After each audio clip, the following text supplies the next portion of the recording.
Okay.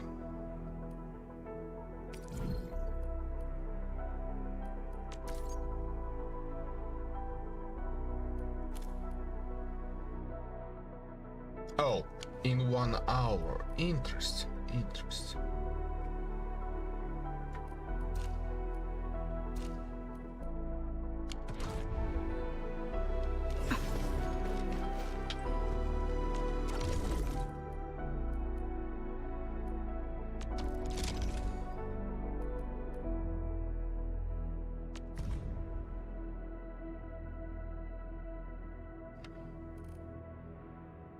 Why?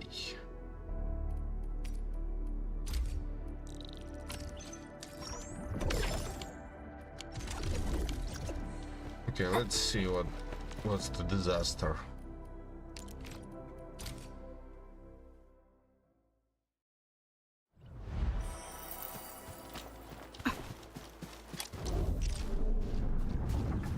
Entering core AIC area.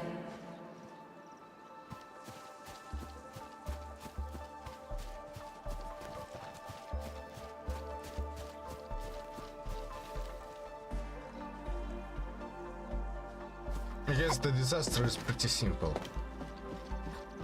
isn't it? I probably ran Alert.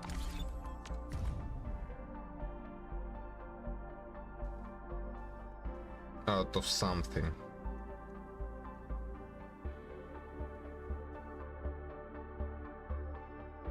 It's some Insufficient power output.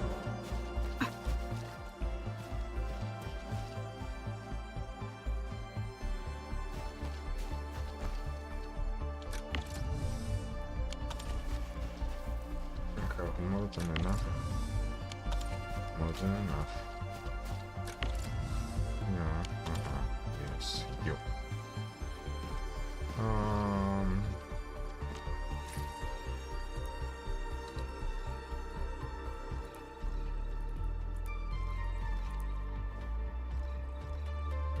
It's not the pheromone that I ran out of. It's specifically this dust. Hmm.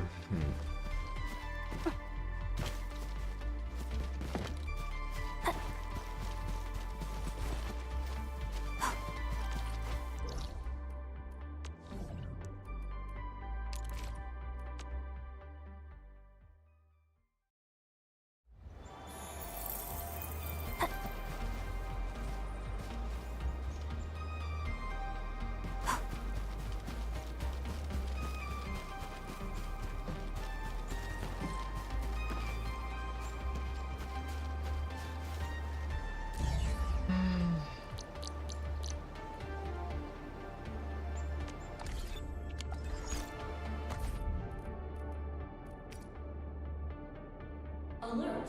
Insufficient power output.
Alert!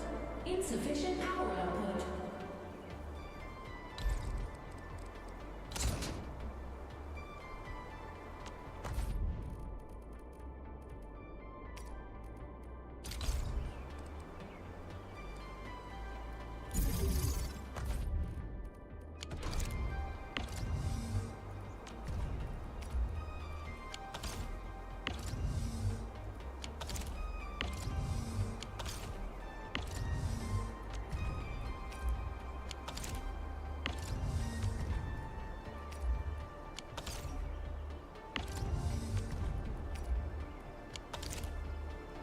Okay, let's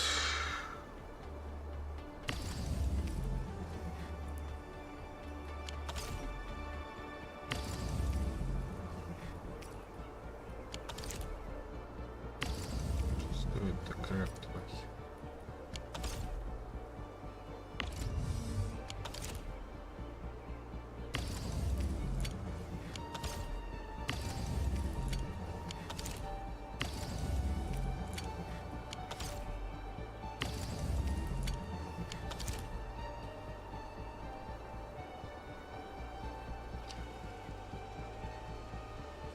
Let's start the production, yeah?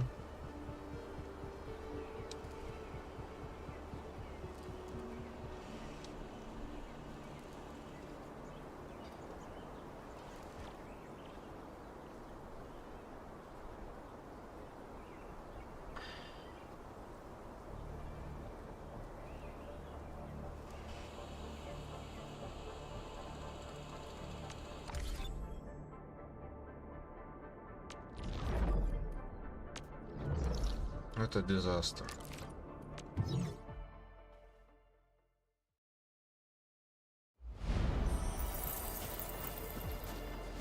Good fucking morning. What can I say?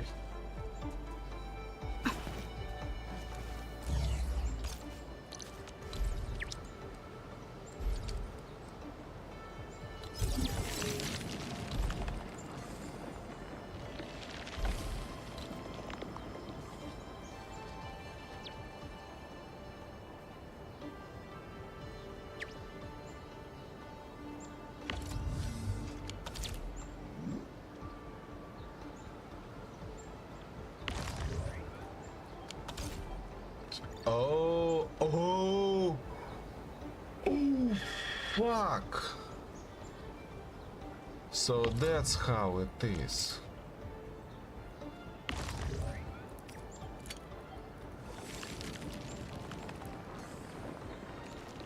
So that's how it... What a bullshit way to die.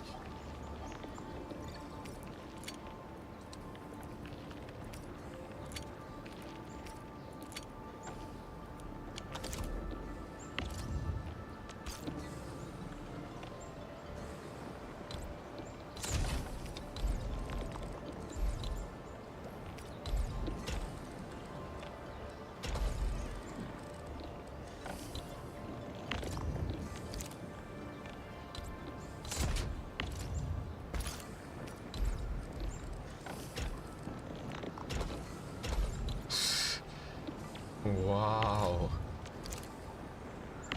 Wow. And it's all because of how the stash works. Like it doesn't actually work in a way that makes sense.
feel so betrayed.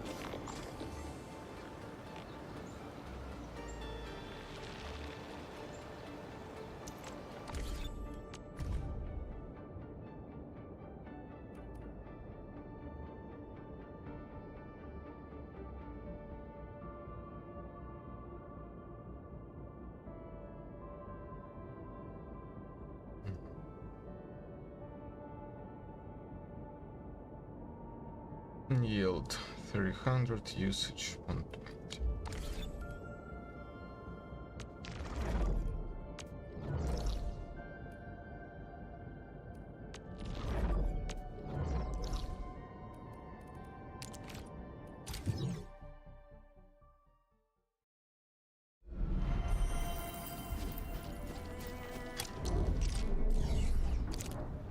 Entering core AIC area.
Раз, два, три, четыре.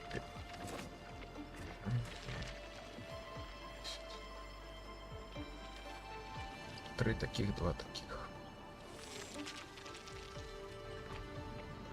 3 пары. 3 пары тут. Это то, сколько мне нужно конкретно здесь.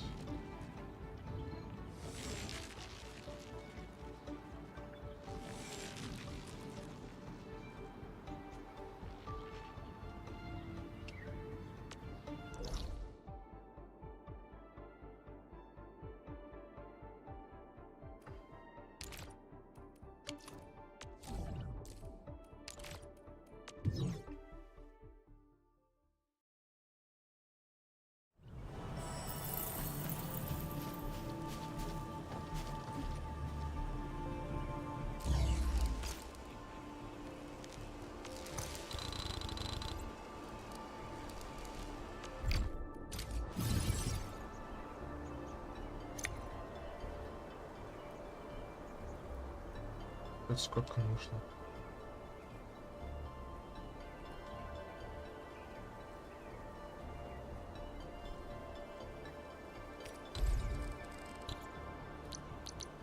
Оно есть, столько нет.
other.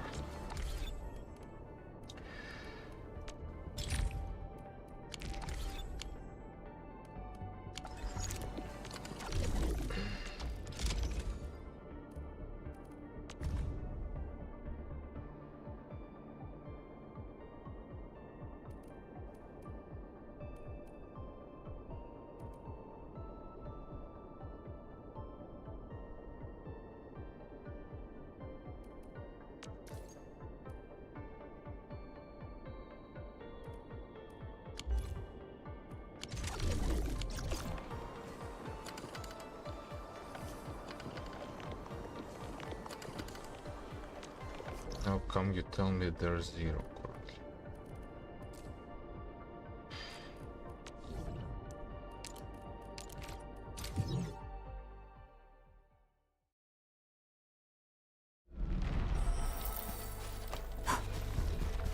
No. Entering core AIC area.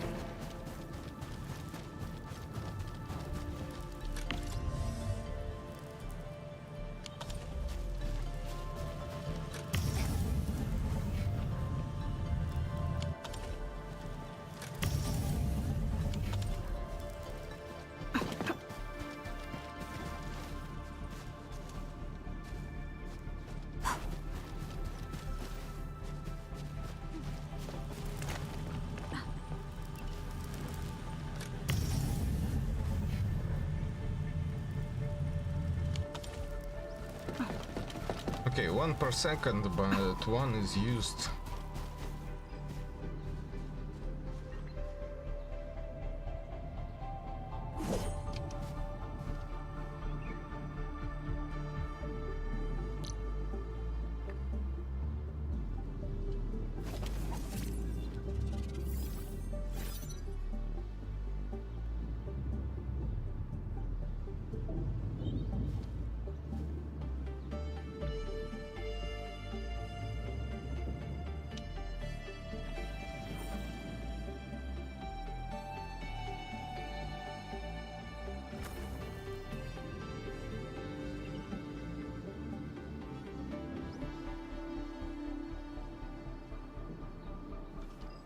You know, I've seen other Hongshan swordmancers, So and 5. everyone seems to perform the same move differently. Well, Hongshan swordmancy focuses on the will, not the form. Being one with the blade is far more important than drilling a move over and over.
Wait, but I can...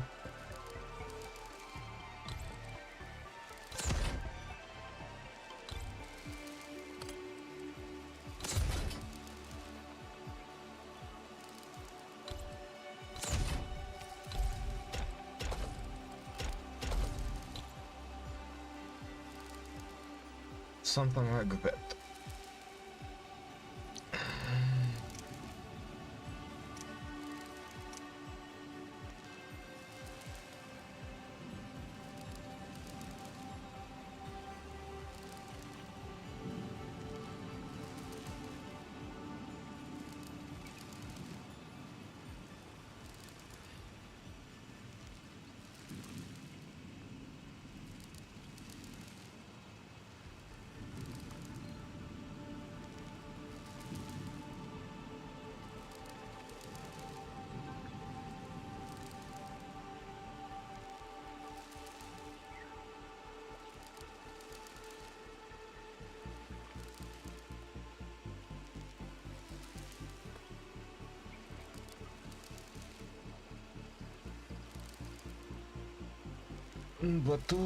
But we can also divide by 3.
Where does it go?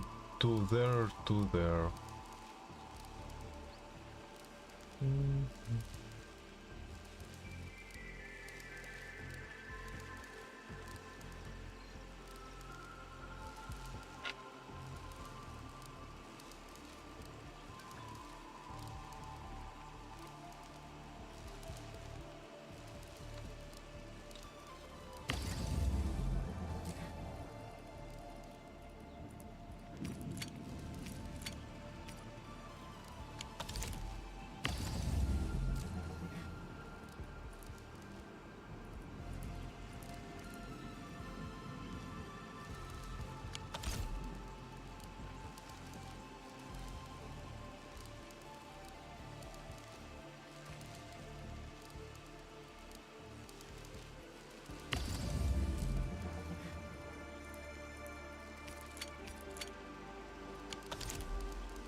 Well, whatever.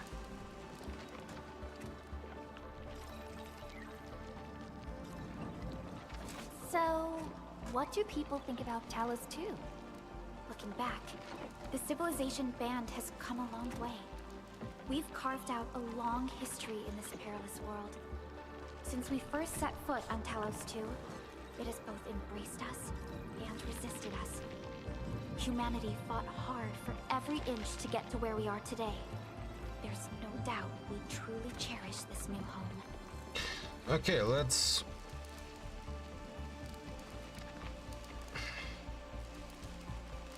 use it more effectively, I guess.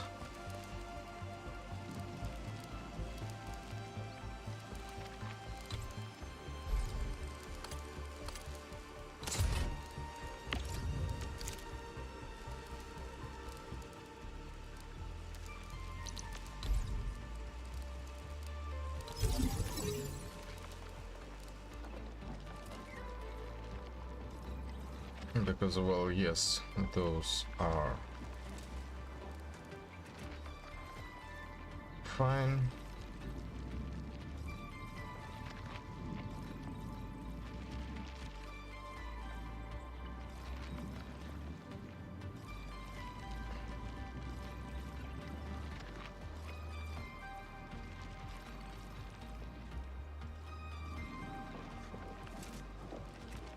Seems that there's better way to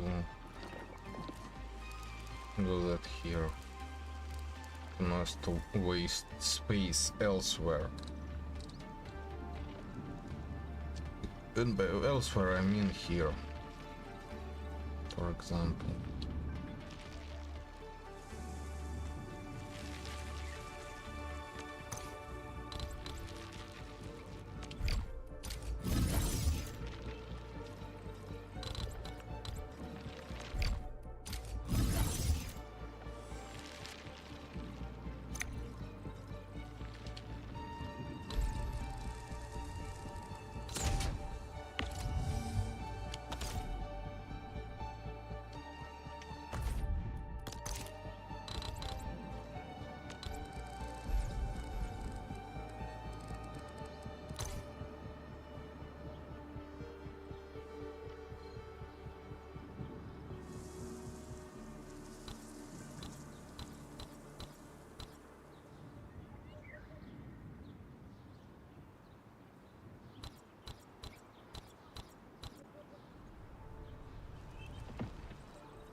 Shredding unit.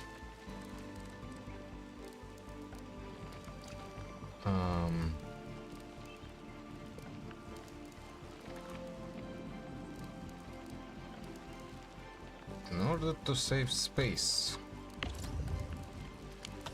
I don't need to save space here. So shredding unit 1.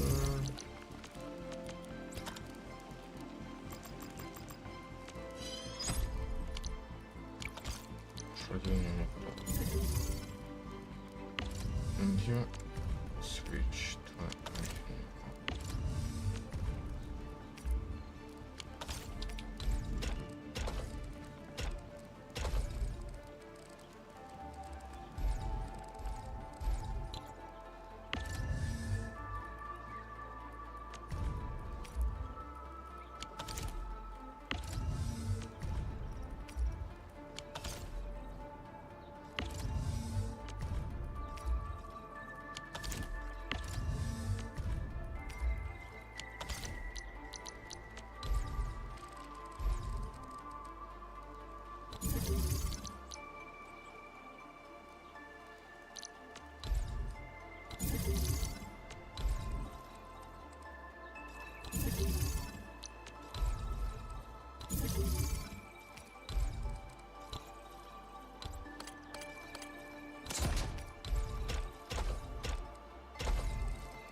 okay, here,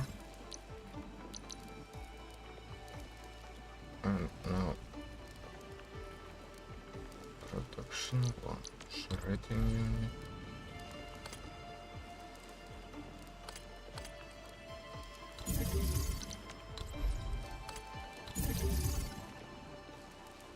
No.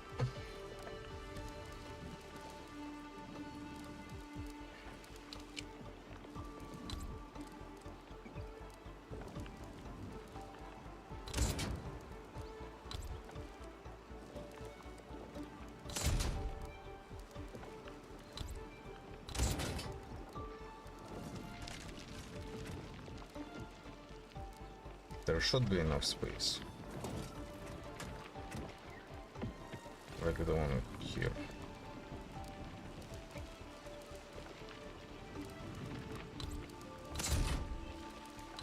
We just move them off to this side. For example. Hey! What's the matter here?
it looking pretty.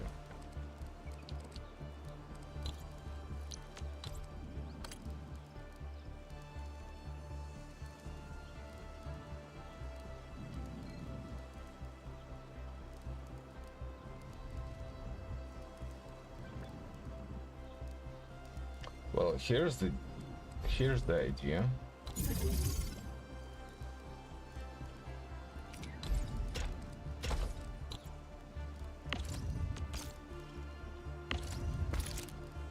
What if I go like...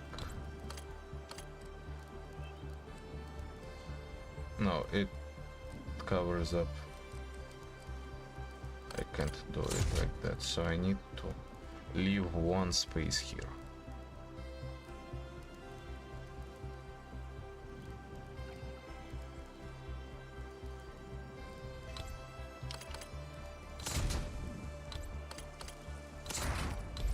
So that means go like this.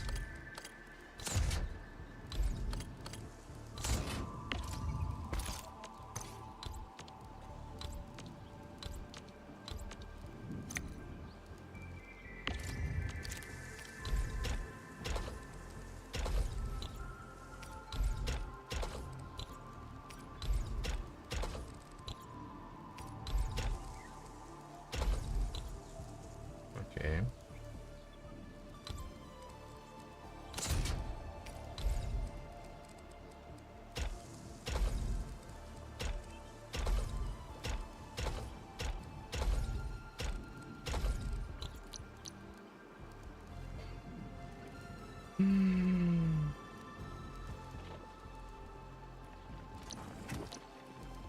How much space is that?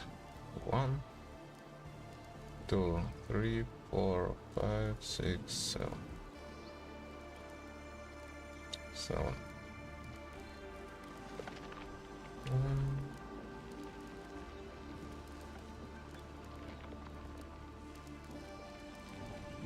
So I need to move this one more space.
I shall succeed. The giant Angelos, the Hello?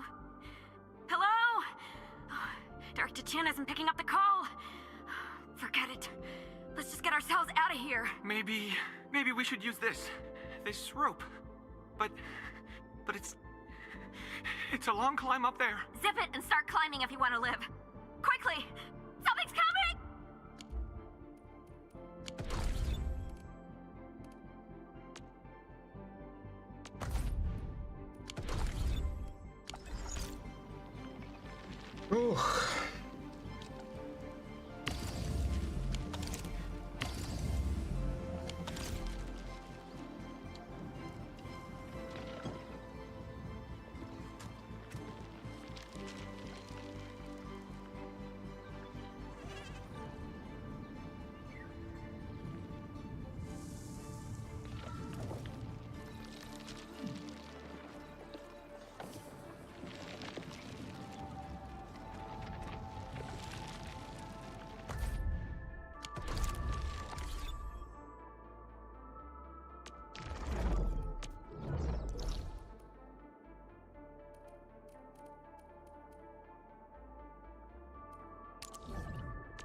For just 3 minutes.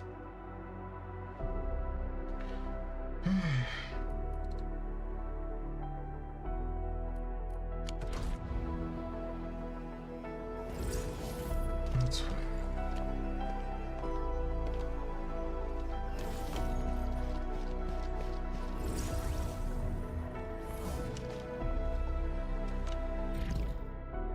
New feature.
What the fuck, that's literally an angel.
The girl after all. All operators accounted for. The team is ready for the mission. I guess that's the end game. Or something.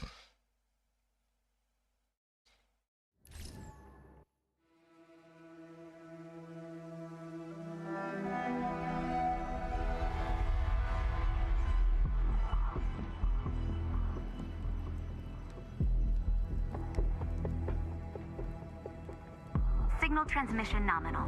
Video feed reception looks good. Endman, how are you feeling? The manifestations of the valley's aberrants can be anything, actually. They might be things that you're familiar with. Remember, it doesn't matter what they turn into. The contents of this protocol space can be rather deceptive. We have some signal interference. Depth readings are getting unstable. This also happened when we were using the exploration drones. The ether is affecting the area. There should be nodular matter nearby. It will look like big, conspicuous rocky crystals. Endman, try to gather some and bring it back to me. It'll be really helpful for my analysis.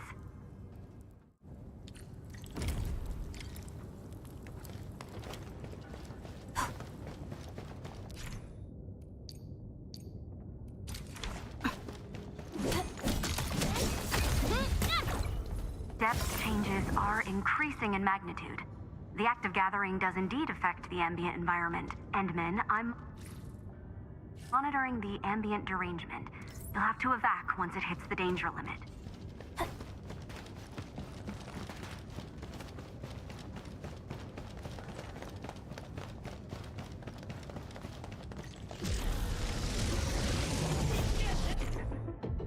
Active entities detected nearby.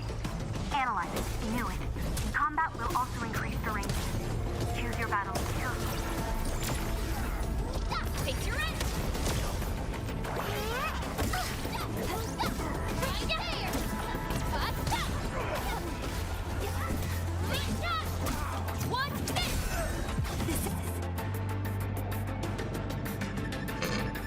Look, the key target we found in our last exploration attempt is up ahead. Local energy flow doesn't look very normal. This, I believe, will be an excellent observation sample. But there's also an obstacle nearby interfering with our observation drone. We can't get close enough to make an analytical scan. There are energy reactions nearby that exhibit similar signal patterns. They look like a potential lead, but I don't know how they would manifest. They could be anything from inanimate objects to active entities. I'll plot out the route for you. Help me investigate the suspicious objects nearby.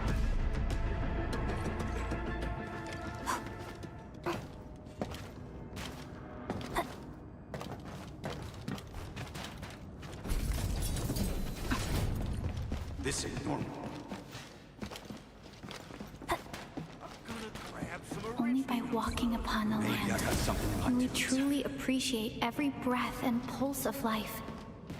And this is what Endfield is fighting for.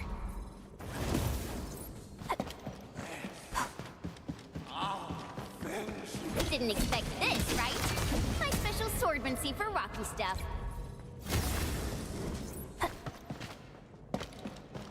The fact that it drops on the ground after I gather it, you know.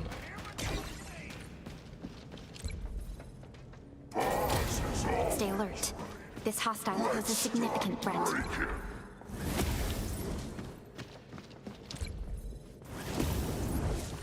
Didn't expect this, right?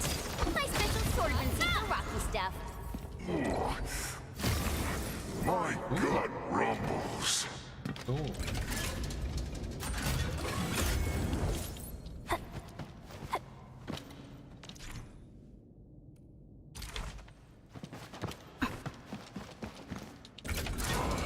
This crappy weather's driving me crazy.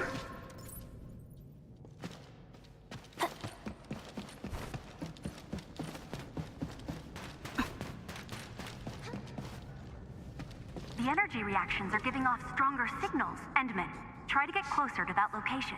It might be our solution for the obstacle we encountered.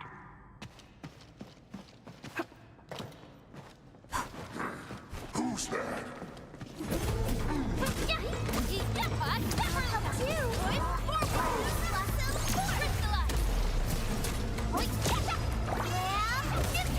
Boss. Crush you to bits.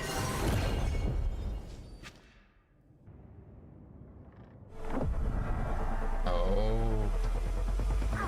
The energy reaction has disappeared. What? Fine. When it comes to protocol spaces, your intuitions have proven to be very accurate. The wall is weaker now, so that probably worked. But I don't think touching it once is enough. I'm not sure, but we're getting really close to our derangement limit. Our top priority is to get you out of the valley's aberrants. Head back, Endman. We'll need to reorganize our exploration plan.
That's not a new feature. Let's go there.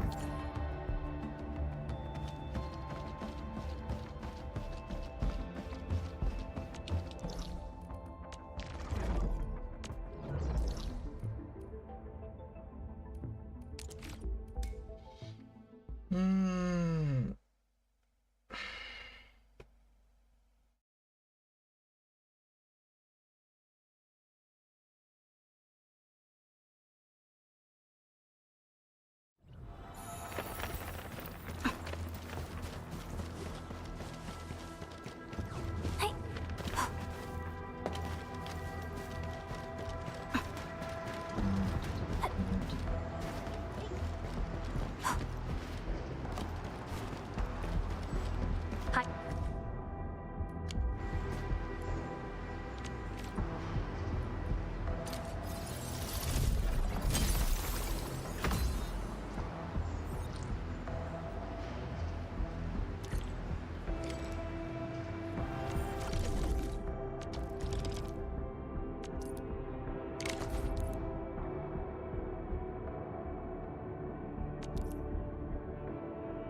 fighting style is pretty unique and impressive. I'm really curious how the Endmen fought at full power. Perlica, have you seen that before? I did not. But I found records of important battles fought by our Endmen. They gave rise to quite a few stories. In any case, we should expedite the restoration of our Endmen's health and memories.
Hi.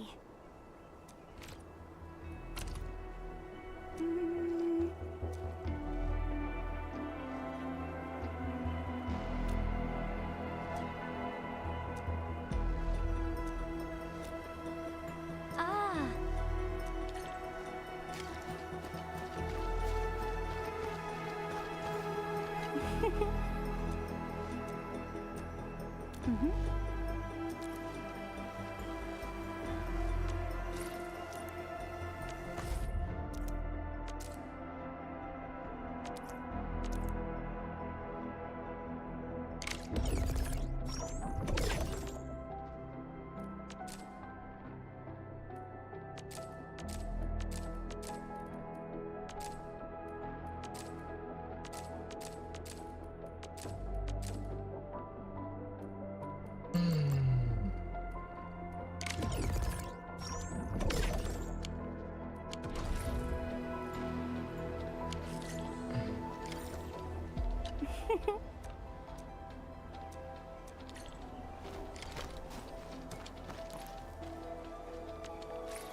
How curious.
Okay, so that's the eco plant.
Okay, everything works.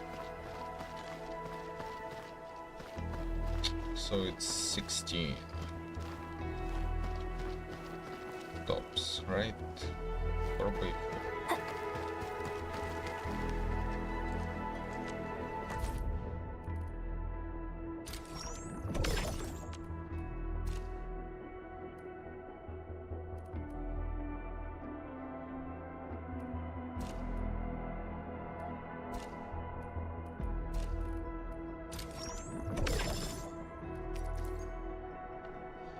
Intellect, attack, max HP.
good stuff.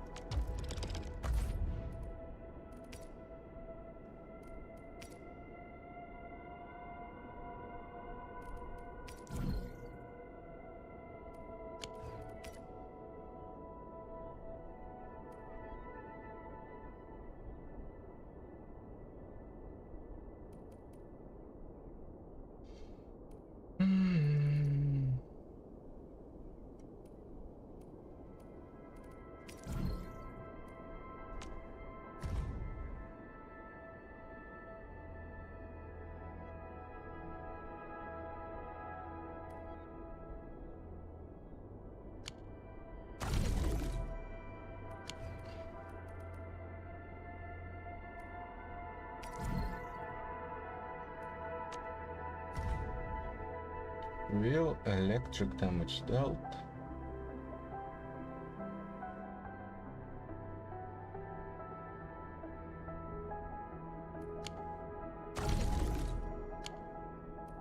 That seems like something that I Still waiting for something? Am I looking alright from this will. angle? Yes. Something that I will. What do you really want?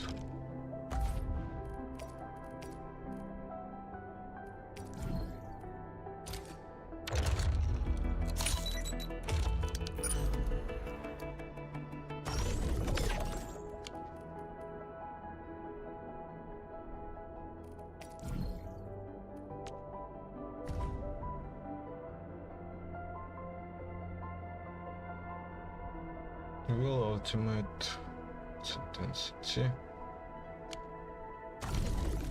That seems generally useful.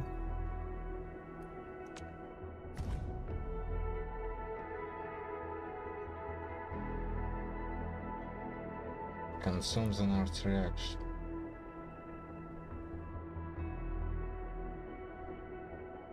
Specifically art reaction.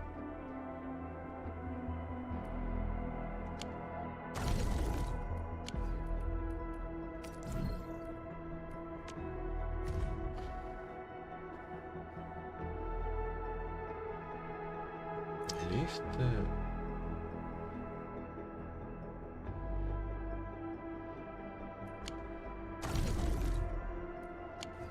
and this is for Chen.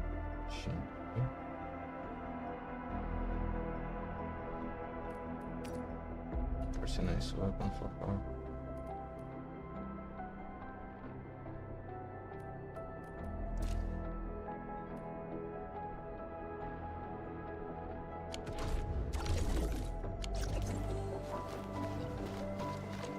Still waiting for something? Am I looking alright from this angle? In my family, we say our weapons are basically part of us. Mine just happens to give me a little height boost.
Others get to see these fights.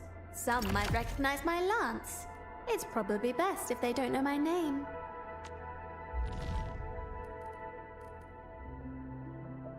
Huh! I knew you'd get hooked on this feeling eventually. So, what's next on my plate?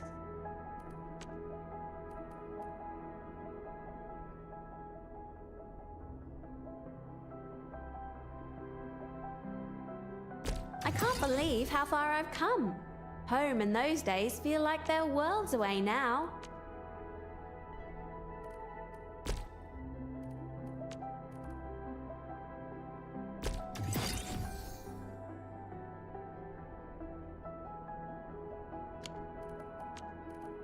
I can't believe how far I've come.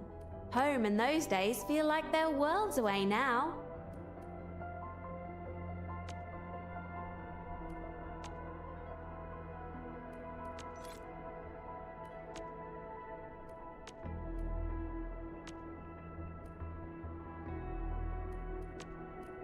I can't believe how far I've come. Home in those days feel like they're worlds away now.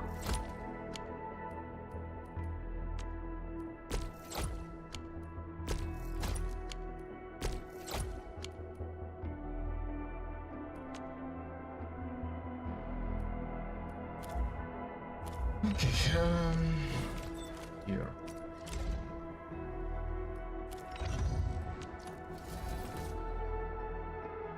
Real agility.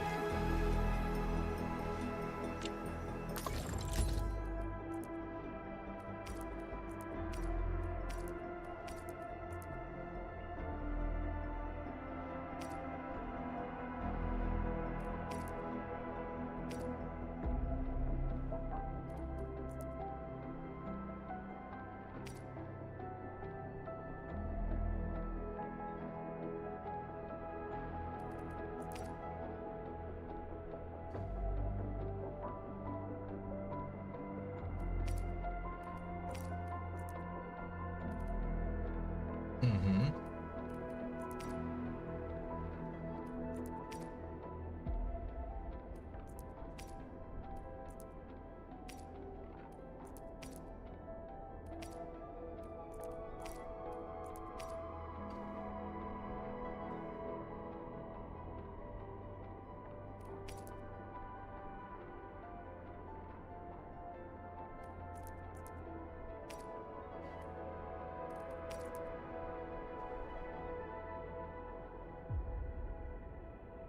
Hmm.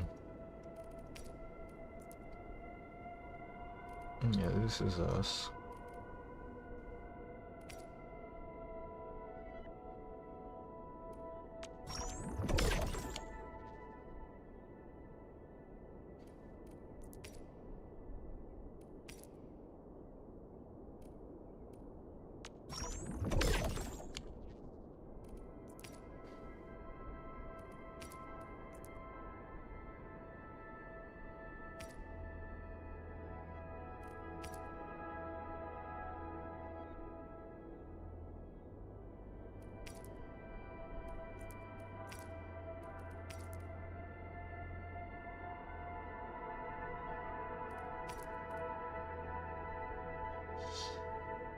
Can I just get 2 of those Still waiting for something? and have it as a set? Am I looking alright from this angle? A great journey isn't just about the destination. It's the Yes, it shoes does that work. carry you there. That's why I'm never stingy with myself when it comes to this.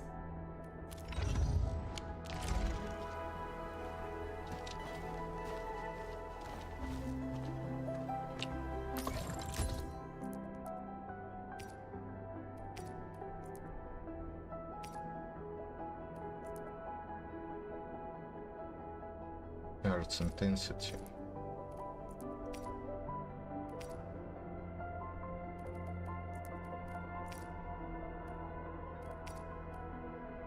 Will agility. Attack. Seems nice. Still waiting for something? Am I looking alright from this angle? A great journey isn't just about the destination. It's the shoes that carry you there. That's why I'm never stingy with myself when it comes to this.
Mm-hmm.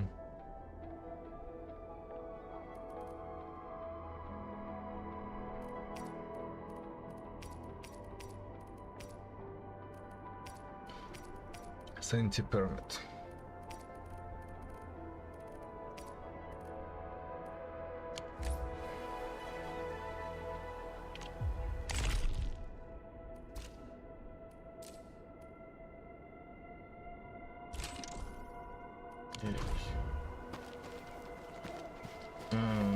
Endfield won't stop progressing.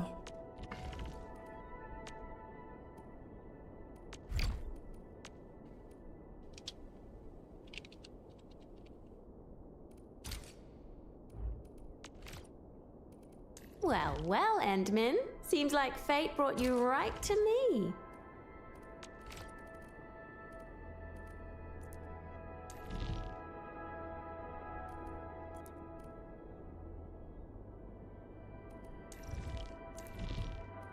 Oh, so you trust me enough to spend that much? I'm flattered. The wind never stops. Neither will I.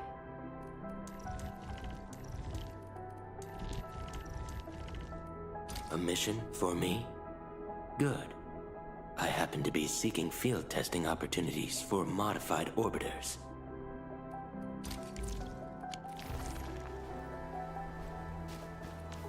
The path ahead has been revealed.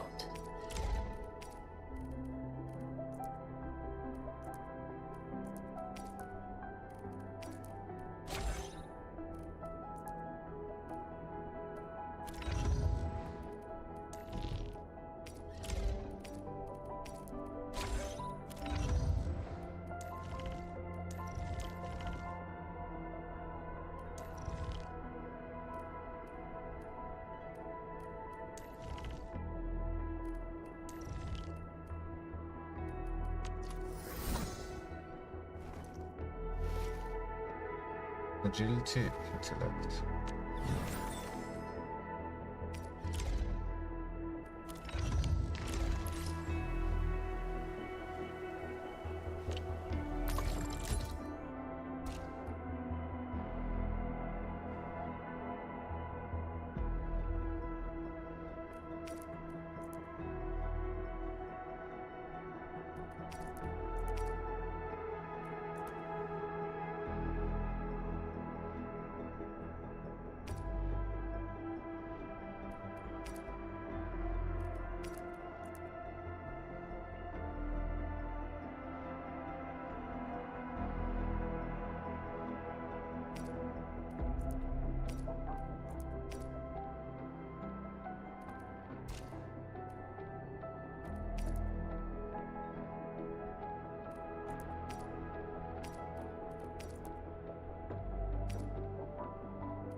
I don't want simple damage bonus.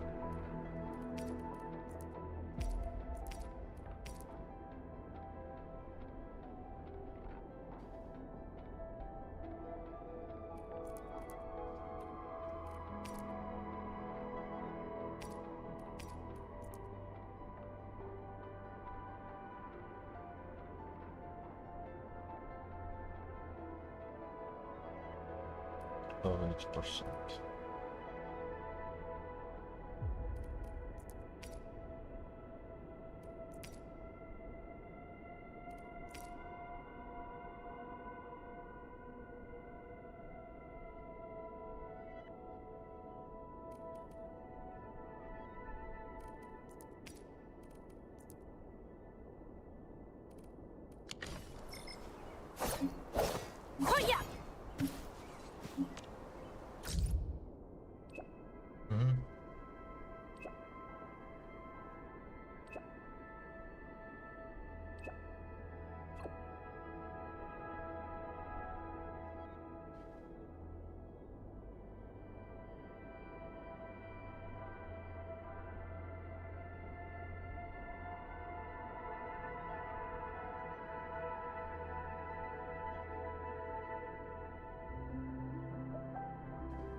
Should have chose stay hopeful.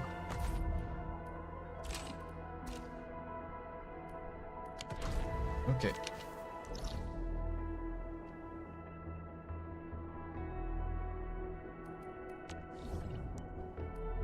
Let's go to the bunny. Do a bit of bunny business.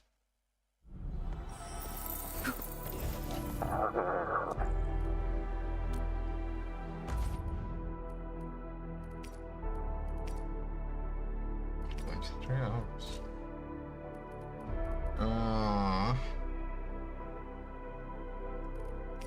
Let's see. Well, 48, 44.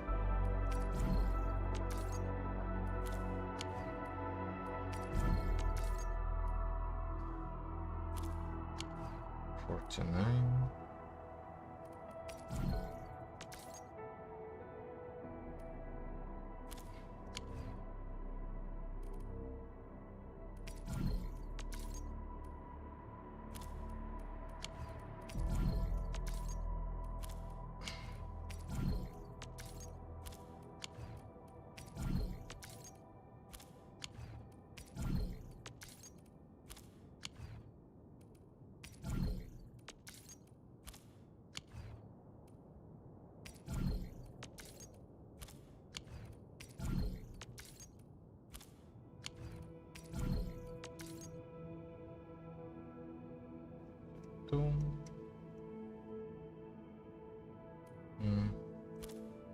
Someone's gonna be real happy. It's 51, 52.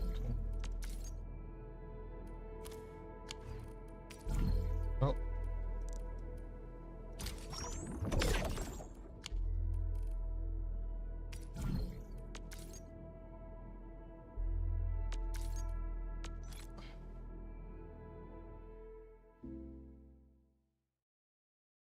Let's start.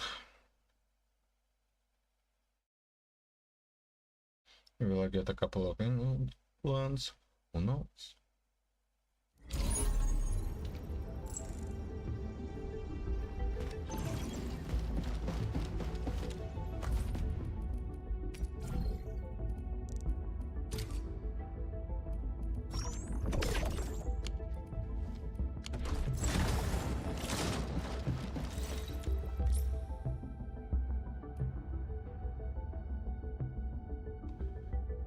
Cannot assist. Where should we go next?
Just over 1 million.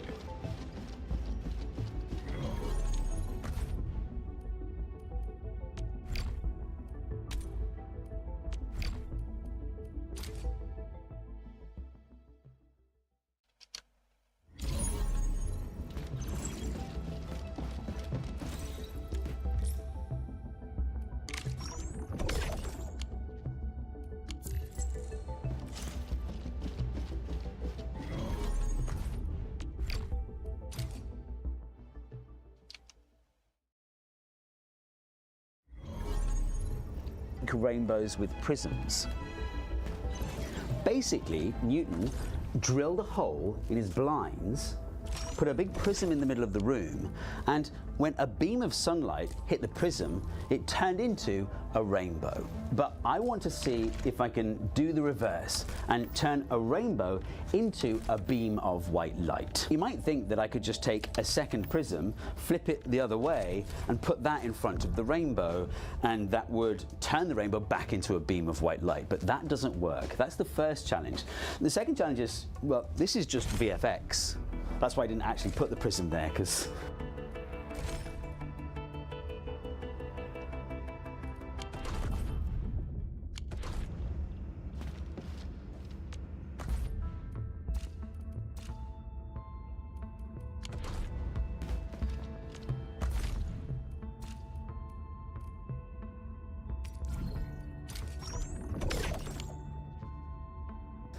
I mean, how would you get?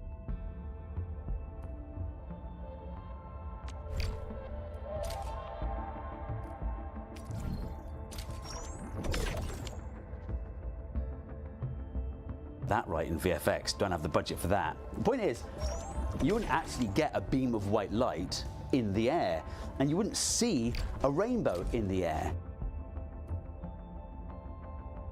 400. Oh, I'll be able to get it. You'd only see the rainbow projected onto the screen. But for this video, I wanted you to be able to see the whole journey of the light.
From beginning to end. So that's why I need a ray table. You might have played with one at a science center.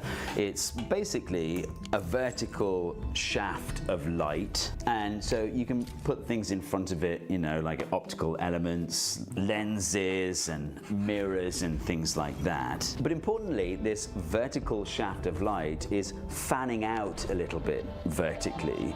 So there's always some part of the beam hitting the table, and so you can see the path of the light and how it changes as it interacts with different optical elements. It looks a bit rubbish at the moment, but after a lot of faffing about, I got it looking really nice in the camera. And because I couldn't figure out how to do it in VFX, here's what actually happens when you put a flipped prism immediately after the first prism. It doesn't work.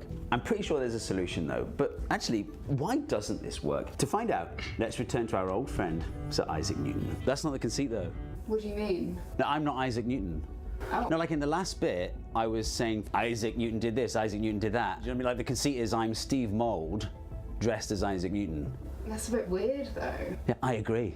The reason you need more than just a second prism is because of the way light bends when it goes from air to glass.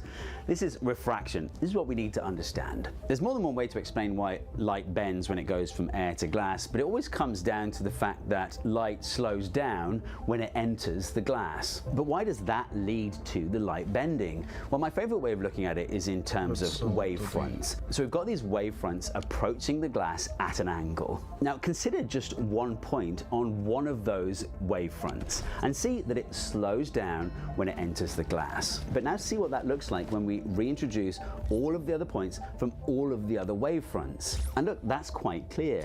If we assume that light always travels perpendicular to the wavefront, then, well, clearly the light has bent. So light slows down when it goes from air to glass, and that changes its direction. But crucially, the amount by which the light slows down depends on the wavelength of the light. So blue light with a short wavelength is bent more, and red light with a longer wavelength is bent less. And so the white light fans out into a spectrum, and then it fans out even more when it goes from glass back to air. You might be wondering why different wavelengths bend different amounts. Well, actually, just really cold.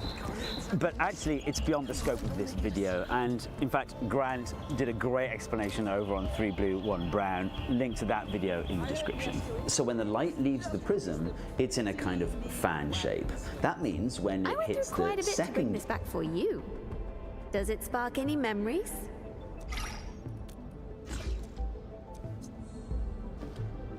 Here, a little gadget for you. Come on, don't make it a secret. I heard Miesco Industries just released the pretty... I'm really sorry. You got time for a nice dinner? Someone once reached... How you doing, Edmund? Yo, I bumped into you all. May I inspect your weaponry, Endman? The only...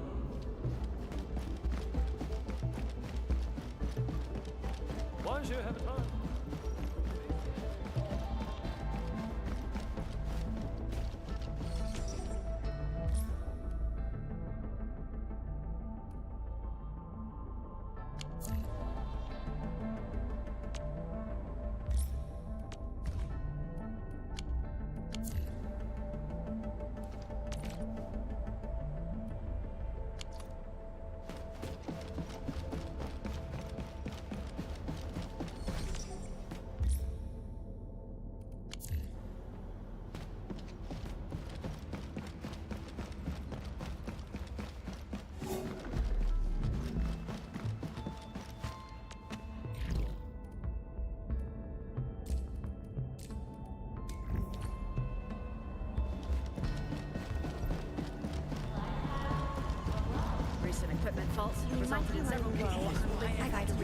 Wow, this is new. I'm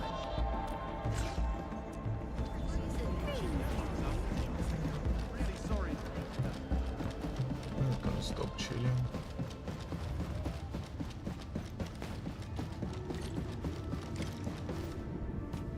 Hello, Zahi. Greetings.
Off we go. No time to waste.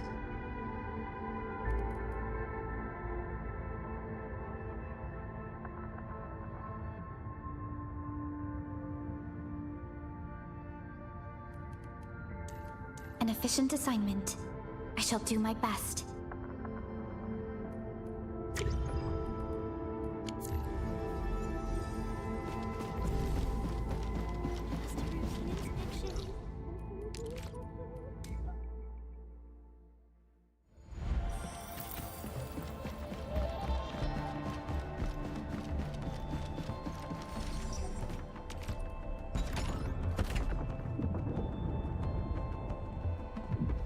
See no difference.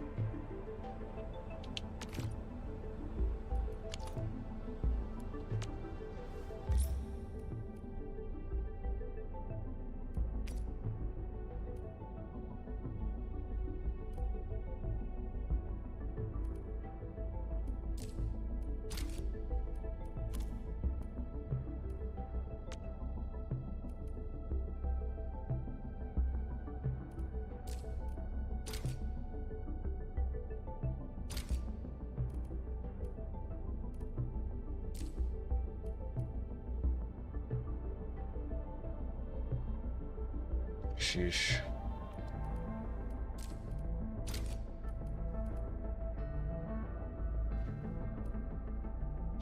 But I don't want to extract seeds.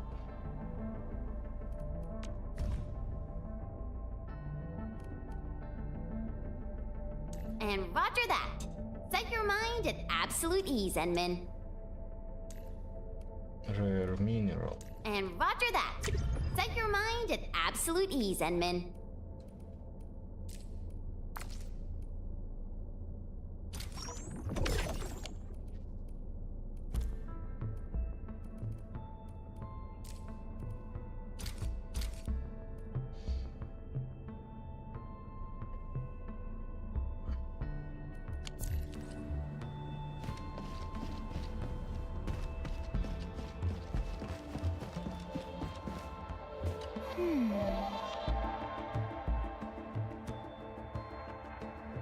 The light of Veritas shines upon you.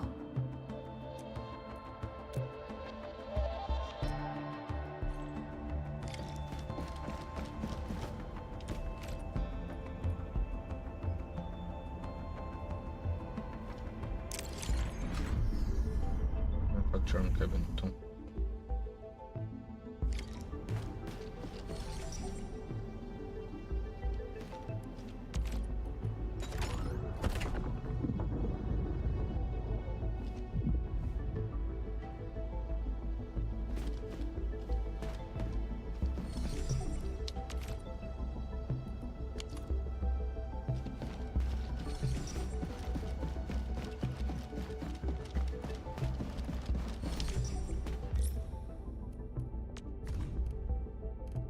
A new job assignment. Affirmative.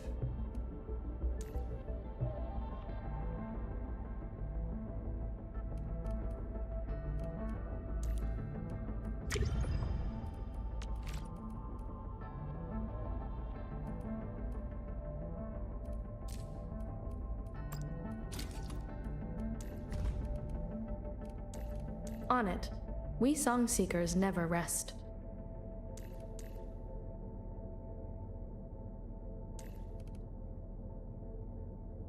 A new job assignment. Affirmative.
Leave it to me, Professor.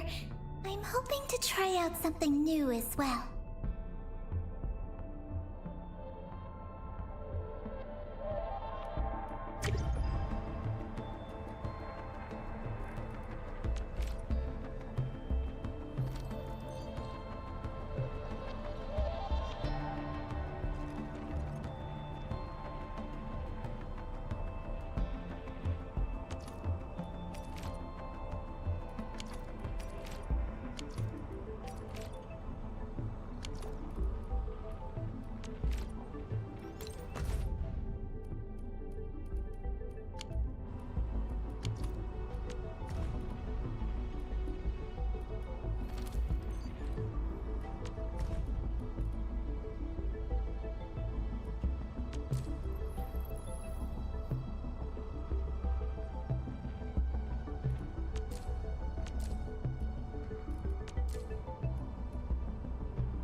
Leave it to me, Professor. I'm hoping to try out something new as well.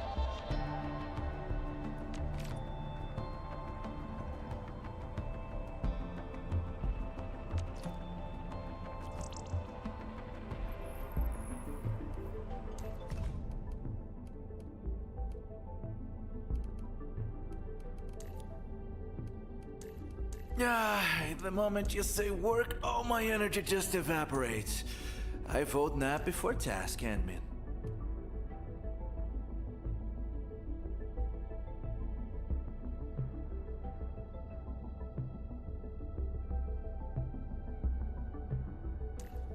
Leave it to me, Professor. I'm hoping to try out something new as well.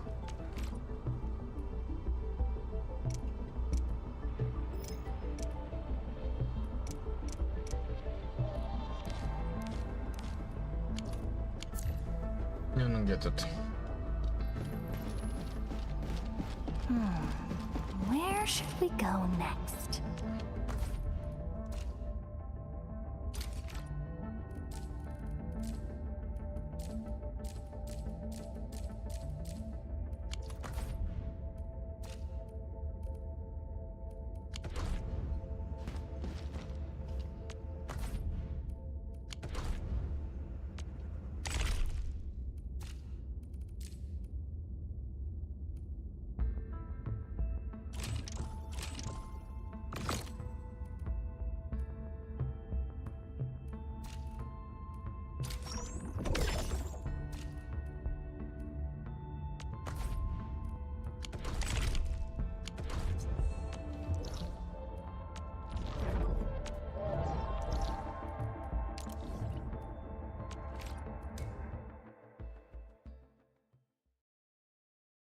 Prism, each wavelength of light has its own unique spot along that boundary between air and glass. The flipped prism will bend all those different wavelengths of light by just the right amount so that they end up parallel with each other when they leave the prism. But because they entered the prism in different locations, all these different colors won't be on top of each other. In other words, we end up with a parallel rainbow beam instead of a beam of white light. You know, with some videos, a lot of the process is just solving procurement problems like finding a lens that's tall enough, finding an Isaac Newton costume, etc., etc. And inevitably, I end up with loads of browser tabs open. If you find yourself in that situation, can I recommend Tab Islands from the sponsor of this video, Opera? This one is for explanation, but actually you can spend hot or cold. Try it. It can be in music, a whole bunch of other. So click the link in the description to download Opera today. Okay, but what about this parallel rainbow beam problem? How do we solve that? Well, what we really need is to take the mirror image of this side. We need the rainbow to be converging to a point when it enters the second prism. So how do we do that? Well, I think the answer is in this book, Newton's Optics, published in 1704. I think this is a first edition, actually. You see, Newton had a problem. He needed to prove everyone wrong, because the prevailing wisdom at the time was that white light was pure. Light coming from the sun, well, of course it was pure, it was coming from the heavens. And if light changed color, like if sunlight passed through a stained glass window, it's because the stained glass window was literally staining the light. And prisms were simply devices that stained the pure white light, the whole rainbow of colors. To prove them wrong, Newton really wanted to be able to take the spectrum of all colors and recombine them into a beam of white light. And look, on page 156, there it is, a convex lens. To show you this in action, I just need to fix my rubbish setup a little bit. Firstly, these optical elements have a chamfer at the bottom, so every time we introduce a new element to this ray table, the shadow cast by this chamfer gets longer until it's kind of unusable. So I've laser cut some holes in this white board for the optical elements to sit in, and that just kind of removes the chamfer so there's no more dead spots. Also, the prisms that come with this ray table are rubbish. They're too short for a start. Also, they're not the optimum way to bend light. I've gone for these ones. They're a bit taller and they're made of flint glass. Flint glass bends light a lot, but more importantly, the amount it bends blue and red differs by a larger amount, so you get a wider fan. And then the lens that came with the ray table kit, that's too short. So I ended up getting this one. This is really nice. The focal length is 75 millimeters, meaning parallel rays would be focused at 75 millimeters. But I want the object in the image to be the same distance from the lens, which means I need to double that. So I need a separation of 150 millimeters. And so look, on the other side, the rainbow is now focused back to a point. And look what happens if I put a little screen there and slowly move it backwards. Eventually, all those colors are combined to form white light. But we're not satisfied with that, because look, if I keep moving the screen back, well, it turns back into a rainbow again. But I want a straight beam of white light. And for that, I think we need another upgrade because, well, the light source just isn't strong enough. I tried a few things. I tried to make a massive light box. The best solution in the end was to fit a bulb in here that's actually overrated for this enclosure. We're pumping out 50 watts instead of 20, so we just have to not run it for too long. One bit of nerdy detail I think you'll like about filming this thing is when you're looking at it in person, you're taking in the whole scene, your eyes looking over here, your eyes looking over here. Your eyes are constantly adjusting for how much light is coming in. But the reality is that this end is much brighter than this end, which looks kind of rubbish in the camera. So I put this special filter over my camera lens. It's typically used when you want the sky in a scene not to be overexposed. But by turning it sideways, I was able to roughly even out the amount of light coming into the camera. Okay, so the convex lens focuses the rainbow to a point. That's where we put the second prism, which unbends each wavelength of light by the exact amount that the first prism bent the light in the first place. And so coming out of that second prism, we have all the different colors, all moving in the same direction, and they're all on top of each other. And so there you go. We have our beam of white No light worries. back It's all again. part of our job. I mean, look, I can put the Mission screen all the way complete. over here and It it's still was working. a How cool is walk that? on a And I mean, I've got to say, Verify and looks report flippin' personal beautiful, doesn't status it? team. And the reason I wanted to get this experiment working is because it was the defining experiment that proved Newton right. The experimentum crucis. By combining the spectrum into white light, he overturned the prevailing wisdom that white light from the sun was pure. And of course, as we now know, white light is made up of all the colors of the rainbow.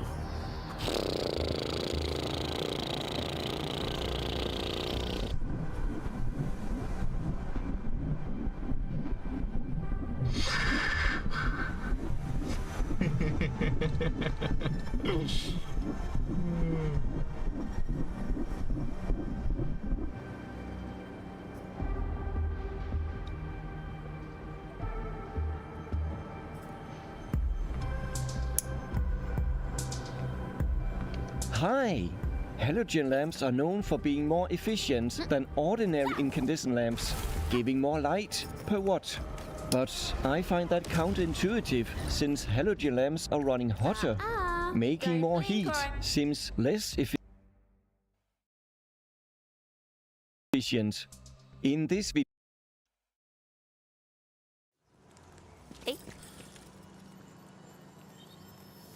I'm in the flow. Focus on the battle. I shall provide cover and fire. Where you run, I shall sweep the rest. Such is the optimal path.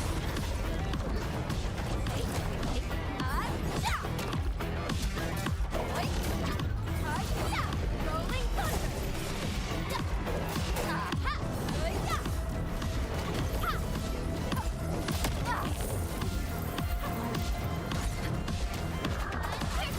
Sorry. Conditions stabilized. Right, man. Nominal conditions restored. I shall sweep the rest. That's the optimal path. Sequence. Working left. Point. Yeah. Target locked.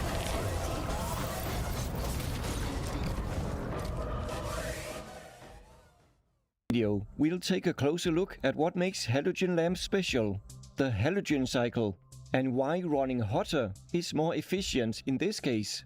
There is, however, a limit to how hot they can run and still have a reasonable lifetime. Try guessing how few hours this small 1000 watt halogen lamp running at 3130 degrees C or around 5666 degrees Fahrenheit is expected to run. Let's find out. Don't toast yourself on hot lamps, and don't handle the nasty halogen elements. The filaments in an ordinary incandescent lamp runs at around 2700 kelvins, twice as hot as the hottest lava. Running it hotter would shorten the lifetime of the tungsten filaments, since it would evaporate faster. Halogen incandescent lamps also use tungsten filaments, but often do run much hotter. This 28 watts halogen runs at 2900 K. So does this 120 watts halogen. Going much higher in wattage, this 500 watts one cooks at 3000 kelvins. This 800 watter is a scorching 3100 K.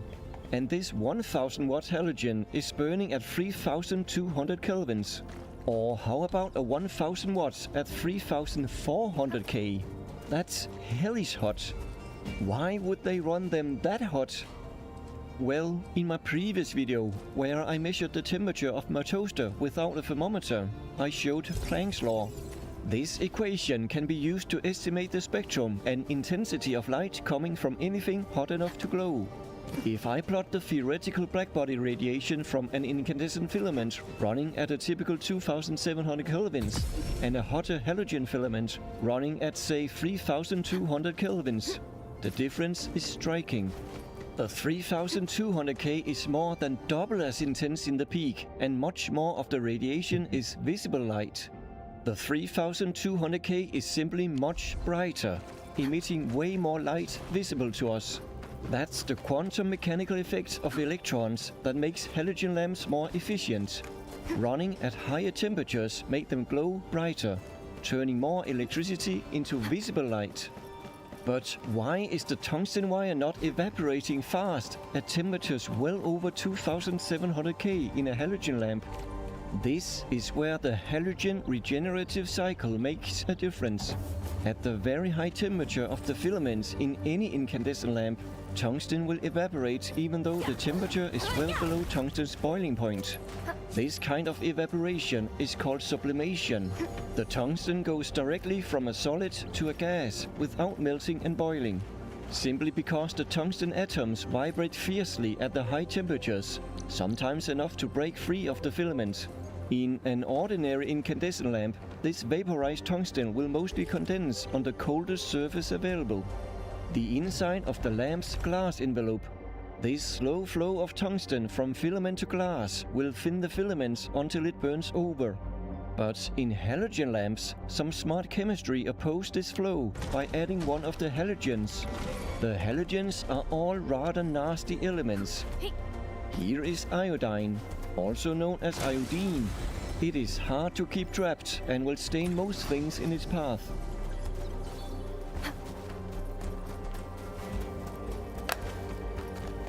Iodine was used in early versions of halogen lamps, but modern versions mostly use bromine, which is even worse. Luckily, my sample is in a sealed glass ampule. They don't add elemental bromine like this to halogen lamps. Often a gas called hydrogen bromide or other bromine compounds are added. These halogen compounds break down at a high temperature. The trick is that the free halogen atoms then chemically react with the evaporated tungsten, and trace amounts of oxygen added to the high-pressure gas inside the halogen lamp, forming tungsten oxyhalides, tungsten oxybromides in the case of bromine. When these oxyhalides are carried back to the filaments by convection, the immense heat breaks up the molecules and the free tungsten is deposited back onto the filaments. This clever cycle reuses the evaporated tungsten.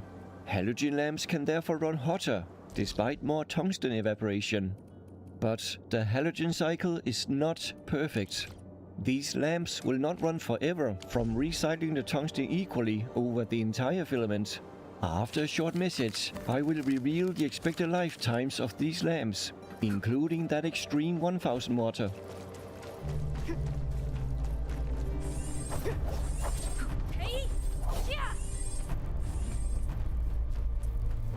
A huge thank you to all my patrons. Thank you so much for helping out. It's really appreciated and important for a niche channel with monthly quality uploads like mine. For just $1 a month, you can help me out too and get full access to all my posts on patreon.com. Link to my Patreon page in the description. Thank you. Here are some expected lifetimes for the halogen lamps. For the 800 water, the higher temperature is starting to have an effect. I'm primed for optimum performance. But going 200 watts higher in the same bulb size to 1000 watts running at 3200K, the lifetime really drops dramatically. This 1000 watts halogen will last 50 hours. 50. 2 days, give or take a few hours. Even shorter if you turn it off before the glass gets hot enough for the halogen cycle to start working. Yeah, the halogen cycle is struggling to keep up when the filament is evaporating at 3200 kelvins in such a small form factor. In a larger lamp format, like the one I have unboxed earlier to my patrons, a 3200K filament can last for 400 hours. But at even higher temps, it gets worse yet.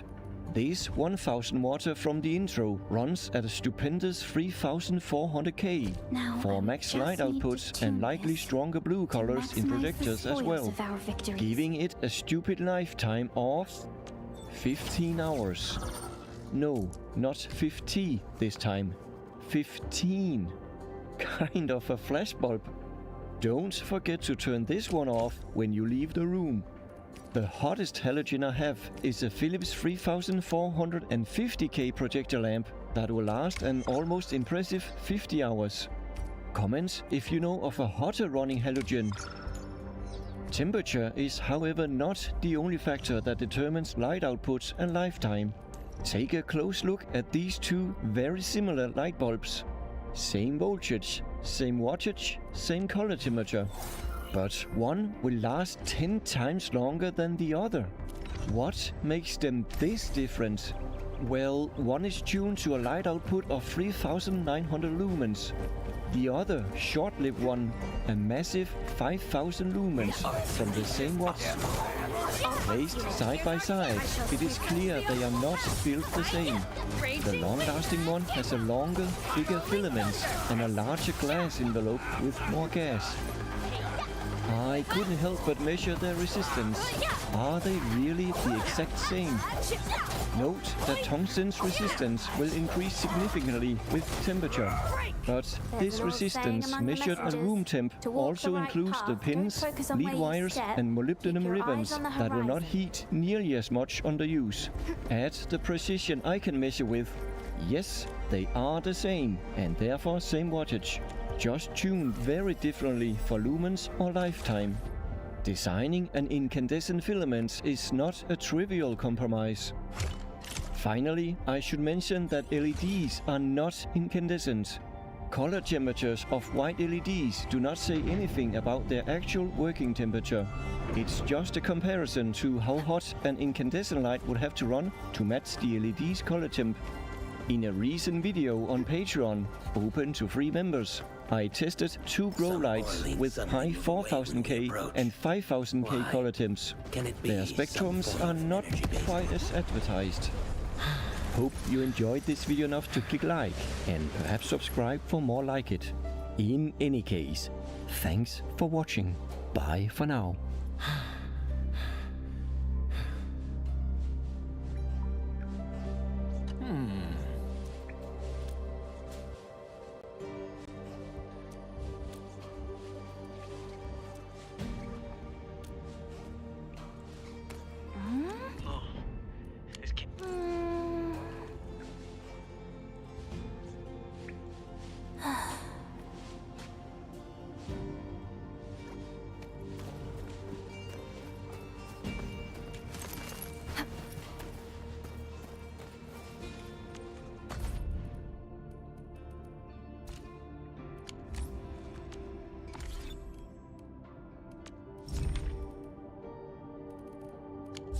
Database, but archive. No, this can't be happening. Not to me. I gotta think of something. Recording. Yeah, I'm recording. Listen, I am you. Hopefully you escaped the blight.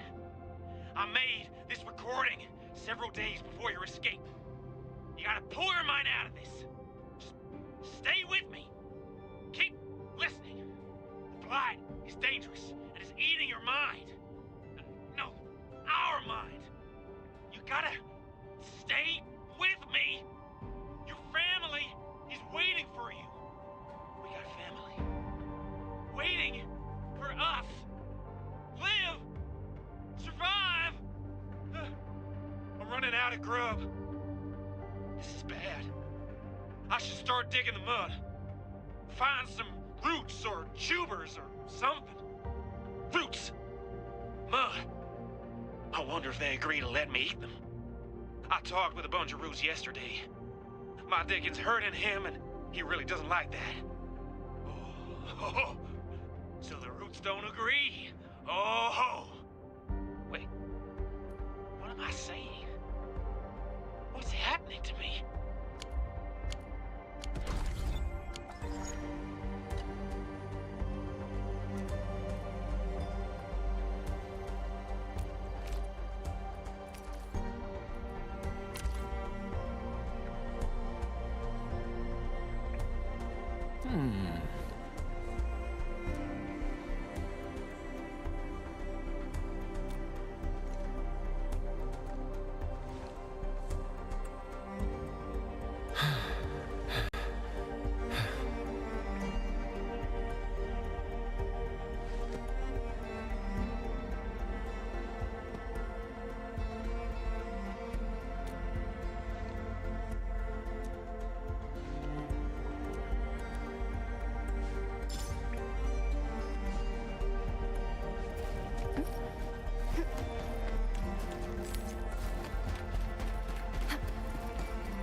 good quest.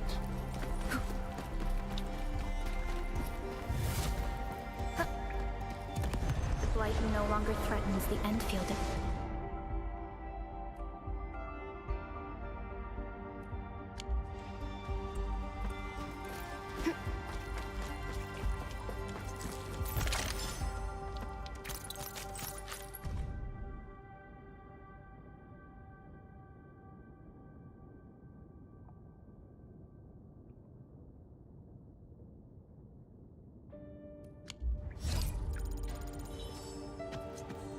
Okay, so pet slug is indeed something that he had, at least at some point.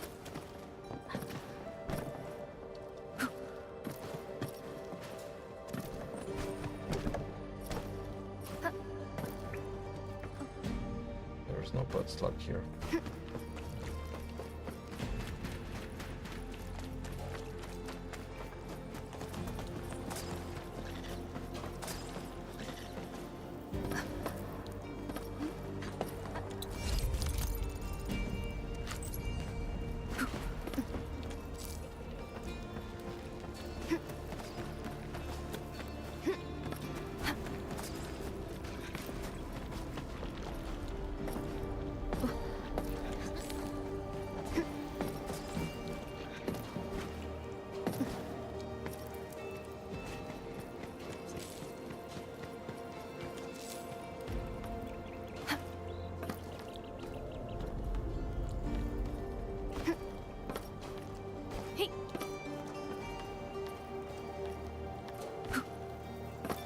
Almost. Yep.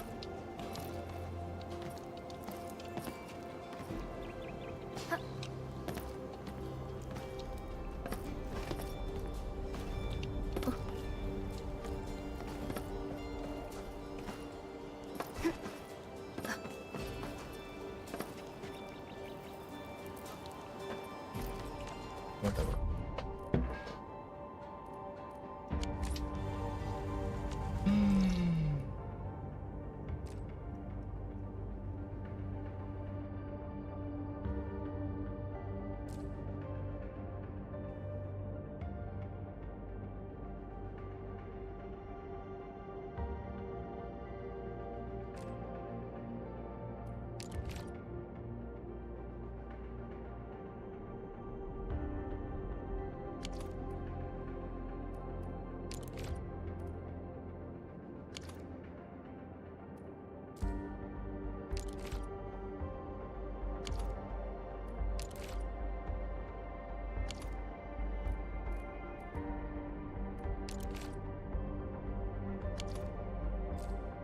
One out of 6, so it grows up to 6. But when I first see it, it's 10. I guess that's how it is.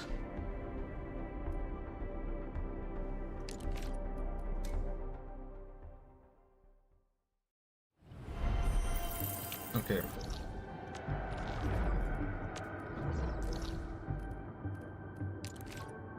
I want to go there and craft a bunch of stuff.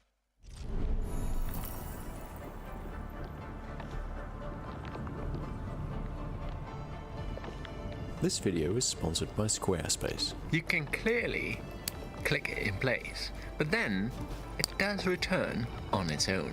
Buttons like those on your keyboard, the side of your phone, or even your camera, have what I would call semi-bistable mechanisms. They clearly have two positions, a bit like these poppers, but eventually they do return to their original position by themselves. And it's a single part. It's a single part. A regular bistable mechanism is stable in two positions. This switch here has a spring in the lever that pushes down on a plunger. The plunger rides on a seesaw that connects the middle pin to this pin or to that pin.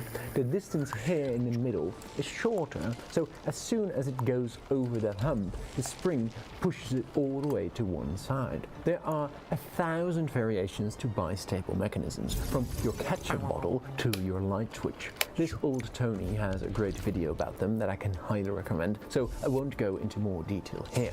Now, if you have a dome of some sort and you push it flat, the outer ring has to grow or the inside has to compress. But let's stick to the outer ring stretching as it's easier to visualize. This means that some domes can invert. The outer ring can be its regular size here and here, but not in the middle. It is bistable. But look at these dome switches. These are everywhere, by the way. Any button with a short travel and a nice satisfying click has probably one of these under it. They have a dome, as their name implies, but they are not bistable. When you invert them, they pop back up on their own, just like this popper. And the reason is that we looked at these domes as having zero thickness, but the thickness of the material is actually substantial on this scale. By inverting the dome, you compress the top and you stretch out the bottom. It's very much like a curved piece of material that you bend to the other side. Of course it's going to return, but the brilliance is that it's combined with this hoop stress bistable mechanism in the same part. It's just one part that acts as a spring in two completely different ways. I mean, you could say that it's hoops all the way down and that the top hoops stretch differently than the bottom hoops, but I like my way of thinking about it better. You know how this stuff gets me going. I love it. Dome switches get the 2026 No Art Single Piece Prize. I'm very curious if you know another single part. I'm very curious if you know another single part of which different spring modes are used. I thought about it quite a bit and haven't come up with anything. On these poppers you can even see that they made the outer edge in such a way that it will always curl itself back up, starting from the edge, which is neat. When I opened this switch, I was surprised to see it uses a slightly different way to create a similar mechanism. Still a single piece of sheet metal, but there's two sides that are made shorter by bending them into a wiggle waggle, slightly bent downwards, so that when the middle clicks through, these side legs want to move back again and push the whole mechanism into its original shape. Oh. Where is it? This one is slightly longer than wide, so when I looked at the button on the side of my phone, I surely thought that they would use something like this, or maybe even something more exotic, because, well, it's the most important button on quite an expensive device. But no, click-clack, it's just a tiny dome. Phones have something else interesting though, a kind of universal click mechanism, the haptic feedback motor. Touchscreens don't give any feedback at all on their own, so when you're entering your password to continue building your website with Squarespace, the sponsor of this video, for example, it can be quite nice to know if your finger is actually registered by your screen. So let's take a look. Making a website from scratch can take a ton of time and skill, especially if you want it to be a shop. But Squarespace makes it all a breeze. They have professionally designed templates that are actually intuitive to use, which I personally think is a pitfall that people often underestimate.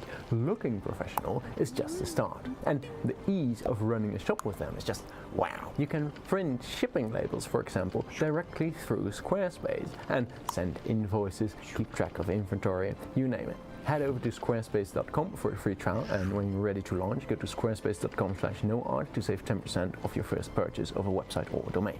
Getting a click that you can hear and feel can be quite important in certain situations, so I want to take the time for brief side notes for manufacturers. Don't take the squishiest rubbery goo and plonk it on top of the weakest dome switch you can find, because it hides the click, especially on banking equipment, you absolute buffoons. Also, can you imagine being a photographer and not getting feedback if you did a half press for focus or a whole press to actually take a picture? And here we have the switch, plastic cover, and here we go. That's super interesting. It's actually one part. I for sure thought it would just be two domes stacked on top of each other or something stupid like that. And like, wait, it's actually two, but they're acting as one. A single one does the double click just fine. My theory is that they noticed that the switch was too weak, but they couldn't just use thicker material, because the thickness of the material relative to the curve is kinda essential to the mechanism, but stacking two thin ones keeps a similar click characteristic because they can slide. However, that's just my theory. If you know what's going on exactly, let us know in the comments, but let's look at the mechanism itself. It looks like a combination of the two switches we looked at earlier. A dome in the middle and the two shortened arms on the side. That's actually really neat. It first lays on this card. When the side legs buckle, it's connected to the second contact, which is the camera assigned to focus you. And then the middle dome works just like the regular one, connecting the middle contact to the others when it buckles. Dome switches are super cheap to produce, especially when you combine multiple domes into a single part. Many key keyboards are made in a super smart way. All these roughly 100 keys and 100 switches with 2 contacts on each are actually just about 104 parts. 100 keycaps and then 1 sheet of domes. In this particular case, it's actually silicon domes glued to a piece of plastic, but it's often a single sheet. And then there are 2 flexible PCBs underneath with a spacer in between that has some holes. When the domes buckle, you press the 2 PCBs together through the holes in the spacers so that these contact points touch. And that's it. Very elegant, very smart, super cheap. These contacts on the flexible PCB are super duper thin, so they don't last as long as some other types of switches. And because the domes are silicone and not metal, the click feels like expletive. When people want a nice clicky switch on their keyboard, many of them reach for Cherry MX Blues, and that's a mistake. Look, don't get me wrong, they do click, and one of their big pros is that the spring that causes the click is the contact itself. So it's practically impossible for you to make the switch click without making contact, and that's a really good thing, of course. The problem with these is that the click itself is very inconsistent and rattly. It's just this plastic piece that flies down, and it can bounce and wobble around on its stick all at once. Kale box switches, on the other hand, have the contact mechanism and the click mechanism separated. They have a spring just for the click. This makes for a very satisfying click. But in theory, you could get a click without making contact, because you can never manufacture these perfectly, right? So they always put the actual contact after the click, so that when you fall through the click, then you make contact, and never in front. I mean, I've never encountered false clicks, but it's theoretically possible. Finally, another super elegant semi-bistable mechanism comes from the micro switch out of a computer mouse. Like the dome switch, the mechanism is also made out of a single piece of sheet metal, and although it's a more complex shape, I really like it. This bent piece of metal in the middle tries to stretch out and push that way, and this creates a bistable mechanism, right? This is shorter than this or this, but the funny thing is, if you push on the end, it's not really bistable. It just moves. No click whatsoever. Because I lied! This bent piece of metal doesn't really do anything right now. The magic happens when you press on the right place. Here. Then the metal bends, puts tension on that spring, and moves this point down until... The homework for today's video is to find the weirdest spring mechanism you can find and share a photo in the Discord chat. Thanks to Squarespace for sponsoring this video. Use the link below so they know I sent you, and I'll see you in the next video. So it is indeed for some reason accessible like that. Invisible wall or something. Okay. Yep. Yep.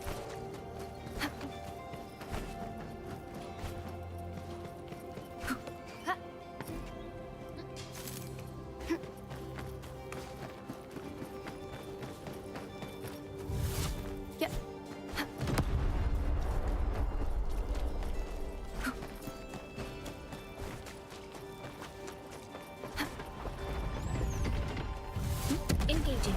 Stay safe, team. Let's show them what we got. Arts unit. Hi, here's our chance. I shall sweep through. Such is the optimal path. Rolling thunder. An outstanding performance. Verify and report personal status, team. Such is the will of nature.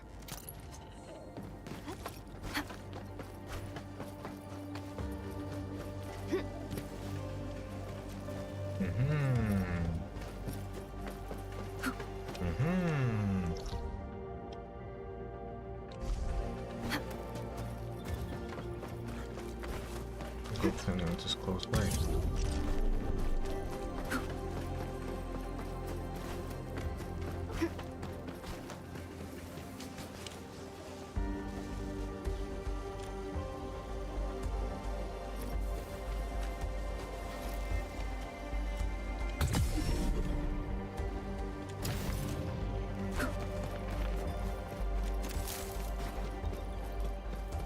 Elite hostile unit detected. The first step is always the hardest. All variables within estimates. Arc unit hot. Raging wind! I shall see such as the optimal path! Get us on my side!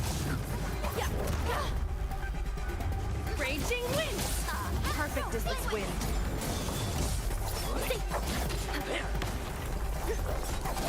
Hey! You really kept you. A definitive outcome achieved through strong teamwork. To serenity they shall return.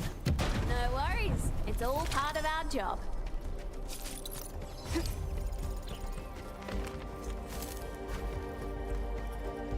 Yep. We seem to have high-value supplies nearby. Keep an eye out for those. Ooh, looks like you're quicker than me. Why did I do this? There's nothing in here. Yep. Some Orleans suddenly move away when we approach. Why? Can it be some form of energy-based repulsion?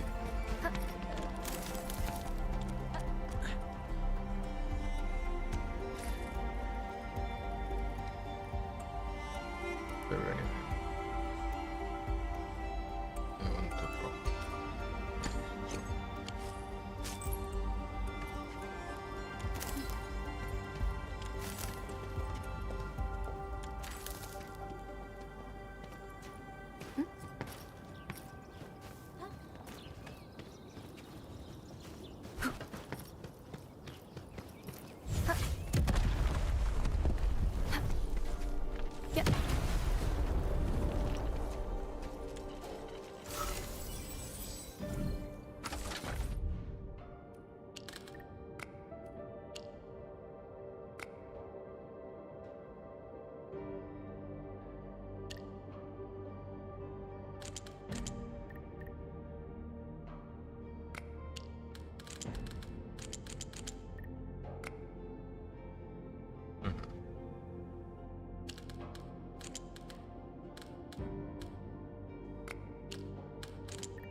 Makes sense.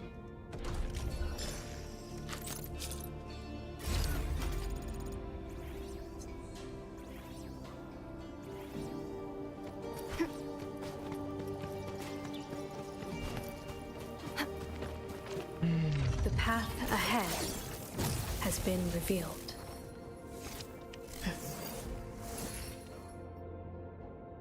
Am I looking all right from this angle?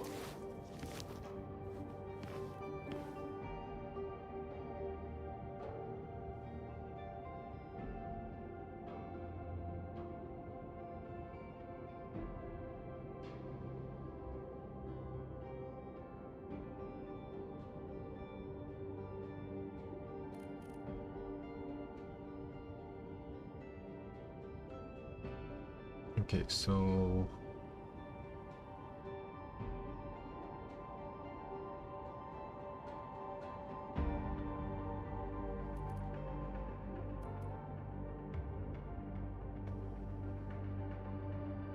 let's see.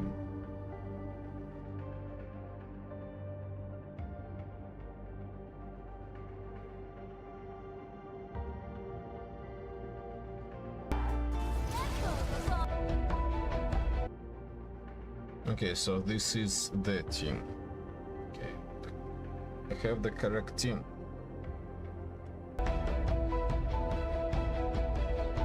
Some potential unlocks may be required to play it comfortably. Potential to win.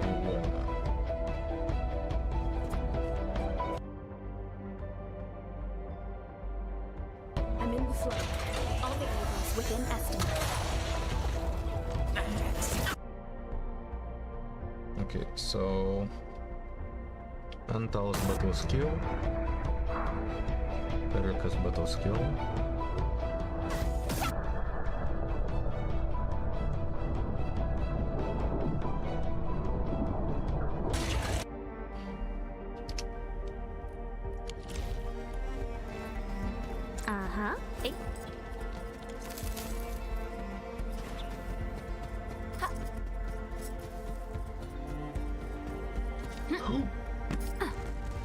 Stay alert.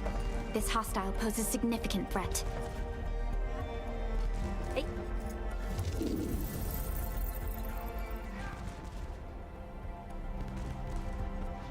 Hey. Ha. Ha.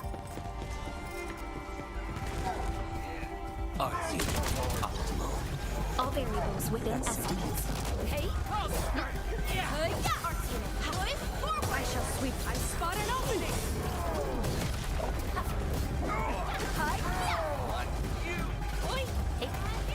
Target locked. Like wind and thunder, we gave them a storm. Fully energized. Raging really kept me.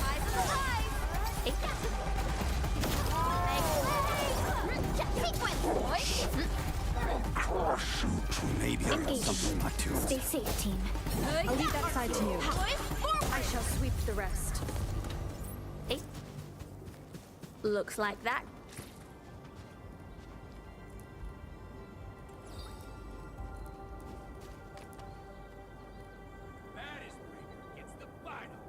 What do I want to just fucking drop?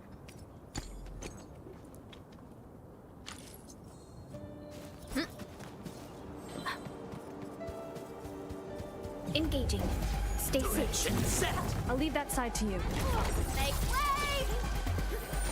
Returning is my strength. Arts unit, hot. Here's our chance! I shall sweep. Such is the optimal path! Perfect is this wind.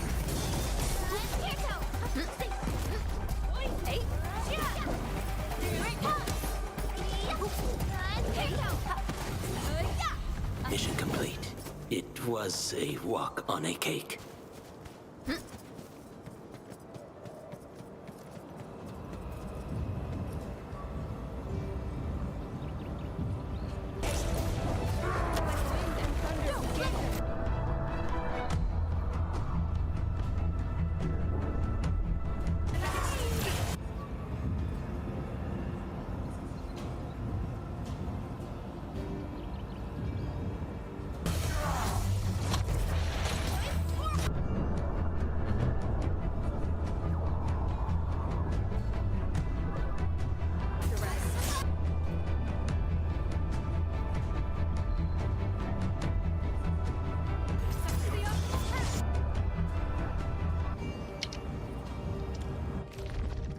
Who's the test subject this time?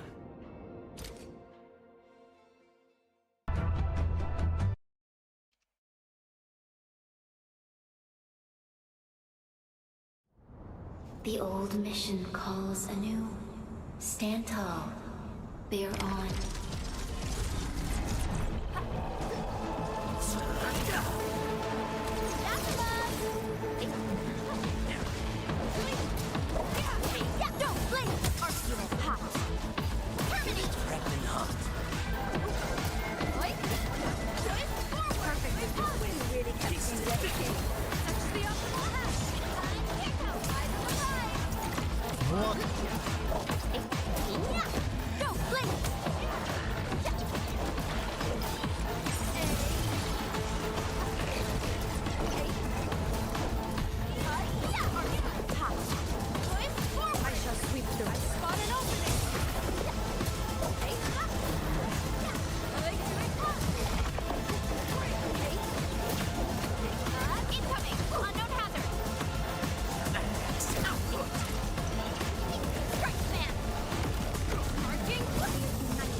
As an old, you've shown that you remain fit to carry this incomplete mission.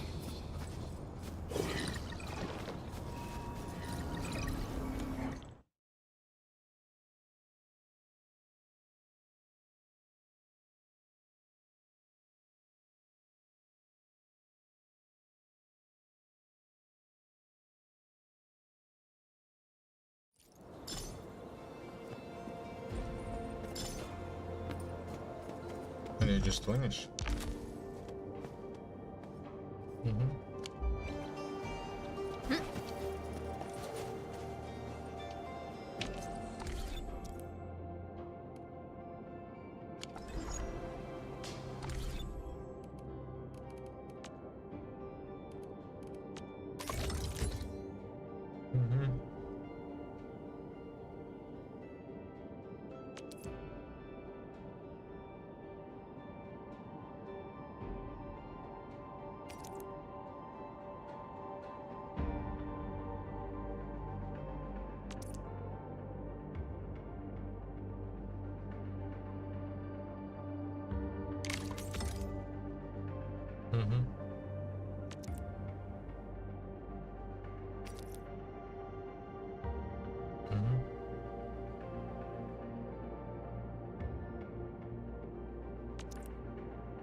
Am I looking all right from this angle?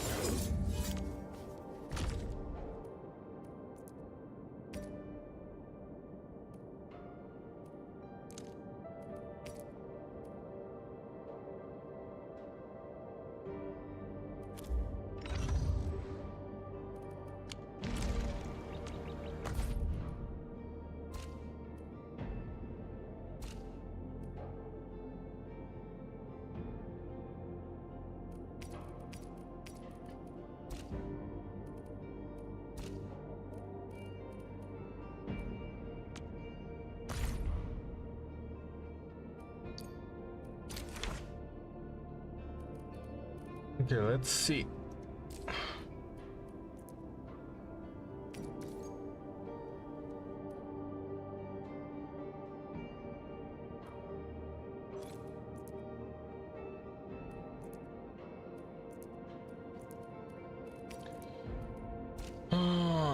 So what do I want?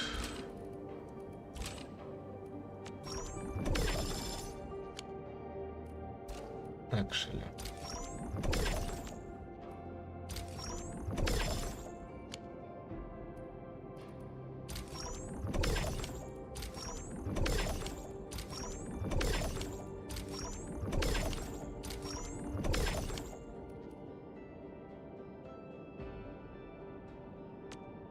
32.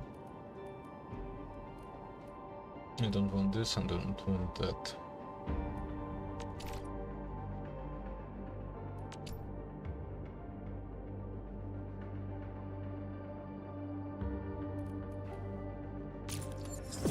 New industrial technology is now available.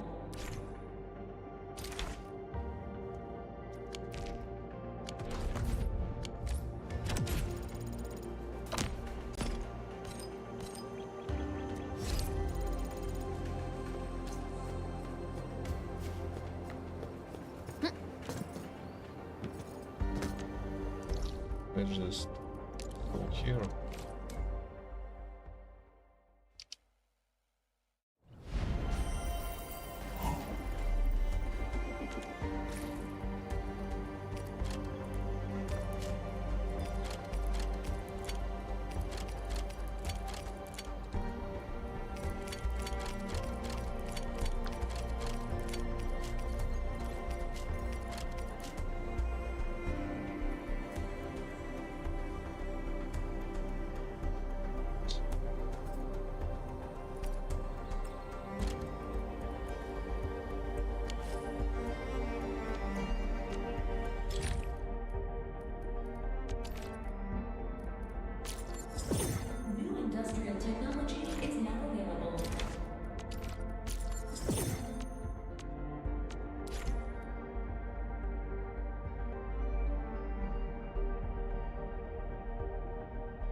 What's poppin', everybody? True Evil here, back with another Arknights Endfield video, and today what we're going to talk about is what I personally think is... You're here! Sorry about calling you here again. Kinda need your help. Okay.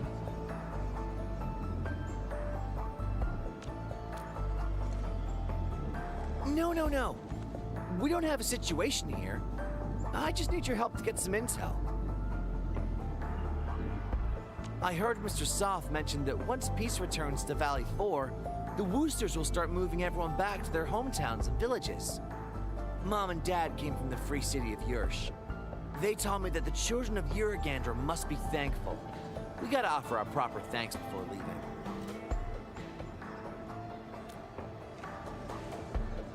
I want to give people gifts they really like, but it feels a bit awkward to ask Mr. Roman or Mr. Andre directly. Could you ask them for me? And please don't tell them it's me who asked. Thank you. I'll make the preparations. We'll catch up once you have their answers.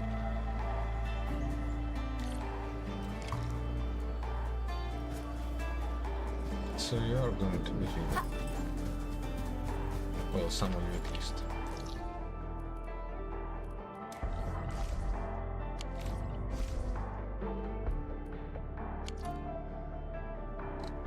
Wait, where is it?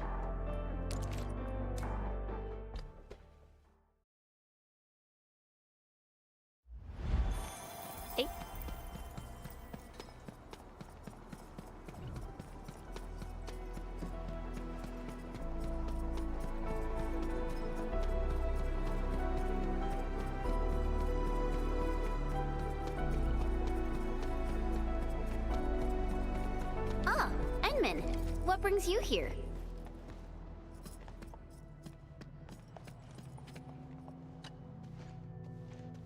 Hey!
Huh?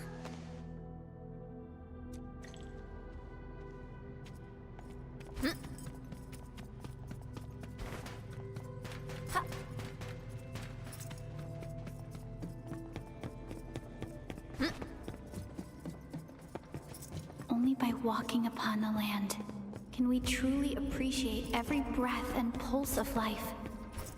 And this is what Endfield is fighting for. Broken wall is still in here. Yeah, you didn't fix much here. A rarity in the wildlands. We'll make good use of it.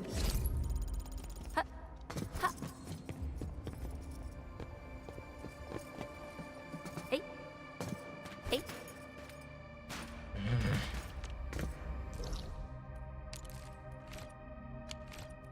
You don't care, do you?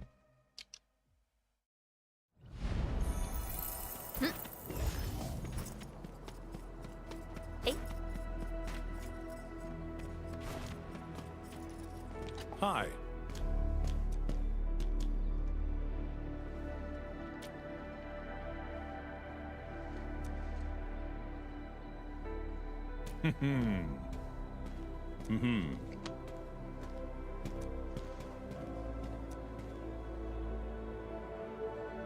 Oh.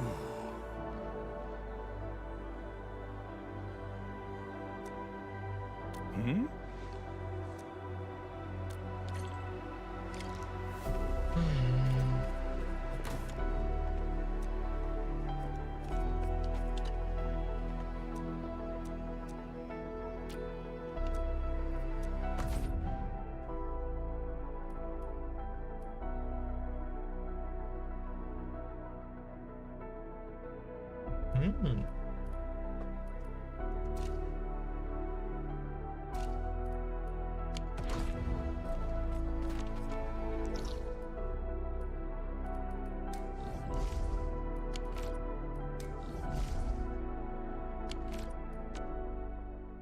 The best.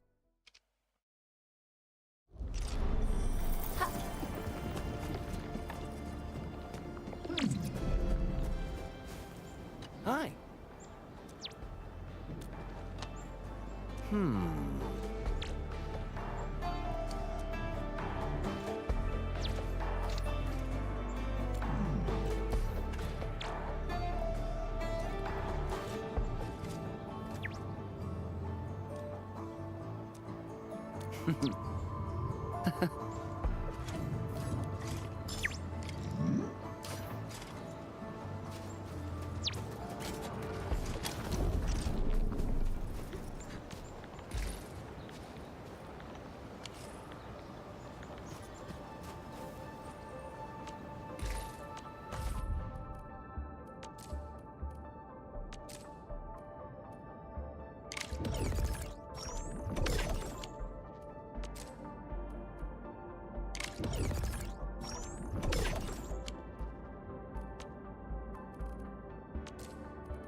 Well, 35%.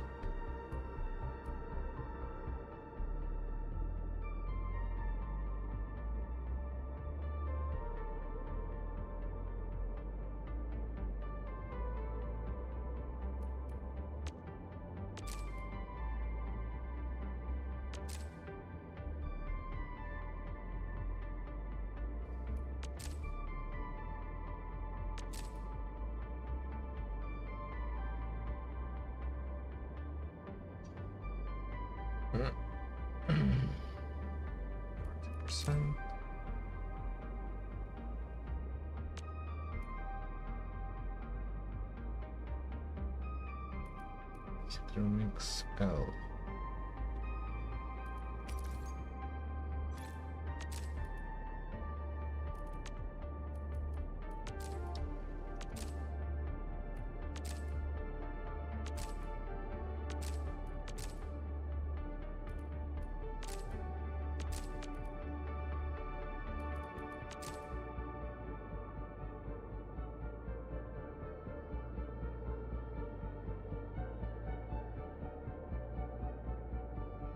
Cosmo тот же.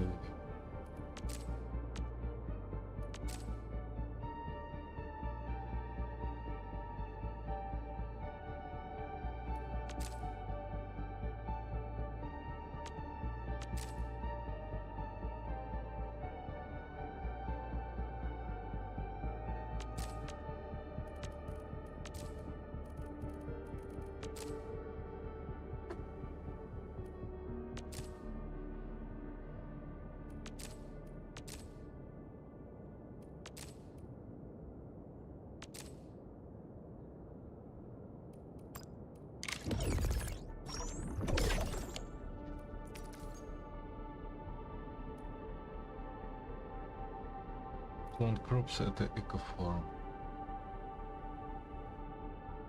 Берлин. Фарбакл.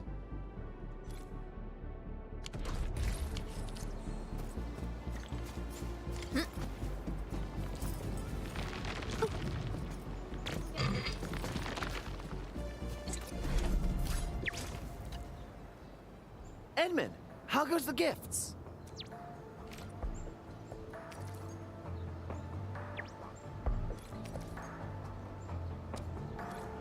Awesome! Thank you so much for helping. We also spoke to Miss Chen about our plans. She's going to invite our 2 VIPs. We can begin with our celebrations. Whoa, slow down. There's no need to rush. We got plenty of stuff.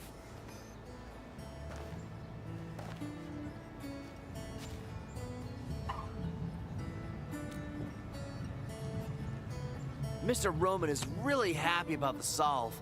He was the one who taught us how to forage for the herbs. Well, Mr. Andre also seems to be enjoying the stimulating tisane we prepared. I think he has plans to grow the herbs at his place. I guess Director Chin has one more thing to worry about now. These aren't the only gifts we prepared. We got more. Miss Inman, please take this. I made a drawing of everyone building our home.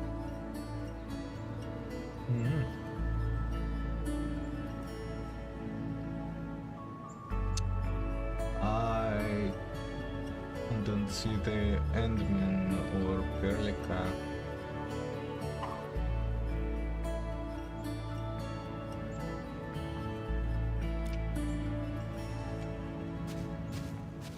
We wanted to prepare a gift for you, but we have to admit we don't know enough about you, Administrator. It's kind of a shame, really. We tried to come up with something, but then we decided it might be better to just let everyone follow their own ideas. Well, you put my mind at ease. I won't take up any more of your time, Endman. Feel free to check. The others.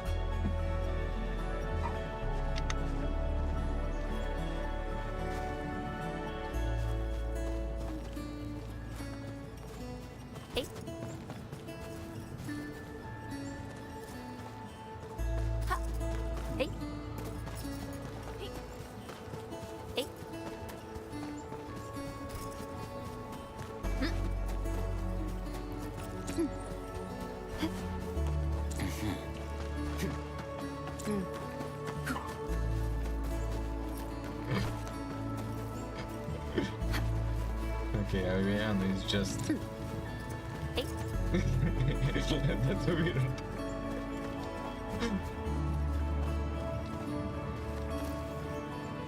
Yeah, that's cool.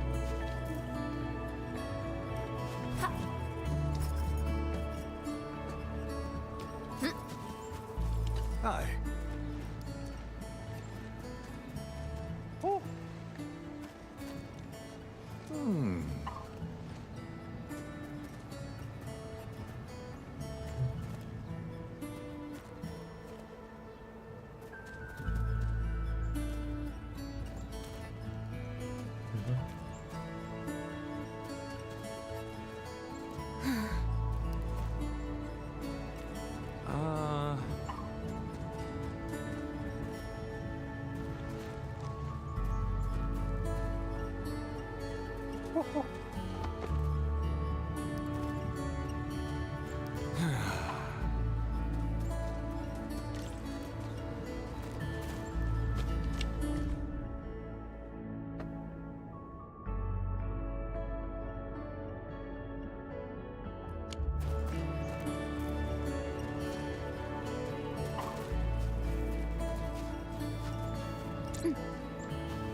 sure I don't want to stay.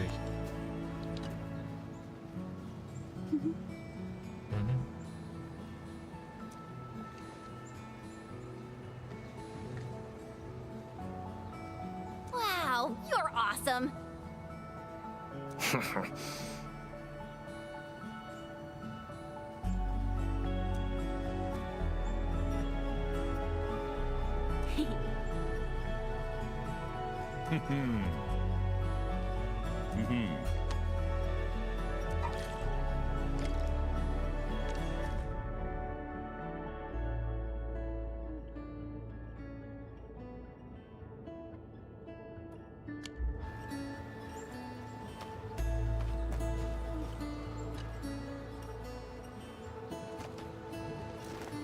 I know this is a party, but we're sorry there isn't much we can celebrate with.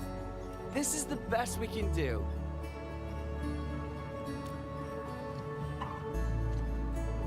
Well, I asked Mr. Roman about this. He told me that the Civilization Band has rules for helping refugees. Ginny can apply to study and live in Valley 4. And I think she's really happy about staying here. Oh, you should be qualified as well, Karja. What happened? No, you misunderstood. I got the letter of notification as well, but I can't stay here. We were traveling with my parents in a caravan when suddenly a raider ambush tore us apart. Ginny and I ran for our lives what felt like forever, and finally made it to Valley 4. It's been a while since then, but I just can't wait any longer. Are you going to find them on your own? By Talos. I mean, it's pretty brave of you, but are you sure you can do it? We got the same. Trying is at least better than doing nothing. I know chances are slim, but this isn't the time to give up. Stop fooling yourself, Karja. You're too young and inexperienced. You can't do this alone. Dewey's right. You can't do this alone. We should help you in your search. Karja, boy, tell me the name of your parents. Do you know where they work? And give us the name of the caravan. Tell us everything you know. The UWST will help however we can. Add me! I'm from Alloy Carrot, where caravans are everywhere and news travels fast. My crew is stationed at Triglava. I'll register your search ticket once I get back. And I know people in HAS. I'll go ask around. Perhaps some Tianshi already rescued your parents, Karja. I'm in too! I'll try asking as well. Every bit of help you get will improve your odds. Don't worry, we'll find a way. Yeah! I have plenty of connections. I'll take part as well. Well, whatever. Count me in. Wow.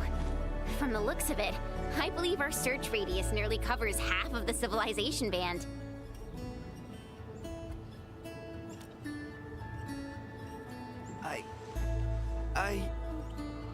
How should I thank you all? I really appreciate this, everyone. I know we'll soon go our separate ways, but this temporary community is... well, it's like a big family now. Seeing everyone united like this just... it's wonderful. Truly wonderful. Hey, come on now, it's a happy day. No time for getting all emo. Let's party hard and loud. I'm just overwhelmed with joy. Don't call me out.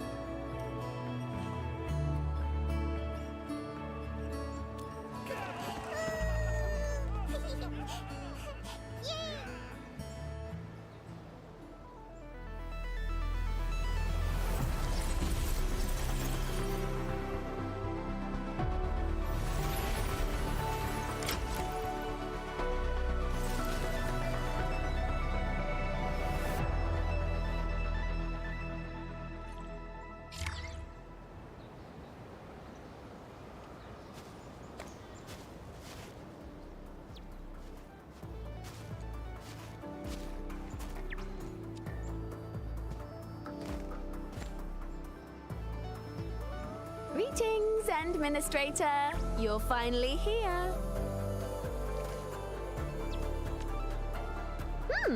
You look rather surprised. Perhaps Supervisor Perlica neglected to mention that I was the one assigned to assist you?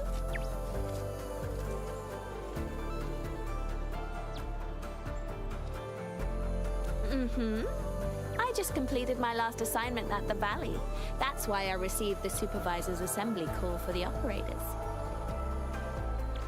She was actually quite hesitant about giving the job to me, since my schedule for the entire year seems rather packed. Then I heard you get to partner up with the Endmen for this mission, so I volunteered and nabbed the post.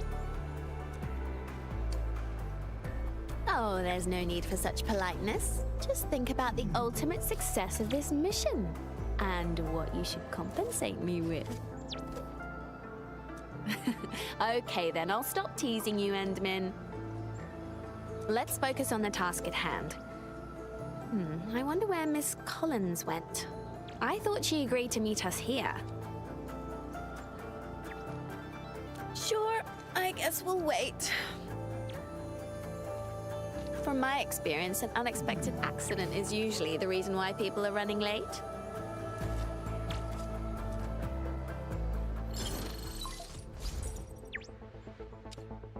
Administrator, sorry, but I'm afraid I won't be able to meet you on time. Something unexpected came up, and I really need to go and handle it. But don't worry, I've got my crew stationed at every entrance and exit of the camp. That band of paparazzi won't be going anywhere. Oh, before I forget, my crew also gave me a few pointers on what that little sneak looks like. I'm sending them to you. Once you reach the camp, reference these pointers to find our unwanted VIP.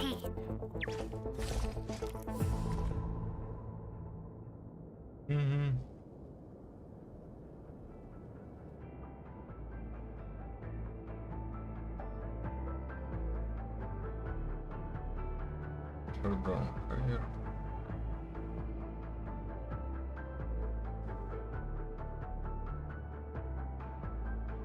Lines.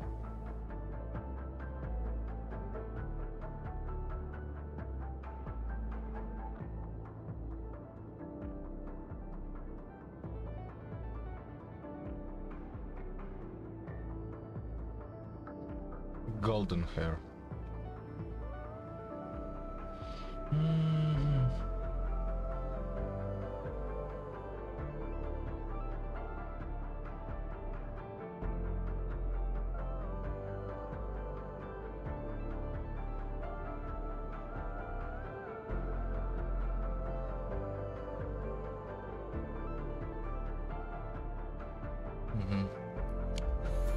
Got anything in mind, Endmin? Feel free to ask your trusty assistant. It's okay to count on me a little more, you know? What do I think? Well, some of the things in the reports might be helpful. First, I'm pretty certain we're looking for a feline lady. It's pretty hard to disguise yourself as that. Second, our feline lady may have poor eyesight and needs some pretty thick glasses. Sure, contact lenses are getting more popular in the TGCC, but witness reports from the crew suggest otherwise. Her myopia is too severe for those. Yeah.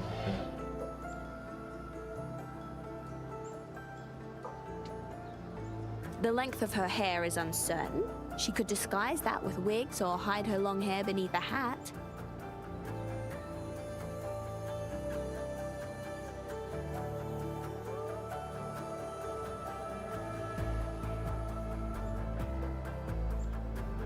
As for descriptions of her headwear, handbags, and other clothing articles, take them with a pinch of salt, as they can be easily replaced. Of course, our rogue journalist is probably using a disguise that lets her blend into the crowd. She made her way to a disaster site, so I guess she's mentally prepared for all sorts of things.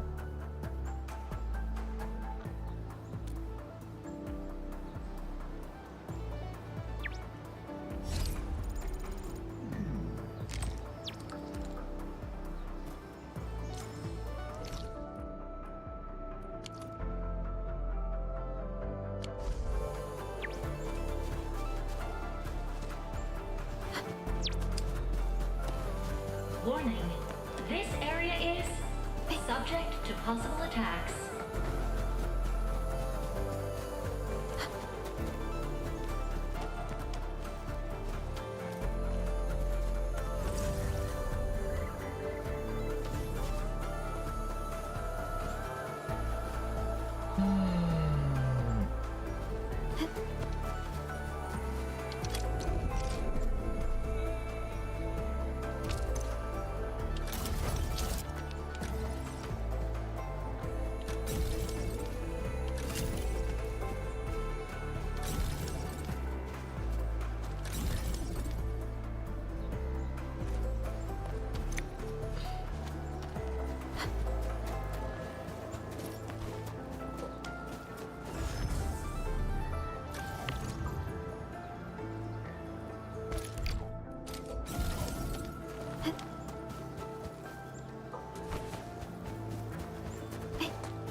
Oh.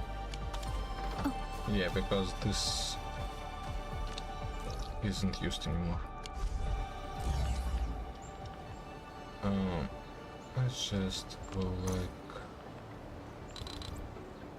this.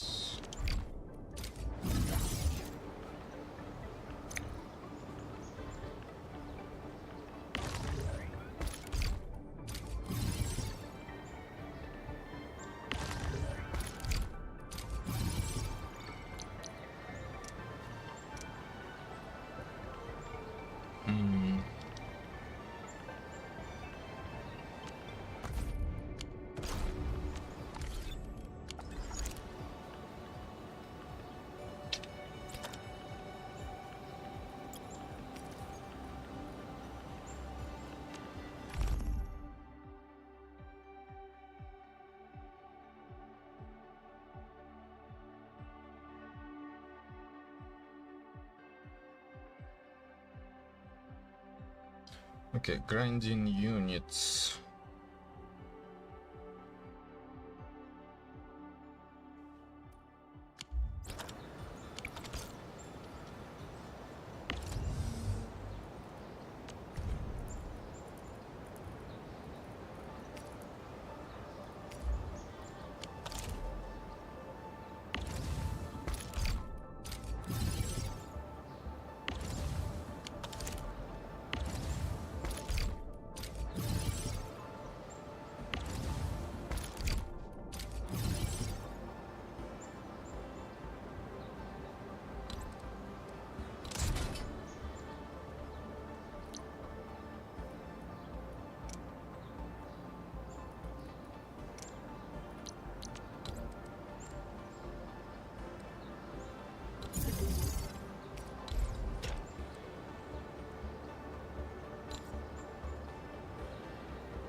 Just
Refining and fitting.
Wait, everything is.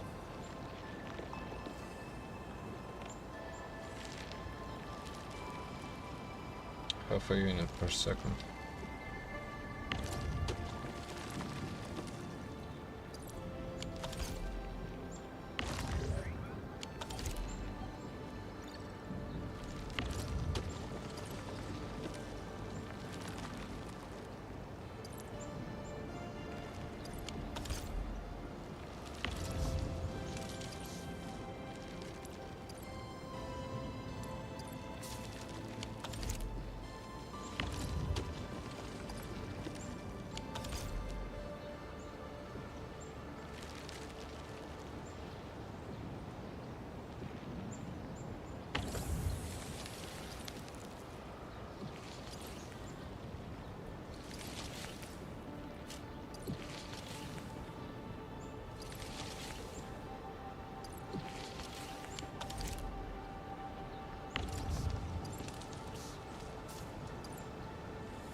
Well,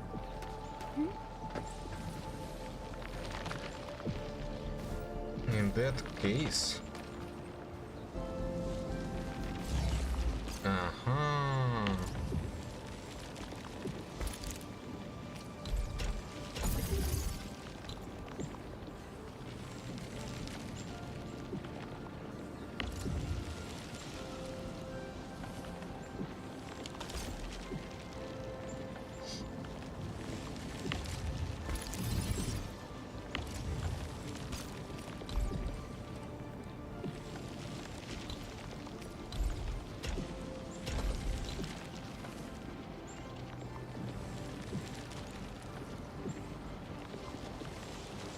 it is what it is.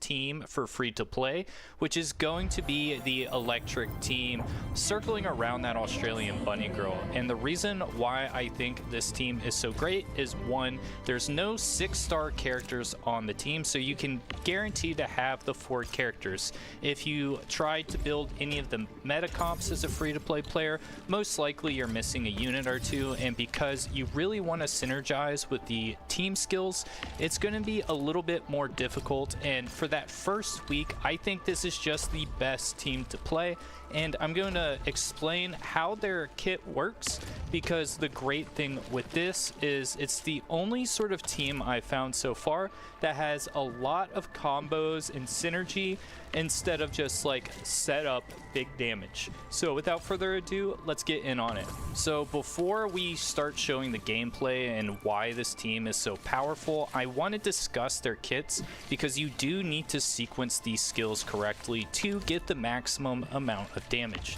So without further ado, let's talk about the first unit we're going to be using, which is going to be Antal, who is arguably the best 4-star character in the game in my opinion, and the reason for that is going to be his abilities. The first one is going to apply electric susceptibility as well as heat. So this character is actually going to work for not only the electric team but also the fire team. So if you do want to pull Lele in the future, you are definitely going to want to build him, because what he does is, if we look at the term definition, it's just you're going to be doing more electric damage and you're going to be doing more heat damage. So definitely, because it's an electric carry team, we're going to be wanting him for that, as well as he can apply amp with his ultimate, which essentially is you're just going to be doing more damage. So definitely a character you're going to want as a support, because he's just going to help increase that DPS, and the better the DPS, the better the gains. Now I really want to point out that Antal also has a way for us to heal. So this is going to be really, really important, because with this team, you're not going to have a dedicated healer. I don't think you need a dedicated healer in any of the content in this game currently. The combat is pretty easy.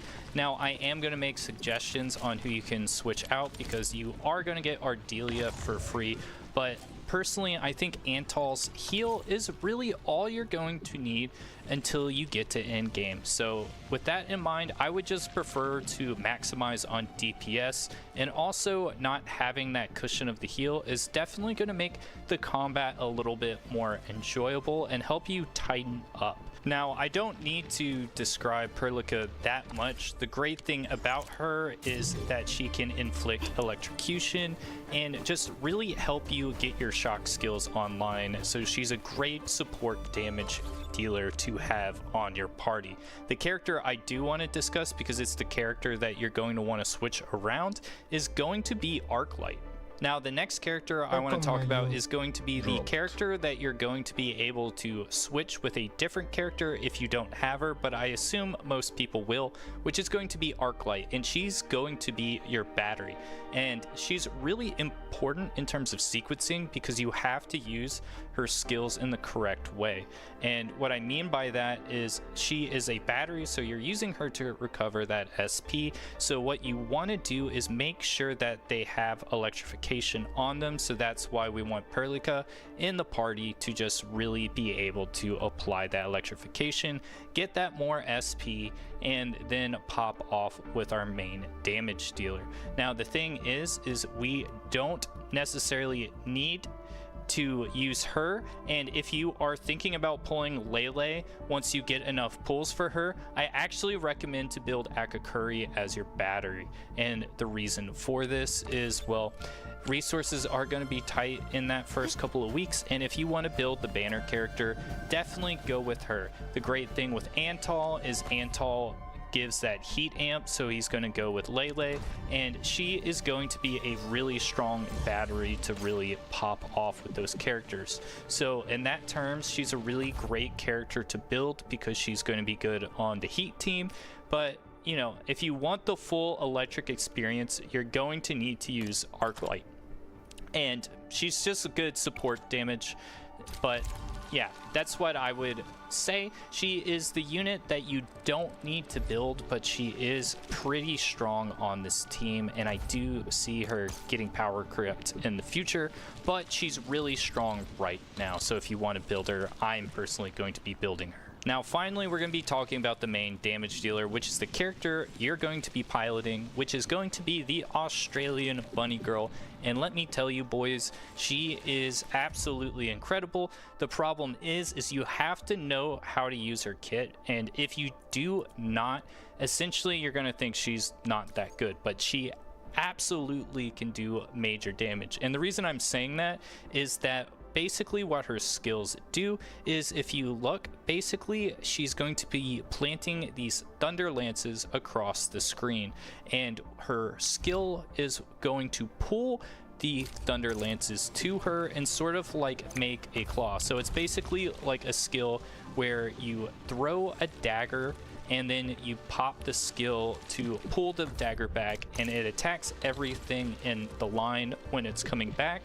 And the great thing with this is it can do a lot of AoE, so when there's a ton of mobs all over the place, she's going to be doing incredible damage. And on single target enemies, if you line it up, she can get the 3 hits in and just deal crazy amounts of damage. And she has multiple ways to apply the thunder lances on the ground, such as when she performs the final strike on an electrified unit, and then you're just gonna want to like pull them together and deal massive damage.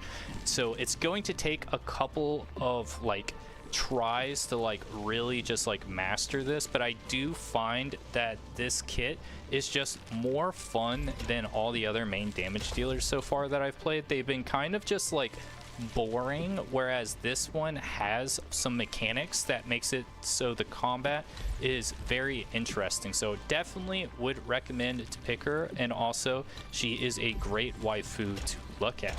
Now that we've gotten all that out of the way, let's just show combat. I'm not going to be discussing everything, I'm just going to be laying it down. If you like this video, be sure to hit that subscribe button, and let's just get some gameplay in.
And by 15.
Okay,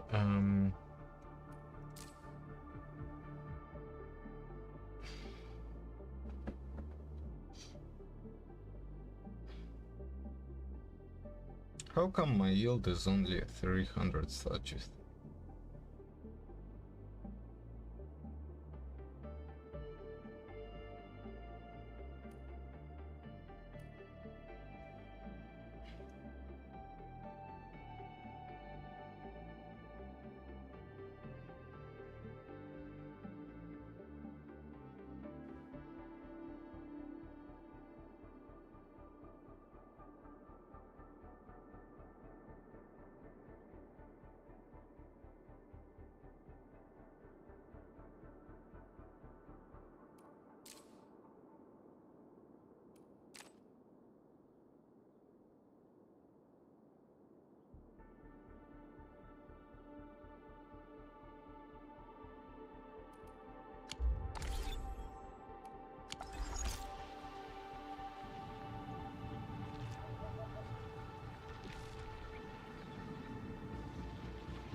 Ooh, what? 3? 3. Oh. Ooh. It goes to 3.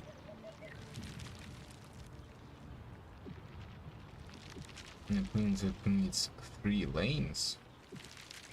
And the thing. Ooh. Ooh.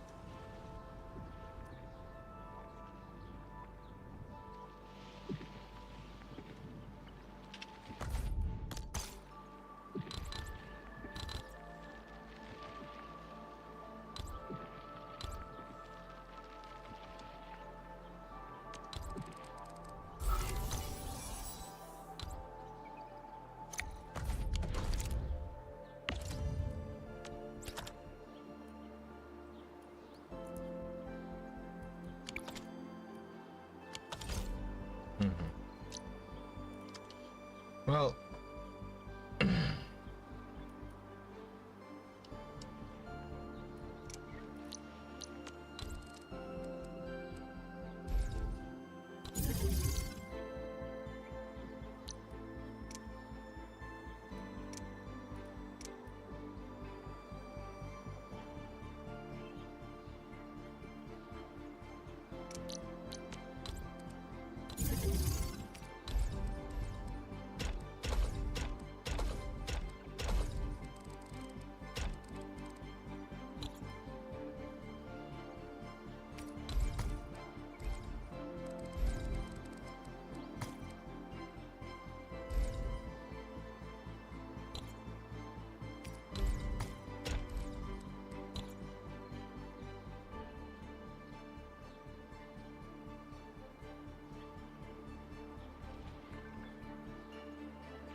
can it even be compact enough?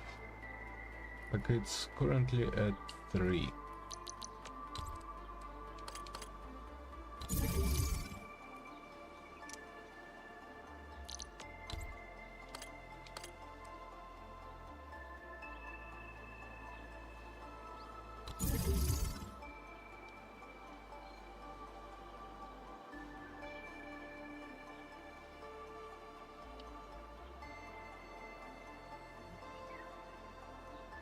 I mean, it will stack alright. It's just that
right?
Oh.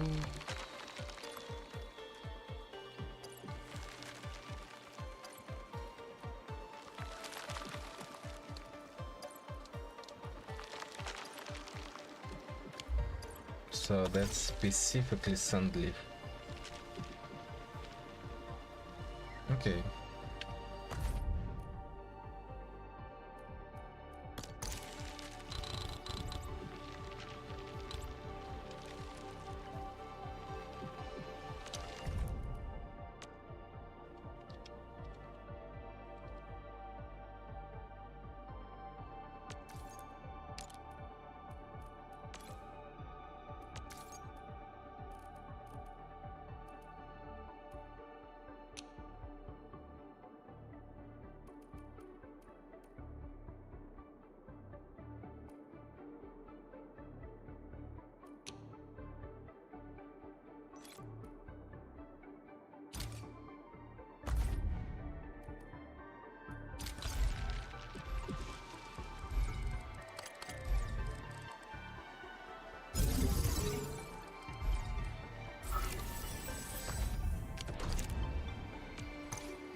Wait, that's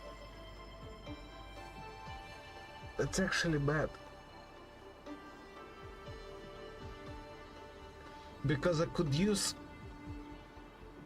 one shredder and one sand leaf. And there.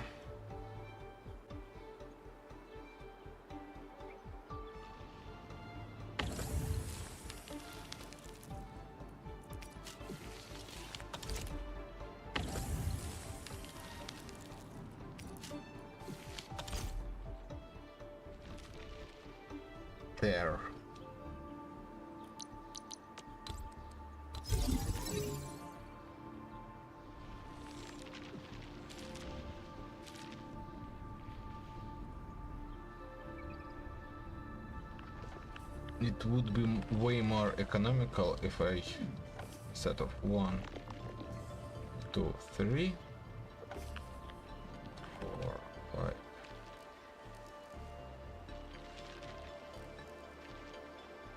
I use only 2.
bunch of physical stuff.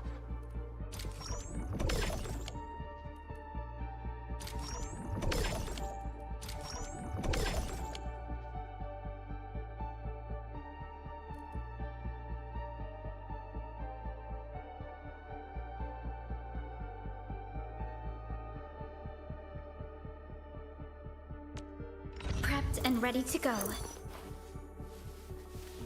Am I looking all right from The path ahead has been revealed.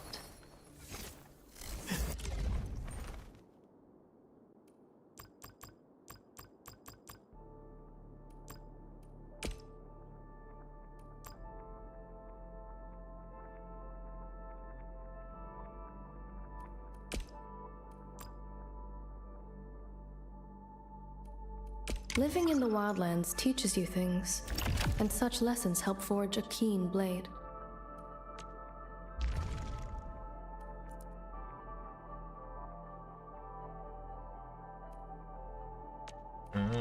Really?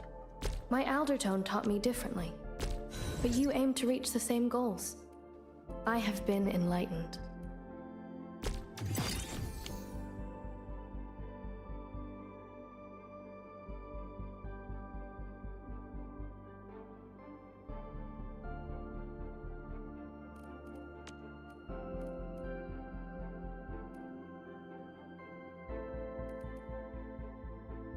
Okay, My Aldertone taught me differently, but you aim to reach the same goals. I have been enlightened.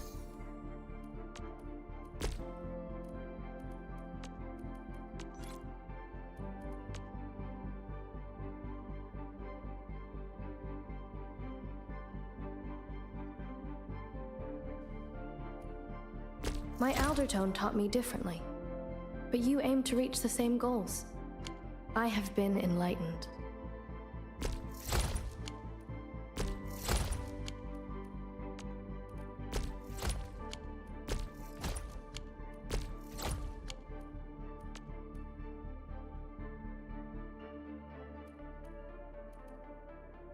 My Aldertone taught me differently, but you aim to reach the same goals. I have been enlightened.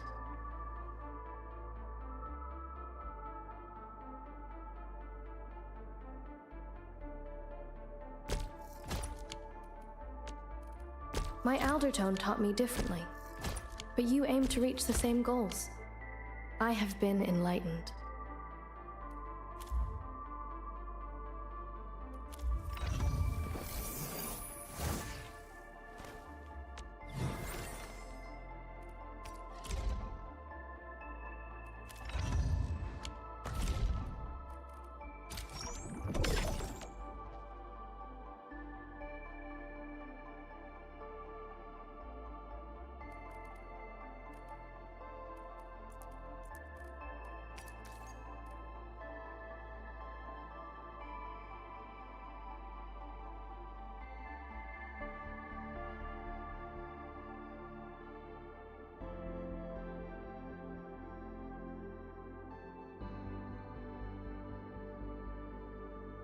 Now that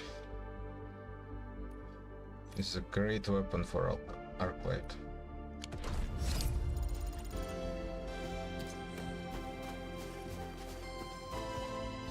Objectively heavy burden. Operator Perlica, standing by. That's just... Now, I would just need to tune this to maximize the spoils of our victories.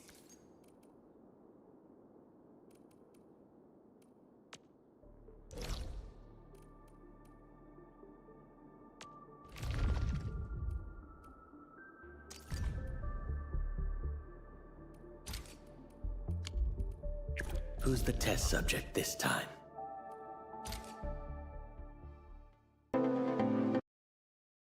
Guard. Now let's start talking about the electric team. So we kind of already mentioned her team. Obvia 1 is just the main DPS. As the main DPS, the main thing she needs are other characters with electric infliction or electrification, right? You can actually proc her combo skill. He pairs naturally with other electric teammates, also providing electrical stuff for himself. So her team Ontal, Perlica, and Arclight works as well.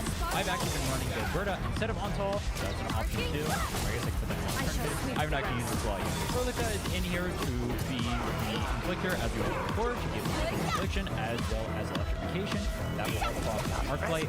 Arclight is in here as the SP generator for the team, as well as if you go over here to Arclight, you'll see one of her talents over here gives you you see here that Arclight even has buffs for electric damage dealt inside of her kit as well, based on her kit. So she's actually an okay buffer too. Her main thing is that she generates SP for the team though, and is the main SP generator for the electric game. Unfortunately, Aviwana doesn't really have that much flexibility, so this is what the comps are going to play. You can throw Ardelia in this comp as well, but you have to play the rotation in a very specific manner, and it's probably better if you just run on tall, as that would be much better. I kind of talked about Arclight already, so I'm not really going to rehash on that. Basically, she's not really flexible outside of electric team. She needs to go with this team. You mentioned the alternative before. You can run whatever over here. Ardelia, if you know how to play with that, that's about it. I don't have too much to add there. The one thing I do have to add, though, is Prolica is actually usable outside of the electric. Specifically, you can actually play her with Blast Ray, and that thing will look something like this. Prolica doesn't technically interact with Blast Ray that much, but that's actually the best way you can run the electrification on her, because this team does not interact with that electrification. That way, you can give the additional damage to Blast Ray, and she just goes hammer. Yeah, no, I actually can't wait to see more of these things in the future. I just don't have more characters. Alright, well, that's the electric down. Let's go ahead and move on to the team. Our first limited character, Levitate. Now, Levitate doesn't actually have too much flexibility as that. That's because inside of her kit, she needs heat infliction in order to generate her stuff. Before stacks to use her enhanced skill, and her ultimate is tied around it. She does not use her enhanced skill. With her having the highest ultimate energy requirement in the game, she's just going to be kind of bricked as a character. So mandatorily, you need a heat infliction unit. So that means either Akakuri or Wolfguard team. Unfortunately, Aviwana doesn't really have that much flexibility, so these are what the comps are going to look like. You can throw Ardelia in this comp as well, but you have to play the rotation in it. You'll see one of her talents over here gives you... Am I blocking this? I'm blocking this a little bit. You see here that Arclight even has buffs for electric damage dealt inside of her kit as well, based on her intellect. So she's actually an okay-ish buffer too. Her main thing is that she generates SP for the team though, and is the main SP generator for electric team. Unfortunately, Aviwana doesn't really have that much flexibility, so these are what the comps are going to look like. You can throw Ardelia in this comp as well, but you have to play the rotation in a very specific manner, and it's probably better if you just run on tall, as that would be much easier. I kind of talked about Arclight already, so I'm not really going to rehash on that. Basically, she's not really flexible outside of electric team. She kind of needs to go with this team. We mentioned the alternatives before. You can run whatever over here, maybe even Ardelia if you know how to play with that. That's about it. I don't have too much to add there. The one thing I do have to add though is Prolica is actually usable outside of the electric team. Specifically, you can actually play her with Blast Ray, and that team would look something like this. Prolica doesn't technically interact with Blast Ray that much, but that's actually exactly the way you run her. You run the electrification on her because this team does not interact with that.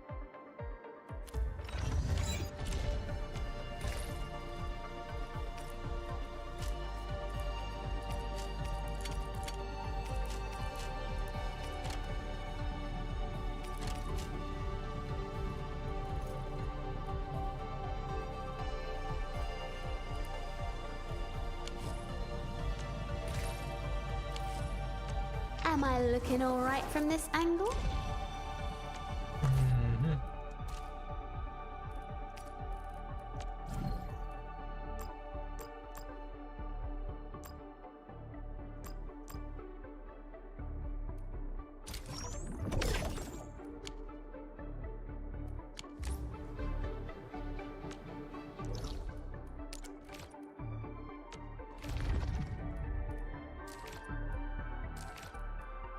Are you ready?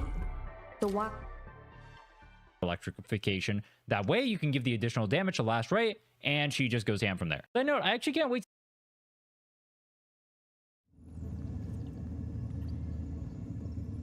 Hey guys, Slice here. As you guys can see in front of you, I have completed my personal, I would probably call this max efficiency factory. This is... You caught that? It's a habit I got from traveling solo. Did you like it? I'll sing another one just for you. Hi everyone, it's Peg here. Today I'm bringing you an Arknights Endfield guide focused on endgame farming. The goal is to show you exactly what you need to do to max... Correction set!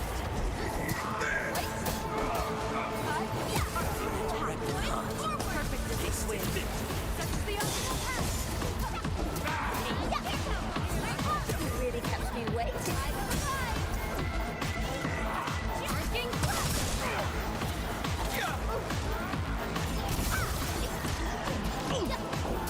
maximize your character and make it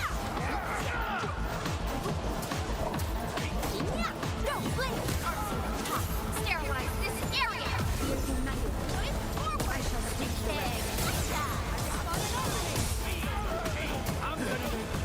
hit extremely well.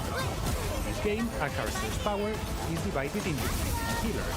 Number one, your base attributes, either from the character itself or from the weapon you have equipped, things like your level, base attack, talent levels, and so on. Number two, your gear, and more importantly, how upgraded it is. And number three, the essences you have equipped on your weapon.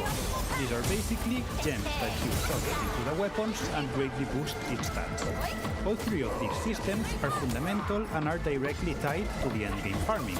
So we're going to go through them step by step, so that with this guide you'll know exactly what to do to make your character absolutely destroy. So let's get into it. First of all, let's do a quick recap, and I'll give you some important tips about energy farming. If we go to the operations manual and then go to the index, here by spending energy we can farm different things. For example, experience tickets to level up your characters. These materials here are used to unlock level caps. This one here is currency, which is used for basically everything. And these are materials to level up character talents. If we go to weapon progression, we also have materials to level up weapons and materials to unlock weapon level caps. If we enter any of these activities, you'll see that there are up to 5 different difficulty levels, which unlocks as you level up. A very important tip, whenever possible, spend your energy on the highest difficulty available, because those give you much better material returns per energy.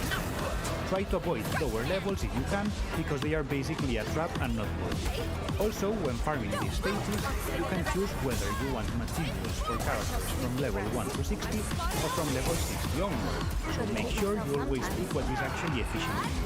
That said, this is fairly basic information, so now let's talk about what we actually need to do to max things out, because once we reach higher levels, the game will start asking for gold materials.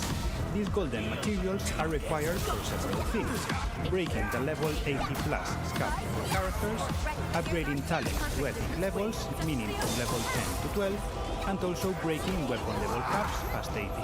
In all cases, the game will ask you for golden materials, but here's the thing. The specific materials required are completely random.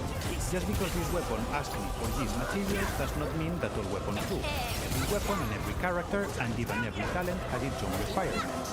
There's no fixed pattern. There are many different golden materials, and we farm them by spending energy in crisis. Each crisis can drop different materials, but it always gives you, guaranteed, the one shown in the preview. For example, if the preview shows green tubes, you'll always get green tubes plus some random tubes. To give you an idea, a normal crisis gives you around 9 green tubes for 80 energy. Then we also have 3 crises, which are the boss versions. If you've reached the required level, each boss farms a specific material. For example, Radogan farms these orange tubes. These cost 120 energy, but it gives you 12 tubes instead of 9. So in terms of efficiency, boss crises and normal crises are exactly the same. Just do whatever you prefer or whatever you need at the time. Sometimes the game will reward us with these boxes. Each one lets us choose any golden material we want, and once selected, it gives us 2 units of that material. So if you have 8 boxes, that's basically 16 gold materials of your choice, which is very strong. The most common way to get these boxes is through the paid battle pass, but it's not the only way. You can also get these materials through the quota. If you go to the tab where you pull on weapon banners, you'll see a quota tab, where you can also buy these materials. That said, be careful, because the red gems from the quota are also used to buy gacha tickets, so think carefully before spending them. One very important thing to mention is epic talents. To upgrade talents from level 10 to 12, you first need to unlock level 80 plus of the character.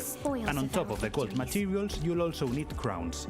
It works like this: from level 9 to 10 you need 1 crown, from 10 to 11 2 crowns, and from 11 to 12 3 crowns. Crowns are limited resource, so you need to choose very carefully what to upgrade.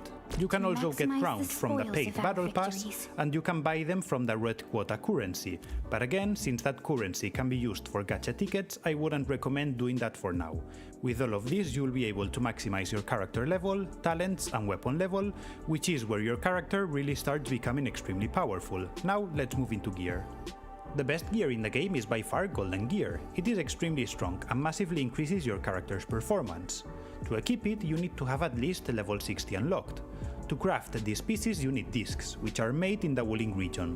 I recommend checking my Wuling factory guide, which by now should already be uploaded, where I explain this in detail. There are different gear sets. Each set requires 3 pieces, but you can equip up to 4 pieces total, so one slot is always flexible.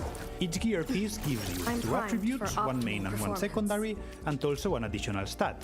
It's very important to make sure that both the attributes and the stat make sense for how your character scales. In general, the game makes this fairly obvious, and the piece... Where are we headed?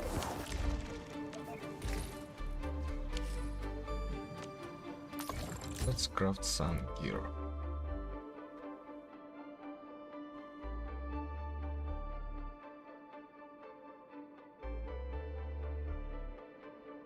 SP. 1 time per battle. It's not nice.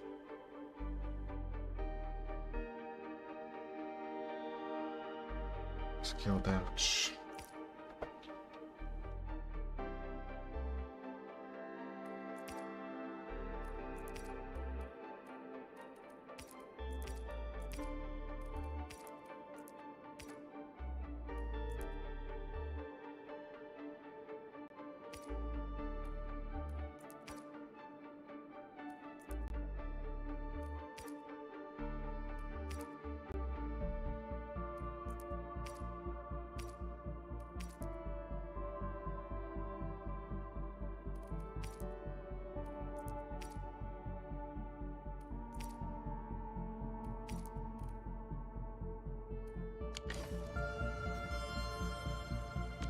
Am I looking alright from... The path ahead has been revealed.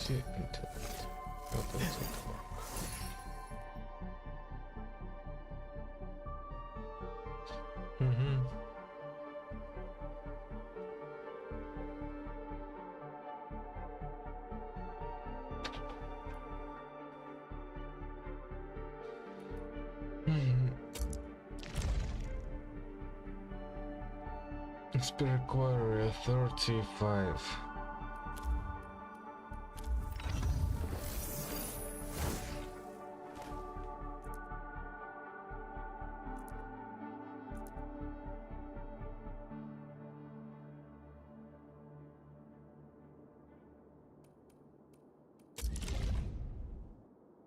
Nine.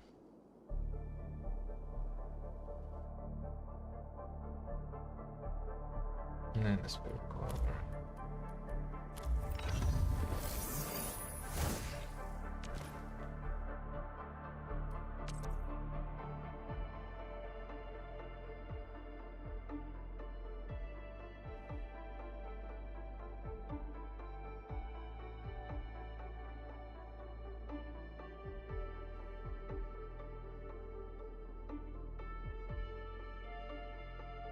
Intellect is really great.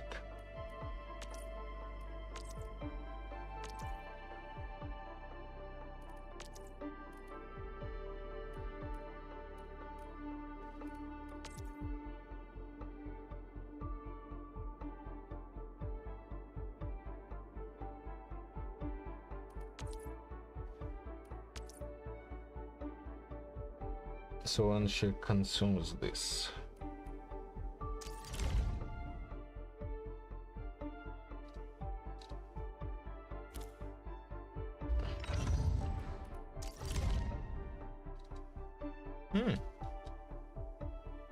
that...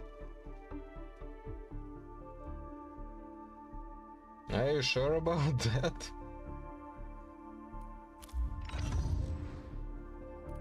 Am I looking alright from this angle?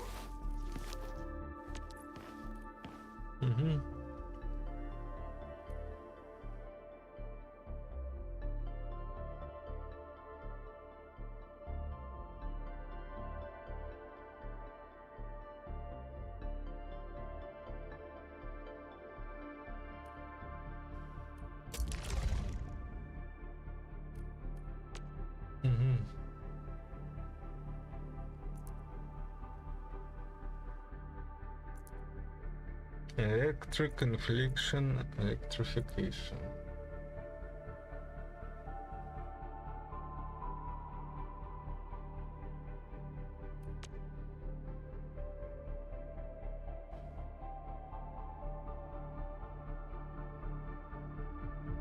At the target area. What area is target area?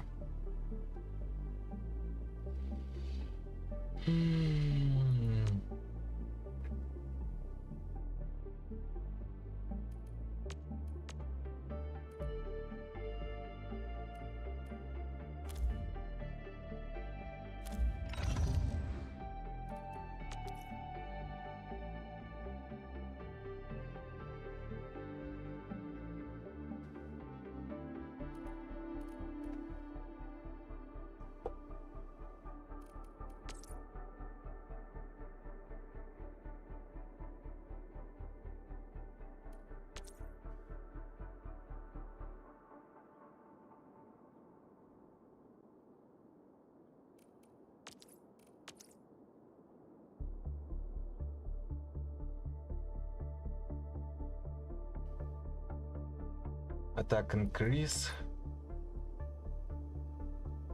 Attack increase. Main and secondary Prepped and ready attack. to go.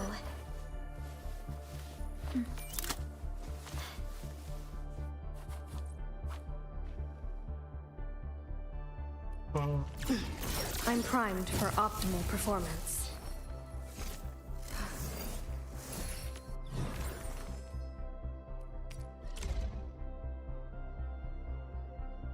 Just give her intellect. A bunch of intellect. Will.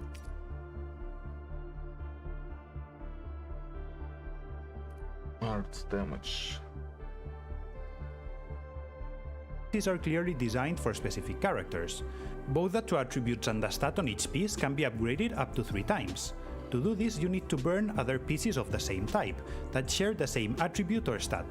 Upgrade chances can be high, standard or low. They are standard when the piece we burn has the same stat value as the original piece.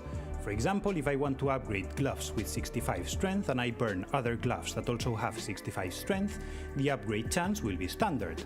They are low when the piece we burn has a lower stat value than the original piece, and they are high when the piece we burn has a higher stat value than the original piece. Here is the key of the system. In this game, all gear pieces are standardized. For example, all gloves have 65 as their main attribute value.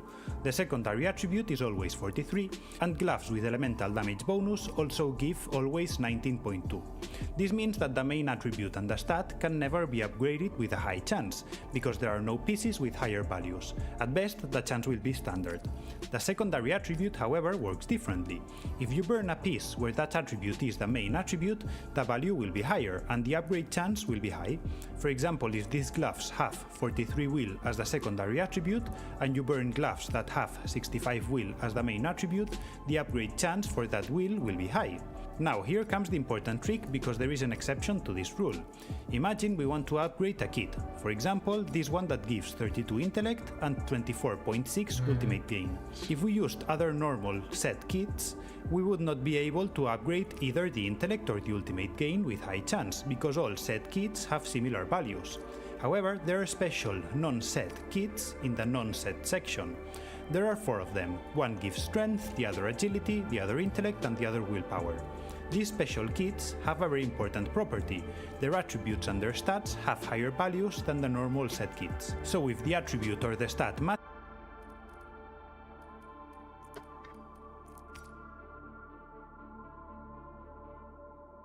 Ooh.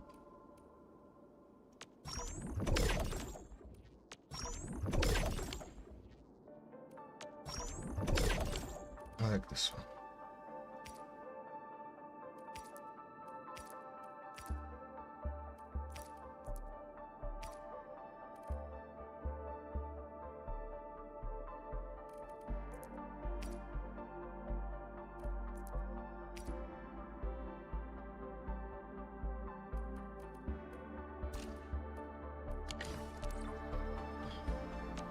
Where are we headed? I'm primed for optimal performance.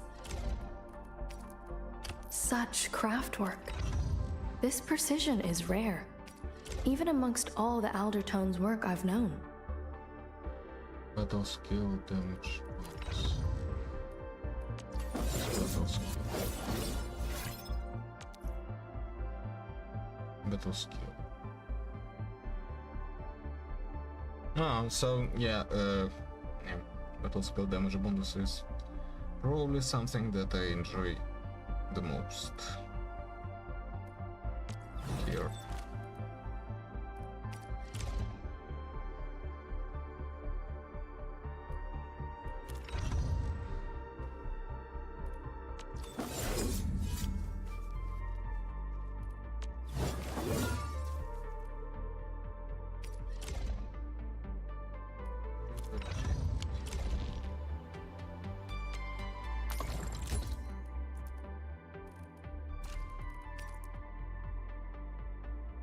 Will, intellect.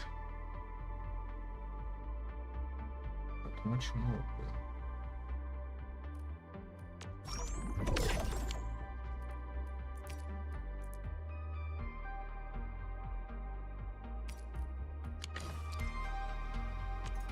Where are we headed?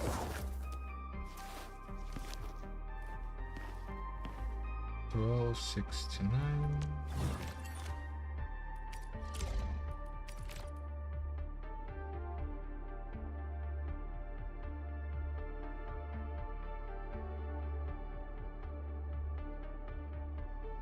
A great journey isn't just about the destination. It's the shoes that carry you there. That's why I'm never stingy with myself when it comes to this.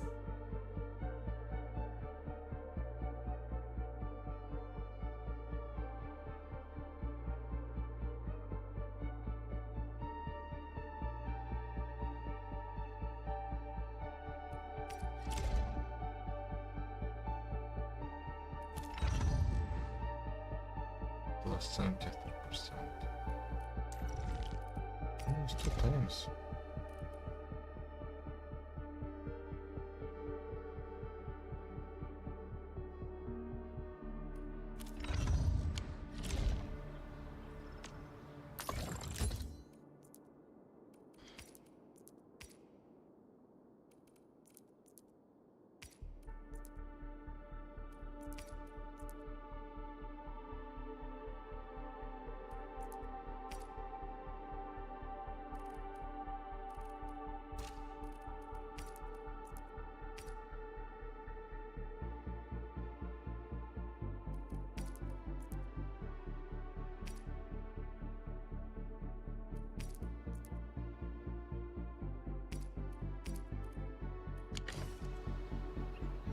Am I looking all right? Prepped and ready to go.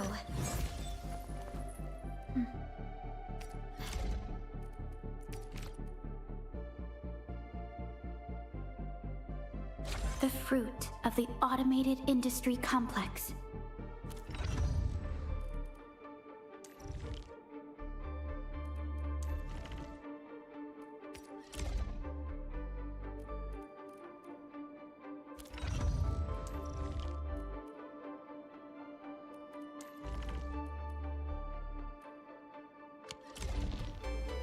Am I looking all right from this angle?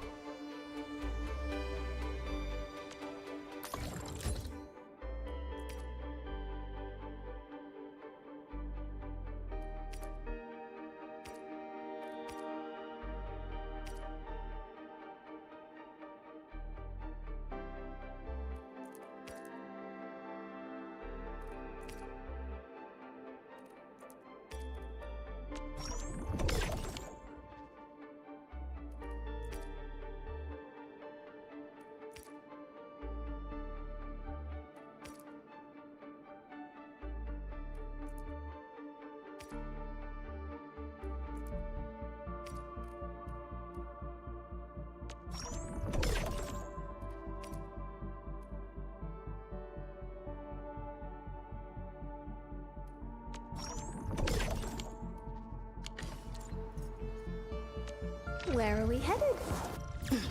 I'm primed for optimal performance. Such craftwork.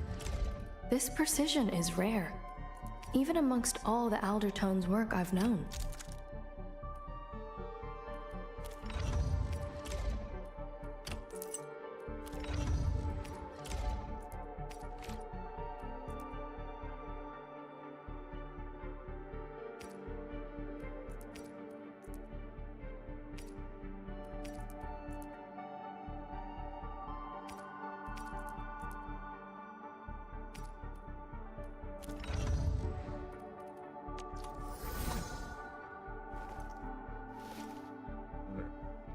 Six.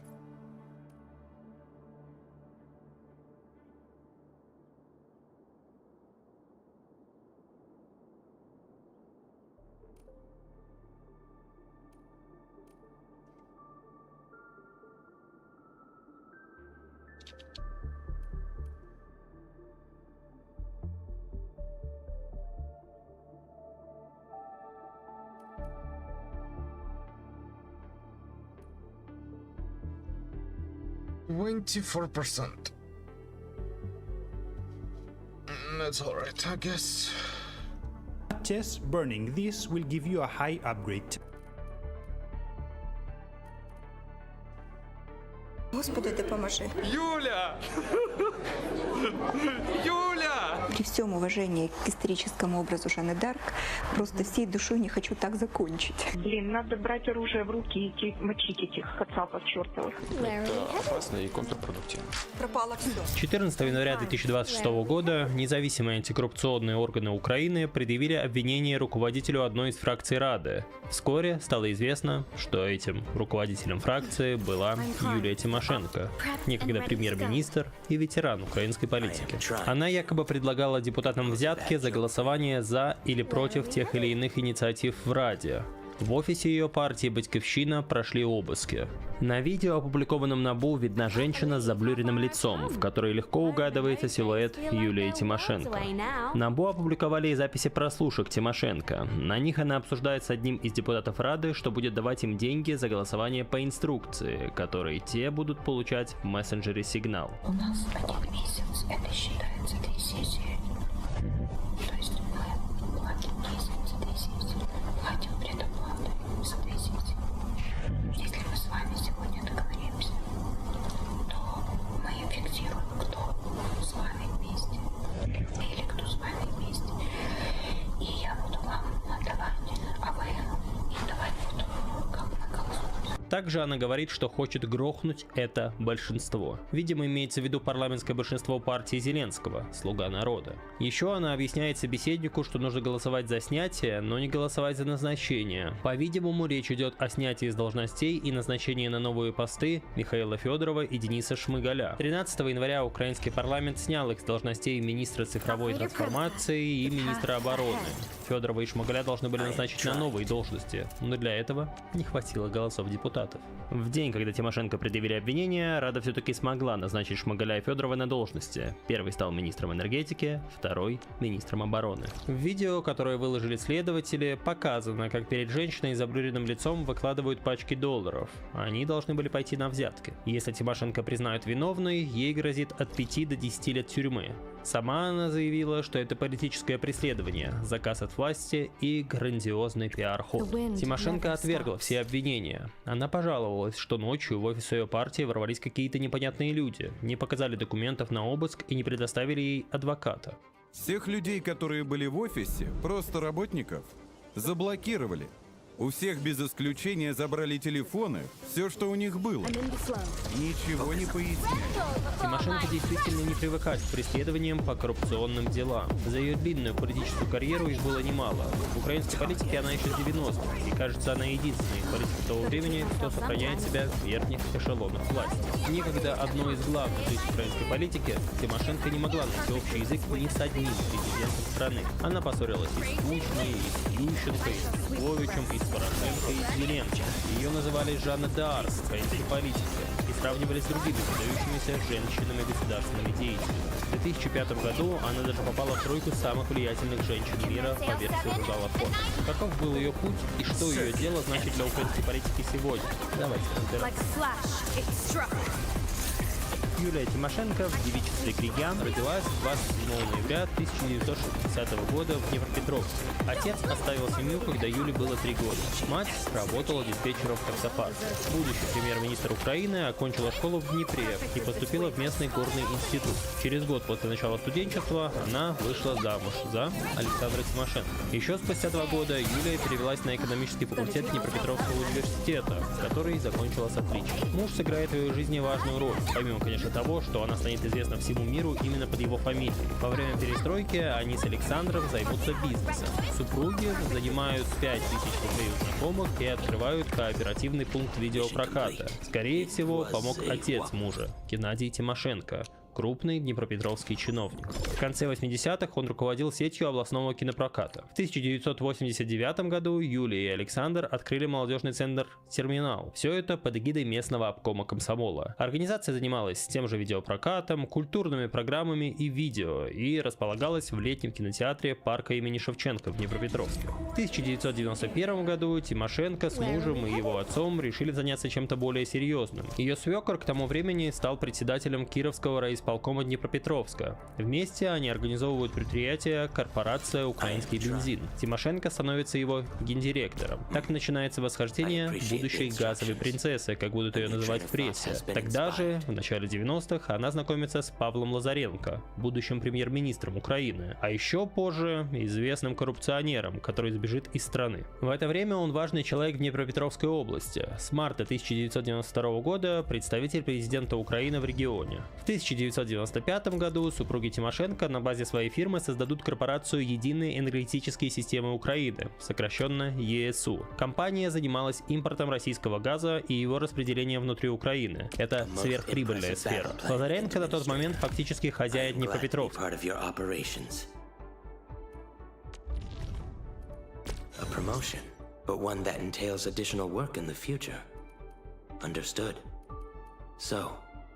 Is there any new mission for me?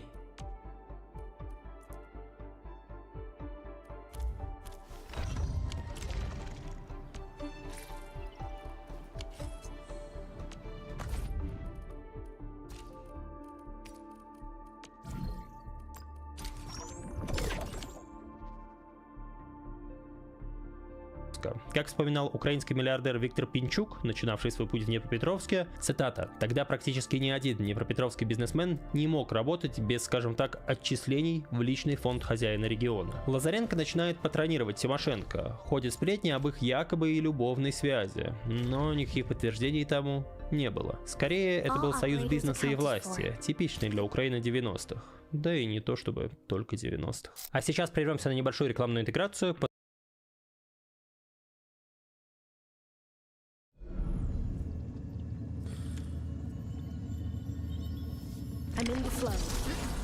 Лазаренко помогал корпорации Тимошенко. Взамен часть прибыли от деятельности корпорации ЕСУ выводилась через офшорные структуры, связанные с окружением Лазаренко. Так позже будет утверждать следствие в Украине, где против Лазаренко заведут уголовное дело. Обвинения ждали его и в США. В материалах этого дела фигурирует и Тимошенко.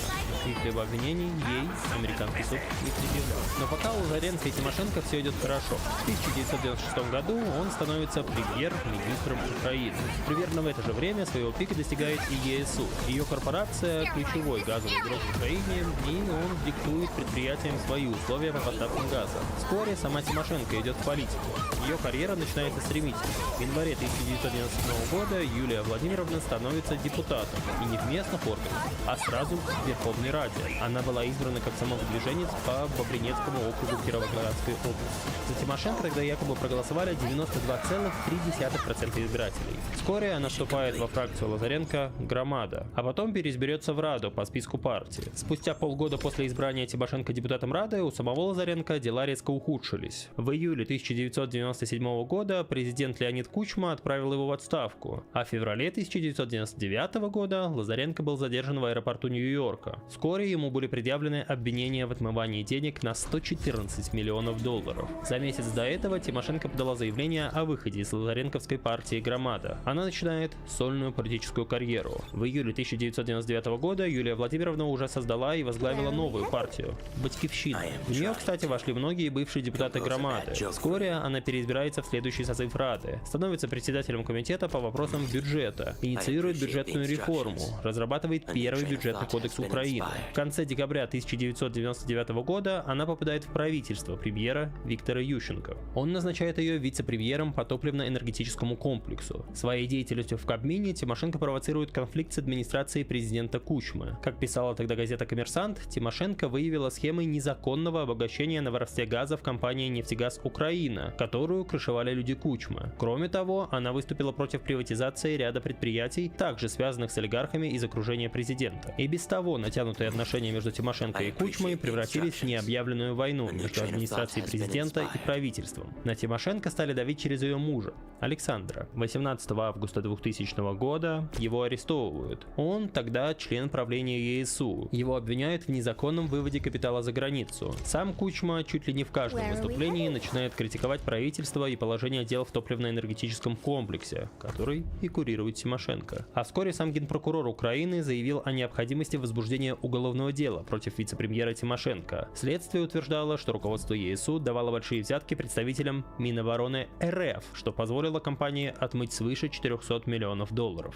Общественное мнение при этом было на стороне правительства. Рейтинг Ющенко серьезно рос. В глазах населения тандем Ющенко и Тимошенко боролся с олигархами, которых представлял президент. По слухам, которые приводит тот же «Коммерсант», утром 28 ноября 2000 года Кучма якобы подписал указ об отставке премьера Ющенко. Но в дело вмешался случай, который отодвинул эти распри на второй план. Около 11 часов того же дня лидер социалистической партии Александр Мороз заявляет с трибуны парламента, что у него есть доказательства причастности Кучмы к убийству, потрясшему всю Украину. В лесу под Киевом было найдено обезглавленное тело оппозиционного журналиста Георгия Гангадзе. Теперь Мороз обнародует аудиокассету, на которой человек с голосом Кучмы говорит о похищении Гангадзе человеку с голосом главы МВД Юрия Кравченко.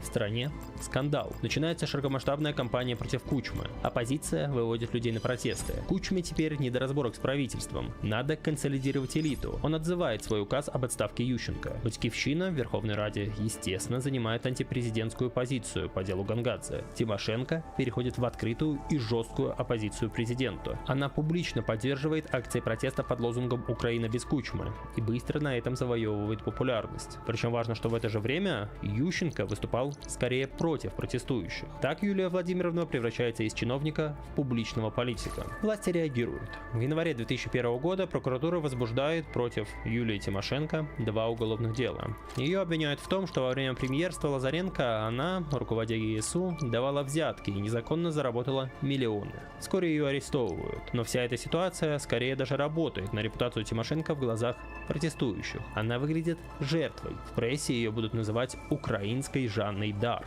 При всем уважении к историческому образу Жанны Дарк, просто всей душой не хочу так закончить. Так она отсидит свои первые 40 дней в заключении. Уже в марте 2001 года Печорский районный суд Киева отменил арест, признав выдвинутые против нее обвинения несостоятельными. Тимошенко освободили из СИЗО. Потом, правда, дела против нее возобновили. Окончательно они были закрыты только после победы Оранжевой революции. Протесты Украины без Кучмы не добились импичмента президента. Он удержался у власти. Но Тимошенко смогла использовать их для наращивания собственного политического капитала. В 2001 году она создает БЮТ – блок Юлии Тимошенко. В него входит ее партия «Батькивщина», Украинская социал-демократическая партия и Республиканская партия «Собор». Как лидер блока Тимошенко участвует в парламентских выборах 2002 года. Она уже вполне известный публичный политик. Один из лидеров оппозиции, а не просто технократ из правительства. Но эти выборы не так важны, как следующие – президентские. Они состоятся в 2004 году, и именно на них оппозиция возлагает огромные надежды.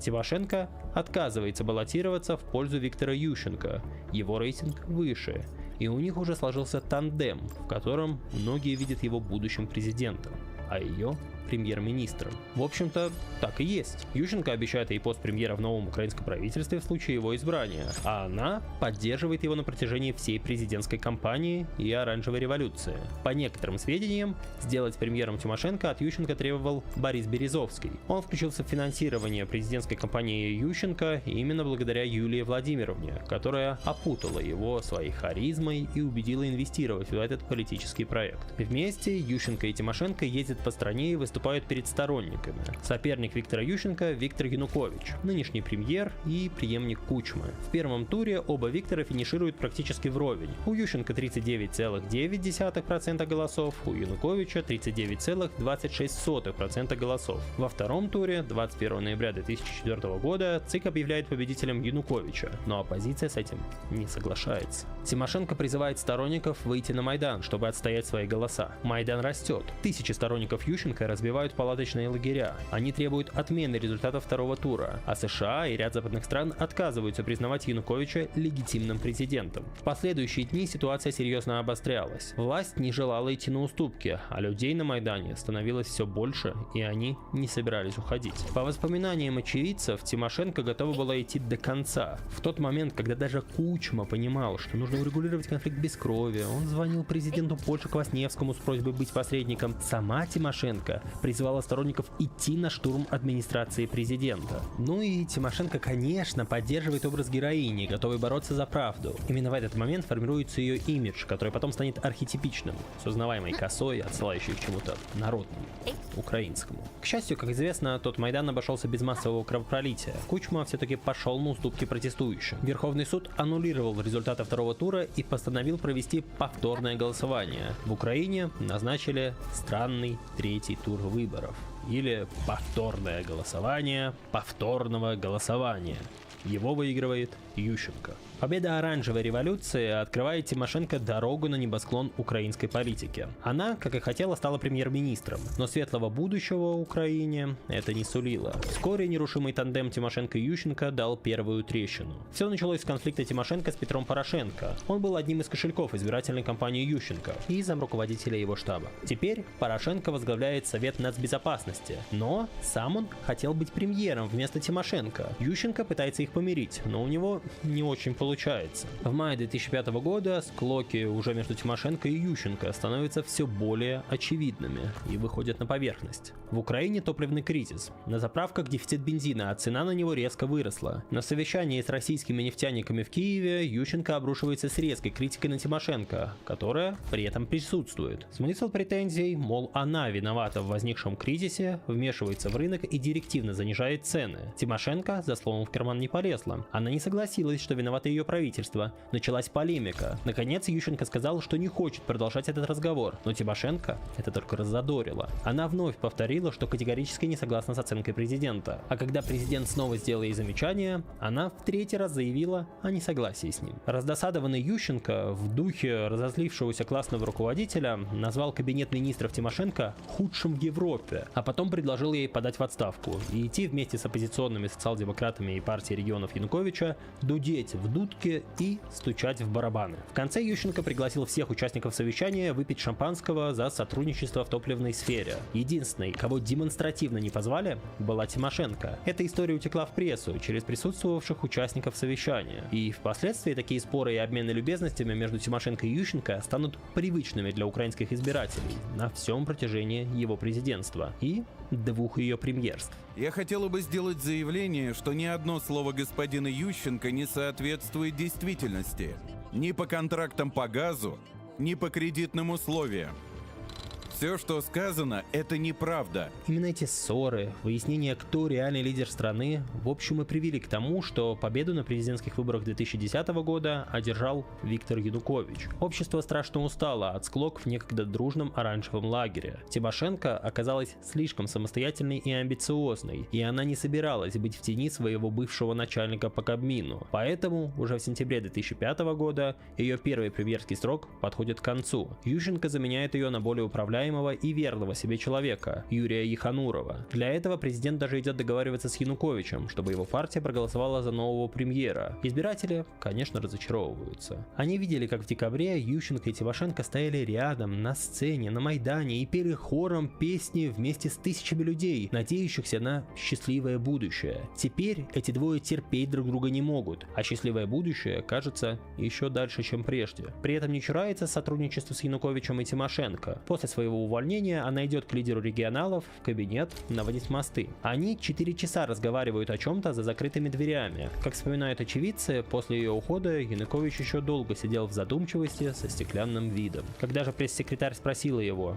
«Ну что, понравилась вам Юлия Владимировна?» Янукович якобы ответил, извините за цитату: «Она такая подлая, что я, даже если бы захотел, не смог бы ее пустить». Несмотря на потерю премьерского кресла, Тимошенко уходит с поднятой головой. Она популярный политик со своей партией. В марте 2006-го в Украине парламентские выборы. Блок Тимошенко, конечно, в них участвует. Бют опережает нашу Украину Ющенко, но сильно уступает партии регионов Януковича. В любом случае, результат Бют точно нельзя назвать поражением. У них 129 мест в парламенте. Сегодня о таких цифрах партия Тимошенко может только мечтать. А тогда она одна из определяющих сил в Украине. После выборов они ведут переговоры о создании демократической оранжевой коалиции с нашей Украиной Ющенко и социалистами Александра Мороза. Тимошенко рассчитывает вернуться в премьерское кресло, но объединению мешают очередные интриги. В последний момент Мороз неожиданно переходит на сторону регионалов и коммунистов, у которых намечается своя коалиция. Фракция нашей Украины и Бют обвиняют Мороза в предательстве. В итоге многообещающие результаты блока Тимошенко не вылились в создание большинства в Раде, а оранжевые партии оказались в оппозиции. По итогам того кризиса Ющенко пришлось пойти на компромисс с вновь созданной коалицией регионалов, коммунистов и социалистов. И в конце концов, с большой болью, но премьером он все-таки назначил Виктора Януковича, которого выдвинула коалиция. Дальше в Украине один политический кризис сменяет другой. 3 ключевых игрока – Ющенко, Янукович и Тимошенко. Они то вступают друг с другом в тактические союзы, то отрекаются друг от друга. В парламенте постоянные баталии и выяснения отношений, и характеристика политическое животное из этих троих наших героев, кажется, более всего подходит для Юлии Тимошенко. Не случайно она единственная, кто до сих пор в политике из этих трех. Борис Немцов был одним из советников Ющенко и участвовал в оранжевой революции. Он хорошо знал и тогдашнего украинского президента, и Юлию Владимировну. В 2008 году он охарактеризовал ее следующим образом. Там единственный мужчина в политике – это Юлия Владимировна. Что касается Юлии Владимировны, то тут ровно все наоборот. Она такая решительная, твердая, но без всяких убеждений. Во время президентской гонки 2004 года был забавный эпизод, который неплохо это демонстрирует. Во время поездки в Ивано-Франковск в Януковича бросают яйцо. Он падает, хватаясь за сердце так, как будто в него выстрелили из винтовки. Штаб Януковича заявляет о попытке покушения. При этом днем ранее на митинге яйцом бросили и в Тимошенко, но она, похоже, даже не сразу это замечает. А вот как свою встречу с Тимошенко вспоминал работавший тогда в «Коммерсанте» Михаил Зыгорь. Я брал интервью у большинства ярких украинских политиков, но никто, наверное, не производил на меня такого впечатления, как Юлия Тимошенко тогда, в середине нулевых. Она была на пике своей политической формы, могла загипнотизировать любого. Даже понимая, что она врет, мы все равно не могли перестать восхищаться ею. Однажды во время интервью она очаровала меня так, что я забыл про время и опоздал на свой поезд в Москву. В 2007 году ей удается сместить Януковича и вернуться в премьерское кресло. В сентябре того года очередной парламентский кризис в Украине завершается внеочередными парламентскими выборами. Украинские политики не стесняются демонизировать друг друга в буквальном смысле. В одном из предвыборных роликов Бют избирателей прямо просят пойти проголосовать на выборы, чтобы не пустить во власть чудовище. При этом в чудовище узнает образ Виктора Януковича. У партии Тимошенко к тому моменту резко вырастает рейтинг. На сторону Бют перешла часть избирателей нашей Украины, которые разочаровались в Ющенко, его нерешительности и готовности публично идти на договоренности с Януковичем. Кроме того, Тимошенко умело использовала популистскую риторику. Например, она пообещала вернуть долги вкладчикам Сбербанка СССР в случае своего прихода в премьерское кресло. Бют добивается лучшего результата за всю свою историю. Они набирают 30,7% голосов. В общей сложности они получают 156 мест в парламенте и уступают, как и в прошлый раз, лишь партии регионов Януковича. Повторюсь, это пик поддержки Бют за всю ее историю. Повторить его они уже не смогут. На этот раз им с нашей Украиной удается сформировать правящую коалицию, и без социалистов Мороза, которые, кстати, в парламент вообще не попали. Конечно, взаимные претензии Ющенко и Тимошенко никуда не ушли, но они вполне логичные союзники по общему взгляду на будущее Украины. Оба разделяют стремление в Евросоюз и НАТО. Оба опираются на электорат Запада и Центра и вызывают недоверие у электората Востока и Крыма. Коалиция выдвигает премьером Тимошенко. Ющенко понимает, что, назначая ее на этот пост, он усиливает свою конкурентку за близкий электорат, но делать ему особенно ничего не остается. В итоге 18 декабря 2007 года Рада утверждает Юлию Владимировну на посту премьера. Во время голосования электронная система сломалась, и депутатам пришлось голосовать поднятием рук. За голосуют ровно 226 депутатов. Это необходимый минимум. В этот раз она задержится в премьерском кресле гораздо дольше, больше 2 лет. Но эти годы придутся на мировой финансовый кризис, который Украина будет переживать очень нелегко. Страну ждут газовые войны с Россией, девальвация гривны, сложности с исполнением социальных обязательств и кредиты от МВФ. А склоки между Тимошенко и Ющенко за это время будут только расти, в конце концов превратившись в настоящую холодную войну. Многим простым украинцам начало премьерства Тимошенко запомнилось так называемой Юлиной тысячей. Она пообещала выплатить по 1000 гривен всем вкладчикам Сбербанка СССР, которые потеряли свои деньги после распада Советского Союза. В итоге деньги получила 6,5 миллионов украинцев. Конечно, это не была полная компенсация вкладов, просто частичное возмещение, символический, но ощутимый для многих шаг. Популистский эффект, особенно для пенсионеров, был огромен. Нужно учитывать, что средняя пенсия в то время в Украине была 749 гривен, и 1000 гривен – неплохое подспорье к пенсии. Оппоненты Тимошенко обвиняли ее в подогревании инфляции и в том, что она таким образом увеличивает свой рейтинг. Мол, так Юлия Владимировна потихоньку готовится к следующим президентским выборам. Коалиция партий Ющенко и Тимошенко продержалась недолго. Уже в сентябре она распадается. Их упреки в адрес друг друга продолжались весь год. Гривна в тот год обесценилась более чем на 50%, а премьер и президент отказывались даже здороваться. Их много раз пытался помирить один из лидеров Оранжевого Майдана, а потом министр МВД Юрий Луценко. Прибегал к Юле, говорил: ну послушай, наверное, Ющенко все-таки лучше, чем Янукович. Она ни в какую. Нет, не хочу даже разговаривать, он мудак. Я бежал к нему. Но, Виктор Андреевич, все-таки Тимошенко это же не Янукович. Найдите общий язык. Договоритесь хотя бы в экономических вопросах. Нет, она хуже Януковича. Юрий Луценко. Между тем, Тимошенко пытается выторговать более выгодные условия по газу у России. В октябре она летит в Москву на переговоры. Премьер ждет правительственный борт в Киевском аэропорту. Но туда же приезжает Ющенко. У него запланирован визит во Львов. Выясняется, что у его самолета неисправность, и он забирает борт, подготовленный для Тимошенко. Ей приходится срочно искать другой. Она едва успевает к Путину. Тот на пресс-конференции пользуется случаем и поддевает Ющенко за неджентльменский поступок. Вы сказали, на вашем самолете кто-то... Добро... Ваш именно? Ага. Ну и журналистов. Мазурик какой-то утащил самолет.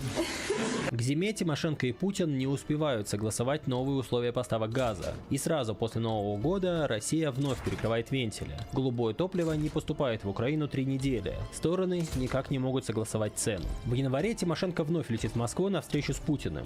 Таблоиды уделяют внимание ее огромной вертикальной молнии через всю спину на недлинном черном платье. Ушлые журналисты шутят, что так его можно снять одним движением руки. Тимошенко и Путин долго ведут переговоры, а потом выходят с газовым контрактом на 10 лет. Одно из важных достижений Тимошенко – поставки будут прямые, без компаний-посредников. Прежде всего, без Русукрэнерго. До этого поставки газа в Украину шли через эту офшорную компанию. Ее часть принадлежала Газпрому, а другая часть – украинскому олигарху Дмитрию Фирташу. Сам Фирташ считался одним из близких олигархов к донецкому клану, выходцы из которого – Янукович и Ренат Ахметов. Тимошенко представляла этот контракт как удар по олигархическим схемам и непрозрачному газовому бизнесу. При этом цена для Украины по нему была довольно высокой. А еще появилось условие «покупай или плати». По нему от Украины требовалось в любом случае приобретать определенные объемы газа. Эта сделка вызвала противоречивую реакцию в украинском обществе. Одни говорили, что Тимошенко единственный политик, способный договориться с Путиным. Другие, что она была недостаточно жесткой с ним и втянула страну в долгосрочную зависимость от России. С этим багажом она идет на президентские выборы. Кстати, во время записи обращения, в котором она заявляет о выдвижении, происходит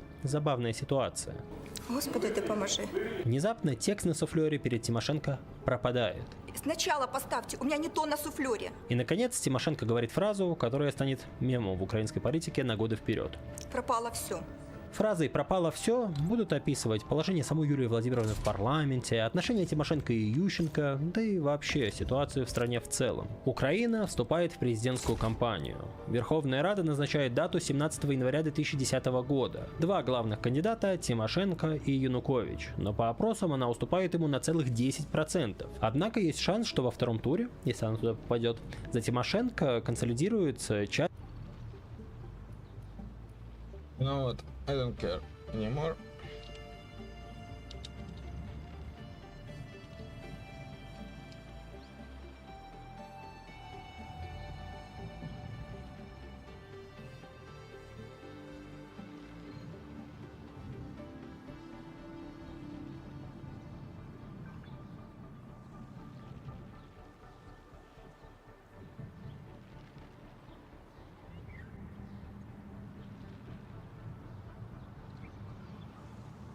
Now let me show you the small tip for who wants to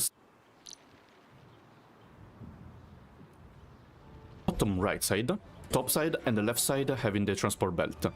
Now let's deploy the main left. Here, this one, on top left side, in the corner. You can just match until it becomes blue. Like this. After that, the main right. On right side, you can just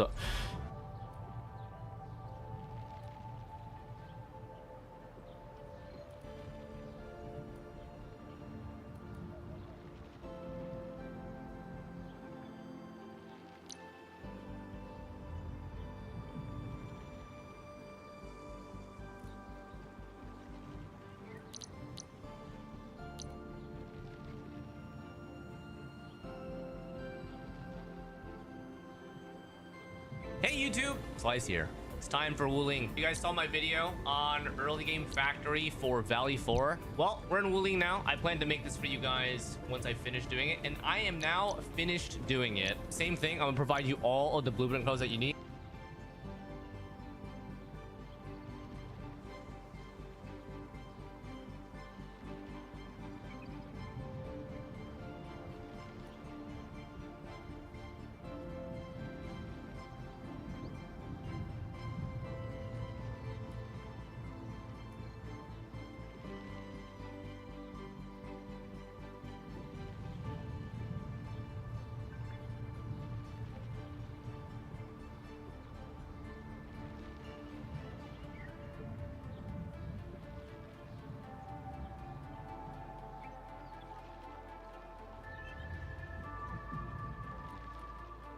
A component.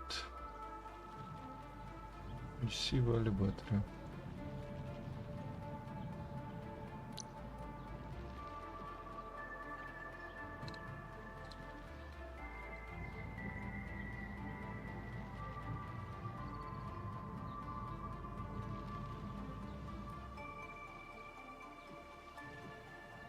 Окей, вот оно.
Mm-hmm.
Only one.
Mm-hmm. Yeah, that makes sense.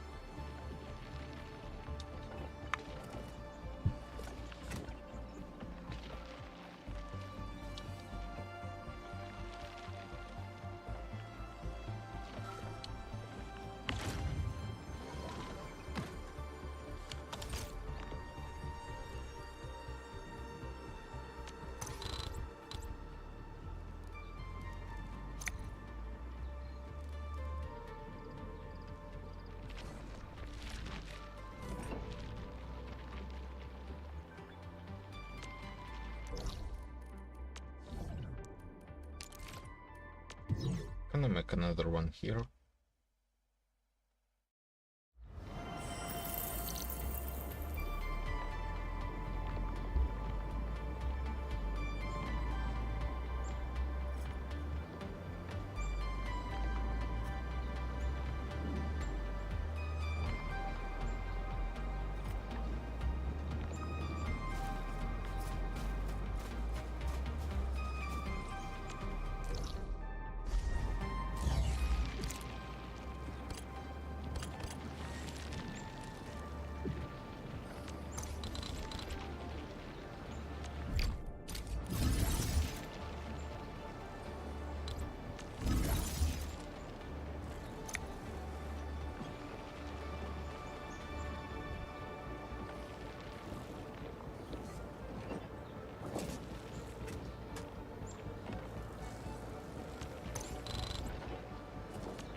It's a bit wide.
Let's get some carbon.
Okay, but do I need components anymore? The crystal components.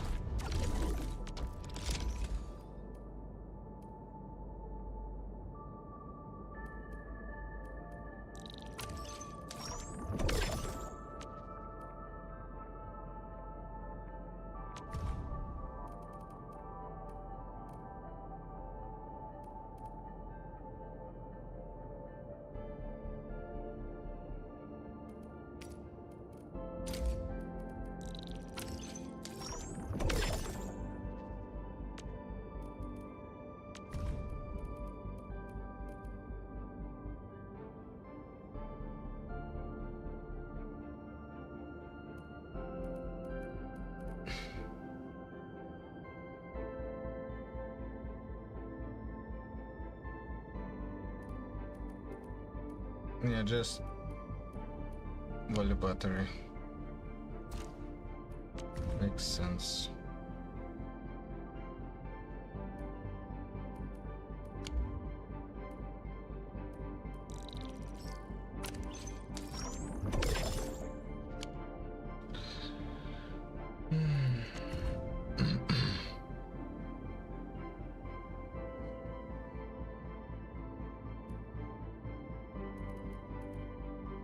красивая ли батарея.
Хотите.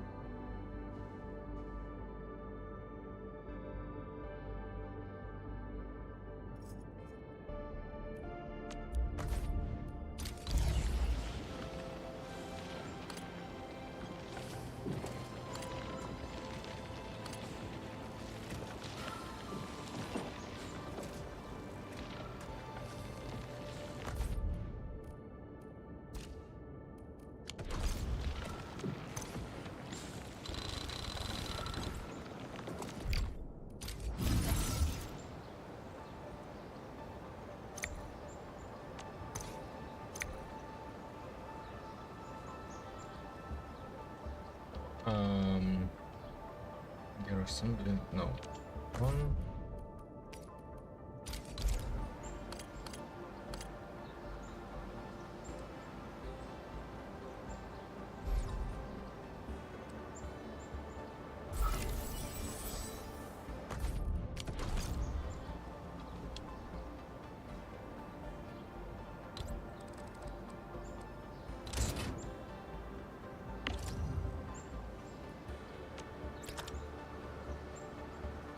Ish.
Wait, but you...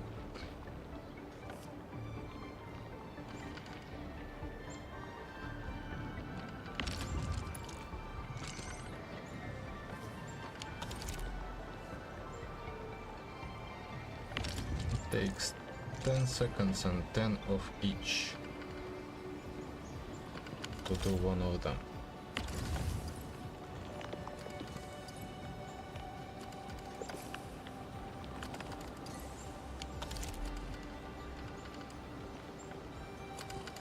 So one can be easily supplied by 2 of those things.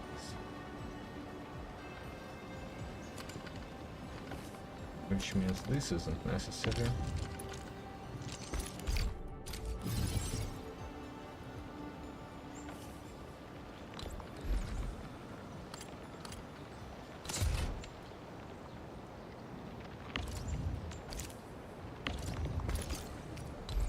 This can go like that.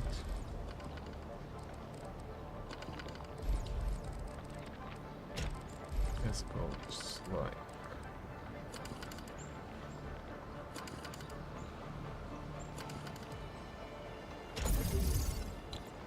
that.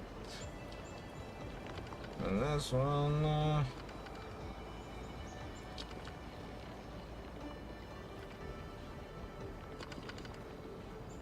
I can't afford to.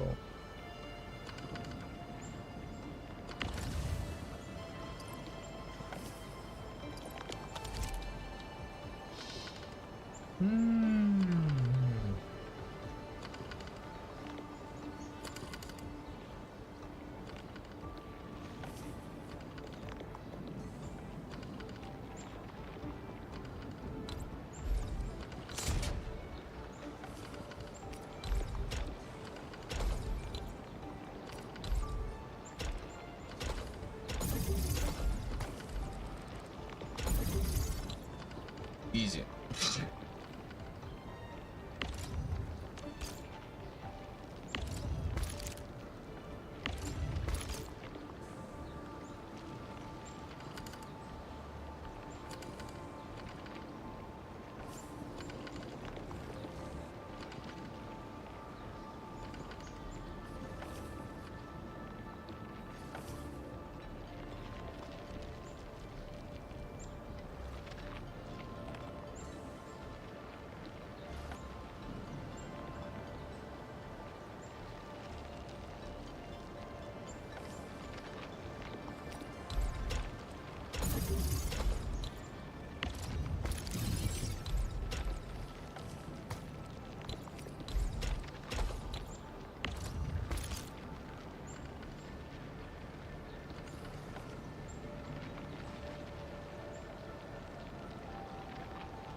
so it needs to be 4.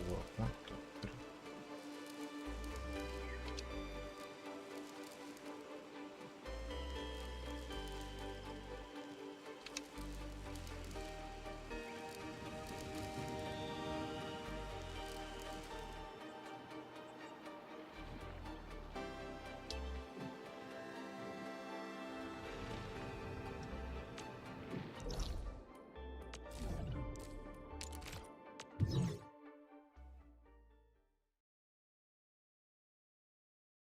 This comedy anime is criminally underrated. I'm not gonna talk about. So Enfield just got a huge update and we got compensated for it. So if you're wondering why you got 700 ore barrel, let me break it down for you. You can now skip the whole AIE simulation and reap all the benefits if you don't feel like painstakingly going through all those tutorials. The HP of some enemies between level 10 to 50 have been reduced. Ruling enemies have less damage resistance. Some certain sound effects and voiceovers have been optimized. NPC animations and interactions also got optimized. Kratos Surprise from the Protocol Pass gives multiple rewards instead of scamming you with one reward when you claimed more than one. A crap ton of mission bug fixes, a crap ton of clarity bug fixes, and lastly, Marble Mummy got an attack nerf in her awakened status for some reason. Skill diff, I guess. So Enfield just got a huge update and we got compensated for it. So if you're wondering why you got 700 ore barrel, let me break it down for you. You can now skip the whole AIE simulation and reap all the benefits if you don't feel like painstakingly going through all those tutorials. The HP of some enemies between level 10 to 50 have been reduced. Ruling enemies have less damage resistance. Some certain sound effects and voiceovers have been optimized. NPC animations and interactions also got optimized. Kratos Surprise from the Protocol Pass gives multiple rewards instead of scamming you with one reward when you claimed more than one. A crap ton of mission bug fixes, a crap ton of избирателей западных и центральных областей, которые в первом туре предпочтут Ющенко и других кандидатов. У нее есть сильные стороны. Она, в отличие от Януковича, свободно говорит по-украински, и харизмы ей не занимать. У нее энергичная и яркая кампания, а ее образ к тому моменту это уже эдакая заботливая мать Украины. На своих агитационных билбордах она держит в руках бенгальского тигренка, тигрулю, а главный символ кампании – большое сердце. В своей программе она обещает покончить с зависимостью Украины от российского газа, обещает НАТО и евроинтеграцию. Но, видимо, это не совсем то, что нужно украинскому электорату в это время. За Тимошенко уже тянется шлейф скандалов и конфликтов. И люди в целом уже слишком разочарованы в оранжевом лагере. Им хочется стабильности, а не сильных эмоций. Надо учитывать, что Тимошенко ведь тогда уже 2 года как премьер, и многие винят ее в бедах страны, кризисе, проблемах с газом и отсутствии уверенности в завтрашнем дне. Поэтому в первом туре Янукович опережает ее на 10%. В российском пропагандистском шоу «Мультличности» первый тур выборов в Украине обыгрывают специфично – песней. Казала, що моментом стану новим президентом, навела собі гламур, а тут бац і вторий тур. Во втором туре она действительно консолидирует вокруг себя часть электората, голосовавшего за Ющенко, Тигибко и Яценюка. Юлия Владимировна почти вплотную приближается к Януковичу, но этого все равно остается недостаточно. Она уступает ему меньше, чем 3,5%. У Януковича 48,95%, у Тимошенко 45,47% голосов. За нее голосует почти половина страны. Это была вершина электоральной поддержки Тимошенко. Юлия Владимировна побеждает на Западе и в центре. Восток и Юг выбирают Януковича. Тимошенко, конечно, говорила о фальсификациях и отказывалась признавать результаты выборов. Но вывести людей на улицы, как после выборов 2004-го, было трудно. Вообще-то, это Янукович был в оппозиции, а Тимошенко занимала пост премьер-министра. ЦИК и полиция были под ее контролем. Сложно было обвинять Януковича в том, что он выиграл благодаря админресурсу. Правящая коалиция в парламенте начала трещать по швам после прихода Януковича в президентское кресло. В марте 2010 года Рада выразила недоверие правительству Тимошенко, и вскоре она уходит в отставку. Депутаты Рады формируют новый кабинет министров во главе с соратником Януковича Николаем Азаровым. Тимошенко возвращается в оппозицию. Уже спустя 2 месяца у нее начинаются серьезные проблемы. Против нее и ее соратников возбуждают сразу несколько уголовных дел. Сначала в мае 2010 года Счетная палата обвинила Тимошенко в растрате миллиарда гривен из средств резервного фонда страны. Деньги из него предназначены только для чрезвычайных ситуаций. Тимошенко открестилась от обвинений и назвала главу счетной палаты марионеткой Януковича. К сожалению, он марионетка Януковича. Каждая копейка резервного фонда Кабинету министров потрачена на государственное дело, и за каждую копейку я готова отчитаться перед законом. Тогда же против нее возбуждают так называемое дело о киотских деньгах. Сегодня против экс-премьера возбудили уголовное дело о растрате почти 400 миллионов долларов, полученных от Японии, которая в прошлом году купила у Украины предусмотренную Киотским протоколом квоту на выброс вредных газов. Утверждается, что деньги вместо проектов по энергосбережению пошли на выплату пенсий. Вскоре к этому делу добавляется дело о превышении полномочий при закупке автомобилей для нужд сельской местности. Обвинения сыпятся на нее одно за другим. Но до приговора дойдет только одно. Зимой возбудят дело по тому самому газовому договору с Путиным 2009 года. Экс-премьера обвиняют в превышении полномочий при подписании контрактов. Следствие считает, что они были заведомо невыгодны для Украины. Прокуратура утверждает, что по вине Тимошенко государство получило убытки на миллиарды гривен. Это приведет к серьезным последствиям для Тимошенко. Хотя США и Евросоюз называют процесс политически мотивированным, ее арестовывают. Перед этим она обращается к украинцам и заявляет, что знает о том, что ее скоро арестуют. Тимошенко говорит, что у нее есть возможность получить политубежище в любой стране, но она никуда не собирается бежать из Украины. Выглядит это довольно смело. И кто знает, может в том числе и этим вдохновлялся Алексей Навальный, когда возвращался в Россию. Сегодня я еще на свободе, но завтра уже буду за решеткой. Зная, на что я иду, я также знаю, что вернусь к вам еще более сильной.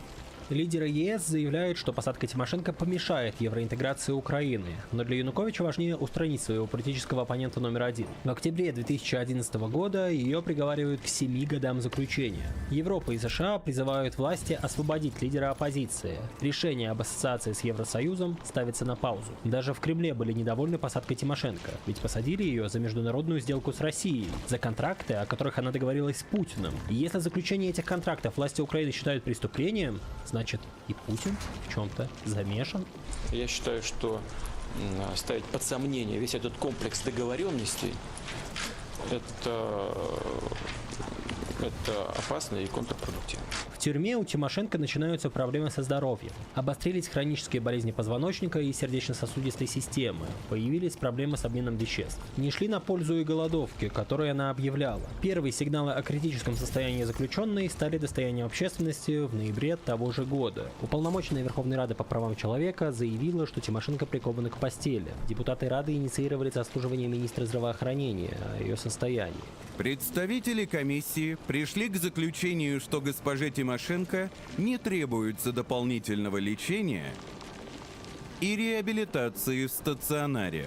Тимошенко отправили на обследование, но власти заявили, что патологических изменений, которые несли бы угрозу жизни, не обнаружено. В феврале 2012 года в колонию к Тимошенко допустили немецких и канадских врачей. Они выявили у нее межпозвоночную грыжу. В апреле генпрокурор Пшонка разрешает перевести Тимошенко на лечение за пределами колонии. Ее доставляют в 5-ю Харьковскую клиническую больницу, но вскоре отправляют назад, потому что она якобы сама отказалась от обследования и лечения. В конце апреля уполномоченная Верховной Рады по правам человека обнародовала снимки, на которых Юлия Тимошенко показывает синяки на животе и руке. Украинский омбудсмен заявляет, что заключенную ударил тюремный охранник при транспортировке. По этому поводу тогдашний американский госсекретарь Хиллари Клинтон выразила глубокую обеспокоенность. Украинская прокуратура заявила, что Тимошенко могла сама удариться в камере. В мае ее вновь отправляют в 5-ю Харьковскую клиническую больницу. Теперь она дает согласие на лечение. Там ее посещают представители Госдепартамента и вице-президент Европарламента Яцек Протасевич. Весной и осенью 2013 года украинские депутаты даже обсуждали возможность вывести Юлию Тимошенко на лечение за границу, клинику Шарите в Германии. Ту самую, кстати, где после отравления лечился Навальный. Европейские дипломаты даже давали понять Киеву: подписание соглашения об ассоциации с Евросоюзом зависит от того, будет ли решен вопрос с медицинской помощью для украинской политзаключенной номер 1. Депутаты Рады пытались принять закон, позволяющий освободить Тимошенко для лечения за границей, но он так и не смог набрать необходимого числа голосов депутатов. При этом по всей Украине шутят, что на самом деле состояние здоровья Юлии Владимировны не такое уж и плохое, а условия содержания в тюрьме у нее привилегированные. Так, «Квартал 95» обыгрывает миниатюру, где украинские политики приходят поздравить Тимошенко с 8 марта. Это утренний обход, можно? Так, зараз. Да, заходьте. Ой, божечки, як погано мені. Помираю, боже. Здравствуйте, больная. Ой, доброго дня. Здравствуйте, доктор. Добре, що ви прийшли. Ну що, Выйти на свободу Тимошенко сможет уже только после Майдана и бегства Януковича из Киева. Она провела в заключении больше 2,5 лет. 21 февраля 2014 года, после победы Майдана, Верховная Рада проголосовала за освобождение главной оппозиционерки страны. Для этого депутаты просто декриминализовали статью, по которой осудили Тимошенко. 22 февраля Верховная Рада приняла постановление о выполнении международных обязательств Украины по освобождению Тимошенко ЮВ. Оппозиционерку освободили прямо из больницы в Харькове. По интернету разошлись кадры неподдельного счастья Арсения Яценюка, который слышит в телефонной трубке голос своей соратницы. Юля!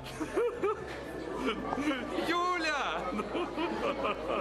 Сама Тимошенко пока еще в инвалидной коляске. Но это не помешает ей выступать на митингах перед сторонниками. Правда, после Майдана ей так и не удастся вернуться к былым высотам. Ее карьера закономерно начинает двигаться к закату. Триумфального освобождения из тюрьмы оппозиционерке оказывается недостаточно, чтобы одержать победу на новых президентских выборах. Она проигрывает их Петру Порошенко, своему давнему сопернику еще по временам работы в команде Ющенко. Ударил по ее рейтингу и компромат, опубликованный посреди избирательной кампании. В марте в сеть слили записи ее телефонного разговора с замом секретаря Совета нацбезопасности Нестором Шуфричем. Они обсуждали аннексию Крыма и возможную войну с Россией, которая может за этим последовать. Блин, надо брать оружие в руки и идти мочить этих, кацапов чертовых вместе с их руководителем. И я надеюсь, что я включу все свои связи, и я подниму весь мир, как только смогу. Для того, чтобы, просто от этой России не осталось даже выжженного поля. В конце Тимошенко и Шуфрич заговорили и о судьбе 8 миллионов русских, которые остались в Украине. И Юлия Владимировна якобы предложила: они же изгои. Их расстреливать из атомного оружия. На следующий день после слива Тимошенко признала подлинность записи, но отказалась признавать за собой фразу о расстреле 8 миллионов русских. Мол, этот фрагмент смонтировали в ФСБ. Эту скандальную запись даже прокомментировал Путин во время своей ежегодной прямой линии. Но сделал он это, на удивление, спокойно. Мол, бывает, на эмоциях ляпнула. Госпожу Тимошенко я знаю лично хорошо. Она хоть и призывает там расстреливать русских из атомного оружия, я думаю, что это сделано, скорее всего, на основании в ходе какого-то эмоционального срыва, но мы с ней хорошо знакомы. Но так или иначе, запись Тимошенко вряд ли понравилась тем самым 8 миллионам русских избирателей, которых она якобы предлагает расстрелять. Видимо, страна тогда хотела не революционного лидера, каким казалась Тимошенко, а эдакого президента перехода, каким был Порошенко. К тому же, Порошенко отлично мог профинансировать свою кампанию. Весна 2014 года – тяжелое время для Украины. Было важно выбрать президента в первом туре, чтобы получить легитимного президента как можно скорее. Поэтому все промайдановские силы выбирали единого кандидата, вокруг которого можно сплотиться. Кроме Порошенко всерьез рассматривался Кличко, но тот в итоге был вынужден довольствоваться только постом главы Киева. Порошенко выглядел умеренным, технократичным и нерадикальным. Тимошенко же все-таки ассоциировалась с политической турбулентностью 2000-х. Ни один из них не был новым лицом украинской политики, но, по крайней мере, за Порошенко не было такого шлейфа скандальности и конфликтности. Он не участвовал в газовых войнах, часть избирателей надеялась, что он сможет найти общий язык с Россией, тем более, что у него в России долгое время были свои бизнес-активы. Одна из фабрик Рошен находилась в Липецке. Наверное, сказалось и то, что Майдан Тимошенко фактически пропустила, а Порошенко был его активным участником. Пусть и не в самом авангарде, как Кличко, Яценюк или Тягнебок, но его Пятый канал поддерживал протестующих с самого начала протестов. Порошенко выигрывает еще в первом туре с 54,7% голосов. Это первые выборы президента Украины с выборов 1991 года, которые прошли в один тур. Тимошенко заняла второе место с весьма скромными 12,81%. В том же году проходят и внеочередные парламентские выборы, на которых ее партия «Батькивщина» получила еще более скромный результат – всего 5,68% голосов. Не помогло даже присутствие в первой пятерке списка партии украинской летчицы Надежды Савченко. Тем не менее, «Батькивщина» сохранила представительство в Раде и свой стабильный электорат. Так что в политической жизни страны Тимошенко продолжала принимать активное участие. Сначала ее партия даже вошла в коалицию «Европейская Украина», где был также блок Порошенко, партия Народный фронт Арсения Яценюка и партия «Самопомощь» Андрея Садового. А еще радикальная партия Олега Люшко, конечно же. Снимай штаны. Як це? Именем радикальной партии. Но вскоре конфликтный характер Тимошенко вновь дал о себе знать. Она стала жестким критиком как президента Порошенко, так и правительства Яценюка, того самого, который так радовался ее освобождению из колонии. На Яценюка она обрушилась за повышение тарифов на газ, критиковала подписанные с МВФ соглашения, утверждая, что они навязывают Украине антисоциальные реформы. Если что, МВФ действительно требовал повышения тарифов на газ и сокращения социальных расходов от Украины. Она говорила о предательстве новой властью интересов Майдана, заявляла, что революция просто привела к власти новой бизнес-группы взамен старых. В общем, это была старая добрая популистская риторика Тимошенко. Я думаю, что первая большая проблема — коррупция, которая продолжается на самом высоком политическом уровне. Конечно, одна из главных линий ее критики Порошенко – война на Донбассе и Крым. Она заявляла, что у него совсем нет стратегии по завершению конфликта и возвращению утраченных территорий. А еще говорила, что власть не желает заканчивать конфликт, а сам Порошенко боится портить отношения с Россией из-за своей кондитерской фабрики в Липецке. В 2019 году она предпринимает третью попытку попасть в президентское кресло, и у нее действительно были очень неплохие шансы на реванш с Порошенко, но вмешался фактор Зеленского. На старте гонки у Тимошенко самый высокий рейтинг. Зеленский официально еще не объявлял о своем выдвижении, но на канале 1+1 уже вышел его сериал «Слуга народа» о простом школьном учителе, который внезапно становится президентом. Ходят слухи, что сам Зеленский пойдет на выборы, но пока общественность гадает, этими слухами раскручивают сериал или сам сериал запустили, чтобы раскрутить Зеленского. Так или иначе, у шоумена уже приличный рейтинг. Хотя социологи прогнозируют победу Тимошенко в первом туре с результатом 18,5%, во втором она должна проиграть Зеленскому. Хотя опережает он ее лишь незначительно. Разница между ними по опросам была около 4%. При этом у него нет ни программы, ни какого-либо плана по возвращению Крыма и Донбасса, а вот Тимошенко, напротив, подходит к выборам как политик-тяжеловес. Более того, она как будто проводит параллели между собой и великими деятелями Запада. Название ее программы «Новый курс» повторяет название политики президента США Франклина Рузвельта, который вывел страну из Великой депрессии. Вот и Тимошенко пришла, чтобы вывести Украину из войны и кризиса. А еще Юлия Владимировна обещает принять новую конституцию, которая сделает Украину парламентской республикой с канцлером во главе. Судя по всему, это намек на ФРГ. А Тимошенко, видимо, представляет себя эдакой украинской Ангелой Меркель. Ну или Маргарет Тетчер. Юлія Тимошенко йде перемагати. Вона йде перемагати несправедливість, бідність, корупцію, щоб зламати стару систему. И, конечно, у Тимошенко есть четкий план по возвращению Крыма и Донбасса. И тут она жесткая сторонница украинской патриотической линии и суверенитета. Она яростно критикует Порошенко за заключение Минских соглашений, называет их абсолютным тупиком. Еще она выступает против особого статуса Донбасса. По ее мнению, Луганская и Донецкая области должны быть реинтегрированы в Украину в том же статусе, что и все остальные ее регионы. Она говорит, что предоставление особой автономии Донбассу может ударить по суверенитету и даст оккупантам рычаги влияния на украинскую политику. А то на Донбассе она хочет объявить полноценной войной и обещает создать безупречную контрактную армию. В то же время она критикует Порошенко за то, что жителям ДНР и ЛНР приостановили выплату украинских пенсий, мол, власти разорвали связь со своим же населением, отдали его в лапы оккупантов. Тимошенко считает, что агрессора нужно принудить вернуть Крым и Донбасс, опираясь на международное право и Будапештский меморандум.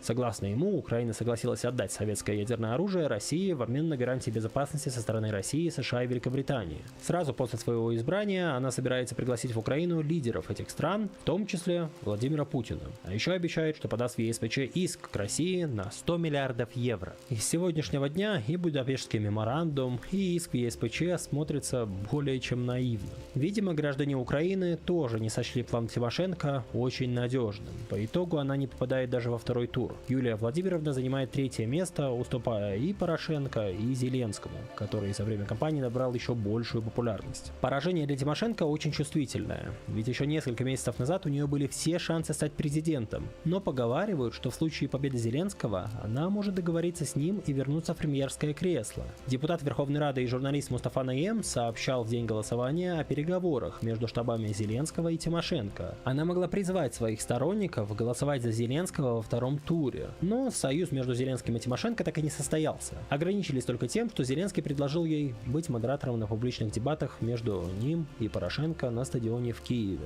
Юлія Тимошенко. Ви зайняли 3-те місце в першому турі та не підтримали жодного з кандидатів. Чи зможете ви стати гарантом чесних правил та рівних можливостей на дебатах? Но Тимошенко отказалась и публично заявила, что не будет поддерживать ни Зеленского, ни Порошенко во втором туре. Отказ модерировать дебаты можно понять. Перед первым туром Зеленский и Порошенко вообще не пришли на дебаты с ней. В итоге она оказалась одна в студии телеканала «Перший». Ведущие уговаривали ее остаться, но она поблагодарила организаторов, извинилась и ушла. Я очень вас благодарю и простите меня, пожалуйста. В итоге Зеленский и без поддержки Тимошенко триумфально выигрывает второй тур. Он набирает небывалые для украинских выборов 73,22% голосов. В период его президентства Тимошенко окончательно перестала быть политиком первого эшелона. Но ее партия продолжила заседать в парламенте и даже имела не самые плохие результаты. В том же 2019 году на выборах они заняли 3-е место, уступив лишь «Слуге народа» Зеленского и пророссийской ОПЗЖ Медведчука. Батькивщина имела 26 мест в Раде. Сама Юлия Владимировна, кажется, нашла себя в нише этакого консервативного левого популиста. Например, была жестким критиком закона об открытии рынка земли в Украине. Этот закон был весьма непопулярен, особенно в сельской местности. Тимошенко тогда активно вступалась за украинских фермеров. Закон продвигал Зеленский. Он сделал то, на что не решался ни Кучма, ни Ющенко, ни Янукович. Снял мораторий на продажу земли. Формально, чтобы вернуть собственникам право распоряжаться своими участками, как они хотят. Фактически, чтобы легализовать рынок, который 20 лет существовал в тени, и выполнить условия международных кредиторов. Еще она критиковала легализацию медицинского каннабиса в Украине, жесткие коронавирусные ограничения, повальную вакцинацию и гендерную повестку. Ее фракция единственная не голосовала за ратификацию в Раде соглашения Совета Европы против насилия в отношении женщин. Тимошенко выступила против содержания текста, утверждая, что он вводит в законодательство понятие гендерной идеологии, которая не соответствует украинским культурным и общественным традициям. В общем, вполне скрепно. Не Марин Ле Пен, конечно, но все по лекалам европейских консерваторов. Как будто бы нормальная ниша для профессионального оппозиционера на закате своей карьеры. После начала войны Тимошенко, кажется, не особенно себя нашла в новом патриотическом консенсусе. В первые годы поддержка Зеленского была почти монолитной. Ее партия, конечно, участвовала в патриотических инициативах, отправляла поддержку фронту. Сама Тимошенко неоднократно посещала военные госпитали, но при этом она попадала и в небольшие скандалы. Например, ее требовали выгнать из партии за отдых в Дубае в разгар боевых действий. Но хоть сколько-нибудь значимые новостные поводы Тимошенко в целом перестала давать до недавнего времени. Теперь она вновь фигурантка громкого коррупционного дела. Это уже 3-е дело о коррупции в высших эшелонах украинской власти за последние месяцы. Правда, в 2 предыдущих главные фигуранты были соратники Зеленского. Сначала за коррупцию в энергетической сфере попался друг Зеленского Тимур Миндич, а в декабре НАБУ и САП разоблачили группу депутатов, которые систематически получали взятки за голосование по определенным законопроектам в Раде. Это были депутаты партии «Слуга народа». Подозрения получили Юрий Кисель, Евгений Пивоваров и Игорь Негулевский. По утверждению следствия, именно после этого Тимошенко предложила отдельным народным депутатам наладить целую систему взяток, поставить их на поток и платить за сессии в обмен на лояльное ей голосование в Раде. Цитата. Речь шла не о разовых договоренностях, а о регулярном механизме сотрудничества, который предусматривал выплаты заранее и рассчитан на длительный период. Так утверждает Национальное антикоррупционное бюро Украины. Как Тимошенко сказала на прослушке, мы хотим грохнуть это большинство. По всей видимости, речь о большинстве партии Зеленского в Раде. Сейчас «Слуга народа» по-прежнему имеет больше половины от общего состава украинского парламента. Но по сути, большинство «Слуги народа» весьма нестабильно. Есть мнение, что заставив нескольких депутатов голосовать так, как нужно ей, Тимошенко вполне могла бы влиять на принятие законов, отставки и назначения чиновников. Судя по всему, так и произошло со Шмыгалем и Федоровым. Возможно, посеяв хаос в рядах большинства «Слуги народа», Тимошенко хотела вернуть себе собственный политический вес и заставить других депутатов идти на ситуативные коалиции с ней. Хотя сама Тимошенко на суде это отрицала. Мол, зачем ей подкупать нескольких депутатов? Что могут изменить их голоса? Впрочем, сейчас в рамках этого дела САП и НАБУ проверяют около 20 депутатов, которые могли получать деньги в конвертах за голосование. Стоит отметить, что у Тимошенко уже давно есть претензии и к НАБУ, и к САП. Она заявляла, что эти структуры фактически являются инструментами внешнего контроля и колонизации Украины, потому что они не подчинены кому-либо из органов власти внутри Украины. НАБУ и САП действительно не подчиняются украинским властям. Они защищены европейскими партнерами и создавались после Майдана, можно сказать, под давлением этих самых партнеров. Да, это было вмешательством в украинский суверенитет. Тимошенко, в общем-то, права, но украинское постмайданное общество в целом было согласно на такие меры, потому что проблема коррупции в Украине имела сумасшедший размах. Кстати, когда в июле 2025 года Зеленский попытается ликвидировать независимость этих антикоррупционных органов, Тимошенко поддержала эту инициативу. Она заявила, что для нее это светлый день. Для меня сегодня светлый день в этом парламенте. Видите, даже светлее стало. Потому что в первый раз вы убедились в том, что колонизация Украины – это не панацея от всех наших проблем. Напомню, тогда украинский президент попытается подставить над НАБУ и САП своего человека, генпрокурора. Как позже станет известно, именно в это время НАБУ и САП прослушивали друга Зеленского Тимура Миндича. Позже антикоррупционные исследователи раскрыли схему коррупции в ближайшем окружении Зеленского. Миндич успел уехать из Украины за несколько часов до своего ареста. Сейчас он в Израиле и даже не постеснялся дать интервью украинским журналистам.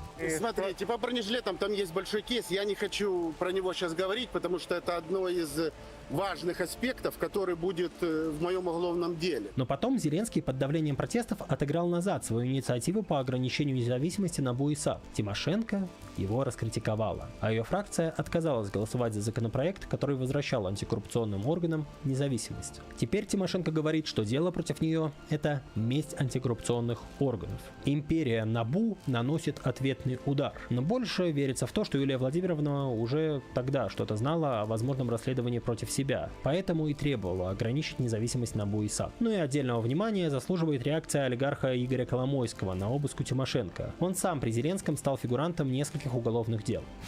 Да, Юлия Владимировна, конечно. А что там, много денег? Много, да. 40 последовало, сказала, что это за 40 тысяч столько кипиш. Нет, что пожилую женщину вот это ночью потревожит. Вот это все, ну это просто жалкая пародия. Посмотрите, Юлия Владимировна, какие-то 4 жалкие пачки. Саму Тимошенко пока что отпустили под залог в 33 миллиона гривен. Ей запрещено покидать Киевскую область без разрешения следователя. На суде Тимошенко назвала имя депутата, с которым говорила на прослушке. Это еще один член «Слуги народа» Игорь Копытин. Она утверждает, что на него тоже заведено уголовное дело, и Национальное антикоррупционное бюро оказывает на него давление. Она отрицает, что в их разговоре шла речь о взятке, и называет записи сфальсифицированными. На суде она также заявила, что НАБУ и САП действуют по чьим-то политическим указаниям.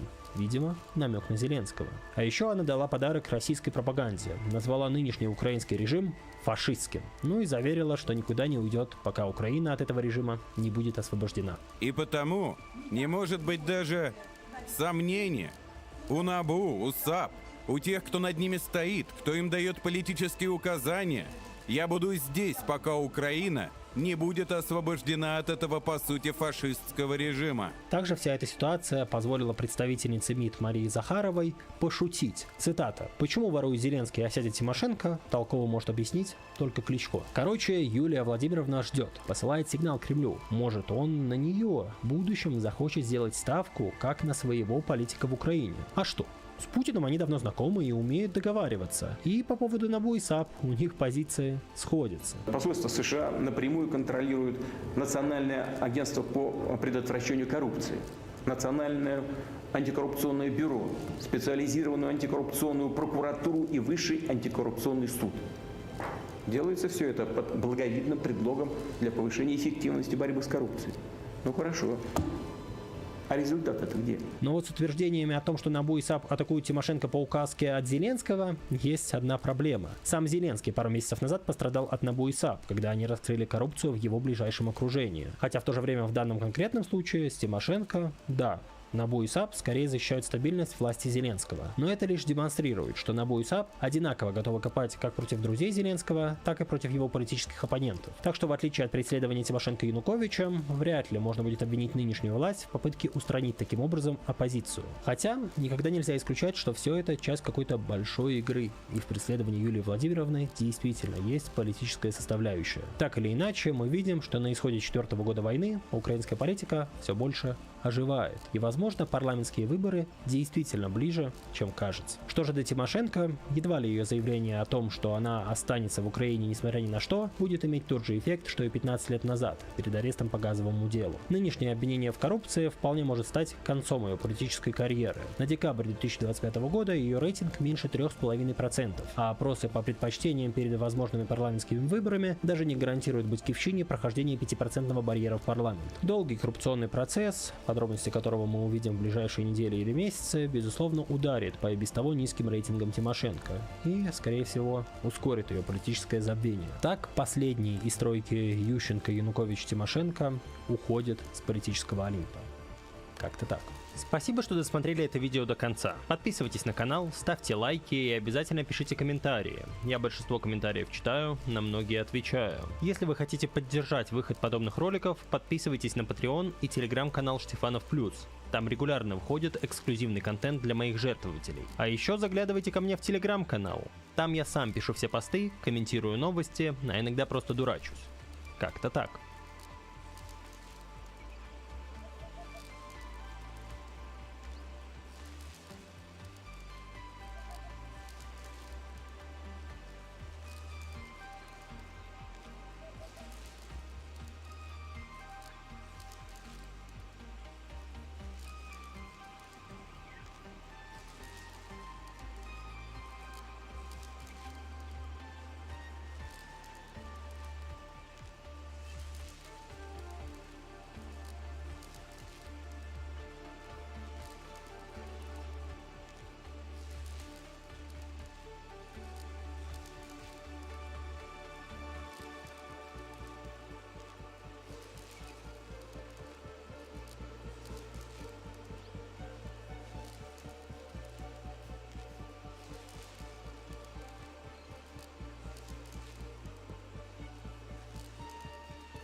So as a disclaimer for this video, as 3 million more Epstein files have been released, it turns out that Elon Musk has not only appeared in them, but it seems he directly attempted to party with Epstein.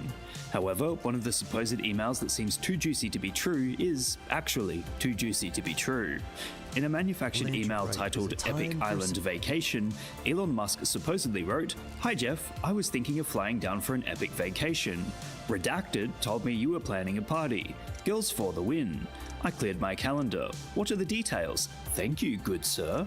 To which Epstein apparently forwarded to his underling with the email, "Deal with this. Than you." Musk then supposedly received a message about Epstein winding down the St. James operation, and that they'd let him know if it was on again. None of the words seen in this email appear in the actual files, so it seems very much like an attempt to rile up the internet into believing something that could almost be true. Musk does seem like the kind of guy to talk like a chronically online and insecure teenager sometimes, and that form of communication is period accurate for the early 2010s. It's the perfect example of how hot button topics can become infested with shitposters taking a piece of truth and warping it even further in order to generate outrage and engagement, and also why it's important to always double check anything you see online.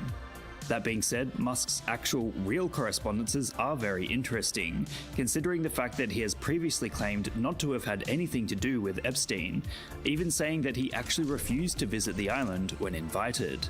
However, we now know that he may have manipulated the truth in a way that favors himself just a little bit, as the emails demonstrating his attempts to chill with Epstein continue to circulate. Musk isn't the only high-profile character mentioned, and there seems to be a scramble to identify all possible parties and the type of highly illegal activities they may or may not have gotten up to. The death of Jeffrey Epstein continues to be a source of conspiracy, speculation, and ultimately outrage, as it all but confirms the idea that some people are so stinking rich that they believe themselves above the law.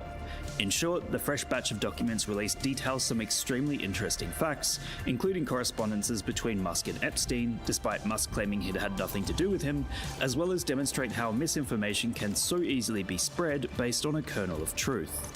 What meme would you guys like me to give a lesson in next? Let me know in the comments below.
Celebration, especially when we can get a free 4-star character from Liyue.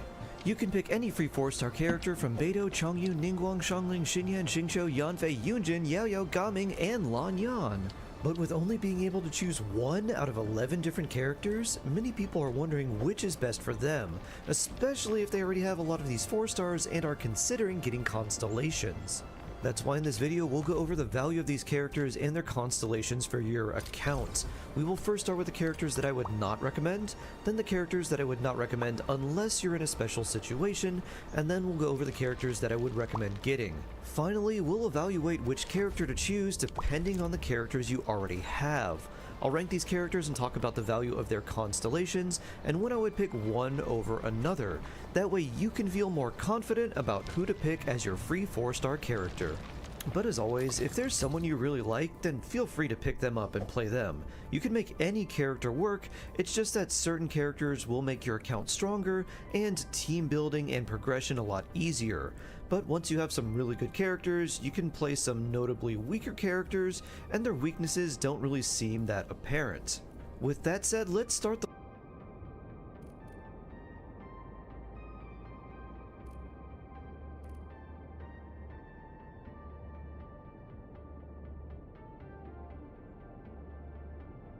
What if I told you the strongest healing item in Endfield isn't Buck Capsule A or Canned Citrome, but a far more secretive and protected item? This item is not able to be produced in the factory, but can be mass-produced. This item takes the large amount of heals Citrome has and applies it instantly like a Buck Capsule, then doubles it.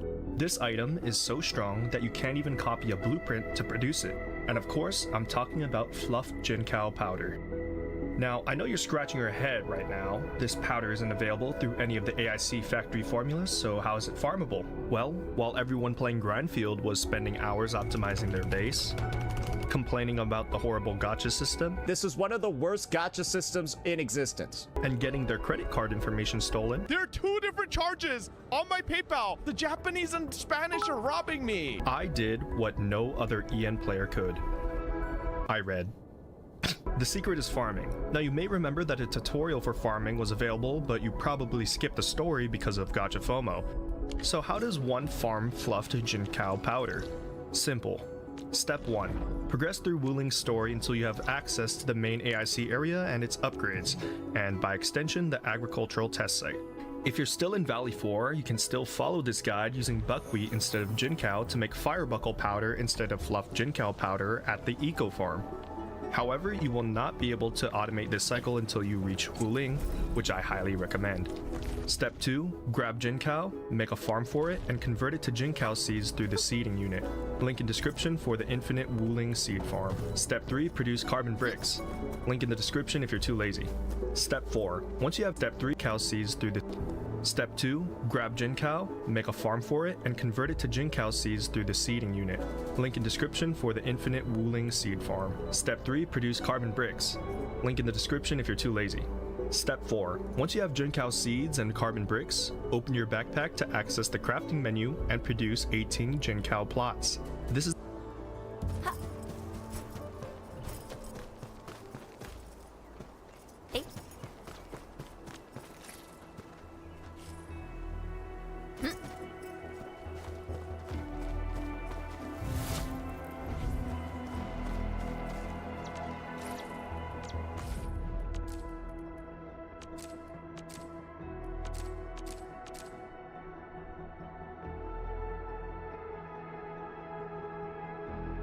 Step 2. Grab Jinkiao, make a farm mention the story because of gacha FOMO.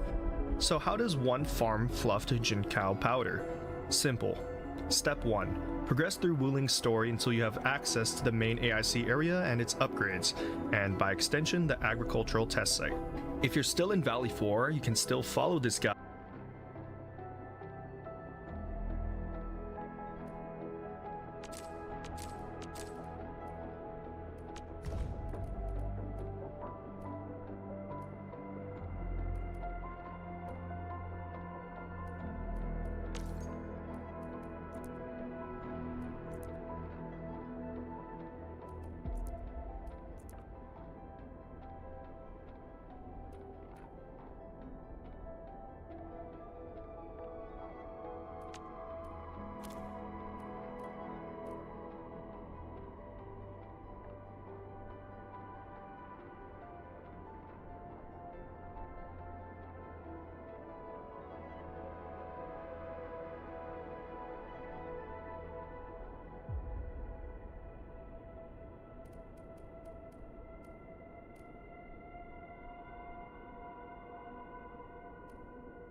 The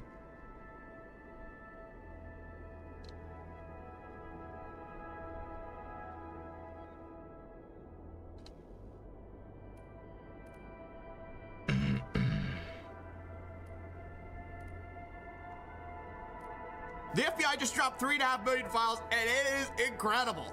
Huge bombshells about some of the most powerful people on the planet. I can't believe they let some of this stuff out. I mean, it is stunning. Honestly, one of the biggest lies we've seen is the idea that the FBI could possibly come to us and say, not only is there not a client list, there was no credible evidence that Epstein blackmailed prominent individuals. Guys, we're about to see planned blackmail to one of the most powerful people on the planet, and that is Bill Gates. Listen, there's a lot we're gonna get to, but we have to start with probably the craziest revelation here, which is Jeffrey Epstein emailing himself about Bill Gates. Now, if you don't know, Bill Gates and Epstein had a relationship post 2008. That's a big year. You're gonna hear a lot today, because 2008 was the time that Epstein pled guilty for soliciting of somebody under the age of 18. He was a predator at this point. Everybody knew it. Now, eventually, Bill Gates would get divorced when all of this came out. Melinda Gates said it was part of the direct cause for the divorce. She said she met Epstein and said he was evil. He was evil personified. So you have to understand, this is like Bill Gates' kryptonite. He's one of the richest men on the planet. He's got this huge philanthropy arm. But this relationship with Epstein has been a huge problem for him. And Epstein appears to have known that, because in 2013, Bill Gates appears to be distancing himself from Jeffrey Epstein. And Epstein seems to have a problem with that. He says, I assume the dedication to our relation went both ways. Larry has now asked me to recommit to a confidentiality agreement. Basically, he's got to shut up about his relationship with Bill Gates. And this is where the blackmail starts, and it comes in the form of like, if I were you, I would do X if I were the type of guy that you should be. He says, in that regard, I suggest I buy you the house that you had your heart set on. In addition to 5 years of severance, we'll buy you out of the investment contract we agreed upon, 30 to 40% of an $100 million partnership for $30 million in today's terms. That's what I would have done had I been in your shoes. Then he lays out what he has on Bill Gates, or what he says he has. Quote, to add insult to injury, you subsequently, with tears in your eyes, implore me to delete the emails I had regarding your STD. Your request that I provide you antibiotics that you could surreptitiously give to Melinda, and the description of your I mean, this is insane. I mean, it's completely insane. It's like basically laying out in text form, I would give me millions of dollars, and I can't believe you're asking me to delete the message where you were gonna give STD medication to your wife without her knowledge. I mean, it's complete, it's crazy. It's just completely obvious what he's doing here. It's just a nudge, nudge, wink, wink. Here's what you should do. But now that coming out after Epstein's death, this looks really bad for Gates, obviously, because you usually wouldn't blackmail somebody for something that's completely false or fake. I mean, maybe he did that. But we also know Bill Gates had affairs. Obviously, Melinda credits it for their divorce. So it's hard to believe there was nothing sketchy going on. Bill Gates, of course, maintains that it was completely above board. He says the fact this allegation was in here just shows how much Epstein was willing to defame people. But Epstein lays it out. He says he helped Bill get drugs in order to deal with the consequences of sex with Russian girls, facilitating his illicit trysts with married women, and to being asked to provide Adderall for bridge tournaments. Look, guys, this is exactly what we suspected the whole time. Epstein was providing services to rich people and expecting payment via blackmail. Now you might say, and it's true, that we don't know that Epstein ultimately sent that version of an email to Gates. All we know is he sent that to himself. He may have planned the blackmail and just been drafting something. But what we do know are two things. The Wall Street Journal has reported that Gates was threatened by Epstein over an affair. We also know that after this blackmail email Jeffrey sent to himself was written, eventually Gates sent a $2 million donation to MIT directed by Jeffrey Epstein, which is a bit weird if you had distanced yourself from the guy and y'all had this big falling out. Now again, do we know for sure that Bill Gates did all of that? No, of course we don't. But do I think Bill Gates was innocently looking for charity advice from a after he already pled guilty? No, I don't. I'm sorry, I'm not that gullible. And speaking of not that gullible, we've been lied to also by another richest guy on the planet. Geez, it's a shock why they don't want to put this out. Elon Musk, who has been saying for years that it is a lie that he went to Epstein's island. In fact, he says he refused to go. From Elon, he says, Epstein tried to get me to go to his island. I refused. He says, anyone pushing this false narrative deserves complete contempt. Later responding to another headline which said Elon Musk planned trip to Epstein's private island, and he says this is false. But of course, we start to dig through the files, and we can see on Epstein's calendar that Elon Musk is booked in December 6th of 2014. But maybe you don't believe that. That's just the word of Jeffrey Epstein. But maybe you'll believe the word of Elon Musk, who was caught emailing Jeffrey Epstein to go to his island post the guilty plea. Elon Musk writes, "We'll be in BVI St. Bart's area over the holidays. Good time to visit." Jeffrey Epstein says, "I will send a heli for you." Later, Elon Musk writes to Epstein, probably just to Lula and me, his ex-wife, what day and night would be the wildest party on your island? The world's richest man is asking the most pedophile man for the wildest party on his island. And then it gets more explicit. In 2012, remember, this is the guy who said, I refused it, I could never do that, right? It's false. But here in 2012, he says, do you have any parties planned? I've been working to the edge of my sanity this year. I really want to hit the party scene in St. Bart's or elsewhere and let loose. The invitation is much appreciated, but a peaceful island experience is the opposite of what I'm looking for. Guys, he can't even play the I went to go study math excuse, which is what all these guys. This video is sponsored by you. Links for the channel are in the description. Cyclefield, most just kinda there YouTuber here. Angelina, I am not calling her Gilberta, has technically been in the game since launch, courtesy of losing the Levatin 50-50 to her. But her actual rate-up banner is coming, and so the obvious questions are, should you pull, should you grab the weapon, what's her best build, and is she better than Ardelia? If you come from other 3D gacha games, your first instinct will be to say that obviously the limited banner 6-star will be better than the free daily login 6-star. But turns out, in a move unprecedented among mainland China gacha games, the welfare 6-star unit is actually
cracked. So this is a real competition. Is what I would say if Ardelia wasn't arguably the best 6-star in the game. How Ardelia's kit made it to the launch build is a mystery for God himself, and she got nerfed, by the way. She was stronger in beta too. And it's not even because Angelina is bad. This is not a haha super video where he shits on the bad unit. No, on paper, in a vacuum, Angelina is an amazing unit as well. She even has like 1 or 2 teams where she is the better choice. This truly is a case of Ardelia being that good. And I remind you, she is the free login 6-star with her signature. I feel like this generosity from Arknight's Endfield has gone really underappreciated, so let me enlighten you. We will be assuming Mastery 3 skills, Potential 0 and Potential 0 weapons for both. This is also for the 1.0 environment, though I doubt this video will age poorly anytime soon. And for the first time in this channel, every build discussed will be in the description. There's this nice website called Endfield Tools, go watch my previous video, which allows you to make builds and share them, so you can click the links in the description and you're gonna have the build right there. Way I see it, both Ardelia and Angelina have 2 roles in your team each, healing and debuffing for Ardelia and enemy displacement and debuffing for Angelina.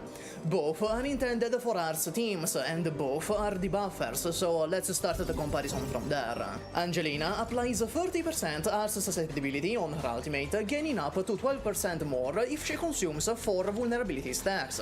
With her signature weapon, every time she applies Lift, which is on her combo skill on a cooldown of 19 seconds, the entire team deals 24.6% more Arts damage. The extra buff from lifted enemies can go up to 16.8%, for a total of 36% with just 3 lifted enemies. With the Battle Pass weapon instead, which is her second best in slot, the team deals from 8% to 17% more Arts damage, scaling with natural inflictions on the field.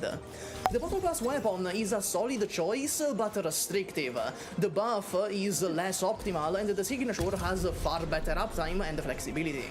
Hey, hi, Super from the future here again. Light Zong pulled another fast one on me with the mechanics in this fucking game.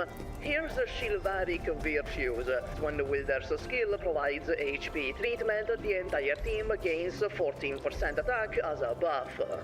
Now, initially, I thought that HP treatment was a specific named mechanic like Consume, because it is specifically named HP treatment even in things like Snowshine's kit. However, after testing, it appears that HP treatment is just any instance of healing. That means that when Angelina's skill hits 2 or more enemies, she will heal and apply this buff.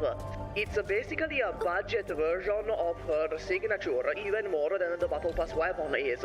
With the Eternal Shiranite gear set on top, she gives another 16% damage dealt buff to the entire team every time she applies Susceptible on her ultimate. The issue with Angelina as a debuffer is her incredibly low ultimate duration. The anomalous field applying slow and Arts susceptibility lasts 5 seconds. Unless you have everything ready to go to burst down the enemy in those 5 seconds, you're not gonna make much of it. Given, especially with the Eternal Shiranite gear set, you get to activate her ultimate really often, so it matters a little less. It's just not super comfortable. What is super comfortable is Ardelia. At first glance, Ardelia might seem like just a simple generic healer you can put in any team. And this was the narrative back in Beta 2 as well. But once you look beneath that cute smile and endearing pink ship, the devil from the Bible hides beneath. Ardelia applies 20% Arts susceptibility on her battle skill by consuming Corrosion, which is applied by her combo skill. On a cooldown of 17 seconds and a susceptibility duration of 30, you can keep this debuff up very often, if not permanently. We then add her signature on top, which I will remind you again is also free from daily logins.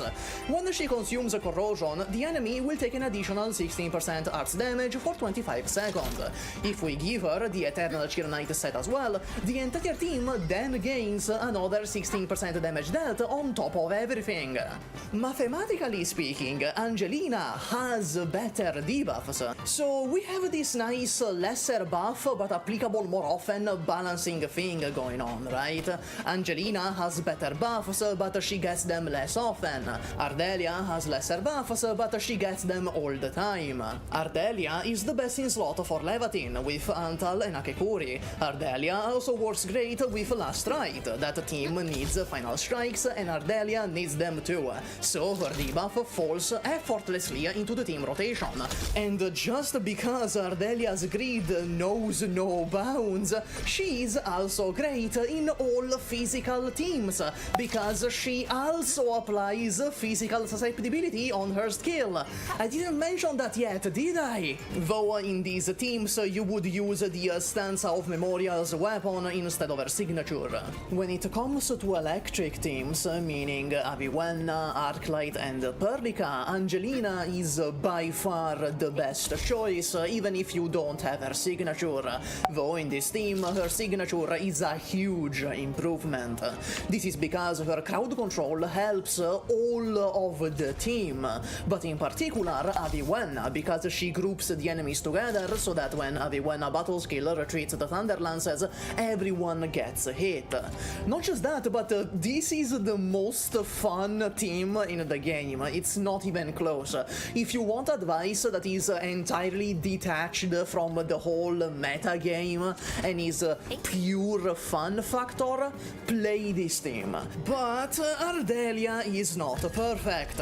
Antal, yes, the fucking 4-star, actually beats her out when it comes to single target in heat and electric teams when combining both his skill and ultimate at once.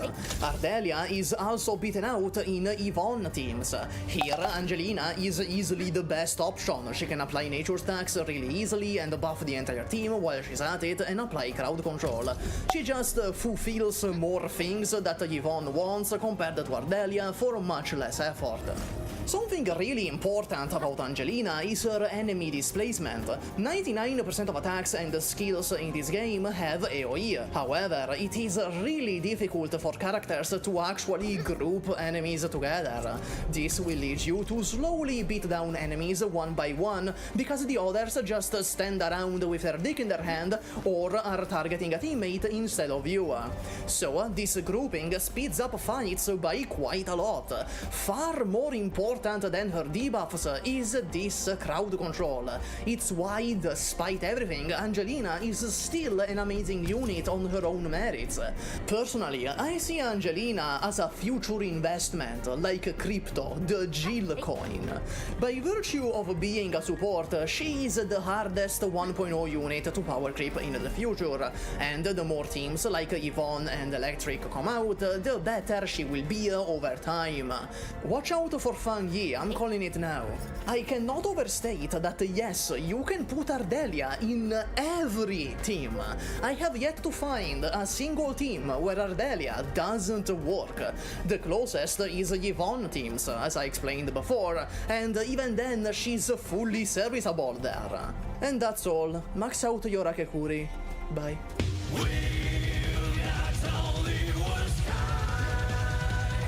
Hi, welcome to the outro. This is where we do the outro. Thank you for watching, and thank you to all the channel members on screen right now. In particular, Bar 2D2X, Diamond Dog, Nemotic, Kamiel of Wishadel, Yominest Passmord, Zoramar's Link, The Long Chef, Jinjin Zentuna, Vinko Ching, Ilio, Levin Shad, Crayon Box, Ethram, The Lord of All Magic, URL Killer, Divius, Kino, Bomb Ninja, Apollo T, QX102, Mr. Lair, Tatanimal Raptor, 1K, Never Far Off, Zeverinix, Nubo, DTK Skykill, I Antonio 3, Sebistum, San Kenshi, Kevin McQuire, Chromalacham, Q5QTZK, Porato Chipu, Genius K Shipper, Selfer 7, Maxiel Says, Kamon Hiren, Larmendra, Prancin Peppers, Radio Nukunyu, Yuvune, King of Harems, and that guy with 2 names. There you go, that's a whole minute added to the runtime. There you go.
This video is sponsored by you. Links for the channel are in the description, along with the Discord, which you should join.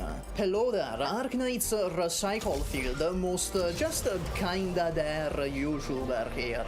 Angelina, I am not calling her Gilberta, has technically been in the game since launch, courtesy of losing the Levatin 50-50 to her. But her actual rate-up banner is coming, and so the obvious questions are: should you pull, should you grab the weapon, what's her best build, and is she better than Ardelia? If you come from other 3D gacha games, your first instinct will be to say that obviously the limited banner 6-star will be better than the free daily login 6-star. But turns out, in a move unprecedented among mainland China gacha games, the welfare 6-star unit is actually cracked. So this is a real competition. Is what I would say if Ardelia wasn't arguably the best 6-star in the game. How Ardelia's kit made it to the launch build is a mystery for God himself, and she got nerfed, by the way. She was stronger in beta too. And it's not even because Angelina is bad. This is not a haha super video where he shits on the bad unit.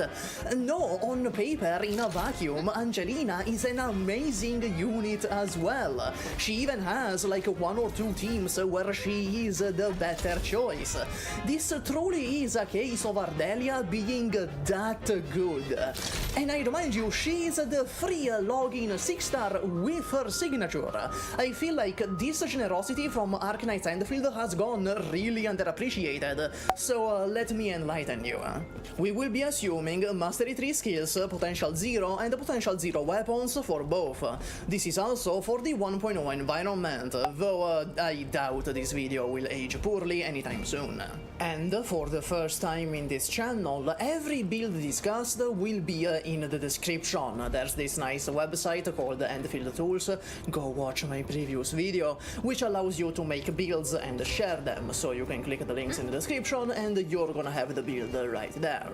Way I see it, both Ardelia and Angelina have 2 roles in your team each: healing and debuffing for Ardelia, and enemy displacement and debuffing for Angelina. Both are intended for Arts teams, and both are debuffers, so let's start the comparison from there. Angelina applies 30% Arts susceptibility on her ultimate, gaining up to 12% more if she consumes 4 vulnerability stacks.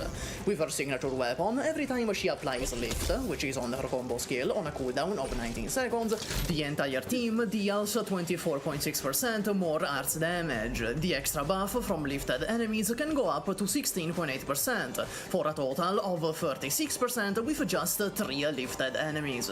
With the Battle Pass weapon instead, which is her second best in slot, the team deals from 8% to 17% more Arts damage, scaling with natural inflictions on the field. The Battle Pass weapon is a solid choice, but restrictive. The buff is less optimal, and the signature has far better uptime and flexibility. Hey, hi, Super from the future here again. Light Zong pulled another fast one on me with the mechanics in this fucking game. Here's the Chivalric Virtues. When the wielder's skill provides HP treatment, the entire team gains 14% attack as a buff. Now, initially, I thought that HP treatment was a specific named mechanic like Consume, because it is specifically named HP treatment even in things like Snowshine's kit. However, after testing, it appears that HP treatment is just any instance of healing.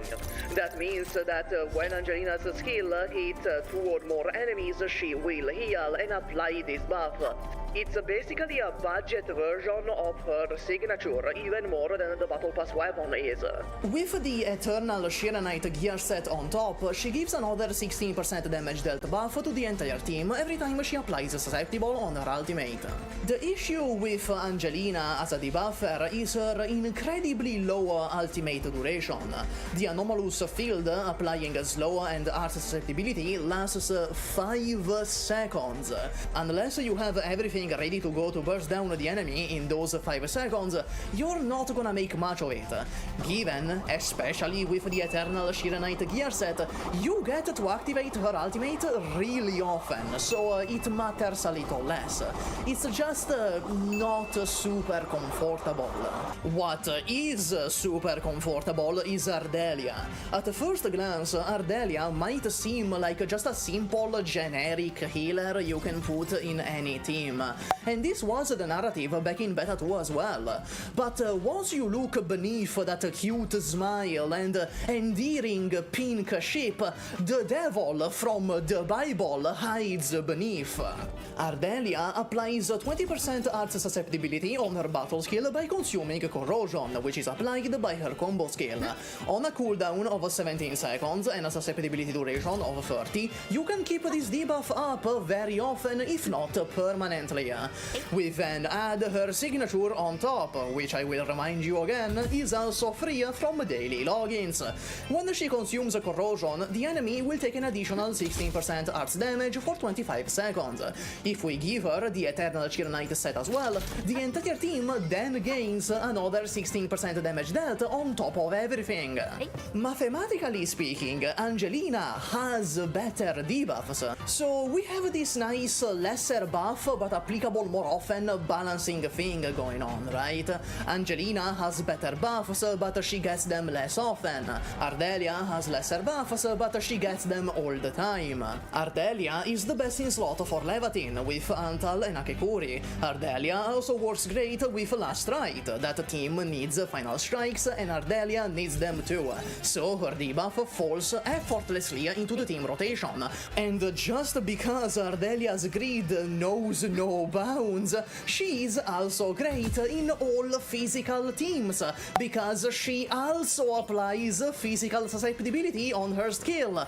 I didn't mention that yet, did I? Though in these teams you would use the Stanza of Memorial's weapon instead of her signature. When it comes to electric teams, meaning Aviwenna, Arclight and Perlica, Angelina is by far the best choice, even if you don't have her signature. Though in this team, her signature is a huge improvement. This is because her crowd control helps all of the team, but in particular Aviwenna, because she groups the enemies together so that when Aviwenna battle skill retreats the Thunderlances, everyone gets hit. Not just that, but this is the most fun team in the game. It's not even close. If you want advice that is entirely detached from the whole meta game and is pure fun factor, play this team. But Ardelia is not perfect. Antal, yes, the fucking 4-star, actually beats her out when it comes to single target in heat and electric teams when combining both his skill and ultimate at once. Ardelia is also beaten out in Yvonne teams. Here, Angelina is easily the best option. She can apply nature stacks really easily and buff the entire team while she's at it and apply crowd control. She just fulfills more things that Yvonne wants compared to Ardelia for much less effort. Something really important about Angelina is her enemy displacement. 99% of attacks and skills in this game have AoE. However, it is really difficult for characters to actually group enemies together. This will lead you to slowly beat down enemies one by one, because the others just stand around with their dick in their hand or are targeting a teammate instead of you. So this grouping speeds up fights by quite a lot. Far more important than her debuffs is this crowd control. It's why, despite everything, Angelina is still an amazing unit on her own merits. Personally, I see Angelina as a future investment, like crypto, the Jill coin. By virtue of being a support, she is the hardest 1.0 unit to power creep in the future, and the more teams like Yvonne and Electric come out, the better she will be over time. Watch out for Fang Yi, I'm calling it now. I cannot overstate that yes, you can put Ardelia in every team. I have yet to find a single team where Ardelia doesn't work. The closest is Yvonne teams, as I explained before, and even then she's fully serviceable there. And that's all. Max out your Akekuri. Bye. Max out your Akekuri.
По неподтвержденной пока информации, в Москве у здания Роскомнадзора был убит высокопоставленный сотрудник этой организации, отвечавший за блокировки и замедление. По горячим следам задержали подозреваемого в убийстве. Им оказался 16-летний школьник, любитель онлайновых игр. Как утверждается, ФСБ засекретила всю информацию об этом инциденте, который может демонстрировать степень раздражения общества цензурой и блокировками.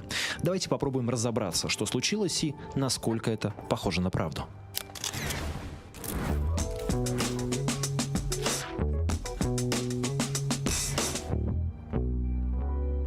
О предположительном убийстве сотрудника РКН сообщил аккаунт ВЧК УГПУ в Твиттере. Раньше это был телеграм-канал, который специализировался на информации силовых структур, причем нередко его информация оказывалась достоверной. Канал в Телеграме был закрыт администрацией самого Телеграм, но ВЧК УГПУ переехали в Твиттер и там продолжают свои публикации. По данным этого аккаунта, убийство произошло еще 19 января в Москве.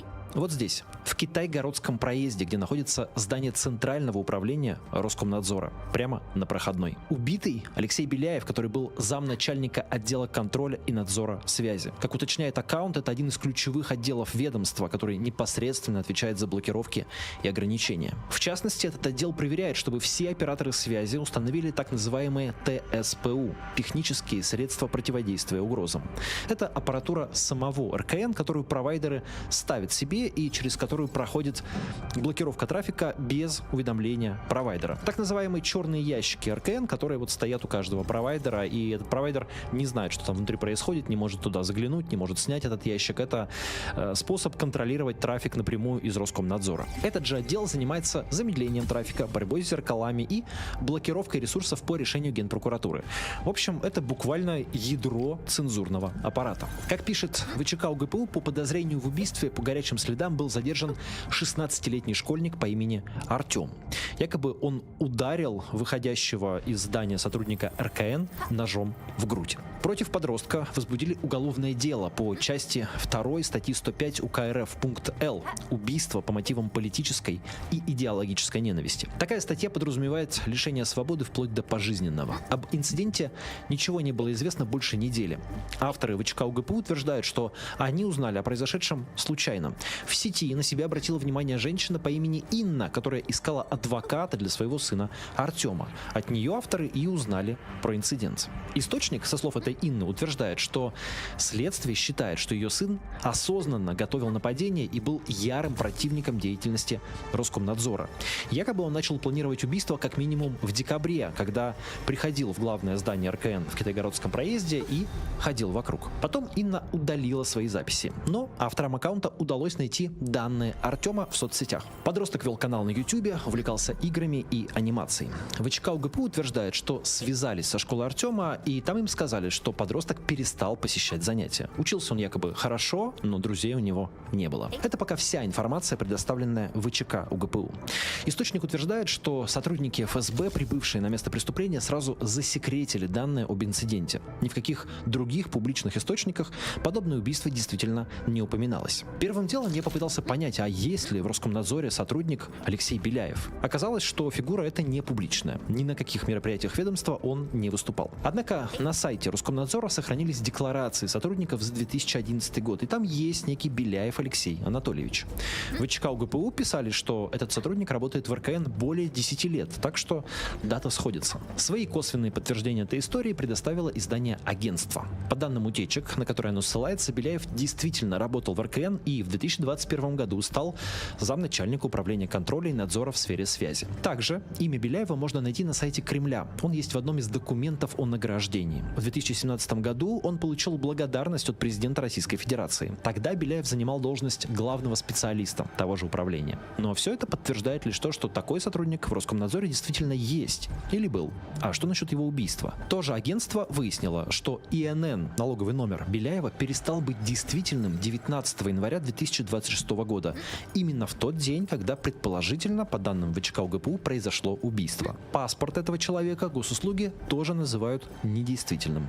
Все это косвенное подтверждение того, что он умер. В самом Роскомнадзоре корреспонденту агентства, который позвонил туда, сказали, что не знают такого человека. Родственники Беляева, его брат и жена, не ответили на звонки и сообщения в мессенджере. Издание «Медуза» со ссылкой на свои источники сообщило, что государственным СМИ запретили писать про это убийство. Позднее я связался с авторами аккаунта ВЧК УГПУ, и они предоставили мне данные подростка, о котором идет речь, и ссылки на его соцсети. Поэтому мне известны его полные данные, адрес, имя матери и так далее. Я не буду делиться этой информацией публично, так как речь идет о ребенке. В его YouTube-канале, который я посмотрел, нет политического контента. Последнее видео там вышло 31 декабря 2025 года, и по нему нельзя сделать вывод, что Артем собирался совершить какое-то преступление. Он говорит, что хотел бы развивать свой канал, но жалуется на отсутствие мотивации. В общем, подтверждение есть, но пока косвенное. Однако, если эта история правдива, то уместно задать два вопроса. Почему они не стали сообщать публично, и ФСБ поторопилась скрыть всю информацию? И что вообще особенного в этом случае? Ведь мы уже привыкли к подобным убийствам, как там, по сути, индивидуального террора. Убийствам военных, конструкторов, пропагандистов и так далее. Да и арестованные по подозрению в политических преступлениях подростки, к сожалению, не редкость. Но эта история, если она правдива, кажется выходящей из ряда вон вот по какой причине. Убитый не связан напрямую с войной в Украине, поэтому его убийство не слишком похоже на диверсию СБУ. Больше напоминает отчаянный поступок подростка-одиночки, который был разозлен действиями государства и решил выместить свою злость таким образом. В таком случае становится понятным желание ФСБ скрыть этот инцидент. Это уже история не про внешнего врага, который засылает в Россию своих агентов и диверсантов или использует местных жителей, а скорее про переполнившуюся чашу терпения самих россиян, причем обычных россиян. Характерно, что подозреваемым в убийстве оказался не политический активист, а подросток, который увлекался онлайн-играми. Можно вспомнить, что Роскомнадзор не так давно заблокировал игру Roblox и некоторые сервисы, которые использовали любители видеоигр, скажем, Discord. Если такое преступление станет достоянием общественности, это может породить дискуссию в обществе. Найдутся и те, кто будет героизировать комментировать поступок подростка, и в любом случае появится такой экстремальный повод поговорить о цензуре, о блокировках и о том, как они портят жизнь простым россиянам. Многие подумают, убивать, может, и не стоило, но вообще эти аркеновцы действительно всех достали. Более того, власть наверняка опасается, что у такого убийцы могут появиться последователи. За исключением военкоматов, вряд ли в России сегодня есть ведомство более презираемое, чем Роскомнадзор. Нет, конечно, многие ненавидят и ФСБ, и МВД, но тех еще и боятся. РКН же не силовое ведомство, а чисто цензурное, которое при этом портит жизнь десяткам миллионов россиян. Из этой огромной массы людей могут найтись те, кто посчитает, что охота на сотрудников РКН – дело правильное. Хочу сказать, что я лично так не считаю. Не думаю, что это может хоть как-то улучшить ситуацию с цензурой. И убежден, что политическая борьба все-таки должна вестись ненасильственными методами. 16-летний Артем, боюсь, только сломал себе жизнь и рискует провести многие годы в тюрьме. Причем эта жертва будет совершенно напрасной. Я презираю Роскомнадзор и ненавижу цензуру, но не считаю, что такие действия стоит оправдывать и тем более героизировать. Более того, они, скорее всего, абсолютно бесполезны. Скорее, Роскомнадзор лишь получит дополнительную охрану, а его сотрудникам станут доплачивать за усилившийся риск. Или, возможно, блокировки просто полностью переведут в ведение ФСБ, как уже по сути и есть. Лубянка охраняется получше, чем здание в Китайгородском проезде. Однако эта история, повторюсь, если она правдива, напоминает нам о том огромном потенциале недовольства, который копится среди обычных граждан. Эта негативная энергия прорывается и еще будет прорываться в самых неожиданных местах. Мне бы хотелось сказать, что однажды она все-таки снесет и цензуру, и вообще авторитарный режим. Но не обязательно так. Подобные режимы крайне живучи. Посмотрите, например, на Иран. Лучше используйте мирные способы борьбы с цензурой. Ставьте VPN себе и своим близким. Мы осознанно не стали вставлять в этот ролик рекламу никаких VPN-сервисов. Мне это показалось неуместным, но вы и так знаете многие из них. Пишите в комментариях, что думаете, ставьте лайк, если понравилось видео, подписывайтесь на канал, чтобы не пропустить другие ролики. И буду благодарен вам за поддержку на Патреоне. Ссылка есть в описании этого видео. Берегите себя. Пока.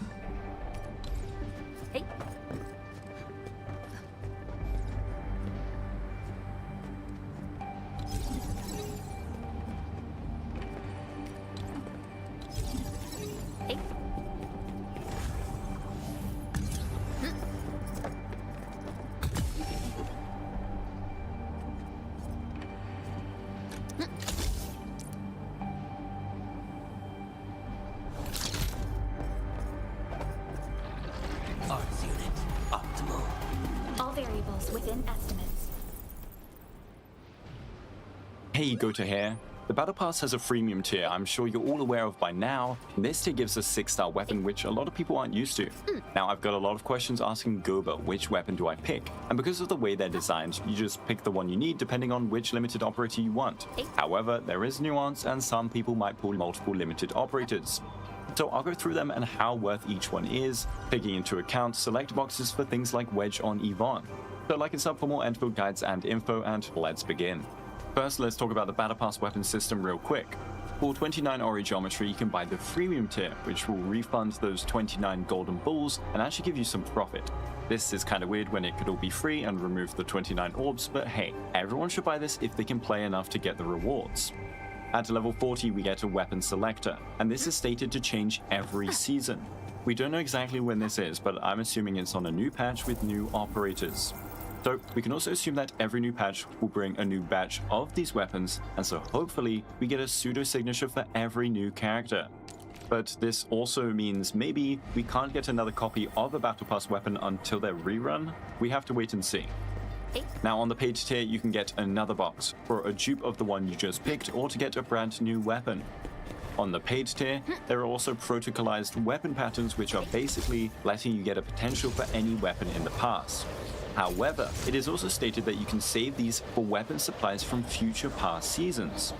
So there's a choice to make. You can get up to potential 3 out of 5 on a specific weapon of your choice in this pass, or if you don't want any of these weapons, instead you can save these 2 boxes for a future pass weapon, letting you potential 2 if you don't buy the pass again, or potential 5 if you do.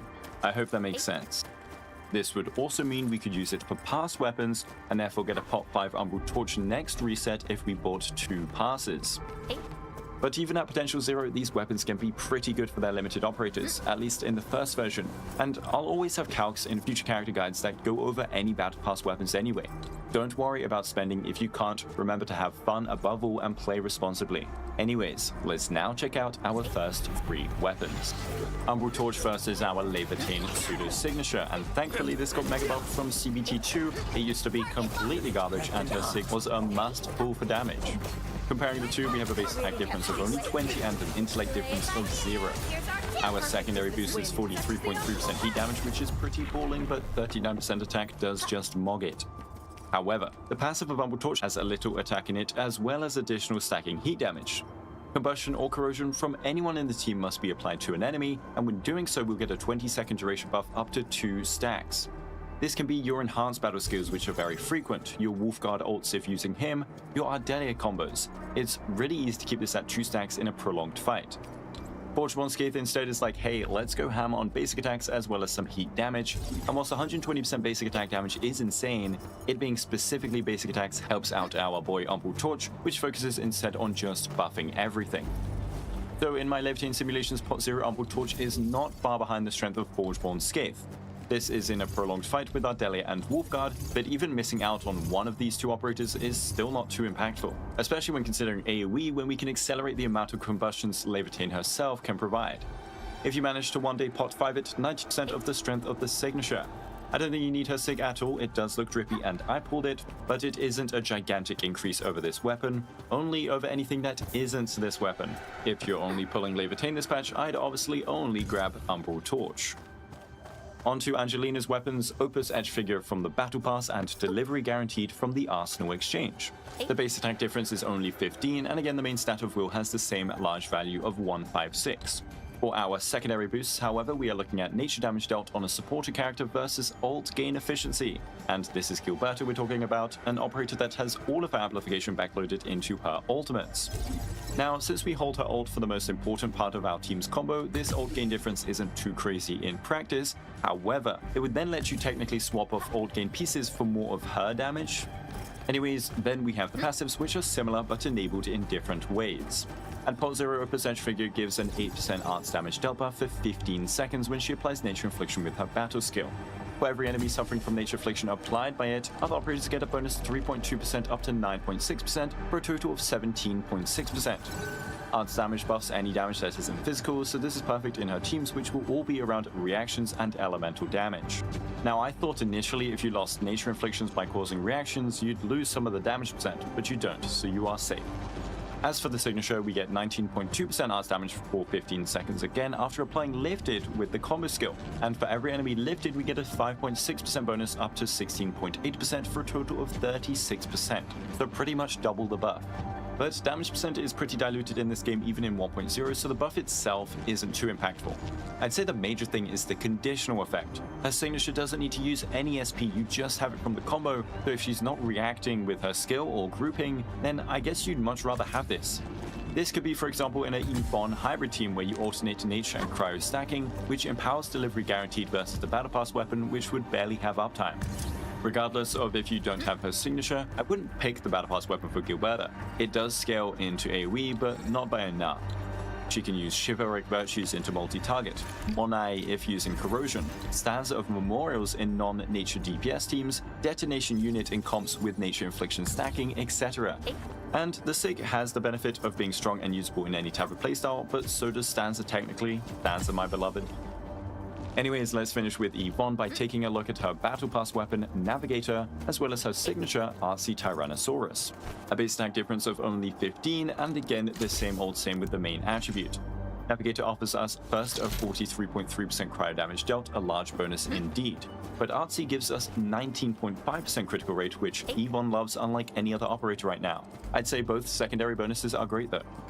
Either way, Navigator clutches up with some much smaller crit rate in the passive, and then another stacking small amount after solidification or corrosion is applied to enemies for 15 seconds. This also gives some extra cryo damage and is doubled if the wielder applies the effect. Her game plan is all about applying solidification, so this is perfect. A thing to note as well is that if someone else applies either one of these two reactions, the better buff won't be ruined by this weaker buff, you'll keep the bigger one. As for her signature, we get a nice permanent cryo damage buff and then conditional cryo damage on top and then more on top. After critically hitting with her battle or combo, we get a 22.4% buff for 30 seconds, and this can stack up to 3 times and will be easily maxed out during an extended fight. I mean, even just one combo can do it thanks to its energy pulses that can crit. Just make sure you have her good gear set and pieces to crit enough times. So overall, we're looking at 54.5% cryo damage and 12% crit rate versus 92.8% cryo damage and 19.5% critical rate. It's a decent difference.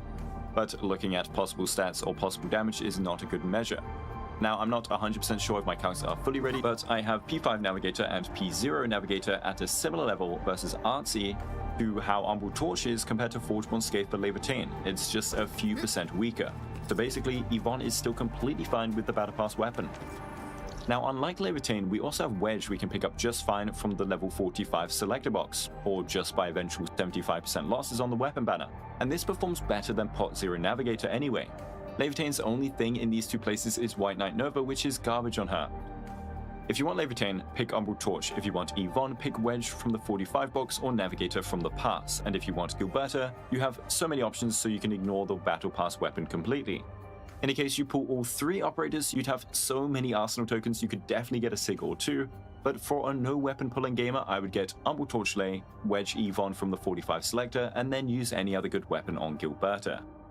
And for other users outside of these limited units, well, not only are these Battle Pass weapons very specific to the wearer on the passive, but they are also specifically scaling on their main attribute, and they have heat or cryo or nature damage bonuses in their second slot, very strictly locking them into only these 3 operators when paired with the passive. So even though it says you can get nature damage on Lay and Yvonne's weapons, I wouldn't put them on future nature DPS. I guess Gilberta's weapon may have a shot in the future with another nature infliction arts unit wielder, but again, arts units gamers have so many good and better options. So let me know what weapon you've picked or will end up picking, and like and sub if this video helped you out at all. Thanks for watching as always guys, and have a good day.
Okay.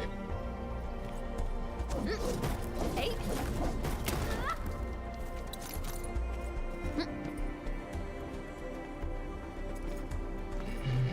I guess I figured out how that works.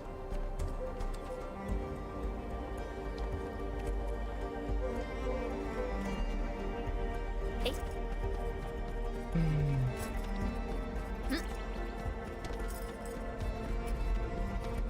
Hey.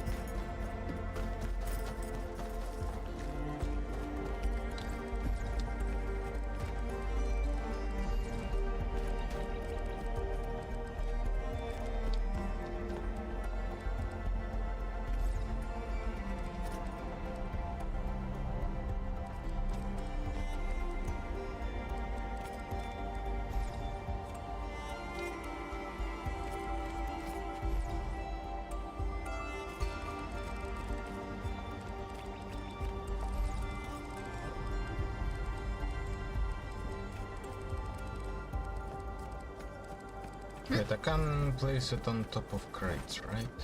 Hey. Place it on top of...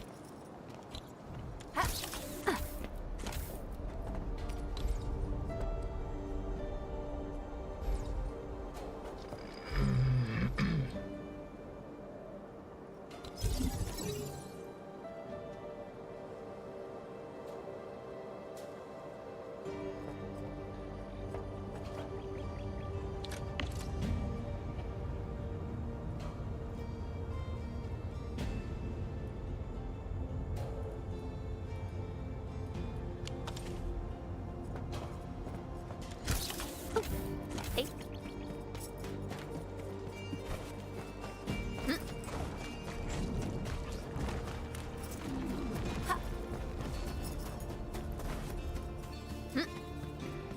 Let's make more power pylons.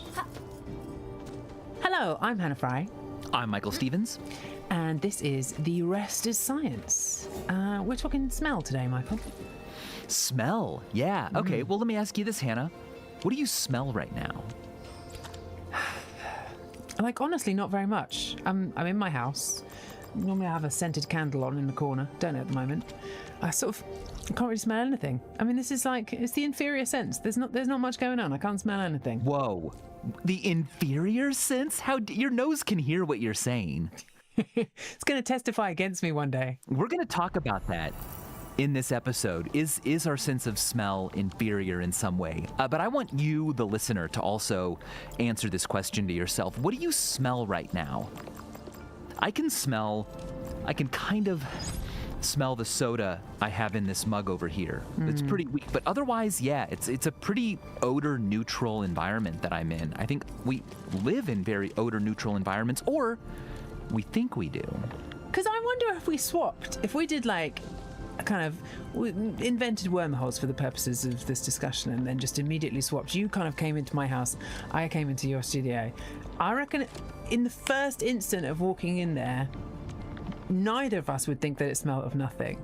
I mean, I like to imagine that you think that mine smells of roses and beautiful perfume and window cleaner and fabric softener and all of the lovely smells. Yeah, and it probably would, right? It would smell like something. It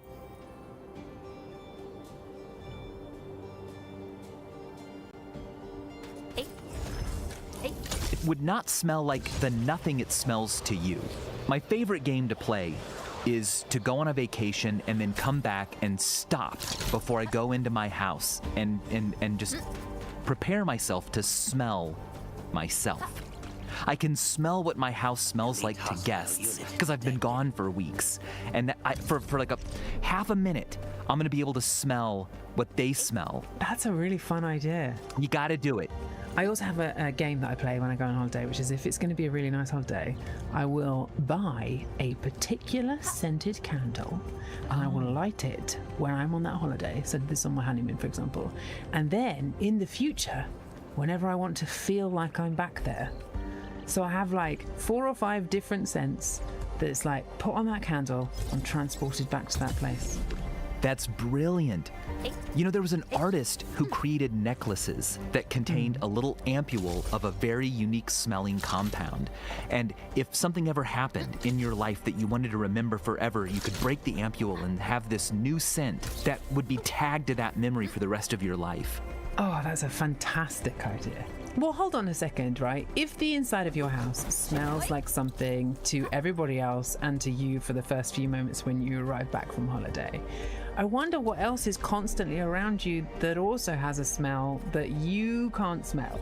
Yeah, what does the inside of your nose smell like?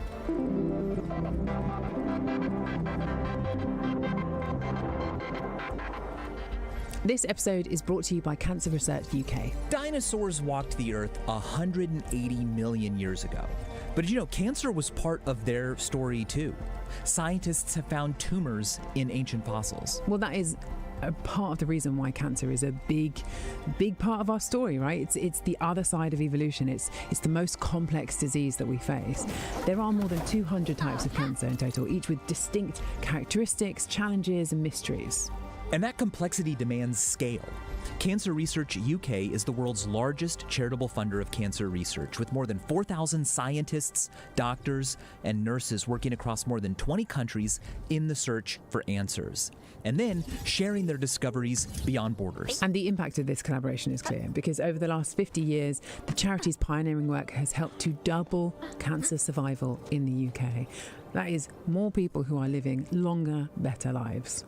Fossils can show us the past, but research is shaping the future. And for more information about Cancer Research UK, their research, breakthroughs, and how you can support them, visit cancerresearchuk.org/restiscience.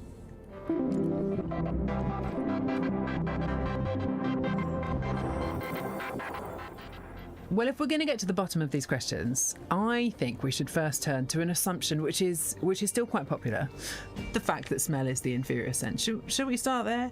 Yeah, give me your case. This is essentially Victorians being dismissive of anything they didn't consider highfalutin, right? So there's a French guy, Paul Broca. Broca. I say Broca. Okay, so Broca. In the Victorian era, he starts looking at particularly the olfactory bulb in the brain, which is actually incredibly small, particularly compared to other animals. And so he said, look, this is kind of pathetic for us. And actually the Victorians, the English scientists at the time, they were very happy with this. They were like, this means that we've transcended the kind of animal-like senses, right? Like, we've got sight and hearing. That's why we can do art and science and have intellect. And, smell and taste, they're sort of much more animal-like, right? It's more like about kind of dirt and lust and savages. Those are the things that care about smell. Right. We've evolved out of it. And that essentially is the reason people are very snobby about smell and have been for a long time. That's so Victorian. Very Victorian, isn't it? But at the end of the day, we're made of dust and lust, and pretending that we aren't is like the classic predicament of our modern age, Hannah. You can smell the difference between coffee grounds and soil after rain. Pencil shavings or wet dog. If you spend even a moment thinking about this, which perhaps the Victorians should have done, we are so good at smelling that you can put a ripe banana, right, hide it in a drawer or in a cupboard or something, and then get a person to go in and ask them to guess what has been hidden, and people will get it right. We are incredibly sensitive to this chemical that gets released by ripe fruit. We're so sensitive to it, we can detect a few parts per trillion. We can way more sensitive to this than dogs are, by the way. Dogs don't really care about ripe bananas. Humans hone in on it, absolutely want to know. Yeah. Okay, so there are things about our olfaction system that are pretty impressive. So I want to direct our attention to a really great paper from 2010. The whole thing is a great read, and they address the fact that there's this problem in the way we think about smell.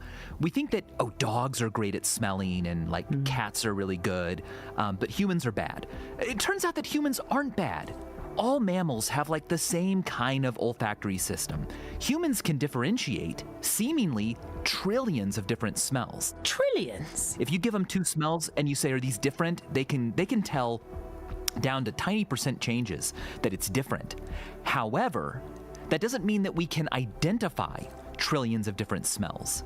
We have to be paying attention to smell. We can tell the difference between spearmint, the smell of spearmint, right? And then caraway, right? If you can imagine how distinctive those two are. Those are actually, when you look at the molecular structure of those two, that the molecules that give them their distinctive flavors, they're actually totally identical to one another. It's just that one is the mirror flip of the other. So essentially, it's effectively like being able to tell the difference between a left and a right-handed glove, you know? That's essentially how good we are at it. Have you ever smelled ethyl mercaptan? Stay alert. No. This hostile You have if you've ever smelled a gas leak. Because propane, natural gas, these things are odorless. But that's dangerous. If there's a leak, no one can tell unless they've got special instruments. So they add a chemical called ethyl mercaptan to propane, natural gas, the stuff that comes out of your stove, your gas stove. That stuff doesn't normally smell. So when you smell it, when you think you're smelling gas, you're smelling the odorant that's added so that we can detect it. And I want to give you a little side story. When I was a kid, a truckload of ethyl mercaptan crashed near my house, and it smelled like there was a gas leak. But actually, it was just the odorant. And every day on the school bus, we would drive through this area where you could smell that odorant. And the kids would all go, "Oh, don't light a match, it's gas." And I'd be like, actually, that's the ethyl mercaptan odorant that's added. And then it became, well, I became the odorant boy. Like, they just mocked me. Whenever we smelled it, they'd go, "Oh, Michael, is that actually gas or is it the odorant? Oh, look at me, I'm Michael." And I've never forgotten that. I like to imagine that a young Michael Stevens was just exactly the same as you are now, just smaller. Just literally identical, just a slightly smaller version. Yeah, just imagine this head with this beard, but on like a kid body. Exactly. Well, but I bring up ethyl mercaptan because we are really sensitive to it. We can detect 0.009 parts per billion. That's the equivalent of like 3 drops in an Olympic-sized swimming pool. Wow. Okay, you could put 3 drops in. An Olympic pool is big. I could do that to one pool and not another, and you could tell me which pool had it and which one didn't. But this brings us back to where we started, Hannah. When you put this odorant, the ethyl mercaptan, in gas, you don't put in 0.009 parts per billion. You put in 0.5 parts per million. That's 57,000 times more than we need to detect. Why? Because even though we can detect small trace amounts, it doesn't get our attention. We have to be slapped in the nose by a smell to notice it. Like, we can listen, but we only pay attention if it's screaming. That point about how we have to be kind of slapped in the nose in order to notice it, that's not true of other creatures. So there's this story about, in the 1930s in Texas, they were building these gas pipelines across country, right? These huge long pipes that would go for hundreds and hundreds of miles.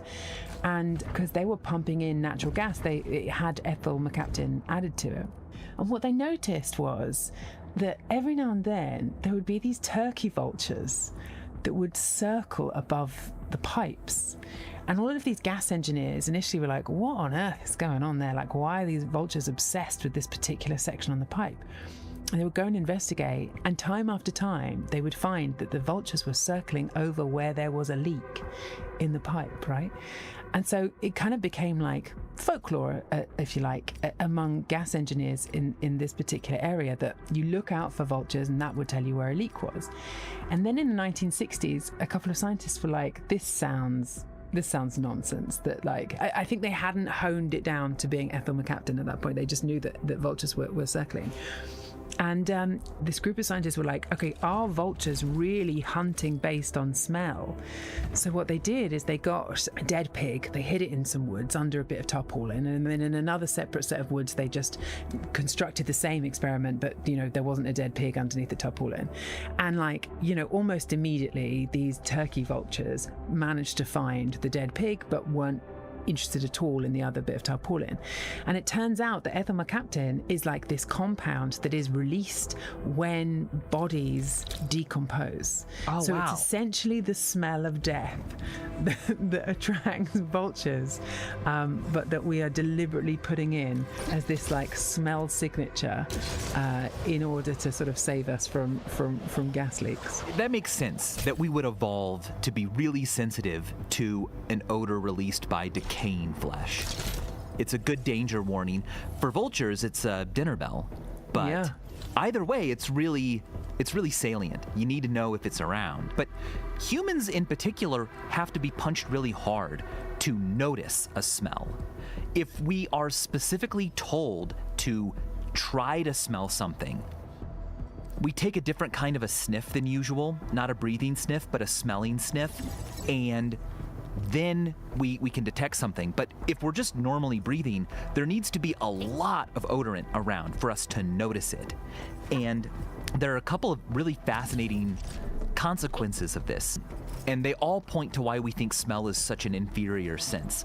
The second thing, though, is what I found the most fascinating, which is that it's also related to attention, and it's the fact that humans have remarkably bad olfactory coordinate systems in our brains.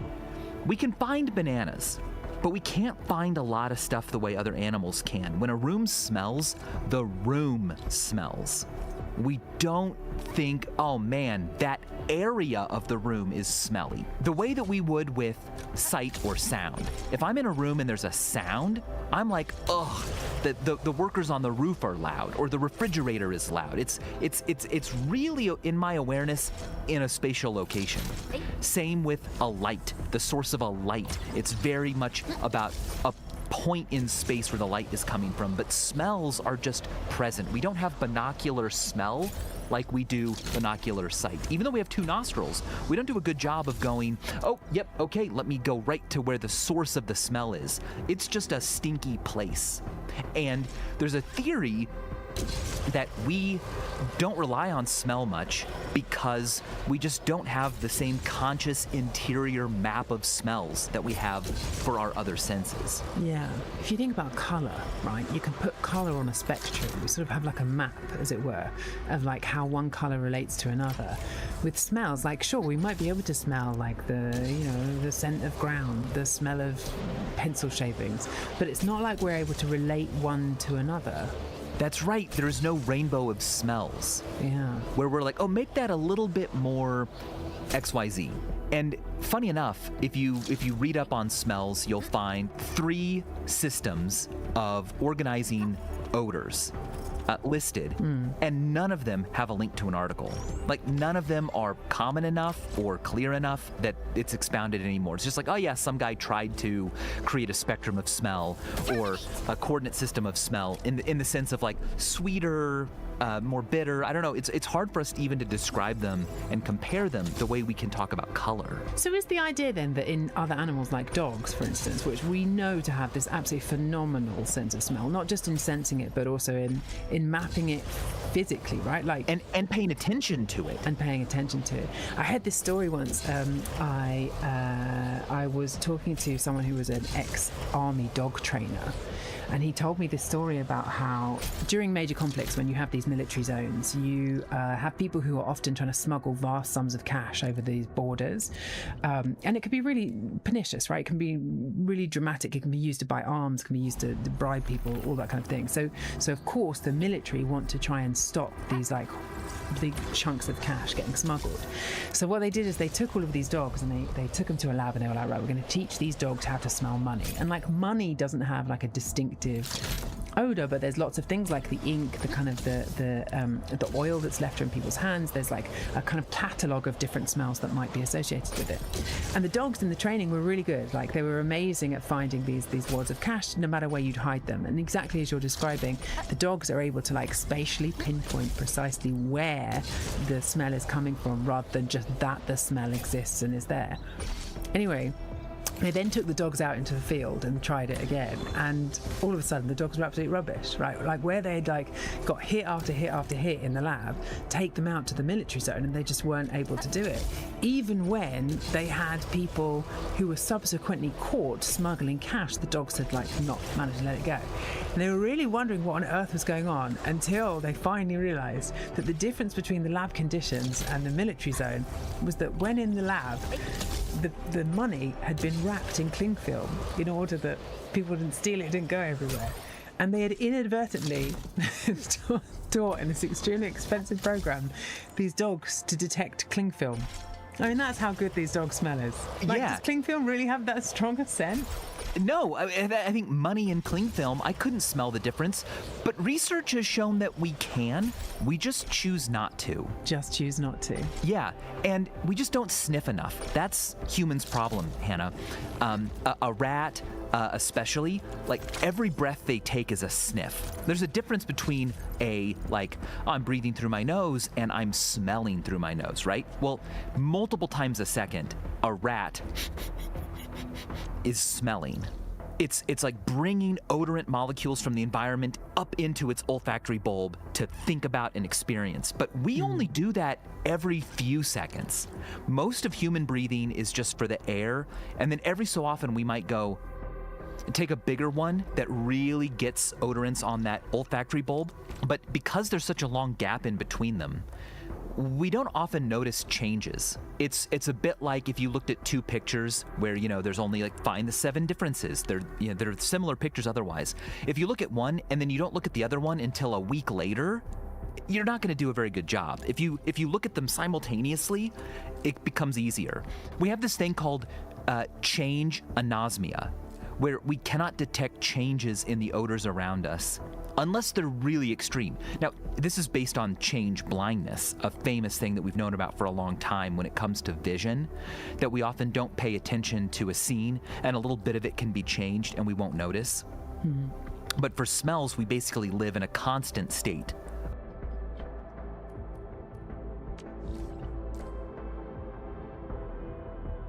Yes, I remember now.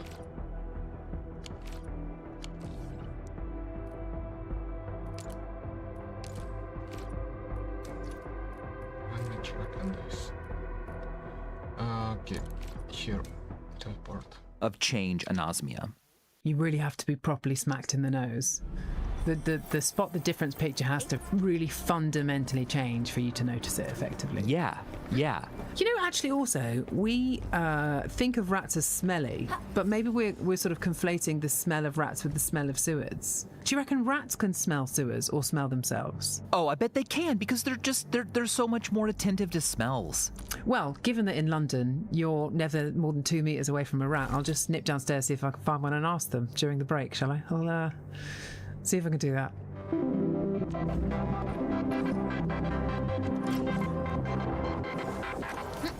All right, welcome back. Hannah, what did the rats tell you? Nothing. They ran away as soon as I approached, which is, one of the good things about being much, much larger than them. Right, and they could smell you coming. I saw them sniffing the air, pointedly. Actually, on the subject of sewers, there was a kid in my class at school whose dad worked in sewers, and he would always say that you would only smell for the first couple of minutes, and then after that just smell like nothing. What is weird is that even when you try, there's lots of things that you pay attention to, don't pay attention to, and they sort of blend into the background. But when you can actively make a choice to pay attention to something, that's interesting that even when you try and smell the inside of your nose, you can't. I know. It's called olfactory fatigue. You cannot try to smell even if you try, because you've adapted to it, to the point at which your neurons cannot even respond to that smell anymore. One way this happens is called acclimatization, where the actual vesicles in your nerve cells that contain neurotransmitters that send them across the synapse, that has to happen for you to have the smell experience, but they've run out of vesicles. You just used up way too many because you can't stop smelling the inside of your nose. All that's happened, they've run out of the ability to transmit messages, and so you don't get it anymore. Even if you try, they don't have the letters, they don't have the paper paper to write the letter to your brain on. You've used up all your spoons, basically. You've used them all up. So you can try, and you're just never going to smell your nose because you smelled it, I guess, like when you were born. For 1.5 minutes. Yeah, it ran out, hasn't been able to replenish. And now there will be changes because the inside of your nose can smell weird when you have a cold or, when there's something weird in your mucus. And then you'll gradually get used to that. You'll notice when the smell is gone. So you only get these like brief windows of awareness of your own scent, and then it's gone. If I am ever lucky enough to attend the birth of another human, the main thing I'm going to be thinking about is as they immediately are born into the world and take their first breaths, it's going to be, lucky you. Another part of change anosmia is adaptation, that we wind up adapting to smells really quickly.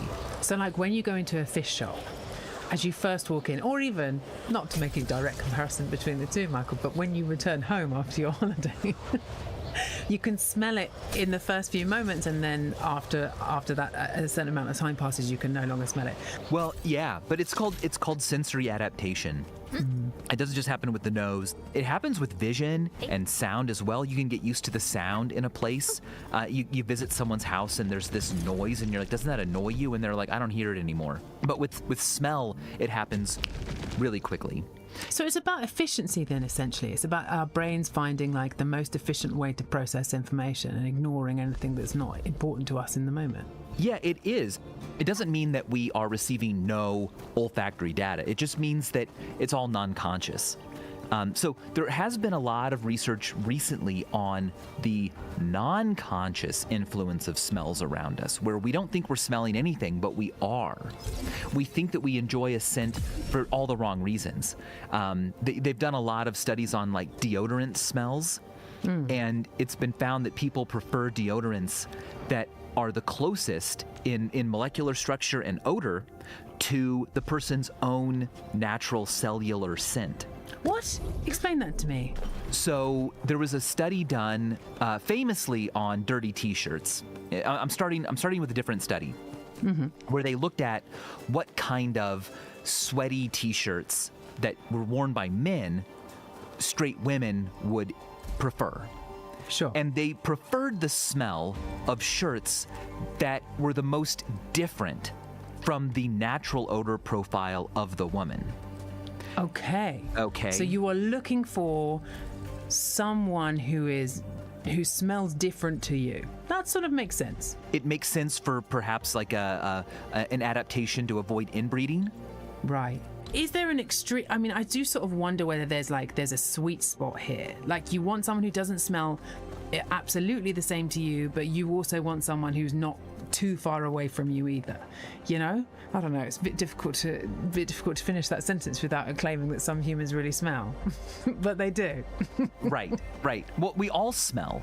We all smell. The inside of our noses all smell. I think if we scraped some mucus out of your nose, I could probably sniff it and go, oh yeah, that's got a smell. Please don't. I beg you not to. I won't do it, but I'm just saying that like we have a smell and we can't smell ourselves. And I spent a lot of yesterday trying to find the best way to smell your own scent, and we just don't know how. Because you could like shower. Okay, showering makes it hard to smell yourself, but as soon as you get out, you've altered your own smell. You can leave your house for weeks and come back, and the scent of your house kind of gives you a sense of what you smell like. Apparently, that trick that perfumists use, where they have someone smell coffee beans in between in order to cleanse the olfactory palate, apparently that doesn't work.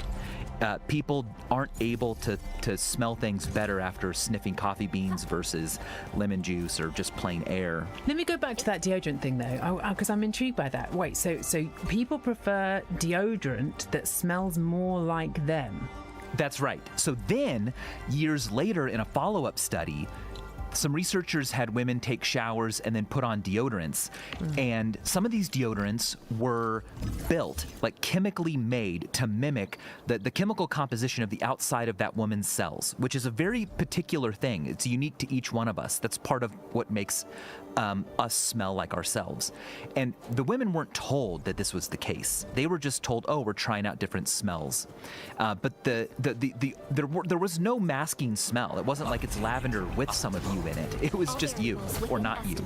And the women preferred the deodorants that had their unique genetic chemical compositions. Because it smelled more, I don't know, familiar. Like them, like familiar. This is a bit of me. Yeah. Because I am interested by that. And the reason why is that I think like when it comes to sort of hygiene, right, and like cleanliness products, I also think that there's something about how the more neutral a smell, we sort of don't really like that idea either. And I'm basing this on Febreze. In the 1990s, they came up with this actually really, really clever bit of chemistry where they came up with this new chemical. It's called cyclodextrin. And essentially what it is, it's this ring-shaped molecule. What it does is it manages to trap odor, like the literal compounds inside of it, so that it's not just masking smells, it's not just covering them up with other scents that are much stronger. It's something that actually neutralizes them, so that then when they go over your olfactory bulb, they don't bind to it. Exactly, you literally cannot smell them. So that's how it works. That's how it originally worked. And so the idea is that, you spray this stuff on like pet beds and like smoking rooms, and it totally worked, right? So they did all of these experiments and they were like, look at this, great, we found kind of the holy grail in a bottle. And then they launched it, sent loads of free samples to households who had like cats and, teenage sons and like smokers and whatever. And people didn't use it because they sprayed it all around and they couldn't smell the difference. They couldn't smell their own home. They couldn't smell the stinkiness of their own home. And it just smelled like nothing, and nothing didn't feel clean.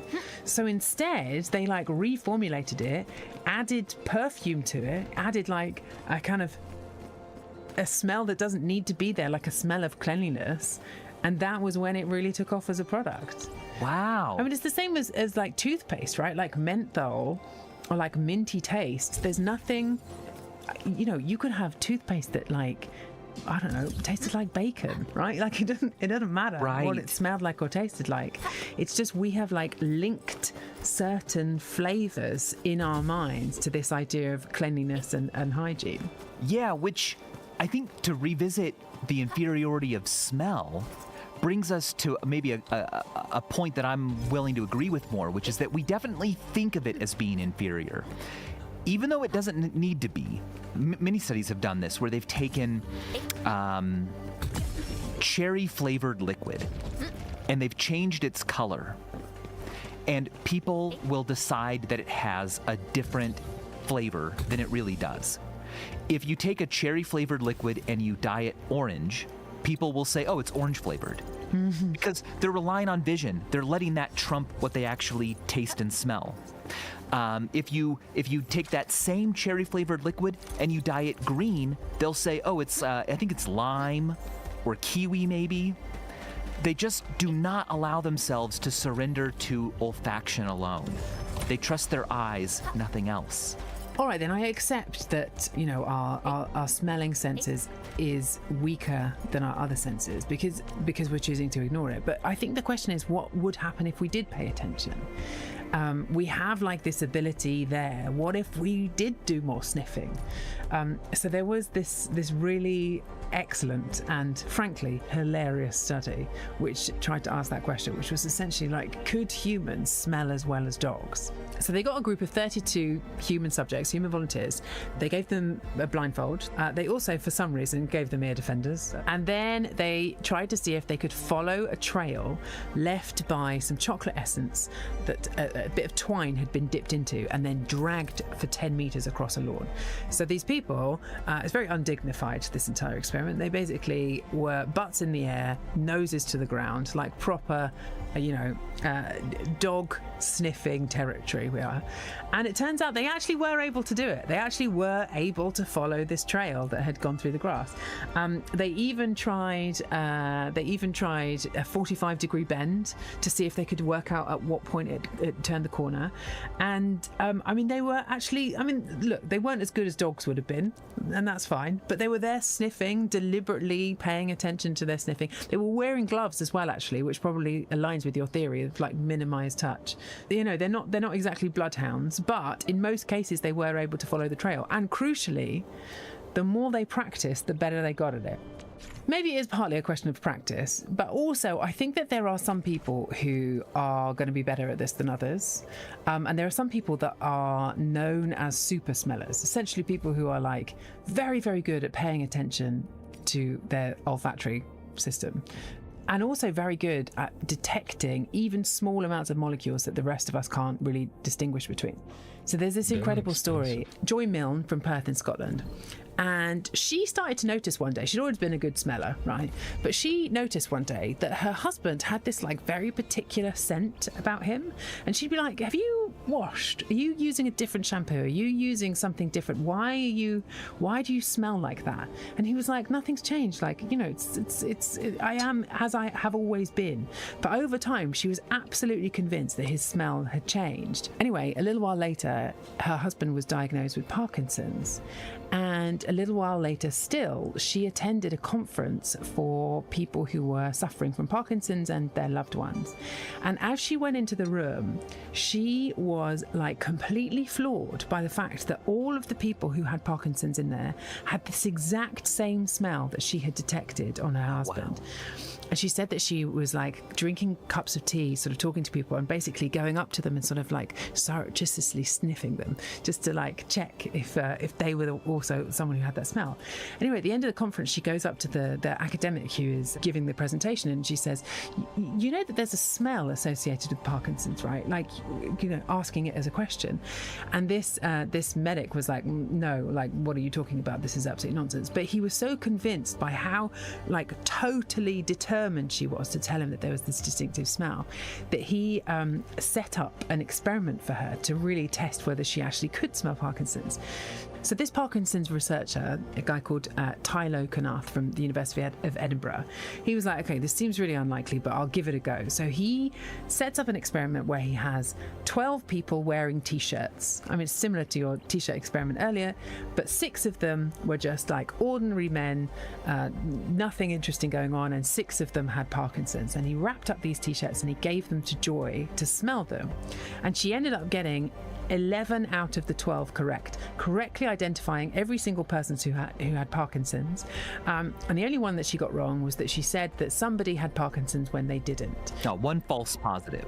And everyone was like, this is just like incredible, right? This is like absolutely amazing. Even that she'd got that many correct. But then 8 months later, that person who she had sniffed Parkinson's on ended up being diagnosed with Parkinson's. Whoa. She'd got the full whammy, right? Like 12 out of 12 correct. And this like incredible feat, there's just this one woman who had like detected with her nose this like combination of molecules that are concentrated in sort of the oily sebum that in the skin of people who are going to develop the disease, has like opened out this whole new area of research of like electronic noses. Essentially, we are so biased by vision, right, that most of our diagnoses that happens through like visual means, right? You take a test to a lab and they look at it on a slide. You take someone into a medical scanner and you look at the x-ray or whatever it might be. You kind of go into a doctor and they take a look at your complaint. And this opens up a whole new world of like, maybe there are ways to diagnose disease that are much more around smell rather than about vision. Wow. Super smellers. I'm more of a super stinker. She'd be amazing as a perfumer, wouldn't she? Joy Milne. She'd be all over the place. Well, yeah, she could do I don't know why you would want this, but she could design a perfume to make you smell like you had all kinds of diseases. Or even like you smell like yourself. Like imagine if there was like a Michael Stevens perfume. Oh, I would love that. I would love a perfume that smelled like me. Yeah. You wouldn't be able to smell it though. Oh, okay, that's the problem because I want to know what I smell like. But so we live our lives with this blissful ignorance where we just focus on the things that we need to be focused on. You know, they call this the centipede's dilemma. There's this great poem. A centipede was happy, quite, until a toad in fun said, "Pray, which leg moves after which?" This raised her doubts to such a pitch, she fell exhausted in the ditch, not knowing how to run. And so, as soon as someone says, wait, think about what you're doing, or explain what you're doing, you go, oh shoot, like, I don't know, it's happening without me having to be aware of every little bit.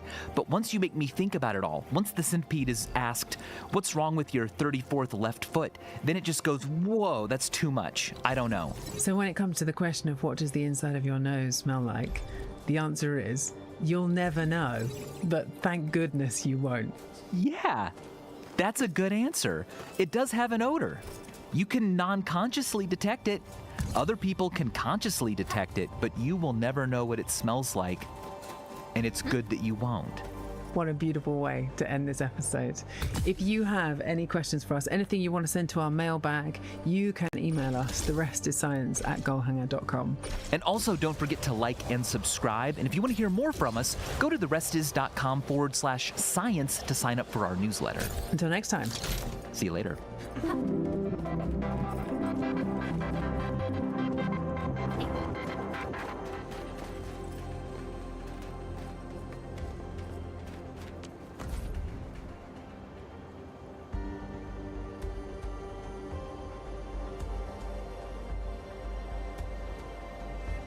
New, somewhat propagandistic AI nightmares have hit the digital airwaves this week with the release of Time Magazine's 1776 On This Day series about the founding of the American Republic told through AI video. And to no one's surprise, it looks awful. Here is the article on Time Magazine's website. Just to warm you up before we...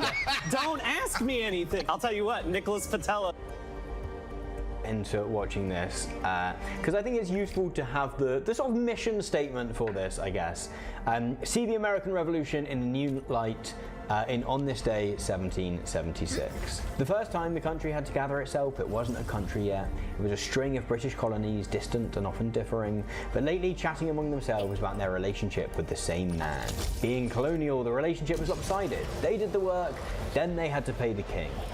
The colonies weren't sure what they wanted, but they knew it wasn't this. We then get a fantastic screenshot of what is to come. A new Time Studios project, On This Day 1776, relates America's anniversary story without fifes, drums, or cape. It's a weekly series of episodes, just a few minutes apiece, each debuting around the date of the event it depicts, 250 years earlier. It is executive produced, and they are slapping this all over it because they want you to know that there are legitimate artists involved by Darren Aronofsky, behind Black Swan, The Whale, and Caught Stealing, and it's going to be coming out throughout this year. And as they say in the next bit, sorry, just to say one more thing, is that what they're really keen to do is to kind of make the American Revolution feel alive. And does it make it feel alive? It's hard to say. What they've actually managed to do is create a kind of uncanny valley American Revolution. And the reason that I really wanted to talk about this today is because I feel like it really combines a bunch of different trends in our economy and world at the moment. Right? This desire to make a big historical blockbuster, although maybe blockbuster is pushing it, recounting the story of the founding of America in what we'll see is quite a sort of old-fashioned kind of just saying dates and places way feels very post-Donald Trump. Even if it doesn't like feel wholly MAGA in its energy all the time, it is certainly avoiding anything that might be in any way controversial and kind of trying to do down-the-line dad history. And then we combine that with an AI bubble, right? I was looking into this earlier, and Architects of AI was Time Person of the Year last year. So, you know, Time magazine is clearly all in on AI. And if you really wanted to have a sense that this might be a massive bubble, I'm not sure there is better evidence than this video. So prepare yourself for episode 1, January the 1st, The Flag. My lords and gentlemen, the rebellious war, begun in the province of Massachusetts Bay, is become more general and is manifestly carried on for the purpose of establishing an independent empire.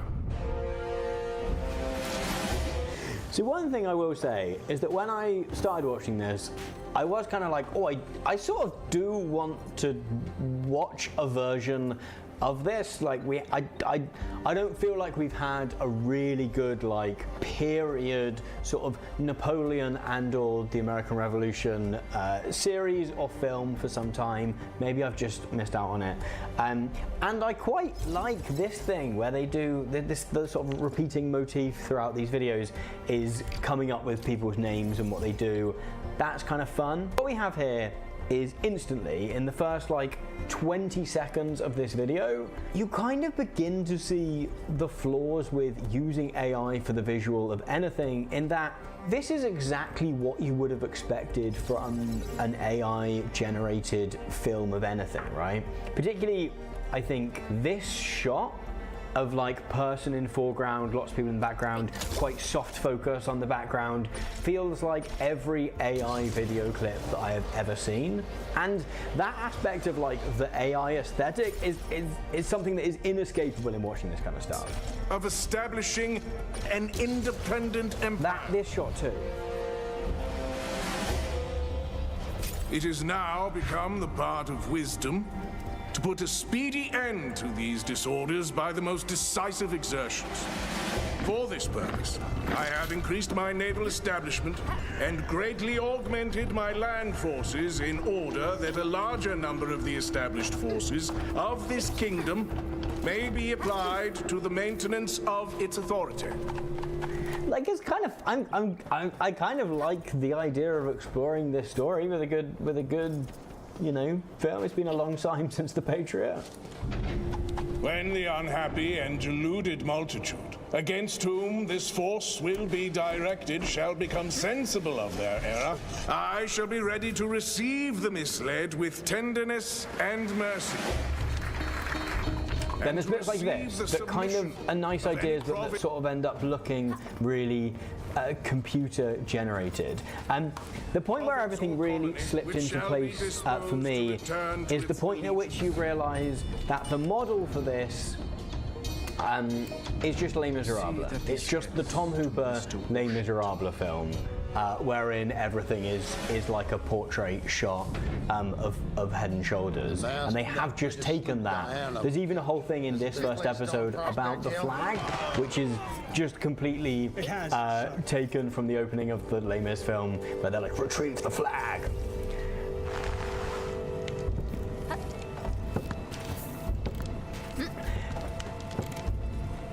Then have them run this a bit. But I think what captured my interest about this more than anything is the way in which the aesthetic of these films, and they are like 3 minutes and 30 seconds long. I think there's one more that's come out today, which, to be clear, and this is George and Edison that pointed this out, I was not on the ball enough to have noticed this. 2 of them came out over the last couple of days, neither on the day that they're meant to come out. Like, the whole point of the thing is it's like what was happening on this day in 1776. January the 1st came out on January the 29th, as did January the 10th. which really feels like if you're going to make the AI slot thing, you could probably hit the deadline. But apparently not. Here is the other one. This is this one is a little bit closer to my my heart, I guess. This is one about Tom Paine. Some of you will have seen a whole video that we made about Thomas Paine and his various adventures in the UK and then over in the US. But what's really interesting to me watching these is the way in which, and you can see it when we get another close-up of a face because it's all close-ups of faces, there just is this AI aesthetic, which, like, it feels like we are constantly it feels like we are constantly being told that AI, you know, in terms of creativity, like, opens up all of these many possibilities. Like, the world is our oyster. We can do whatever we want with a prompt. And yet, everything AI kind of looks the same. Like, this looks like any sort of time when someone has thrown a prompt, like this bit in particular, like something about the way these eyes do this, looks like every time anyone has ever thrown a prompt in and said, like, it's Abraham Lincoln, but he's eating a McDonald's. It's George Washington, but he's riding one of those micro fold-out scooters. And the aesthetic is, like, consistently the same, this sort of, like, hyper-realistic, real, like, high-contrast focus on detail. And in a world where we're being told that it should be able to do anything, we're being told, like, the capabilities are getting better and better, it still feels like everything I see that is AI generated looks remarkably similar to everything else. And the cartoon I keep seeing a lot. There's this particular, there's like maybe 2 kinds of cartoon, 3 I guess. There's sort of Pixar style things, there's Studio Ghibli, and then there is like this kind of thing. Where's a better example? This style with the kind of thick black outline lines, which I've seen twice now in real life in situations where I wasn't really expecting to see it. One was a pizza restaurant in the city where I live, which had a wall-size day cow. Could have chosen whatever they wanted to go for it, and they went for an AI-generated image of a family eating a pizza, but in this like really obvious sort of AI style that at least one of the AI chatbots seems to gravitate towards whenever it can. And the second was I got a thing through the door about like, do you want to sell your house? We're an estate agent and we would like to sell your house for you.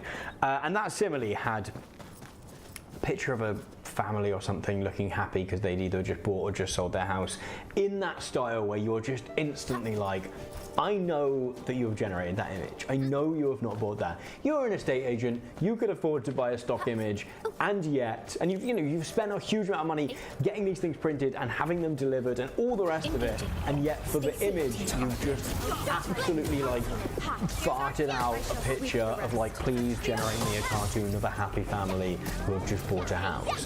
Which like, I think, being someone who exists online and is involved in some of these conversations online, I think it feels like some aspects of the AI backlash have like come and maybe dissipated a little bit. It's all I part of our think job. the times in which it begins to break out and be used constantly in marketing efforts are the times where we're really going to see that kind of backlash in terms of like, if I see a restaurant that has got a massive AI picture on the wall, like I don't trust that restaurant that they've like washed their hands. Right? If you couldn't be bothered to find a better picture or to like buy a picture or to get someone in to do it, like I don't trust that you can be bothered to look after like the allergens or whatever is involved in cooking, right? If you are an estate agent and you couldn't be bothered to splash out the 200 quid or whatever it costs for a stock picture, I don't trust you to put in the hard work to sell the house. And I think we're going to start to see that kind of backlash to this stuff at some point if people get as good as they can be at spotting this stuff. And you see that throughout this series. Like, they have, you know, they have got people involved in doing this. This is like money has been thrown at this project. In actual fact, reading up on the project behind the sort of behind the scenes stuff around the project, there are all the voice acting is union voice acting. The scores are apparently original scores.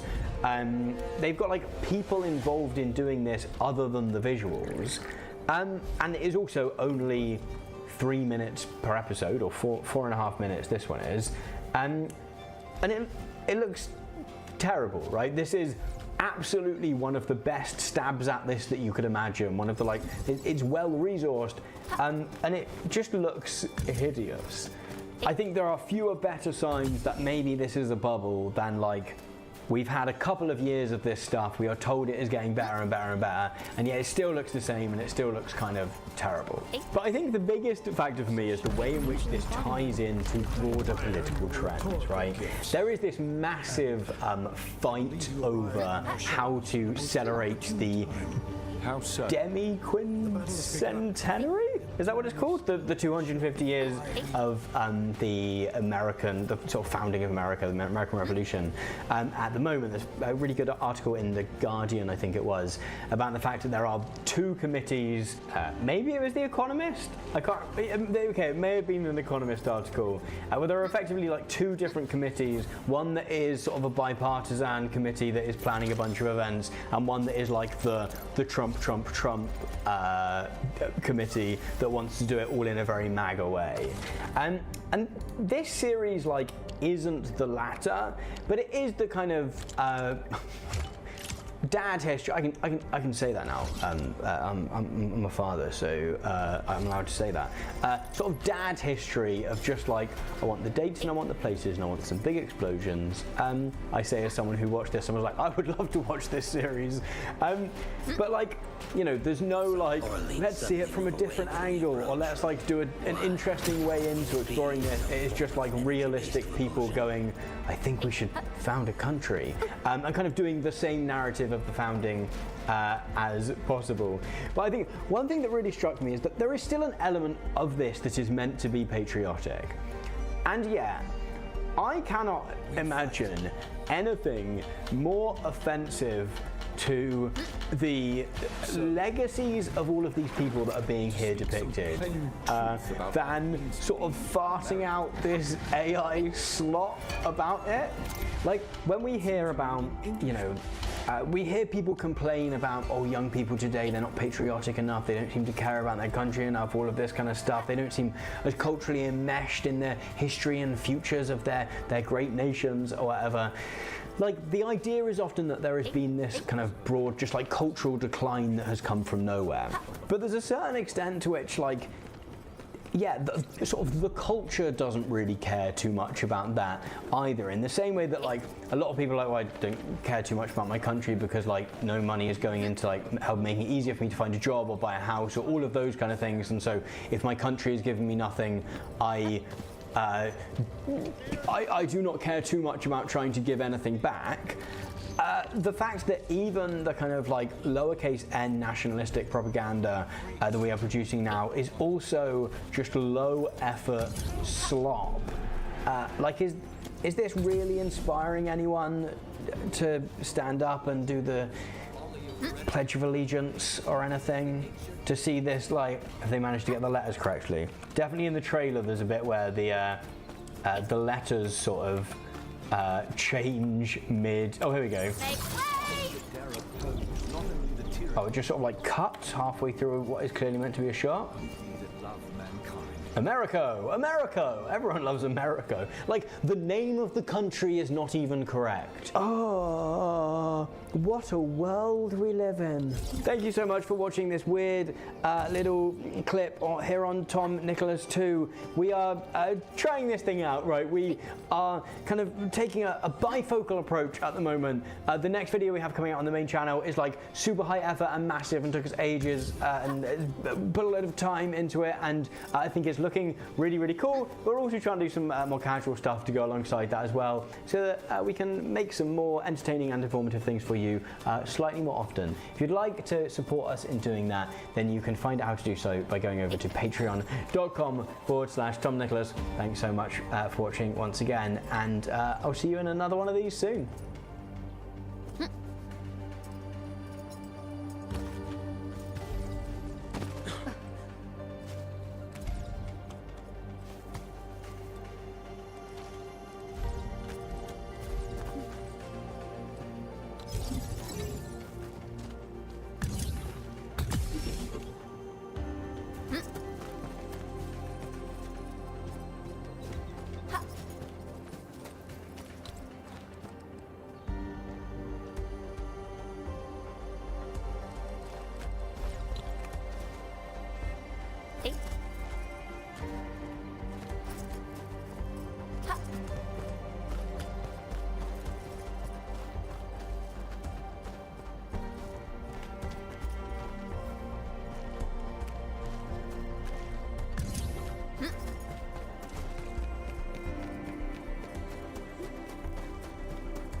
Hey guys, it's Johnny. Arknight's Endfield has been out for a couple days, and I wanted to tell you guys about 3 teams that are great and can easily carry you all the way through the game. So the first team is the Electric team. This team is extremely free-to-play friendly since it doesn't require any 6 stars. However, Aviwana Potential 2 helps a lot with comfortability. Aviwana is going to serve as our main DPS. She's actually very simple. When you perform a final strike on someone with Electric Infusion or Electrification, she can activate her combo skill, which throws 3 electric spears. When you use the battle skill, she'll pull the spears back, which does a lot of damage. She's basically like Xayah from League of Legends. You just stack a bunch of spears and then pull them back to do huge damage. Even though she's the main DPS, the real goat of the team is actually Arclight, who is our SP generator. Her battle skill consumes electrifications to do damage and recover SP. Her combo skill triggers on electrification proc or consumption, which allows her to recover more SP. What's important is that her combo skill is only a 3-second cooldown, so you can use it more than once in a rotation. Finally, Antal is our buffer. He gives electric susceptibility with his battle skill, and his combo skill triggers on arts inflictions. By the way, his battle skill lasts 60 whole seconds, and his ult gives the whole team an electric amplification boost. And he's basically free, so this team low-key can play itself because there are so many combo skills going. But all you gotta know is start with Antal's skill, then Perlica's skill. Then do a final strike and just use all your combos. Use Perlica's skill if you need to reapply electrification, otherwise just keep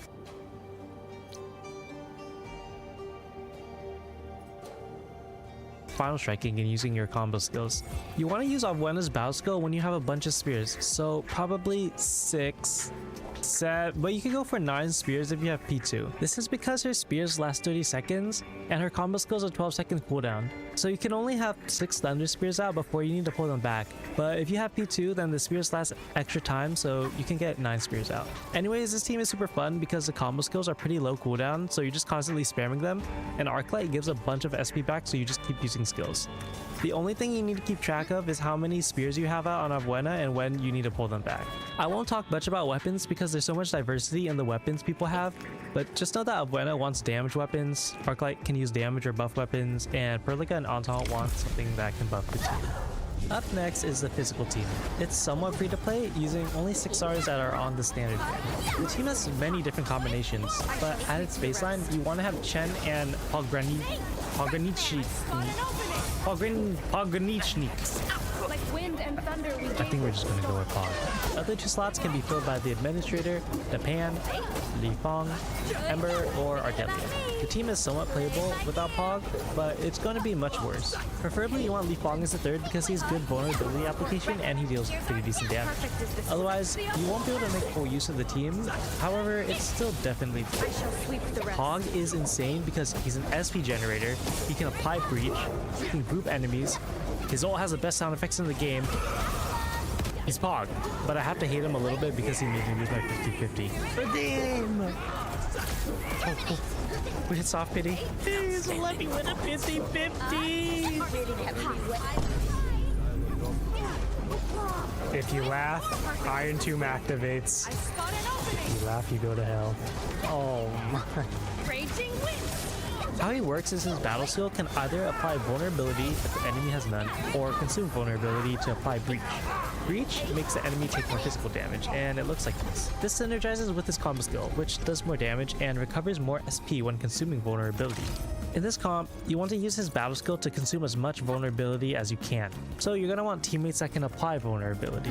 This is done by Li Fong, whose battle skill can apply vulnerability, and even physical susceptibility. His combo skill triggers off Final Strike on physical susceptible or breach targets, and is simply just there for damage, but it also gives us Link, which buffs the controlled operator's next battle skill. This will be pretty important later. Chen is here to apply vulnerability as well with her combo skill, which triggers on vulnerability application. Chen is so good because she has a super easy to trigger combo skill and it's on a relatively low cooldown. Finally, the last slot can be Enmin or Dapan. Also, I just realized his name is Dapan and he has a walk which is a pan, and Dapan is just panda, but the syllables are reversed, and yeah, this guy's the best name in the game.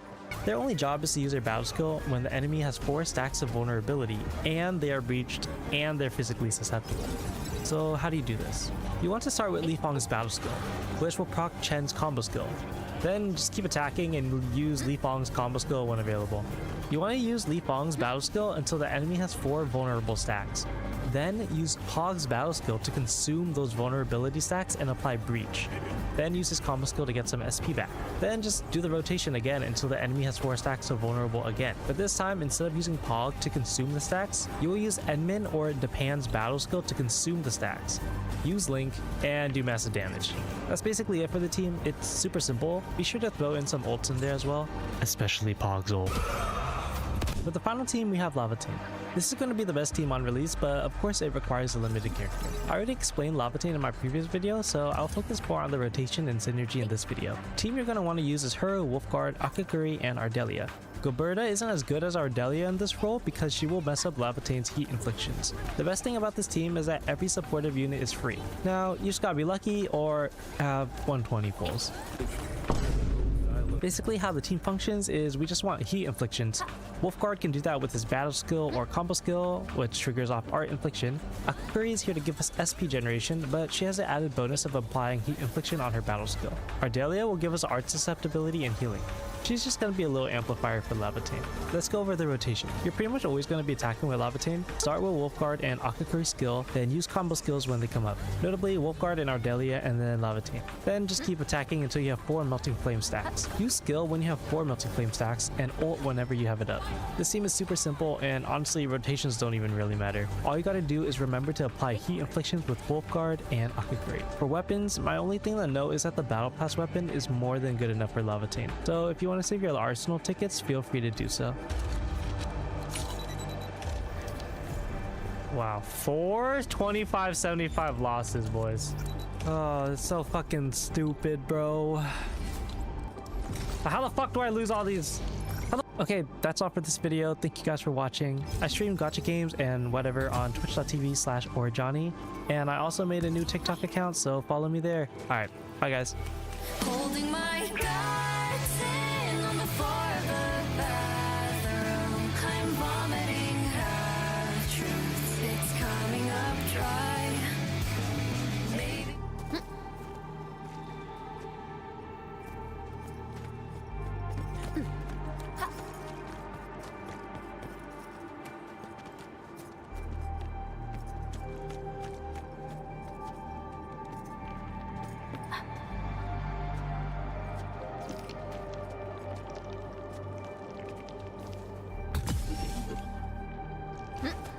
Hey-o.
What looks better?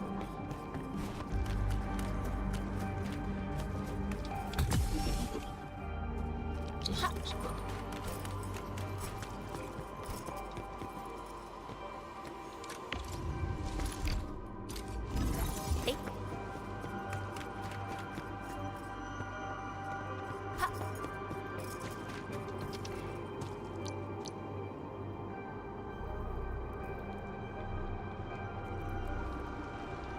Ooh. The Michael Tash.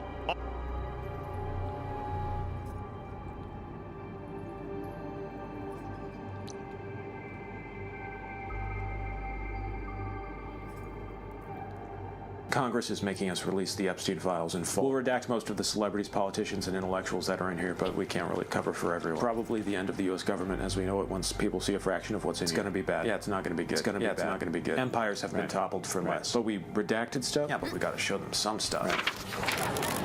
We're releasing more Epstein files. Are we sure that's a good idea? People were pretty mad before. Well, it's been proceeding like we hope. Drop little breadcrumbs of information, investigate nothing, and then never talk about it again. Are we sure it's working? Everyone seems pretty mad. You know those fake mobile game ads you see on YouTube? Are you still mad about those? Not actively, no. It's like that. We got any more Epstein stuff? Yeah, this one's heavy on Bill Gates being a huge piece of shit and Elon Musk being too cringe to get into the island. Are we sure that people aren't mad? No, they're mad. They aren't like trying to do something about it. What's to do? They feel totally powerless and they're correct. But there has to be some kind of change happening, right? People are doing AI Charlie Kirk and Epstein edits on TikTok. So. It's not nothing.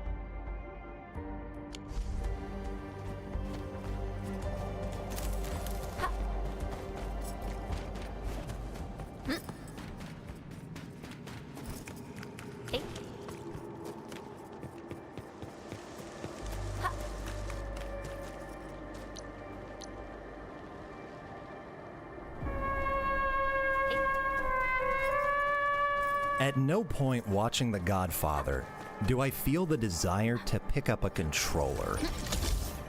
But John Wick? That might be the single most obvious video game ever filmed. It's structured like a video game, it has the body count of a video game, it's got vendors from a video game, the mini-bosses of a video game, it's even been directly inspired by a video game. But most importantly, it's a power fantasy that'd be unique as a video game.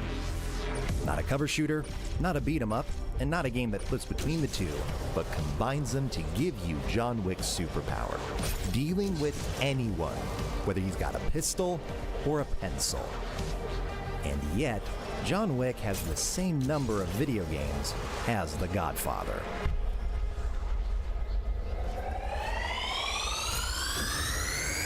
Payday 2 fans may remember John Wick's appearance in a free 2014 update alongside the original movie, and 2 paid packs with the second. But releasing on the same day as John Wick's Heist was his own game. Developed with 3 studios in the midst of making their own VR headset, John Wick: The Impossible Task was Starbreeze's first foray into gaming's all-new avenue, debuting at trade shows in March 2016 and releasing 11 months later, after more title changes than my videos, as John Wick Chronicles. Eye for an eye. It begins faithfully enough at the Continental's front desk with its concierge, using 1 gold token and an earpiece for him to assist you in the shooting range. First assignment at a multi-story car park, the follow-up at the Continental's rooftop, a yacht in the middle of New York City, and that's when you discover why the highest viewed Let's Play of this game on YouTube is 32 minutes long. This is every level in what might be the only movie tie-in game in recent memory that's shorter than the movie it advertises. I don't care about dollar-to-hour ratios, but this is really testing that belief. And that's not the only one. I've said repeatedly on this channel over the years that reusing assets is good game.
Jet.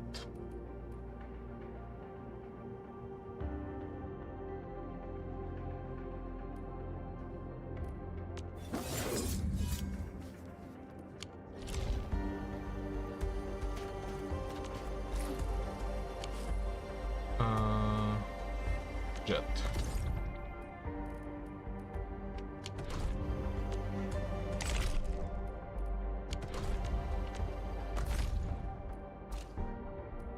What is jet?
Oh, here it is.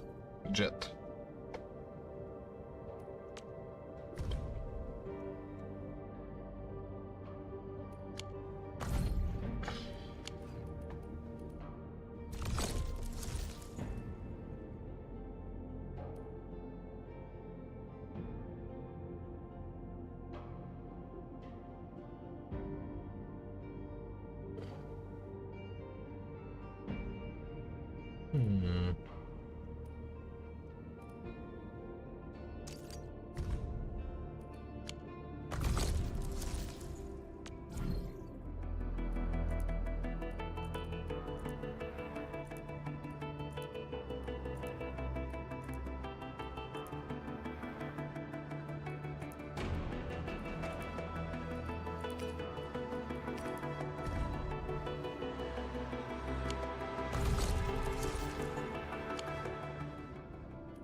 What is jet?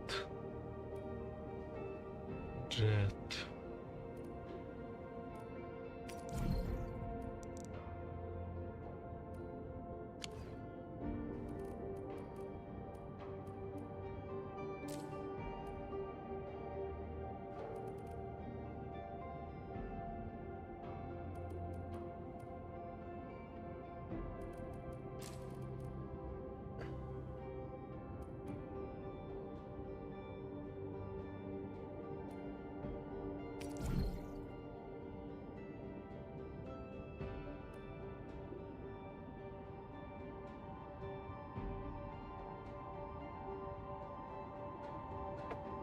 NSH.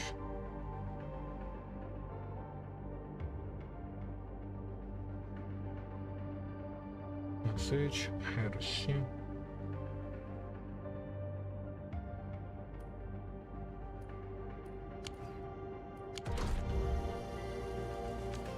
Where are we headed? I'm primed for optimal performance. Prepped and ready to go. I am trying to compose a. Where are we headed?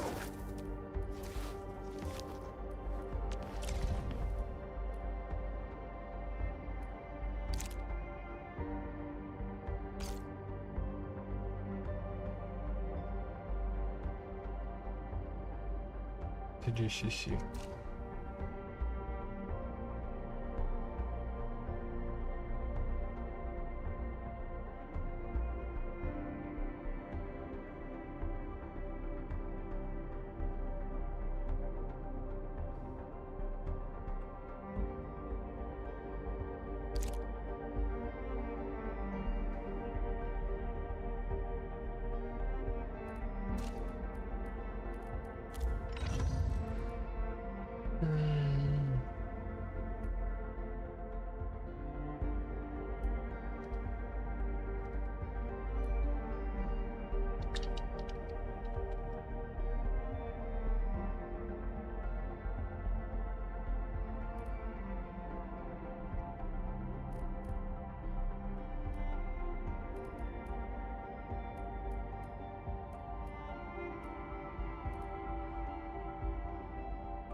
Здорово, завод! В этом видео мы поговорим про лучшую девочку-пёселя игры Arknights Endfield, персонажа, который есть буквально у каждого игрока, да еще и скорее всего на всех констах. Практически в любой команде она будет вносить максимальный импакт и пользу, и при этом с минимальными затратами ресурсов для прокачки. В общем, в этом гайде мы поговорим про Акакури, батарейку очков навыков и баффера команды.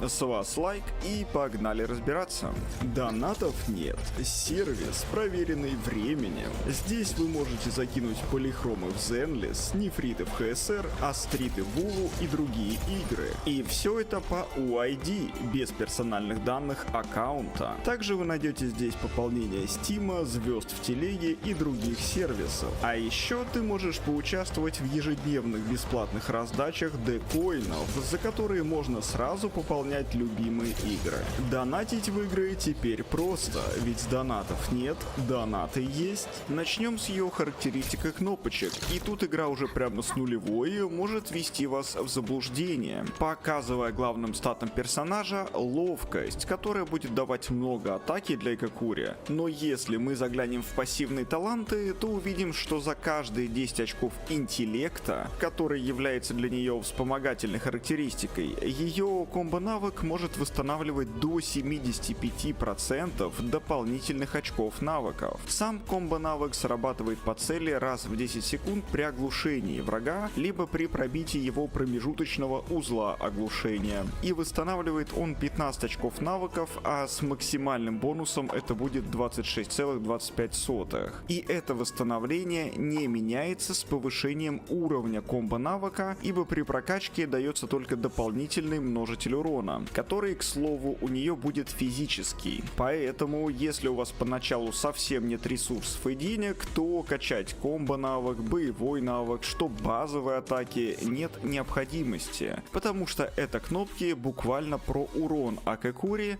как ее мейн-характеристика с ловкостью. Да, в идеале, ближе к хай-энду, когда вы уже разогнали Акакури около 500 интеллекта, вы можете вложиться и в кнопки ради доп урона, но роль Акакури по умолчанию это бафать и генерировать очки навыков. Единственное, я добавлю, что ее боевой навык, в отличие от базовых атак и комбо навыка, наносит огненный урон и вешает один огненный стак поражения теплом. А этот стак уже может использоваться по-разному, в зависимости от команд, где вы играете. Например, в связке с Левотейн, Акакури и Анталом ее навык может вызывать комбо навык Антала, который докинет по цели с фокусом бесплатно второй стак поражения теплом, за что Левотейн скажет спасибо. А в командах других элементов ее огненный стак может использоваться для создания реакций. Например, накладывая поверх электростак мы будем получать электризацию для бафа электропачек, или ледяной стак для реакции застывания, которая может быть полезна в некоторых ледяных командах. В общем, навык это не просто тычка, а возможность внести пользу команде благодаря поражению теплом.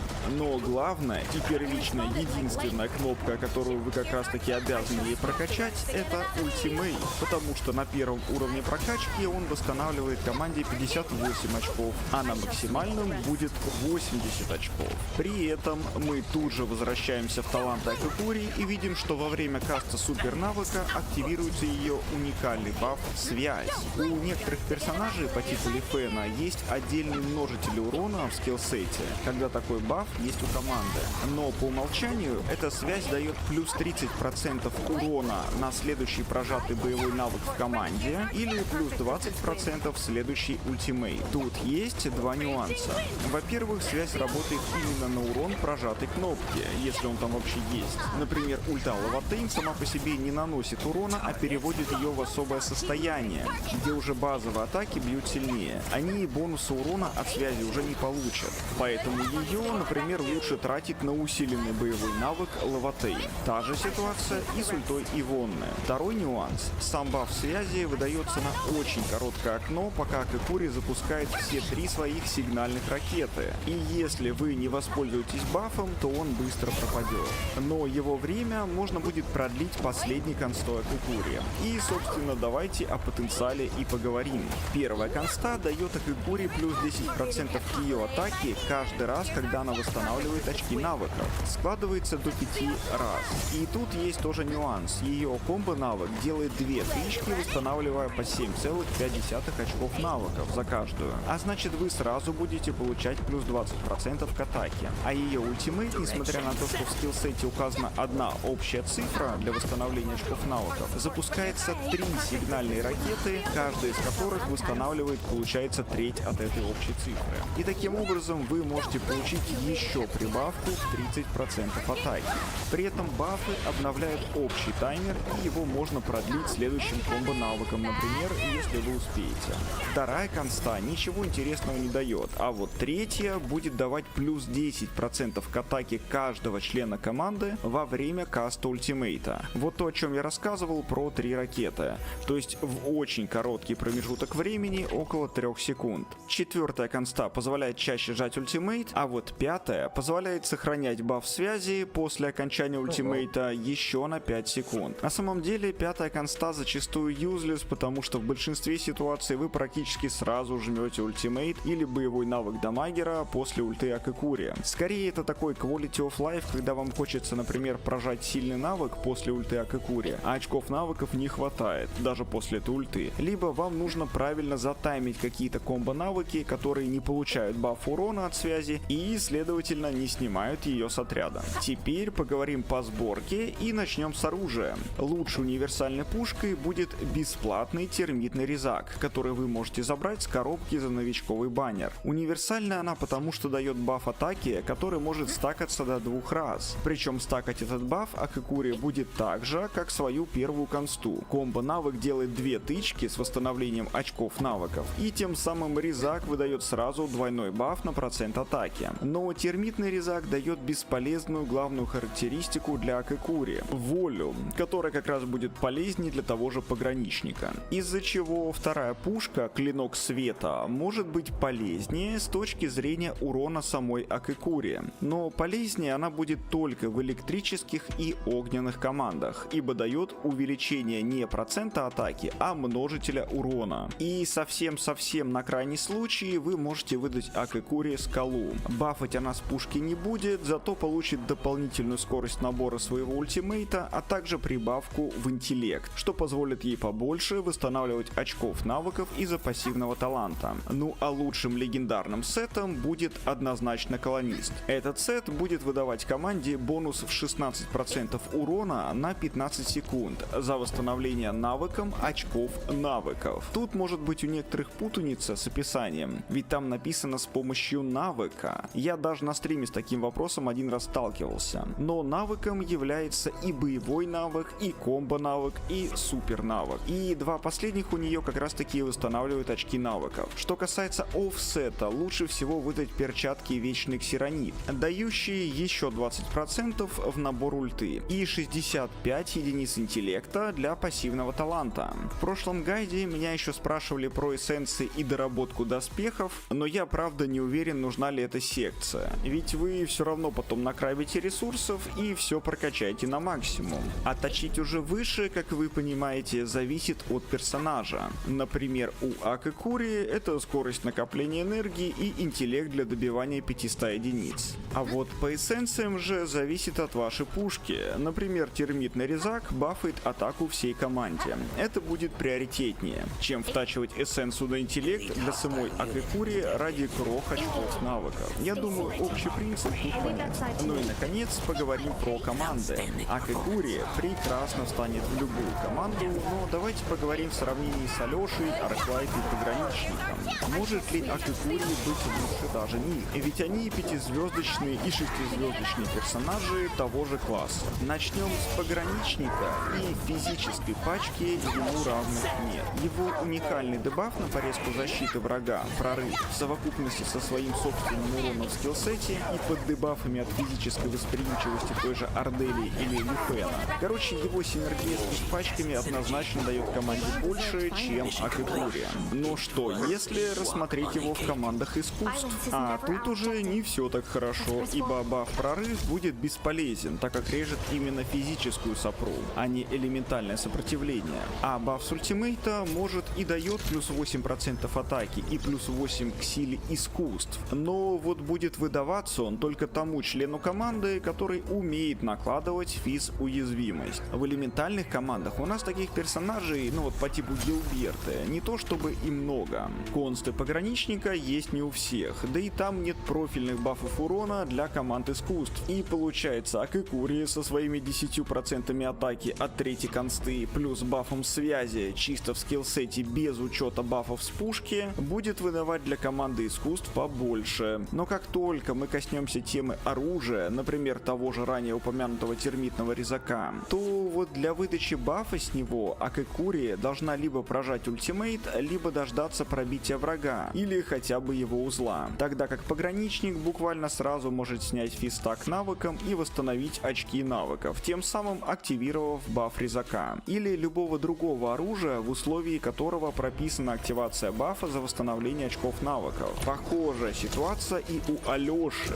Во многих командах он может вызывать свой комбо-навык быстрее, чем это делает Акакури, из-за чего выдаст баф с оружия уже также быстрее. Но вот если вы заходите на босса уже с полной энергией ультимейта у Акакури, то озвученная проблема уходит, ибо она также с начала боя запустит баф от оружия. Если же вернуться к скиллсету и сравнить Акакури с Алёшей, то он при наличии третьей консты может выдавать баф команде аж на 15% атаки. Но есть проблемка. Выдача этого бафа зависит от рандома и пойманного редкого водоплава, шанс поймать которого 10 плюс 30% при максимальной прокачке пассивок и интеллекта Алёши. Короче, баф Алёши команды очень нестабильный, и выезжает он на фоне Акакури разве что более высоким собственным уроном и в тех командах, где его застывание будет полезно для синергии, например, через раскол. Даже под Ивонну после ее реворка Алёша будет уже хуже той же Акакури. Ну и наконец Арклайд.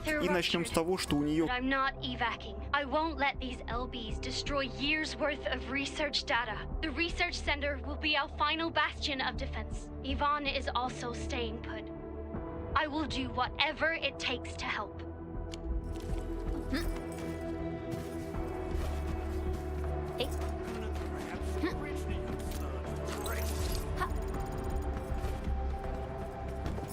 Something ain't right. This ain't normal. I sense danger. This one won't go down easily.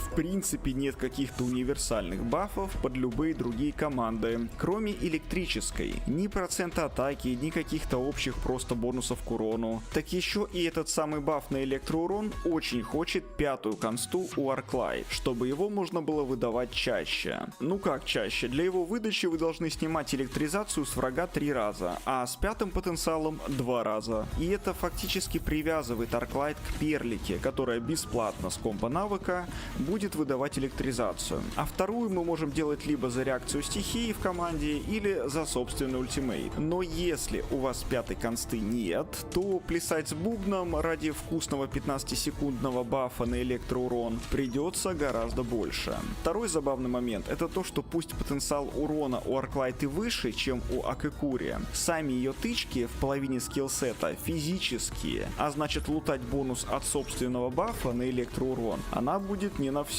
Короче, единственной командой, где Арклайд может плюс-минус играться на данный момент, это связка с Перликой под Авивену или под Вульфгарда, умеющего поглощать электрификацию. Но только вот она сама хочет поглощать эту электрификацию навыком, чтобы выдавать баф на электроурон той же Перлике. А с Авивеной, видите ли, какая штука? У нее одна супер-мега тычка от боевого навыка, когда она стягивает все копии и наносит кучу урона. И вот на эту тычку выдается баф 10% атаки и 30% от бафа связи после ульты Акакури. То есть баф Arclight хорош на дистанции, когда мы закликиваем врага электрокнопками, но в короткое окно с кучей урона с одной кнопки Акакури будет полезнее. И таким образом, резюмируя по командам, можно отметить, что Акакури в своем скиллсете с точки зрения буста урона команды ориентирована на короткие 3 секунды во время каста своего ультимейта. А в отличие от более длинных бафов пограничника, Arclight и Алёши, если вы выиграли рандом в 40% его наложения. Все остальные продолжительные эффекты бафов для команды уже лутаются с оружия и сета экипировки, про которые мы говорили. Но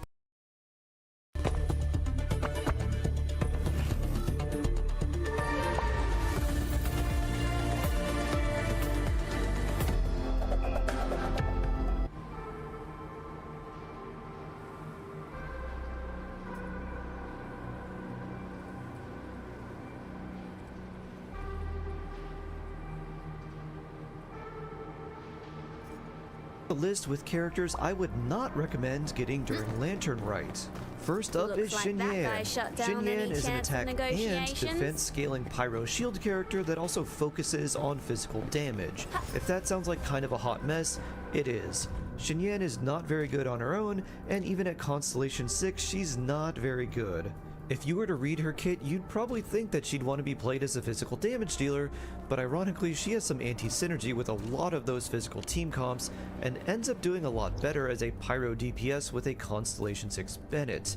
This is a good example of a character that I would not recommend playing unless you just really like her, because you can make a good Xinyan and good Xinyan teams, but it will definitely come down to your supports. A team with C6 Bennett, Kazuha, and Frina or Shalonen might make Xinyan feel amazing, but those characters will make almost anyone feel amazing because they just do so much of the heavy lifting that it doesn't really matter who you use as your on-field damage dealer. So unless you love Xinyan, I would not recommend getting her. Next on the list of characters I would not recommend is Ningguang. Geo is unfortunately the weakest element, and Ningguang does not make it any better. She's pretty lackluster at C0, and she really wants constellations. In particular, her C2 and C6 are big power spikes, and her C3 and C5 are also quite useful, but even at C6, she's still not that great. And outside of a Navia team or a Lunar Crystallized team, she doesn't have that many areas where she truly shines, and everyone already has access to the Geo Traveler for free, so it's hard to recommend Ningguang even at C6. Next up is Chongyun, who was one of my favorite 4-stars when I first started, but unfortunately he's been left very far behind. Chongyun's kit seems pretty good at first until you realize that what he brings really is not necessary. Most characters who would appreciate a cryo infusion usually have their own, like Ayaka. That being said, you can play Chongyun with Rosaria or Kaya for some pretty good results. His burst can do quite a bit of damage, but it's not worth using him just for his burst alone. His Constellation 2 is pretty unique because it gives you a 15% cooldown reduction when inside of his cryo field, but most of the time that ends up sounding much better than it actually is. A lot of teams may not be able to really use the cooldown reduction optimally, though it can be nice for some quick swap teams that don't have any character that really needs a lot of on-field time. His Constellation 6 is also pretty strong, and it makes his elemental burst feel much more like a nuke. Chongyun ends up being another character that you play simply because you like him, not because he's the best choice. But if you really like Chongyun and want to play him, try him in a quick swap reverse melt team with either Kaya or Rosaria and Bennett and Xiangling. The next character on the list is Yanfei, who's in an unfortunate spot. She's an okay on-field damage dealer, but there are better options available, and I personally find her a bit clunky to play. However, her 4th constellation gives you a shield when you use her elemental burst, and this shield is very tanky, especially when you build Yanfei with a lot of HP instead of offensive stats. The advantage of the shield is that it will not mess up your reactions like Toma's shield can. Unfortunately, there's a much better shield character that we will talk about later, so that puts Yanfei in a bit of an awkward position, because there are better choices for whether you would rather play her offensively or defensively. But then again, if you enjoy Yanfei, there's nothing wrong with letting her litigate your enemies into oblivion. The next group of characters are ones that I would not recommend outside of a few specific situations. These characters have a lot more potential, but they can be hard to use effectively, or they need very specific team setups to really be useful. First up on this list of situationally good characters is Beidou, pirate captain and Ningguang's favorite roommate. Beidou is a good character that surprisingly not too many talk about. Her skill counter is pretty fun, although not great in a lot of situations, and her burst is very good, especially in AoE situations. Not only does it bounce between enemies and cause a lot of damage, but it also gives you resistance to interruption and damage reduction. So Beidou is a character that provides good AoE damage, as well as defensive utility at C0. At C1, she provides an additional defensive utility by giving you a shield, and her C2 is her best constellation by far, because it increases the hits from her elemental burst from 3 to 5, which effectively increases her damage potential by 66%, which is massive, especially because other 4-stars need to get C6 to even get close to that amount of damage increase. Beidou's C6 is also nice because of the 15% Electro Res Shred that is valuable for not only her, but every other Electro character on the team. But Beidou also has a lot of other issues. For one, she's pretty bad in single target situations, and she also has very high energy recharge requirements and can often be reliant on doing a perfect parry with her skill for more energy, so she is actually pretty hard to play and build. While she is a good off-field electro damage dealer, she is not at the same level as Fischl, and she often really wants Fischl in her team for the extra energy. Another potential downside is that Beidou does not work in one of the best things an off-field electro character can do, Hyper Bloom. This is because Beidou's elemental burst does not hit the Dendro cores required to trigger the Hyper Bloom reaction. However, Beidou does well in lunar charge teams, even though she cannot deal the more powerful direct lunar damage like Inefa can. So Beidou can be situationally very good, but I would recommend people pass on her unless they were getting her C2 or C6. The next situationally good character is Gaming, the glowy lion boy and hybrid combination of Zhao and Diluc. Gaming's damage varies tremendously, and he is super dependent on specific supports and high constellations. At C0, he's nothing special, but at C6, he gets massively better. But what's crazy is just how much of a difference C6 makes. The extra 80 crit value and larger AoE that his C6 gives him is better than all of his other constellations combined, which effectively means that he gets a bigger power boost going from C5 to C6 than he does going from C0 to C5. He's also extremely reliant on specific teammates to really shine, several of which can be very premium. In particular, he wants Bennett, especially C6 Bennett, Xianyun, Sitlali, or Farina. Because of all of this, I would normally not recommend choosing Gaming, but if you want to play him, C4 makes him feel a lot better, since it makes his energy recharge requirements a lot more manageable at around 140%. But if you really want him to shine, you want him at C6. And while he's not unplayable before C6, his final constellation combined with a good team setup can make him one of the top pyro on-field damage dealers in the entire game. For those reasons, I would not consider choosing him unless you already have him at least C3, but ideally C5, and also have Bennett, Xianyun, and Sitlali or Farina. That's a lot of conditions to fulfill, so that's why he's not going to be for everyone. Next on the list is Xiangling, one of the best characters in the game. So why is she on the situationally good list? Well, that's because everyone already gets one copy of Xiangling for free by beating the 3rd floor of the Spiral Abyss, so you don't need to choose her. However, Xiangling's biggest power spike and best constellation is her constellation 4. So if she's C3, it may be worth choosing her to get that C4 and extra 40% uptime on her elemental burst. Outside of that though, her other constellations don't really provide much of anything for her, and in my opinion, it's not worth choosing her over someone else unless you are getting her 4th constellation. And keep in mind that you can also use the Star Glitter Shop to get constellations of Xiangling outside of Lantern Rite, so that makes the value of getting her during Lantern Rite also a little bit lower, unless it's her C4. Next we have Yunjin, a defense scaling, normal attack buffing character that has some specific uses, but is otherwise pretty bad. Her normal attack buffs can be pretty significant, but the buffs last based on the number of hits and not over a set duration of time. This makes her normal attack buffs pretty bad in AoE situations because each enemy hit will reduce the buff amount and her buff gets used up way too quickly. Yunjin's best use would be with someone like Yoimiya because she does really well with the normal attack damage buffs and is also single target focused. So you can choose Yunjin if you love playing a single target focused normal attack character, but just know that Miss Yoon's energy recharge requirements can be very high. Yunjin doesn't do much better with constellations, but her C2 and her C6 are pretty nice buffs, however the others aren't anything astounding. Next on the list are very good characters that could make a nice addition to many of your teams and your account overall. First up, we have Lanyan. She is a very helpful character that combines many useful support roles into one package. She's a shield character, so that makes a lot of on-field damage dealers a lot more comfy to play. She's an Animo character that can use the Viridescent artifact set for the resistance shred that helps your Pyro, Cryo, Hydro, and Electro characters deal more damage, and she's also a Catalyst user, meaning that she can hold the Thrilling Tales of Dragon Slayers to massively buff your on-field damage dealer's attack.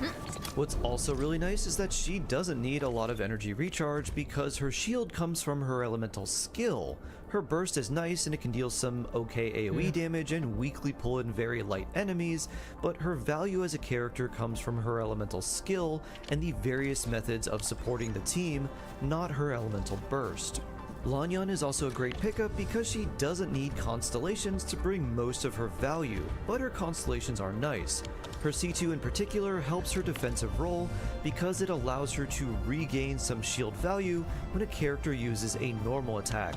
At C0, her shield is decently strong, but at C2, as long as you have a character that's dealing normal attack damage, it means that your shield effectively regains its health, making her shield and defensive support so much better.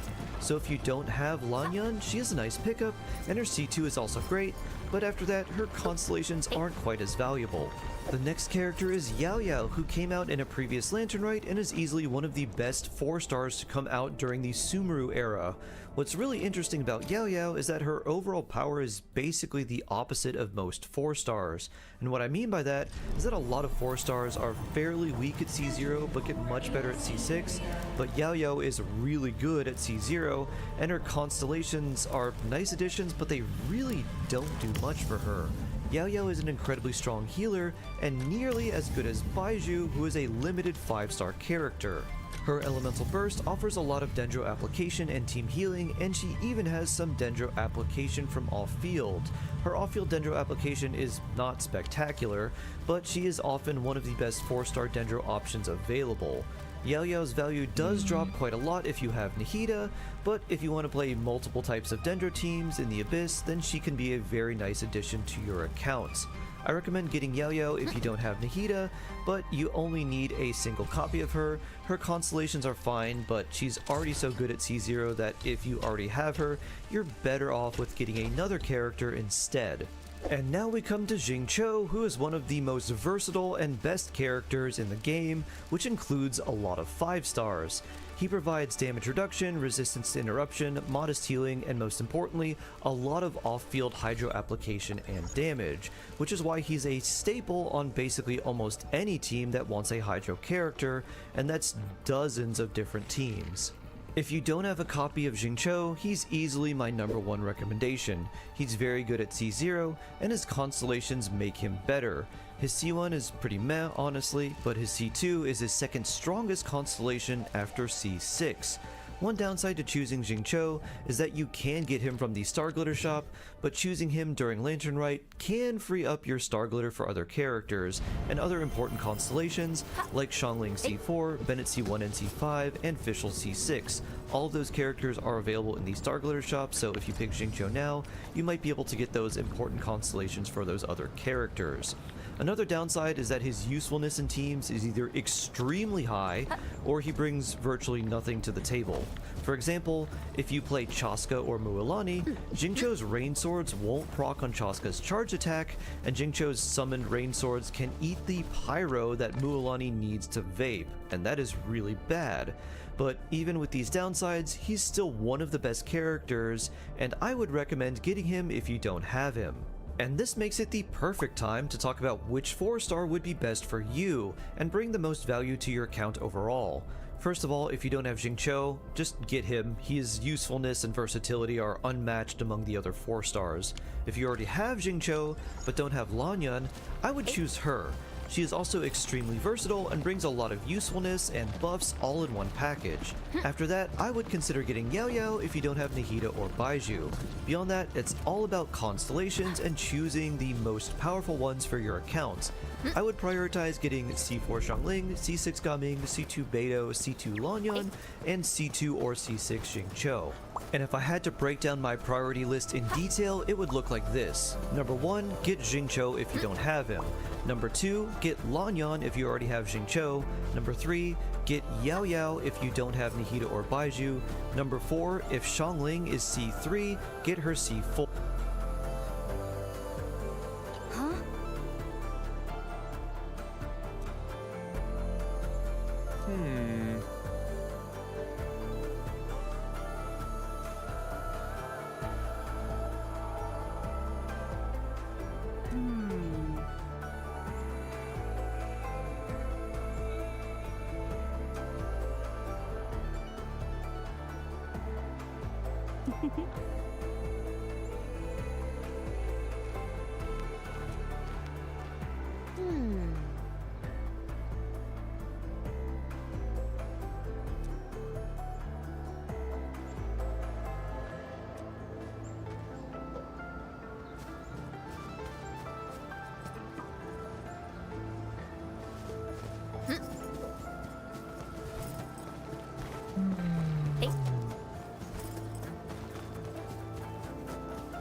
Warning.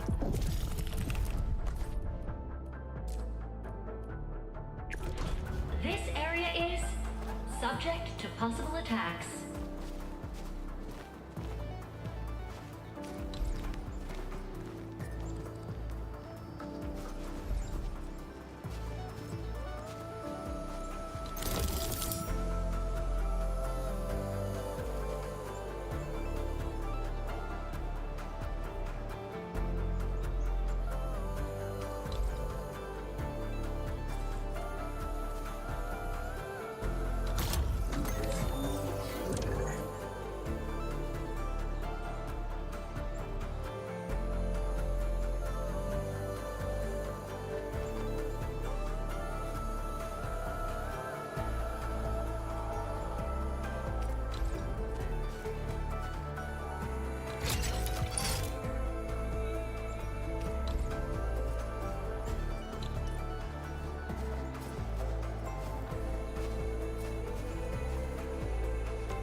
Sweep the rest.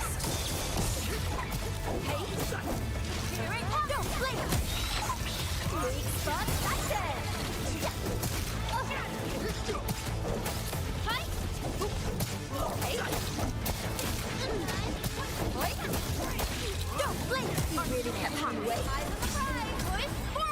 is the... I spot an opening!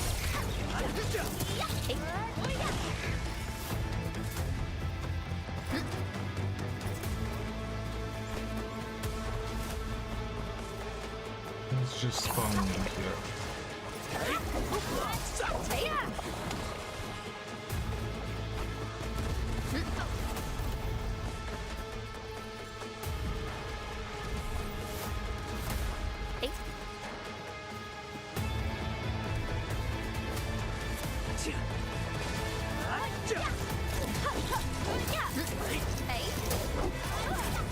Don't blink! Spark support rest. Perfect. I spot an opening.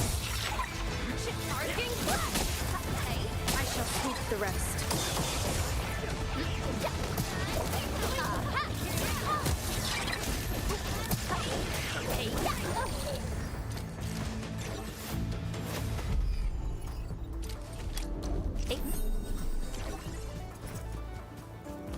Warning.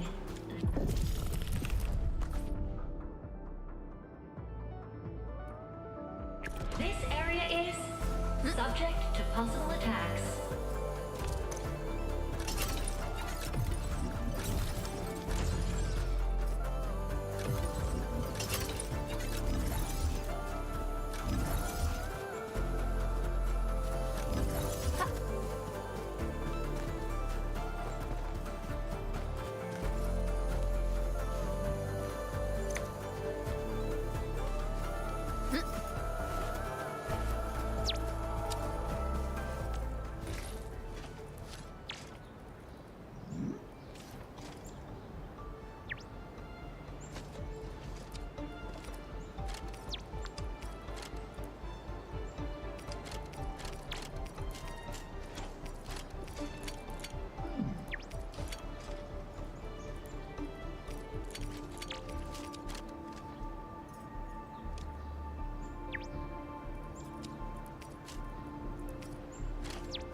Warning. This area is subject to possible attacks.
Warning.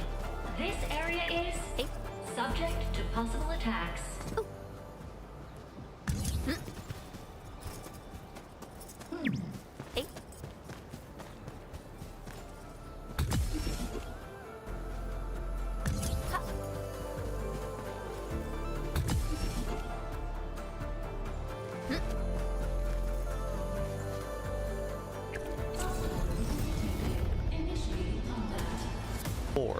Number 5, if Gaming is C5, get his final constellation and make him C6.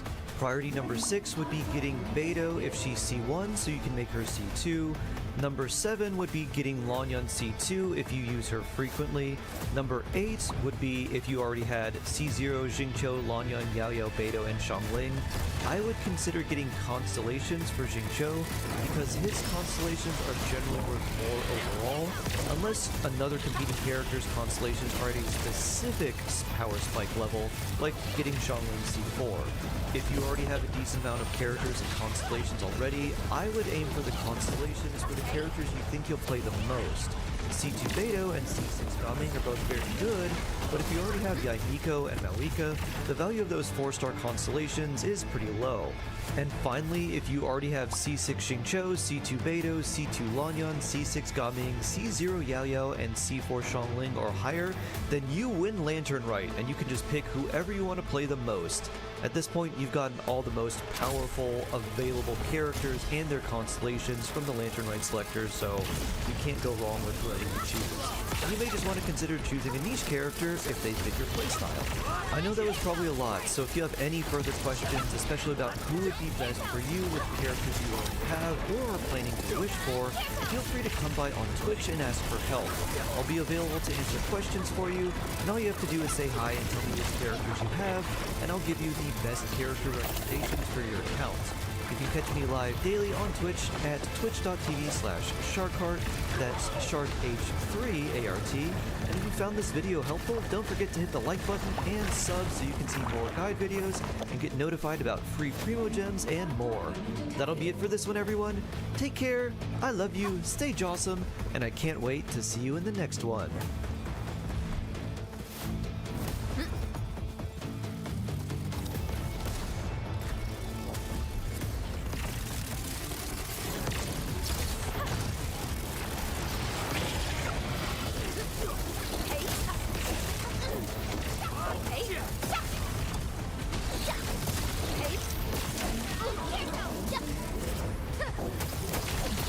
Don't blink! Our really hot. Play it by ear. Here's our chance. Perfect.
Dude, say hi.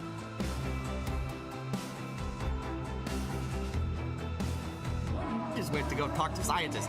Elon's like, hey, I don't want to do that. I'm looking for a party. That's what I'm here to do. And then Jeffrey Epstein writes, understood, I will see you on St. Barth. The ratio on my island might make your ex-wife uncomfortable. I can't believe these guys are lying to us, and people are swallowing it still, thinking that Elon Musk had nothing to do with this guy. So again, that's 2012. That's 2014. But guess what? There's another time in 2013. I mean, this seems like a yearly thing with the boys. Here, once again, Elon Musk writes, we'll be in the BVI St. Bart's area over the holidays. Again, is there a good time to visit? Jeffrey Epstein, any day, 1st of the 8th, play it by ear if you want, always space for you. They then plan some more, and you might think, well, if Elon ever told the truth, this is when he has to reject, right? Because he said, I refused. But actually, it appears to be one of those cases where, like, your friend says, like, oh, bro, I dumped her. And actually, it was the other way. Yeah, it turns out Elon didn't dump the dumped Elon. He says, bad news. Unfortunately, my schedule will keep me in New York. Hopefully, we can schedule another time in the future. Jeffrey Epstein let Elon down. That's actually the real story. Is the reason he didn't go.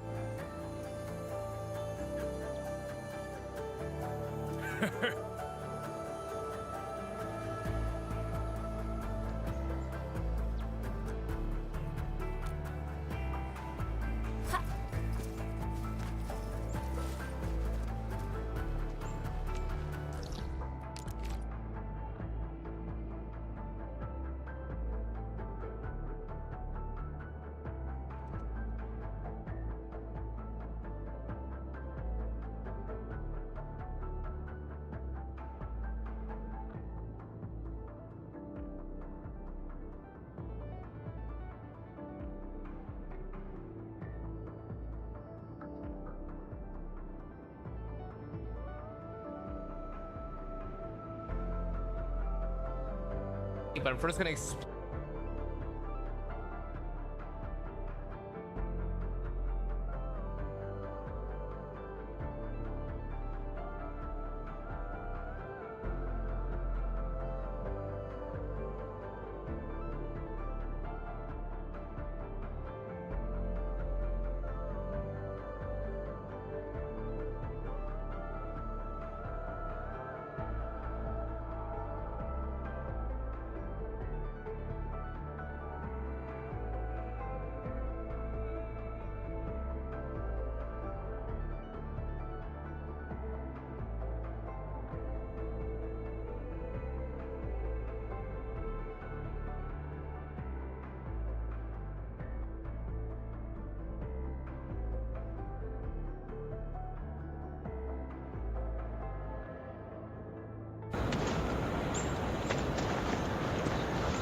Okay.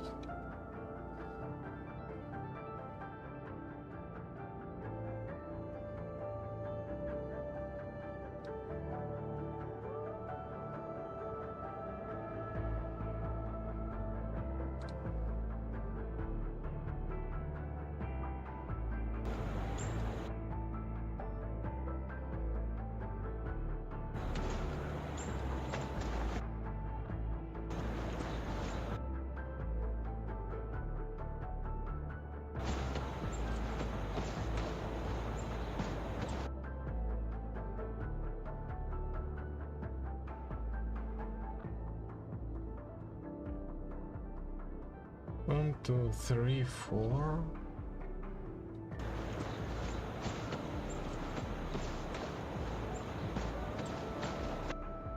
Five, six. So.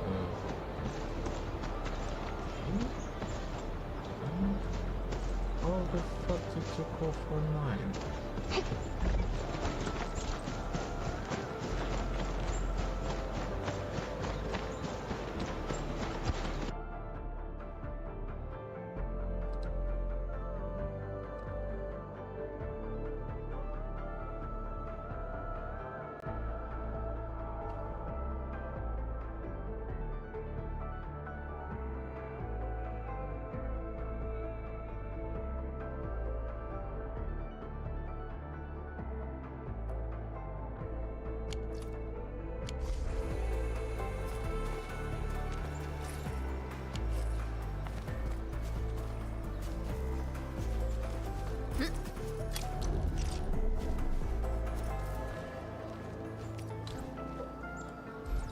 Oh, now I can go for 10. Well, if I can go for 10, just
Watchtower whether or not.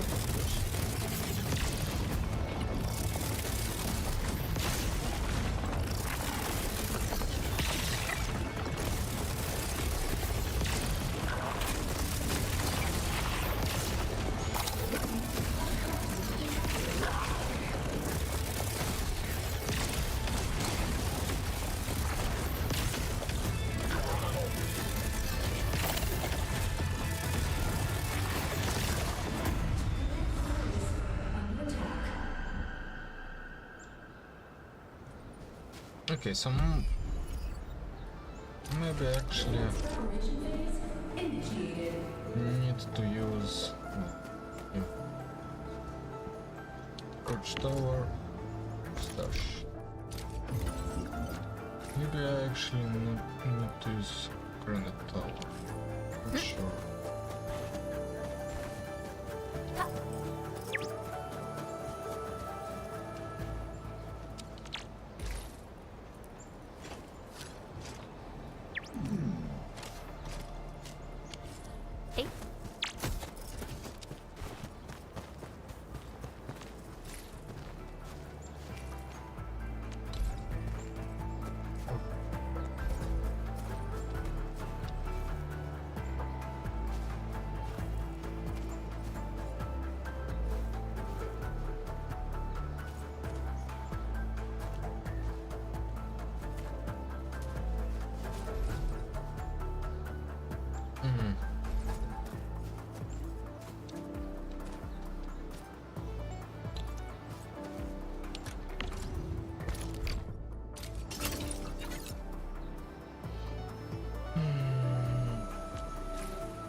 Wait. Did...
Okay, so what I'm gonna do is just do this negligible amount of damage.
Is there any reason there's no sure. That's nice. Jade.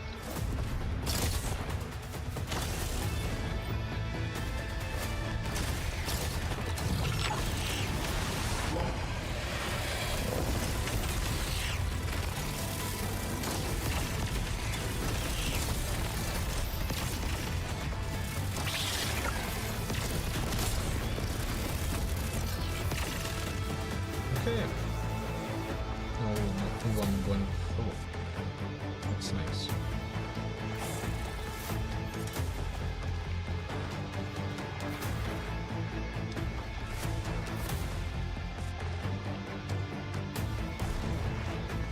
Lovely.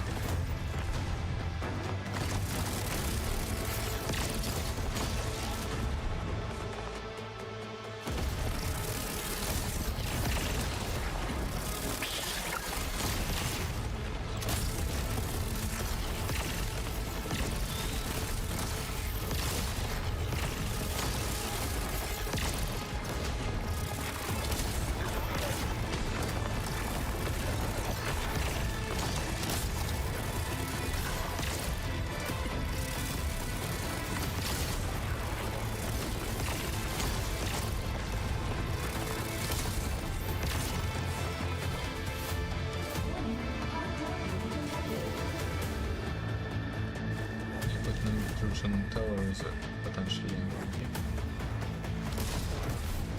At least in the spot of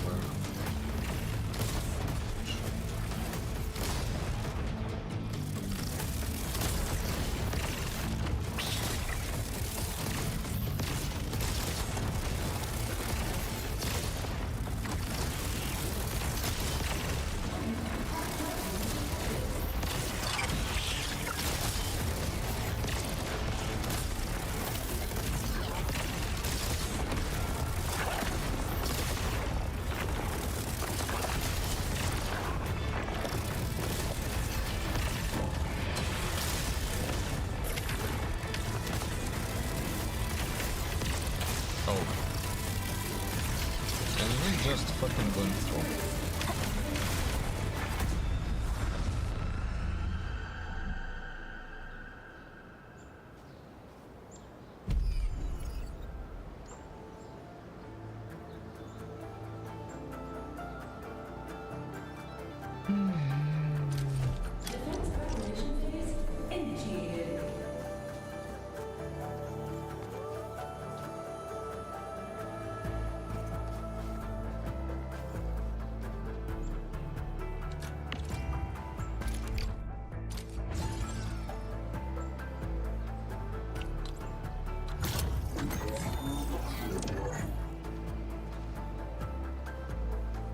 Let's try something like that. Maybe even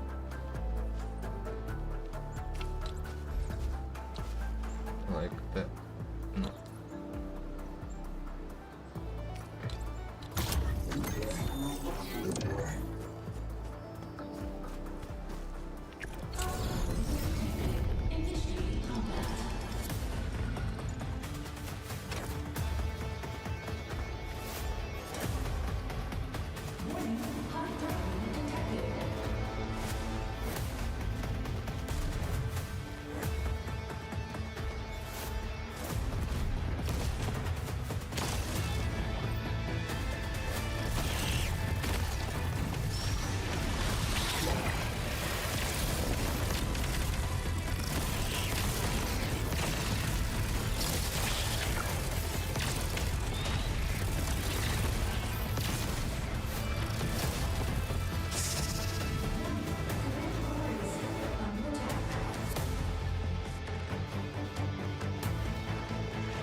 Alright, boys and girls, so we've been having a lot of work done with the factory lately, so I think it's time to have a change of pace.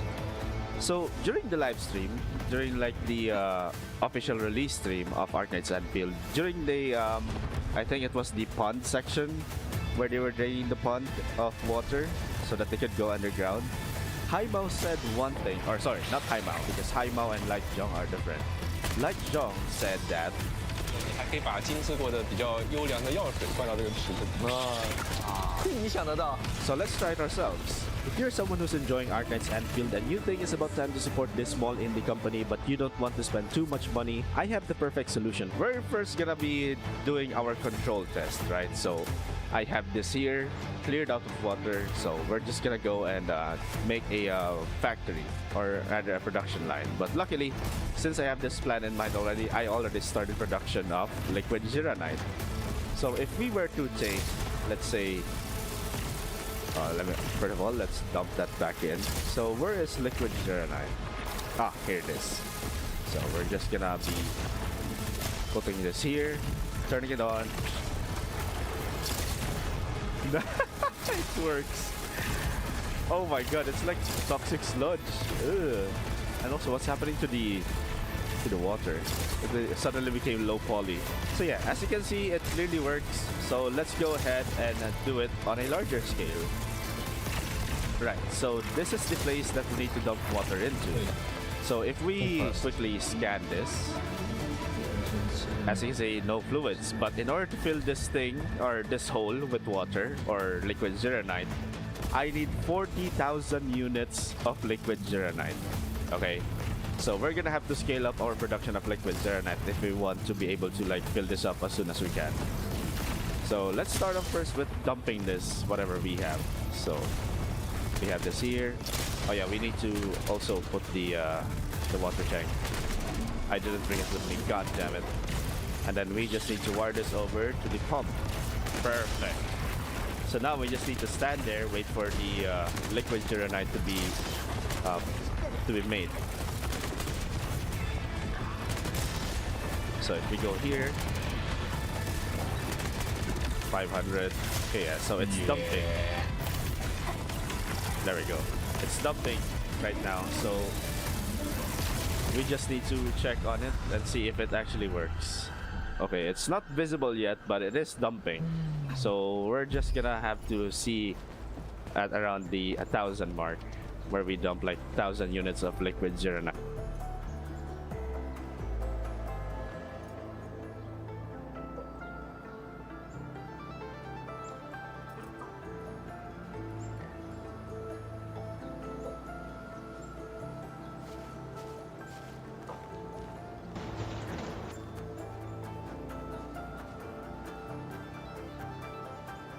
In 2013 was because he couldn't go. Jeffrey Epstein was not there. Guys, I mean, how blatant do they have to make it before we start to just see through it, right? When they issue these ridiculous denials, they're totally associated with the guy after the guilty plea.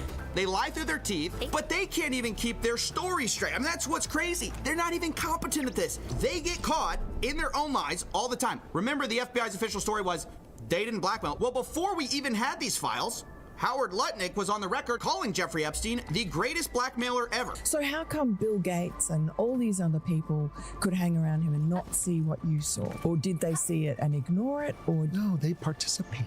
Right. That's what his MO was, you know, get a massage. And what happened in that massage room, I assume was on video. This guy was the greatest blackmailer ever. Interesting. Okay, so Howard has a different perspective. Now, if you don't know, that guy, do you think he's just telling the truth there? Even this guy who's contradicting the official narrative, this guy literally lived next to Jeffrey Epstein. This guy who's like, I'm gonna tell the truth. Those guys participated. That guy lived next to Jeffrey Epstein. And by the way, he lied too. I love this video we're about to get into because this guy, Mr. He's the greatest blackmailer ever, does he know something we don't know? Because it's interesting, Mr. I'm his neighbor had to also explain how he had nothing to do with Jeffrey Epstein. And he lays it out pretty simply. He goes, yep, I lived next to him, but in 2005, I had such a horrible experience that I knew I could never talk to him again. He was your neighbor for 10 years. How well did you know him? We move in 2005. Okay? Jeffrey Epstein is arrested in like 08, I think, or something like that. Right. So, knock on the door. His assistant, on like a Saturday, says, Mr. Epstein, your neighbor would like to invite you over for coffee. And there's a massage table in the middle of the room. Massage table in the middle of your house? How often you have a massage? And he says, every day. And then he like gets like weirdly close to me. Ooh. And he says, and the right kind of massage. Ooh. Now my wife is standing here.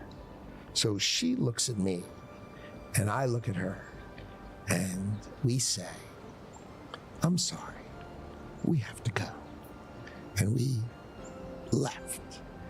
And in the 6 or 8 steps it takes to get from his house to my house, my wife and I decided that I will never be in the room with that disgusting person ever again. Well, he couldn't be more clear, could he, right? He says, hey, I may have been his next door neighbor, but I met him once before the 2008 guilty plea. Remember I said that was a big deal? And we got invited over, and it was like 5 seconds, and we left, and we realized he was a creep. We were out of there. He made this rude, lewd comment in front of my wife. I would never go see this guy. I mean, he makes it super clear he's gross. So I was never in the room with him socially, for business, or for even philanthropy. If that guy was there, I wasn't going because he's gross. These other guys, they may have participated. They participated. But Howard Lutnick, he could never. No, he's too good of a guy. Well, guess what we found in the old emails? Looky. It's Howard Lutnick writing in to Jeffy Boy in 2012. Hi, Jeff. We're landing in St. Thomas early afternoon, planning to head over. Where are you located? What's the exact location for my captain? Does Sunday evening for dinner sound good? Is this the guy you said made a lewd comment to your wife and, oh, I could never be in front of him? He's gross.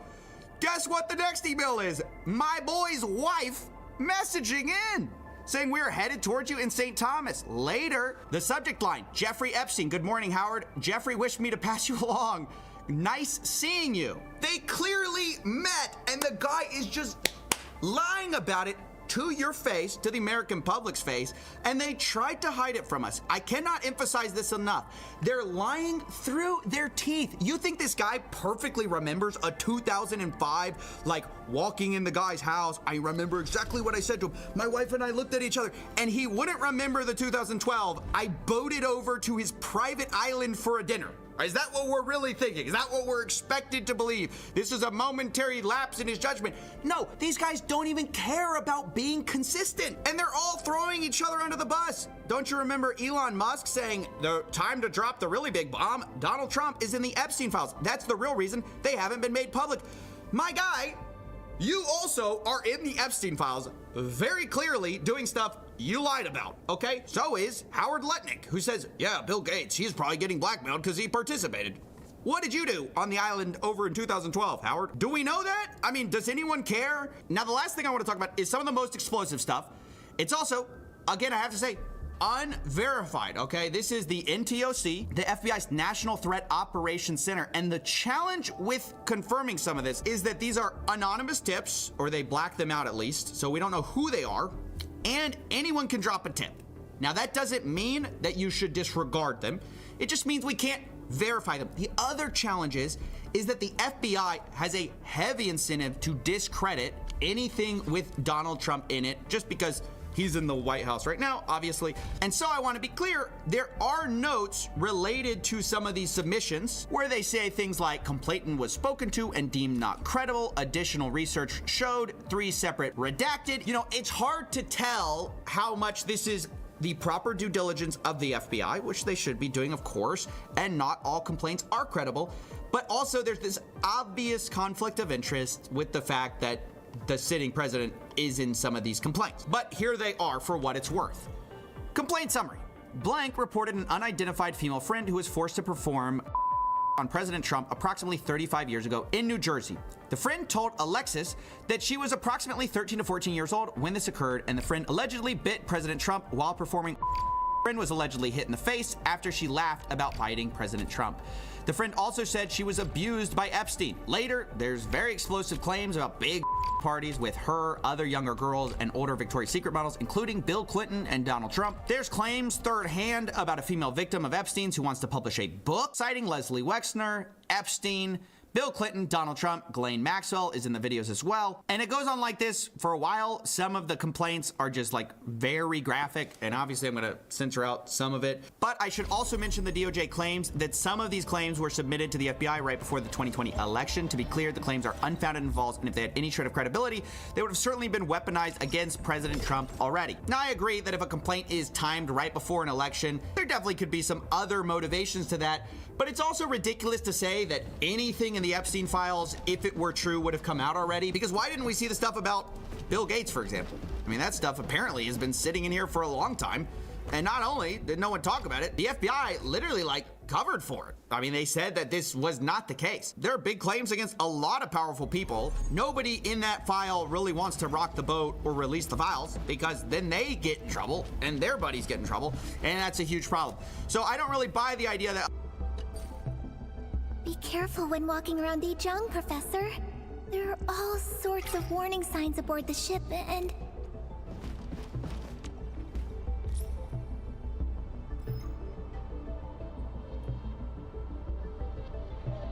Oh, if it were true, it would have already gotten out. I don't buy that. That's why we need transparency. That's why it's important these files are out. But this is just to look at a small fraction of the files. And over the next few weeks, we're gonna go through all of the major findings we can from this 3.5 million page document dump. But seriously, think about how discrediting this has been, not only to this administration, but to so many rich and powerful people who have lied through their teeth happily towards you in order to hide their relationship with this man that many of them held post-guilty plea. And some of them, now we know, Epstein prepared blackmail for them and, according to reports, threatened.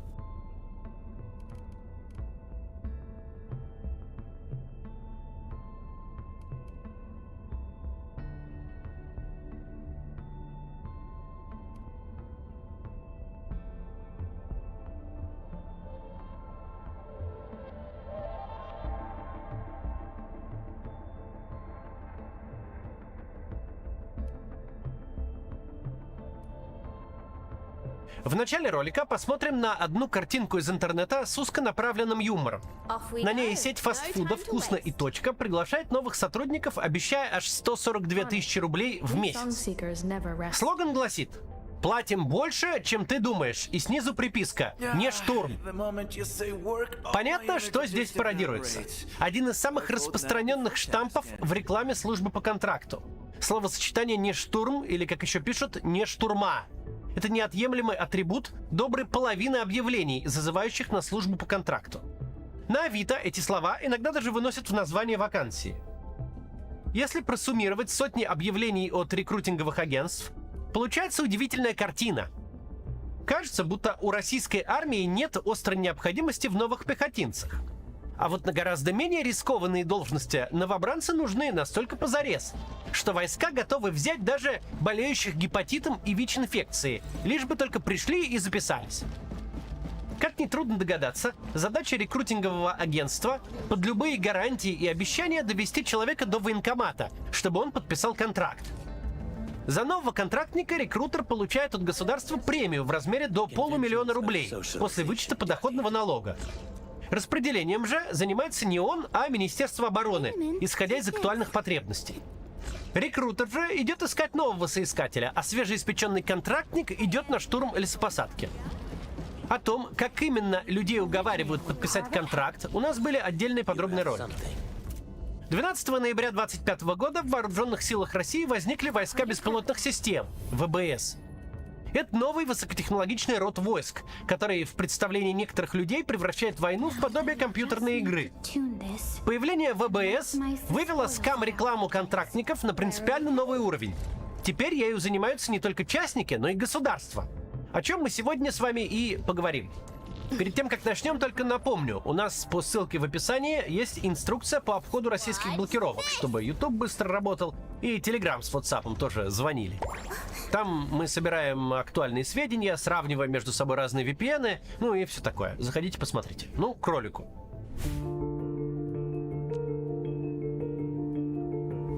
Войска беспилотных систем выпустили рекламу, нацеленную на молодежь. Мы нашли ее, выложенную под названием «Геймер, иди на войну». И даже выяснили, кто в ней снялся. Тебе говорили, что за играми ты тратишь время впустую. Но есть место, где твой опыт особенно ценен. Здесь реальность не виртуальная. Ролик, который у вас сейчас на экране, это не пародия. Это не кустарное творчество от рекрутеров.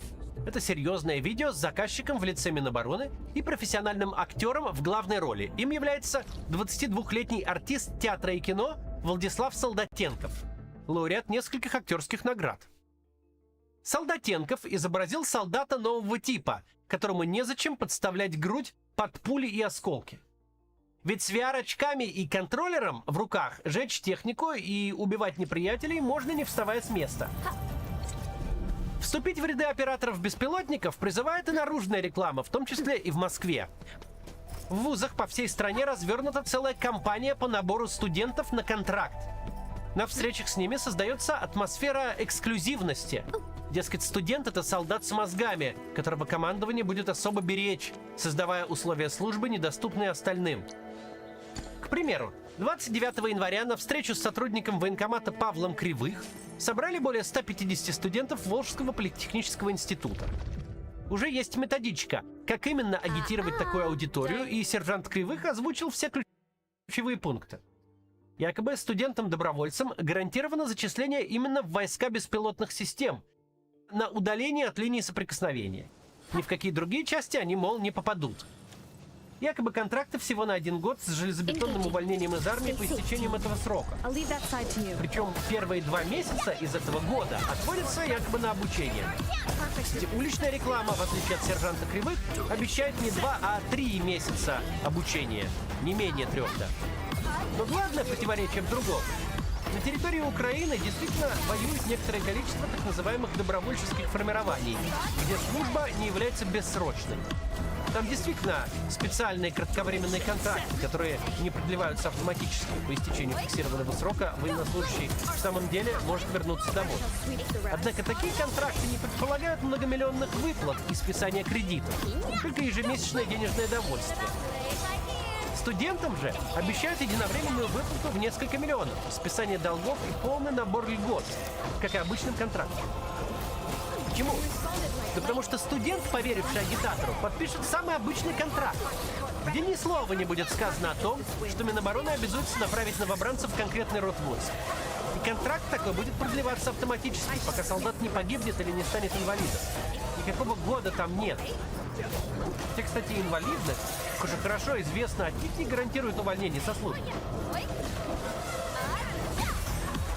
Я Гизатуллин Ренат Радикович, позывной Гиза. Нахожусь в Красногоровке. Ампутированная рука. В госпитале не был, не вывозили. Эвакуацию пока не дают. Вот, нахожусь уже 6-й месяц. Прошу помочь мне с эвакуацией. Пожалуйста. Воинская часть, где я нахожусь в Красногоровке, 41 698. Пожалуйста, помогите. Юрист, специализирующийся на правах военнослужащих Артем Клыга, недавно направил запрос в Высшую школу экономики, где отстающим студентам как раз рекомендовали войска беспилотных систем как способ избежать отчисления. В ответе юристы подтвердили очевидное. Никаких специальных студенческих контрактов не существует. Есть лишь обычный договор с Минобороны со всеми вытекающими. А очевидно это потому, что невозможно поверить, будто система собирается дать молодому человеку несколько миллионов, выплатить за него по кредитам на сумму до 10 миллионов рублей, а потом спокойно отпустить спустя 12 месяцев службы. Такого не предполагается. Система отчаянно нуждается в штурмовой пехоте. И не просто в пехотинцах, а в молодых и подвижных солдатах. Потому что к 26-му году условия боевых действий принципиально изменились. Еще недавно пехотинцев на поле боя подвозила бронированная техника. Она же могла поддержать их огнем и вывести в тыл раненых. Сейчас же БМП, БМД и БТР — это заметная мишень, которая с огромной вероятностью будет поражена дроном камикадзе, едва выкатится на исходные рубежи. Теперешние наступательные действия ведутся сверхмалыми пехотными группами. Это 2-4 человека, которые в сторону противника могут несколько суток идти пешком. По пути они постоянно прячутся от беспилотников за деревьями днем, а ночью кутаются в антидроновые плащи, которые скрывают человека от тепловизора. Когда таким образом через огромную по ширине нейтральную полосу просачивается несколько групп, они могут собраться вместе и только тогда вступают в... Тактика просачивания, ставшая для российской армии основным способом ведения войны, заведомо предполагает не просто большие, а гигантские потери. Это все люди, которые погибли на СВО.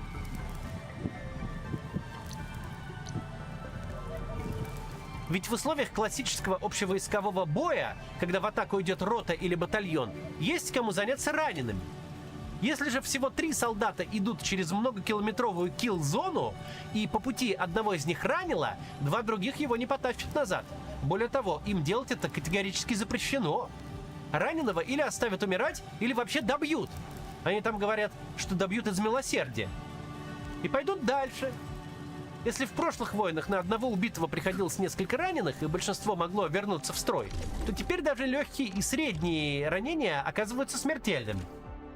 Российской армии, во-первых, нужно компенсировать беспрецедентные потери в пехоте, а во-вторых, необходимо любыми способами снизить средний возраст пехотинца. Ведь немолодые и нездоровые солдаты годились для боя, когда их к месту действия могло подвести фронтовое такси. А для тактики просачивания такие не годятся. Давай, все, побежали. Побежали. Давай. Так, 1, 2. Давай, тоже. Бегом. Ну вот эти 4 подвижные, эти 2 вообще никакие. Все, развернулись обратно. Обратно.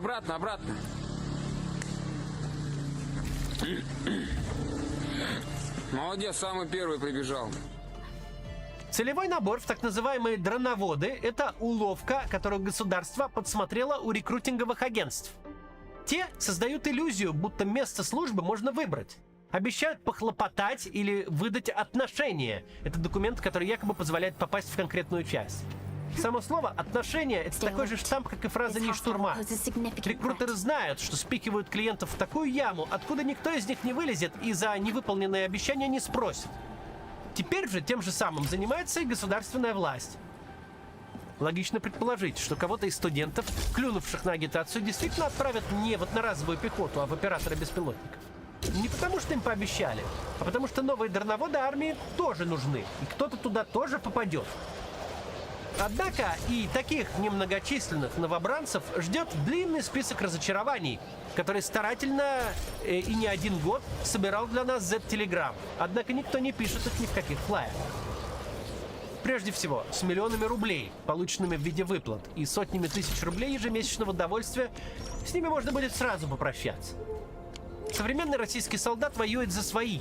Армия выдает ему автомат Калашникова и ровно 1 комплект униформы. Все остальное покупаешь сам. На крупные покупки скидываешься с товарищами. Все это вот буквально все. От досок для обустройства блиндажа до автотранспорта, на который в условиях войны нужно скидываться бесконечное число раз. Не просто так УАЗы типа буханка, а сейчас производят сразу с ржавчиной, отваливающимися деталями и кошмарными люфтами. Основной покупатель буханок — солдат. Нет никакого смысла соблюдать даже минимальные стандарты качества. Если все понимают, машина проживет на фронте в лучшем случае несколько месяцев. Это если сильно повезет. Просто смотрите, ребят, вот как такое можно делать? Как? Здесь уже ржавеет все, смотрите, просто. Швы ужасные. Здесь Black Edition, здесь Саморез Edition. Под ними, кстати, все ржавеет уже. Здесь типа что-то герметика пытались сделать. Конкретный беспилотчик может не просто остаться без гроша, но и заставить всю свою семью влезть в долги, продать квартиры и прочее другое имущество.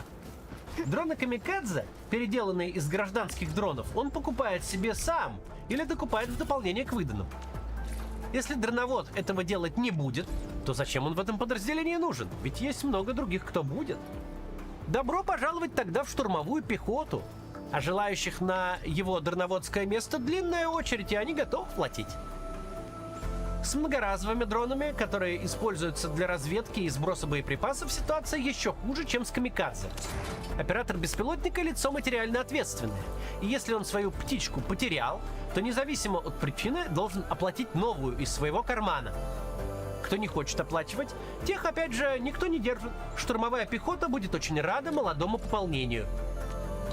Наконец, всякий оператор беспилотника в какой-то момент может обнаружить, что является для противника приоритетной целью. Охотится не только он, но и за ним. Надо понимать, если ты достаешь своим дроном до неприятеля, значит и он достает своим до тебя. И очень хочет это сделать. А все мантры про службу на удалении от линии соприкосновения в современной войне не работают.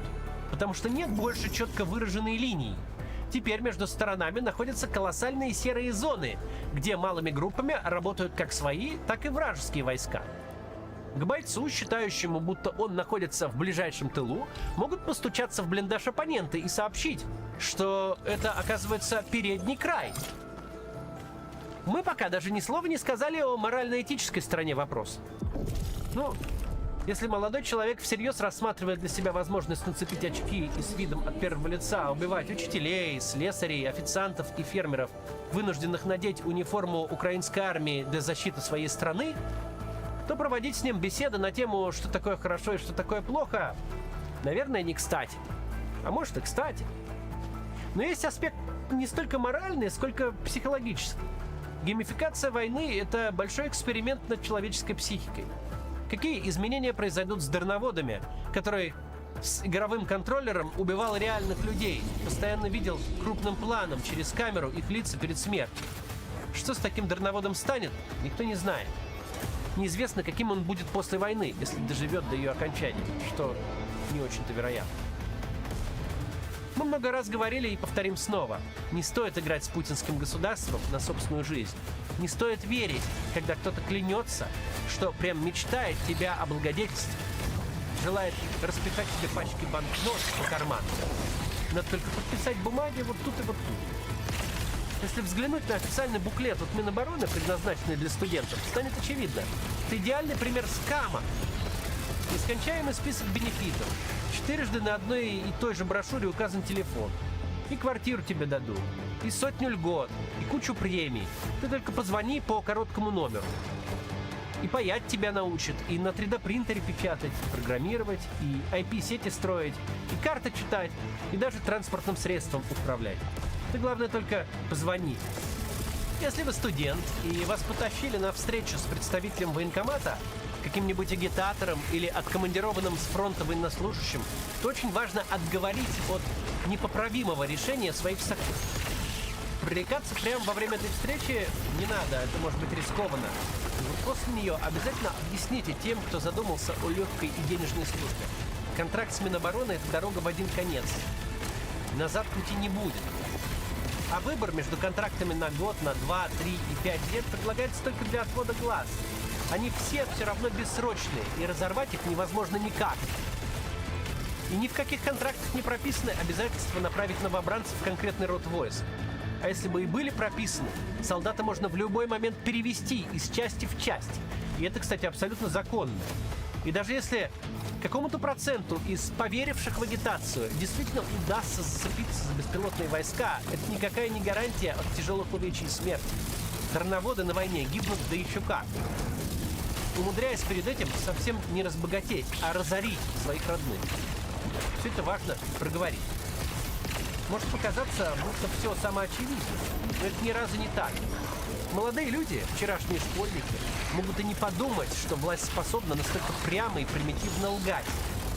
Рассказывать голосом человека в форме и писать в рекламном буклете одно, а потом подсовывать на подпись прямо противоположное. Осознать, что обман может быть настолько топорным, да еще прямо от государства, не самая очевидная мысль. Поэтому ее нужно доносить до окружающих, и с ее пониманием нужно помогать. Но осторожно. До завтра.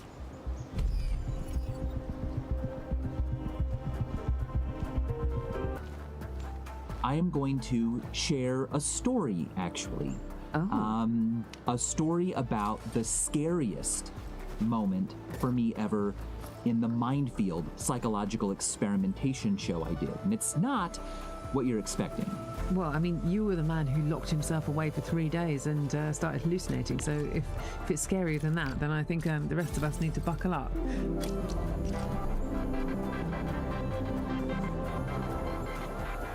This episode is brought to you by Cancer Research UK. So when most people think of naked mole rats, their unusual relationship to cancer probably isn't the first thing that comes to mind.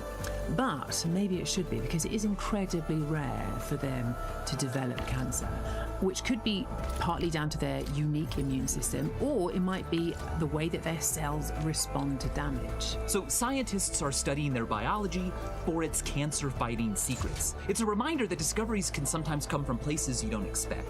Cancer Research UK is the world's largest charitable funder of cancer research. Thousands of scientists, of doctors and nurses work across more than 20 countries to help turn discoveries in the lab into new tests, new treatments, and new innovations. And the impact is clear. Over the past 50 years, the charity's pioneering work has helped double cancer survival in the UK, meaning more people living longer, better lives free from the fear of cancer.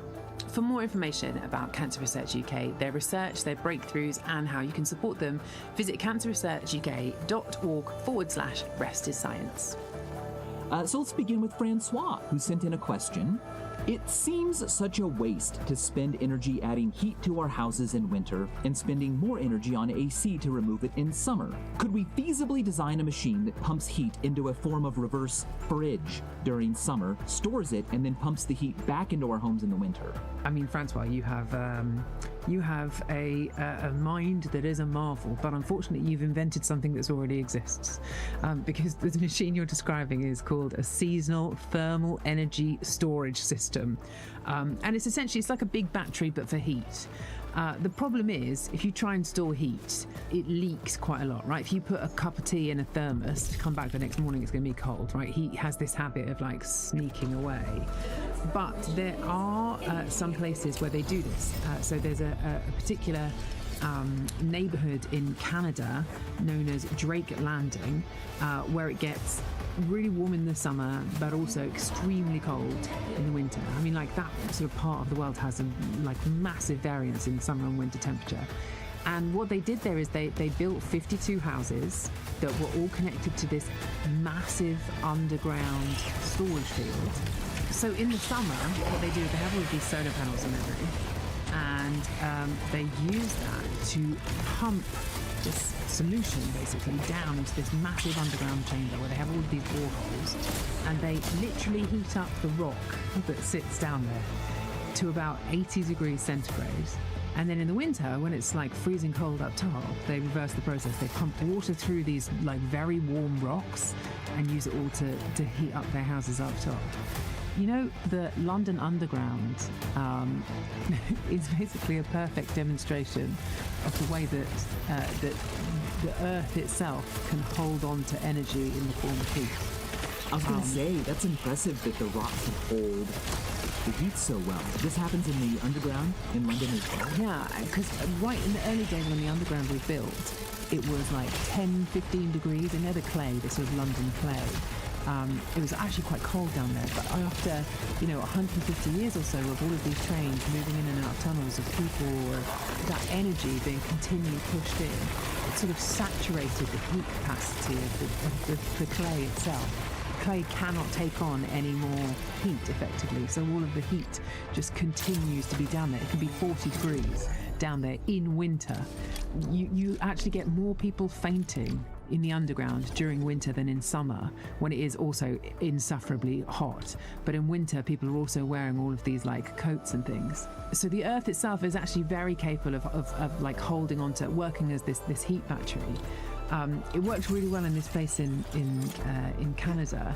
There's another example, a Finnish company who've done this as well. They're using sand instead, this massive silo filled with sand, and they sort of heat the sand up to this crazy numbers, like sort of 500 degrees C, using renewable energy in the summer, and then blow air through it in the winter to give them heat back. The only problem with this is that if you wanted to like install one of these batteries yourself, if you wanted to like, okay, you know what, I can dig down, I could dig a kilometre down under my own house and have my own little battery. That's what I think. I know that's what you're thinking. The slight problem with this is that, I mean, the square cube law is going on here, right? Which is that actually the surface area to volume ratio needs to be, you basically need to do it for a lot of houses simultaneously for the heat not to escape. You need like 50 houses at once. But if Francois, you happen to be a housing developer who wants to like heavily invest in minimizing energy bills for the future of your potential homeowners, then I mean, this is a great way to do it. Just as long as you don't mind a bit of sand in your water, in your shower, or your air. Or your air. Exactly. Ah, turn on the dust storm. I'm getting chilly. Okay, next question. We had one question come in from Guy from Slovenia, in fact. He said, do you think there will ever be a tool, an invention that humanity creates which would let us gaze into a different dimension? Oh, wow. I love this question because it's, I hope so much that before I leave this earth, I get to look in a direction that isn't one of the three I was born into. So boring looking in the same three directions the entire time. I know. I think that there's so much more out there. I feel like Belle from Beauty and the Beast. It's just I'm just this provincial 3D blob, and I desperately want to not look up, down, left, right, forward, backward, but I want to look anakata. And I think that, things like, oh, we'll look in a history book. Then you're, looking through time, a fourth dimension. I'm like, no, I want it to be spatial. And I think that the closest we are is unsatisfied. We can see the results, for example, of dimensional change. Look in a mirror. And every time you look in a mirror, you are looking at yourself as you would appear if you had been rotated in a fourth dimension, through a fourth dimension. Like, you can think about this as like an L shape. If this is stuck in a plane and it's moving around, it can never become this unless it gets rotated in a third dimension outside of the plane. And if we do that to our bodies, we wind up just like this, getting mirror reversed. So when I see my mirror image, I'm seeing what I would look like if someone from a fourth dimension grabbed me and rotated me out beyond these three dimensions that I live in. We have a lot of computer simulations that can simulate four-dimensional objects, right? There are a lot of amazing games that allow you to do this, but they only show you 3 dimensions, and then the object like leaves for a little while, or part of it leaves and comes back in, and you go, oh, it was transformed in more dimensions than I can perceive. Interesting. But it's not just the effects that I want, it's the actual direction. And I feel like it's too late for me. I think that children might be able, if we catch them early enough, they might be able to see. I think they're the tool. Because they haven't been ingrained into the 3 dimensions yet. Like, you know how if you look at kids, they'll sometimes when they're learning to form letters, they'll write words backwards and mirror reversed. It looks like an amazing feat that would be hard for me to do as an adult. And they're just like, oh, yep, and they write their name. Everything's perfectly reversed. Because to them, this and this are the same shape. Like they understand what is the same between enantiomorphs, between mirror image pairs. And we unlearn that as we become more familiar with the universe that we live in. I do have somewhere a 4-dimensional Rubik's Cube. Let me see if I can find it. I don't think I've put it on my wall yet. Let me look in the chill room, which maybe I'll show you guys one of these days. Chill as in cold or chill as in cool? Both. I'm so sorry. I don't know where the heck it is. It doesn't matter because I forget which kind of moves are allowed on it, so I would just make a fool of myself. But if you look up 4-dimensional Rubik's Cube, Melinda Green, a long time ago, made an interactive website where you can solve a 4-dimensional Rubik's Cube. It can be rotated in the 3 dimensions we're used to, but also this 4th one that...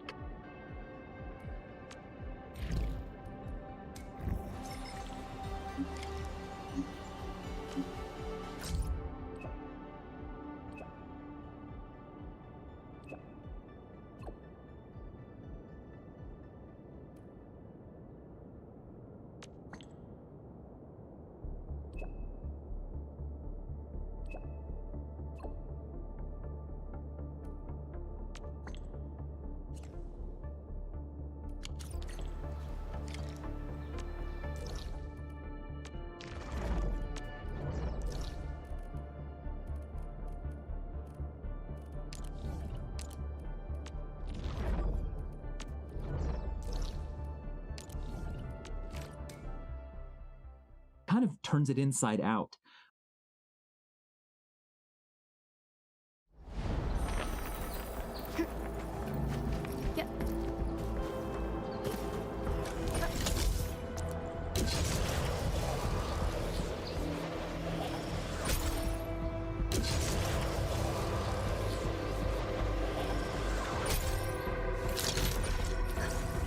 I sense danger.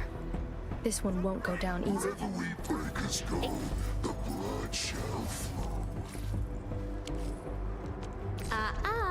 Don't blink or I might just disappear on you.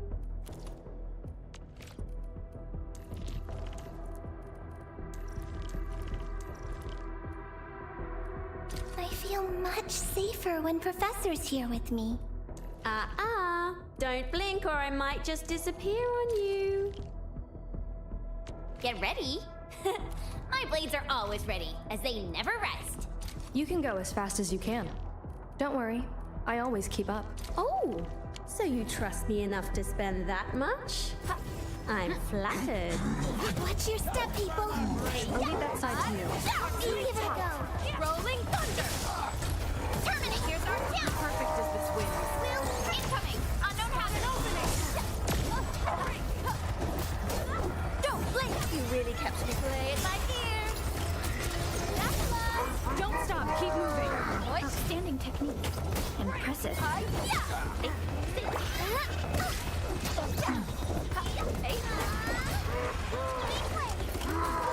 Don't stop, keep moving. Hey. Don't blink. Here's our chance. Perfect as this wind. Will hurt. I spot an opening.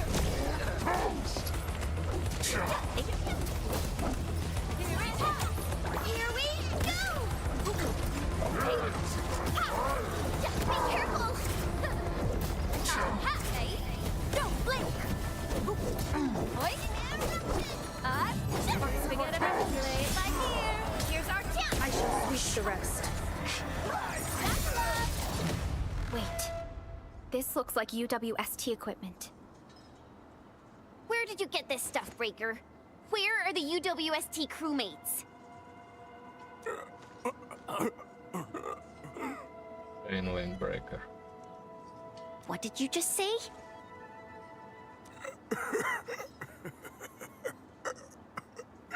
I picked it up. Picked it up? We're still quite far from the place where their signals went dark. If the Landbreaker wasn't lying to us, it means our missing crewmates might just be around here. There's a good possibility that they are still alive. Let's keep looking for Nothman.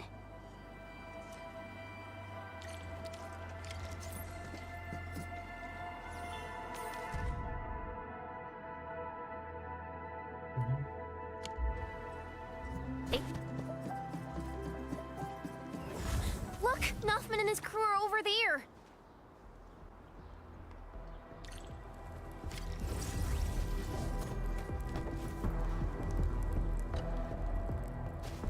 Endman? Everyone. You're all here.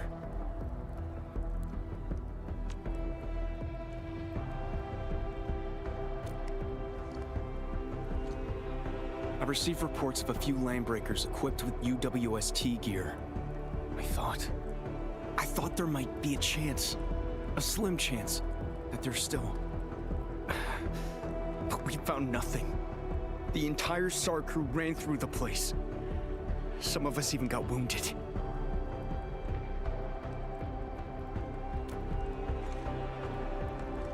Thank you.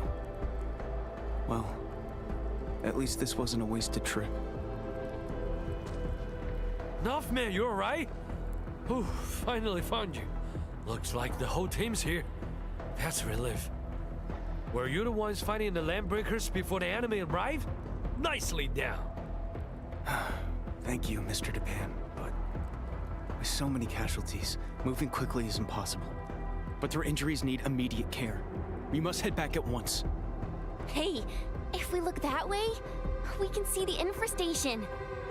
Yes, there's a big chasm in between, but the direct distance isn't actually that far. I remember you Enfielders got this facility that lets you swoosh your way across in the mid-air, right? Are you talking about zip lines? Yeah, that's it. Of course. Should we give it that a shot? All right, sounds good. I will go check on the injured while you handle that. Fingers crossed it's nothing more than scratches.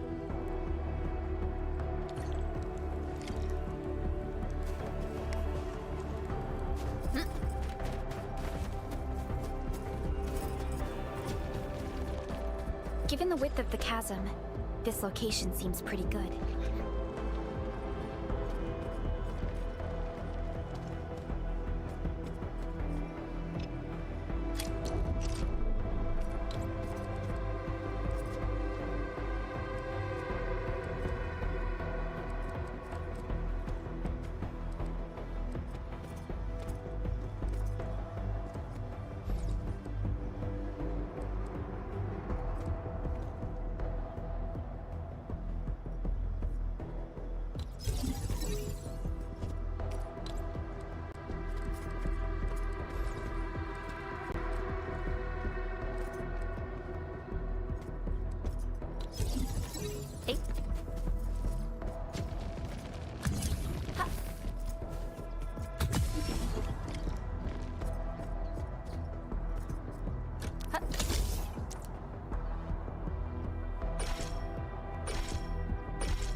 The distance looks just right. We can definitely zipline our injured people to safety.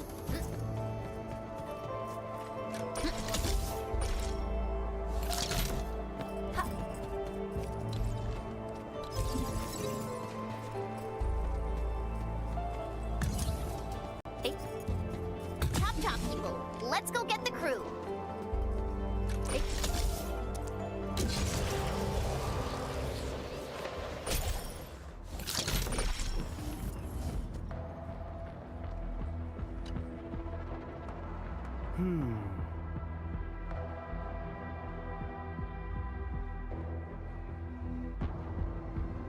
Phew.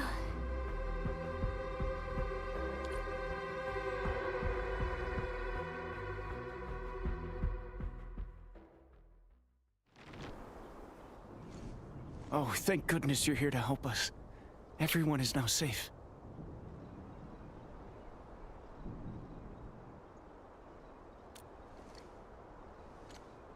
I could hardly sleep at night these past couple of days.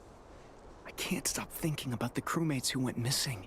It may sound hopeful, but I believe they're still out there, alive.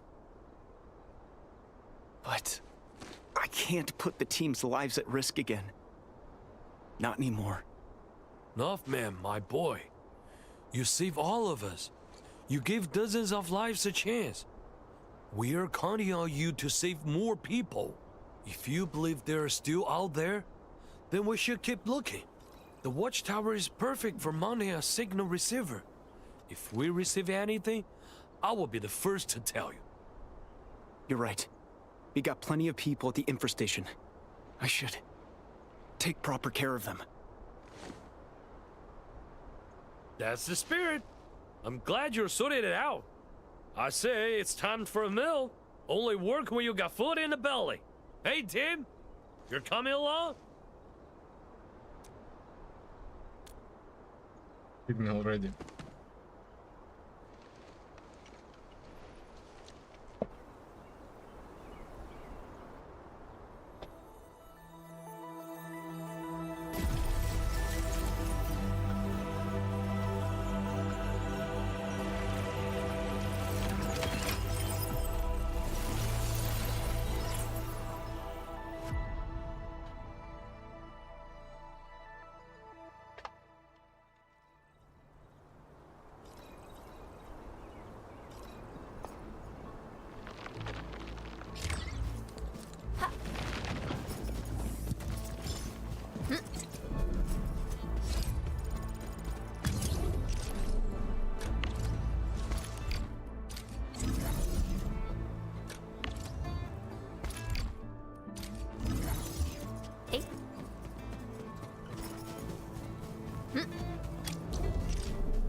That's bullshit.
You serious?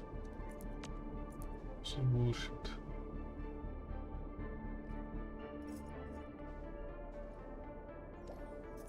I mean, this is fine, but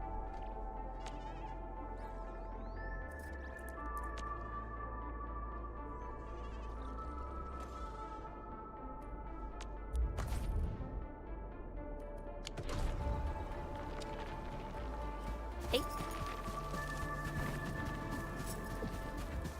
Ha.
unoptimized.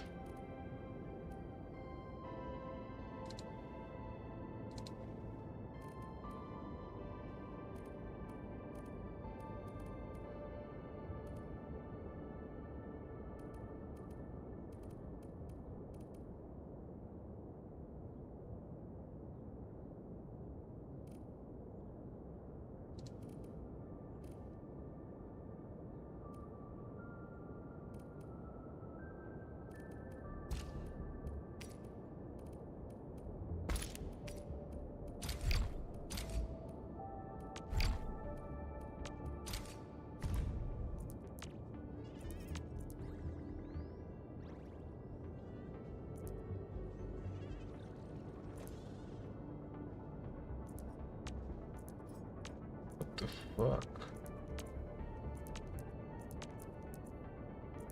So much wasted space.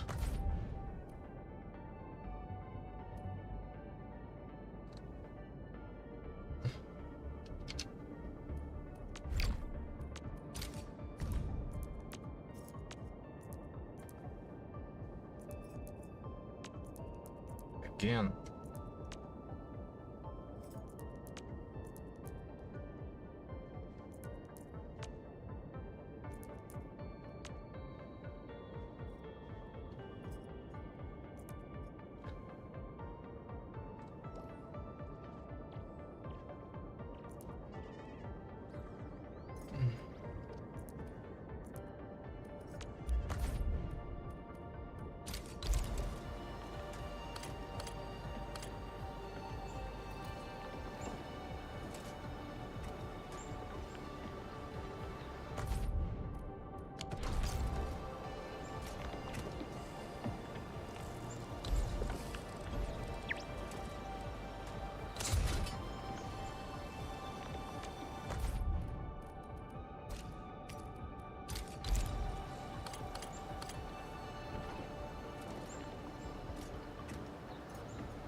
кстати.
Oh, what? Okay, so it needs this.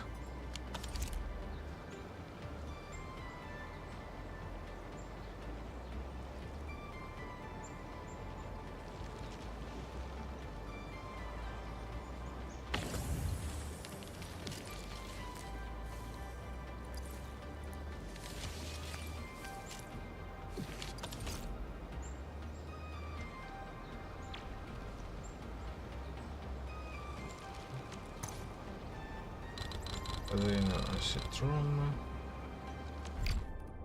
or the flower stuff.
Ten.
You serious?